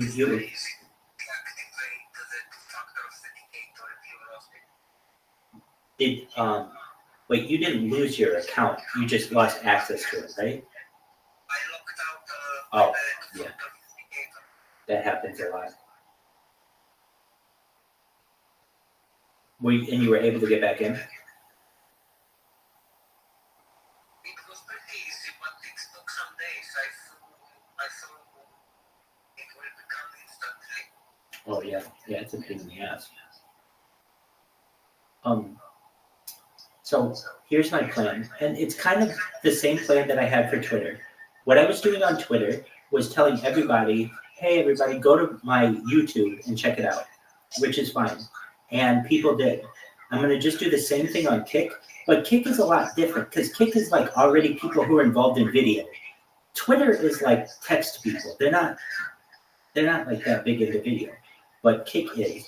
And now that they've taken away all my accounts, it's like, okay, now I can go all out on you motherfuckers and just keep creating accounts all day long and then spam 4, 5, 6, 8, 10 different people, and then they ban that account, and I fucking press my little robot button and it starts up another thing, and I have another account within about 2 minutes, and then I just do it again. I don't know if they have this in Greece, but there was a game in the United States called Mousetrap by Milton Bradley, I think. Have you ever heard of this game? Okay, do you know what a Rube Goldberg picture is? Okay. I'm sure you probably have seen these things, but like, let me look at a Rube Goldberg picture. I love Rube Goldberg. You're like, what are you saying? Rube Goldberg was an artist, and he would like make really complicated, like really easy things super complicated in art. Like what? Here's a picture of his machine, one of his machines. So like he would have a machine that wanted, let's see, this machine was Rube Goldberg machine. Okay, a self-operating napkin. So I don't know if you can see, but he's got like all these machines around him that like are wiping his mouth. I don't know if you can see that. Anyway, basically there's this artist who in the United States would come up with this like really elaborate art for really simple tasks. So like, I don't know, let's say we wanted to light a candle. Well, instead of just like, I don't know, going to the fireplace and getting a little fire and lighting a candle, instead of doing that, a Rube Goldberg machine might take like a parrot and make a parrot have to squawk to awake a dog, and the dog would have a little string tied to its tail. And once that string was moved, it would shake a glass. That glass would tip over and light a match, and that match would go down a string perhaps to a candle wick, and then light the candle on. Would light the candle. And that's kind of a Rube Goldberg way. It's like a really complicated way of doing something very easy. Anyway, the reason why I bring this up is when I create these machines, they're very much like Rube Goldberg machines. Like everything has to work perfectly, but when it works really well. I see you're sending me something.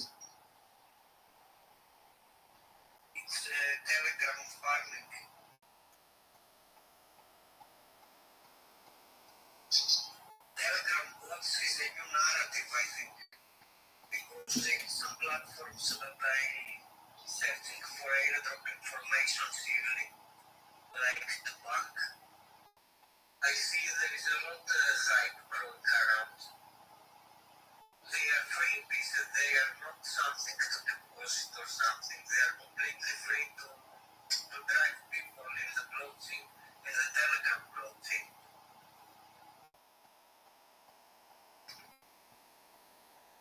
I gotcha.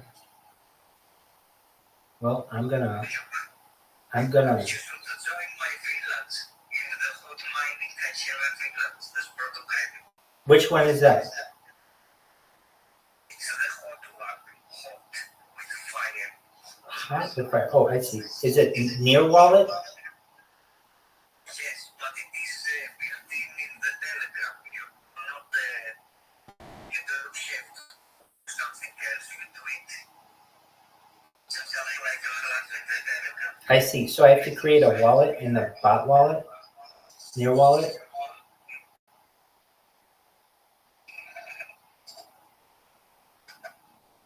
Right?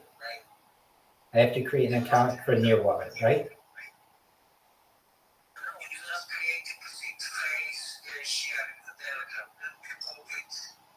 Oh, okay. Okay, so I click it. It says create new account. I click create new account. Rabbi Rothschild at PG. Seed phrase. Copy and seed phrase and employ to avoid losing your account.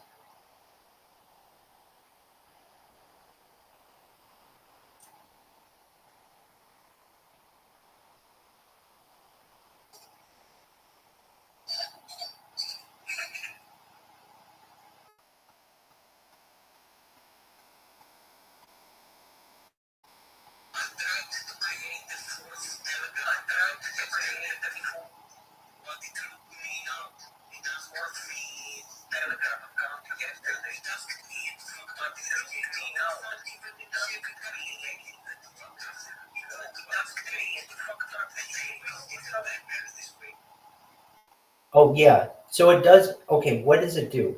If you keep trying to log.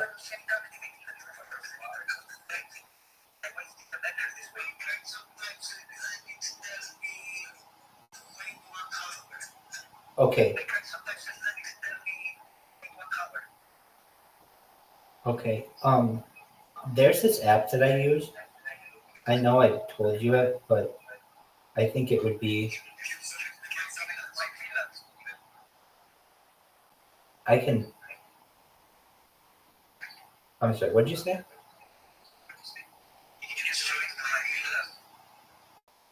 If I joined your villa, I joined. Create. Okay, creating an account. 1%, 2%, 3%, 4%, 5%, 8%, 11, 14, 17, 20, 23, 27, 30, 35. It's done. Okay, so now what do I have to do? Oh, okay, so I'm getting the hot coin. Why hot? Start mining. Hot is the centerpiece of the ecosystem. Claim. 3, 4, 5, 6, 7, 8, 9, 10. 11. Excellent. I thought I did. That's good. The village gets 5% hot cash back from each thing that I can type. Join Cryptonomicon. Do you know what Cryptonomicon is?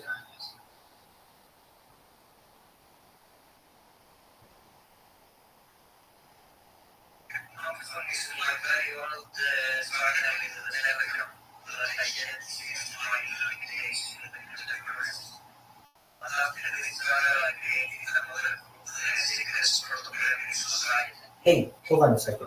So you're telling me that I'm mining this coin now? Am I mining this coin? Right. It's in the background, basically.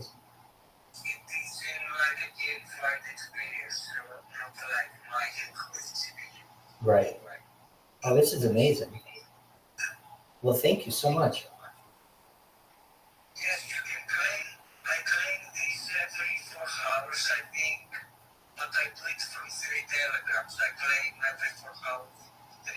How much money is that?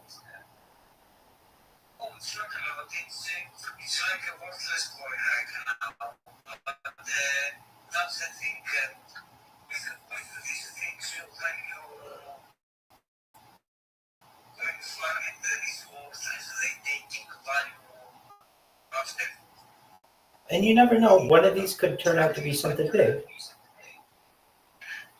You never know. It could be really big someday.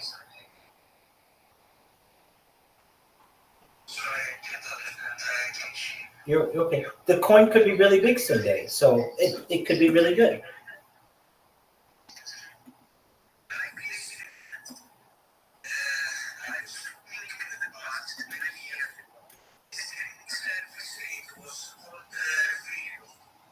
Ethereum?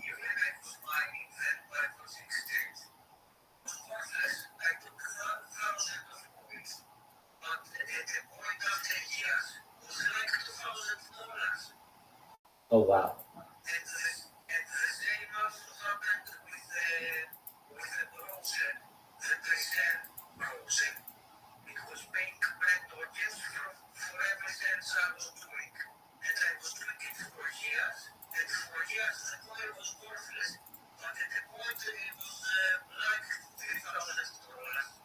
No way. That's incredible. So it was just kind of like a randomly what it was going to be worth. It was kind of random. What?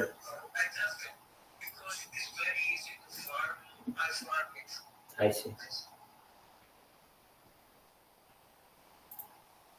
All right, gotcha. I tell your story sometimes about how you were a crypto millionaire, and let me make sure I understand it correctly.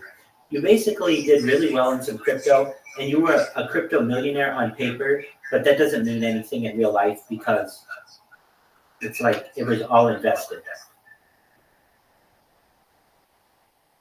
Yes, indeed. That's what I And thought. the point was very good because I had everything in stable coins.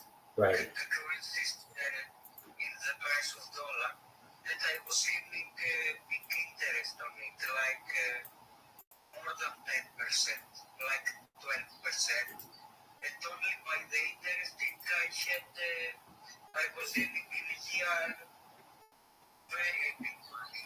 But I did mix it. I took a loan. I did stupid things. Hey, it happens. In the current cooler, I barely can pay my bills. I didn't became big money against the cooler. Do you really think this is a good bull run? People call this a bull run, and I just, okay, fine. I'm skeptical. I think the current bull run maybe already have found an end. I think so Because too. usually, if it happens like the old times, it will go bearish during the summer, and after the summer it will have another leg up.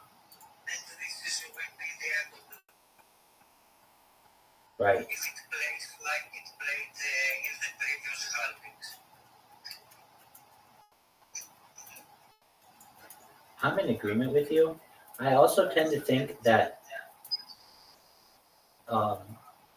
the what do you call it? Like the NFT parties and stuff can kind of cause some bull runs, and they just weren't that big this year. Like last year, NFT New York really kicked off Pepe, and there wasn't something like that this year, to my knowledge. I was never very in the NFTs before the sport of gremlins. Like in the big run of the NFTs back in the 21. I was not even there in the NFTs sector, I mean. But after I minted the 10 sport of gremlins, since then I am in the NFT. I am for the art. I own blue honey badges too. I list them on Blur, but not to sell them to earn points for the Blur airdrop. Oh, that's cool. How much are they going for? How much they cost the honey badges? How much is a honey badger? I don't know, it's not very expensive. I don't know either. I have some too, and I will never sell those. And the reason why, Wait, I will check the floor price of the honey badges right now. believe it or not, when someone gives me an NFT, it means so much to me that like I never want to sell them. It's like their gift to me is so important to me that like I never want to get rid of it.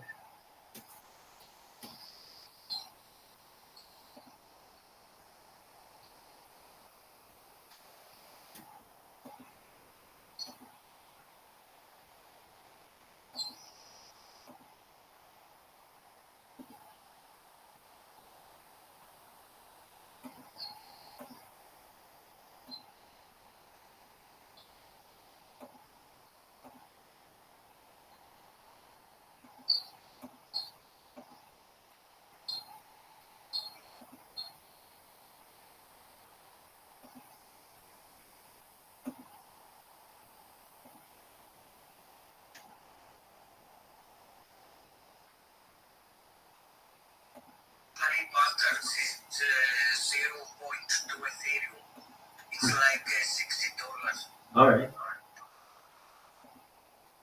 Not bad because I took them for free. I meant to free.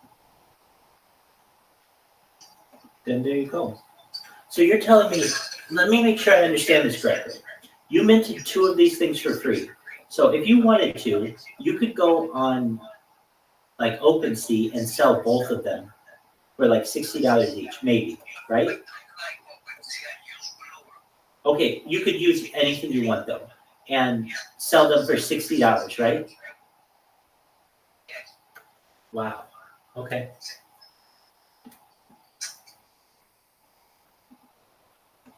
So basically, what I'm trying to say is like, some of these airdrops are worth a lot of money. And then, now I know you were like, you don't make a lot of money on these things. Well, I get it, but you could on some of them.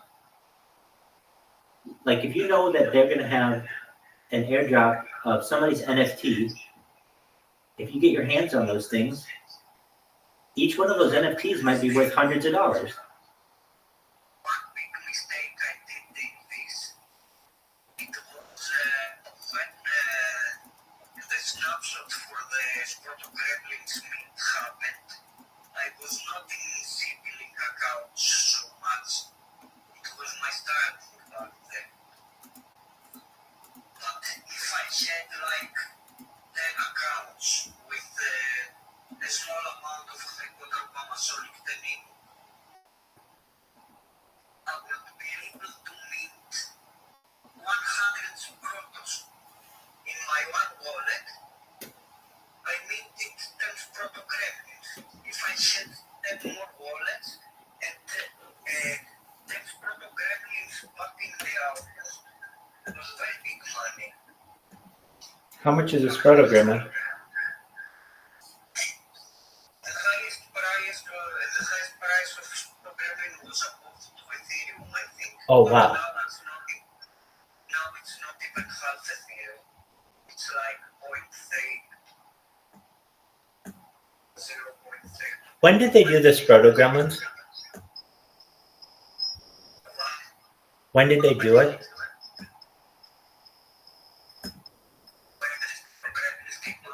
Yeah, when was that?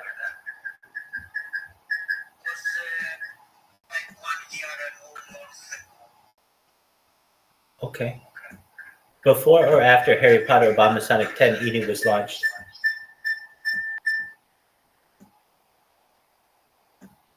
Was it before or after Harry Potter Obama Sonic 10 Eden was launched in this iteration? Was it before or after?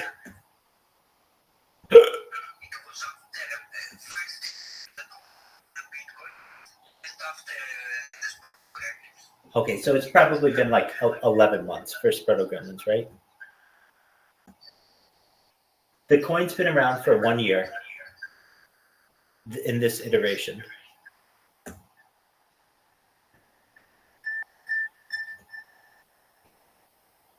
And how many Sproto Gremlins did you get? Proto Gremlins will reach 10 Ethereum in the future, I really believe it. Because the supply is very small and the hype around the project is never really dying. And it's that. In the Twitter, I see a lot of people that they are in the Harry Potter Masonic technique. They don't own any Proto Gremlins and they always waiting for a cheap price to buy at least one. And everyone wants at least one. And there are only 3,000 of them. But the orders of Harry Potter, they are much more than 3,000. How much? How many are in Harry Potter? How many holders they are in the Harry Potter? Yeah, I think it's like 10,000. I think you're right. Maybe some people have multiple accounts like me. That could be. But their wallets are like 10,000 or something. That could be.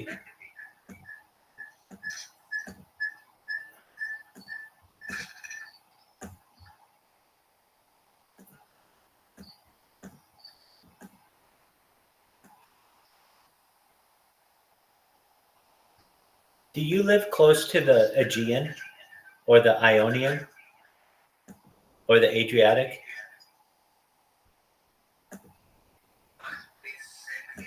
Do you live near the Aegean or the Ionian or the Adriatic?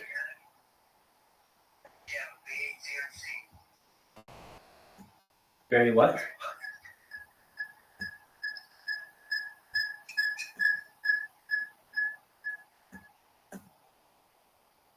Do you live close to the sea? That's beautiful. Do you ever go down there? Yes, I like the sea.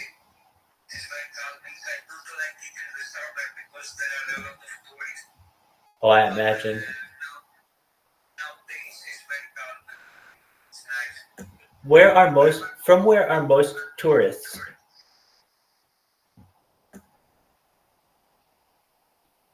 But from what countries? Yeah. Many countries like Serbia, Germany. How about China? How about China? That's interesting. Do you get a lot of Americans? So mostly Europeans, I think. All right. Do you think you'll ever move from Greece? I don't like a lot of the tourism thing because they make my country a big Airbnb. They make it a big Airbnb? My entire country is a big Airbnb. Yes, it is. And they love fucking with the Greek economy. I'm going to tell you this, of any country they like fucking with the most, economic-wise, I would say Greece is like number one. Like, whenever we have a major global depression, they always allow Greece to like fucking just have a huge inflation and complete market collapse. I don't know why they hate Greece so much, but they do. The situation here is very weird. To be honest, the politicians are very corrupted, but the civilians are not much better. Everyone is corrupted here. You know what they're going to start doing in the United States that's really going to change things? Is they're making... Here they did something as they took the economic data to put us in the euro. Before the euro, we have our own currency, but our economy was not strong enough to be in the euro currency. So you don't have the euro? Some corrupted banksters and some politicians took the economic data and they put us in the euro. That's what I thought. I gotcha. Well, do you like the euro? I think the euro is going to fail.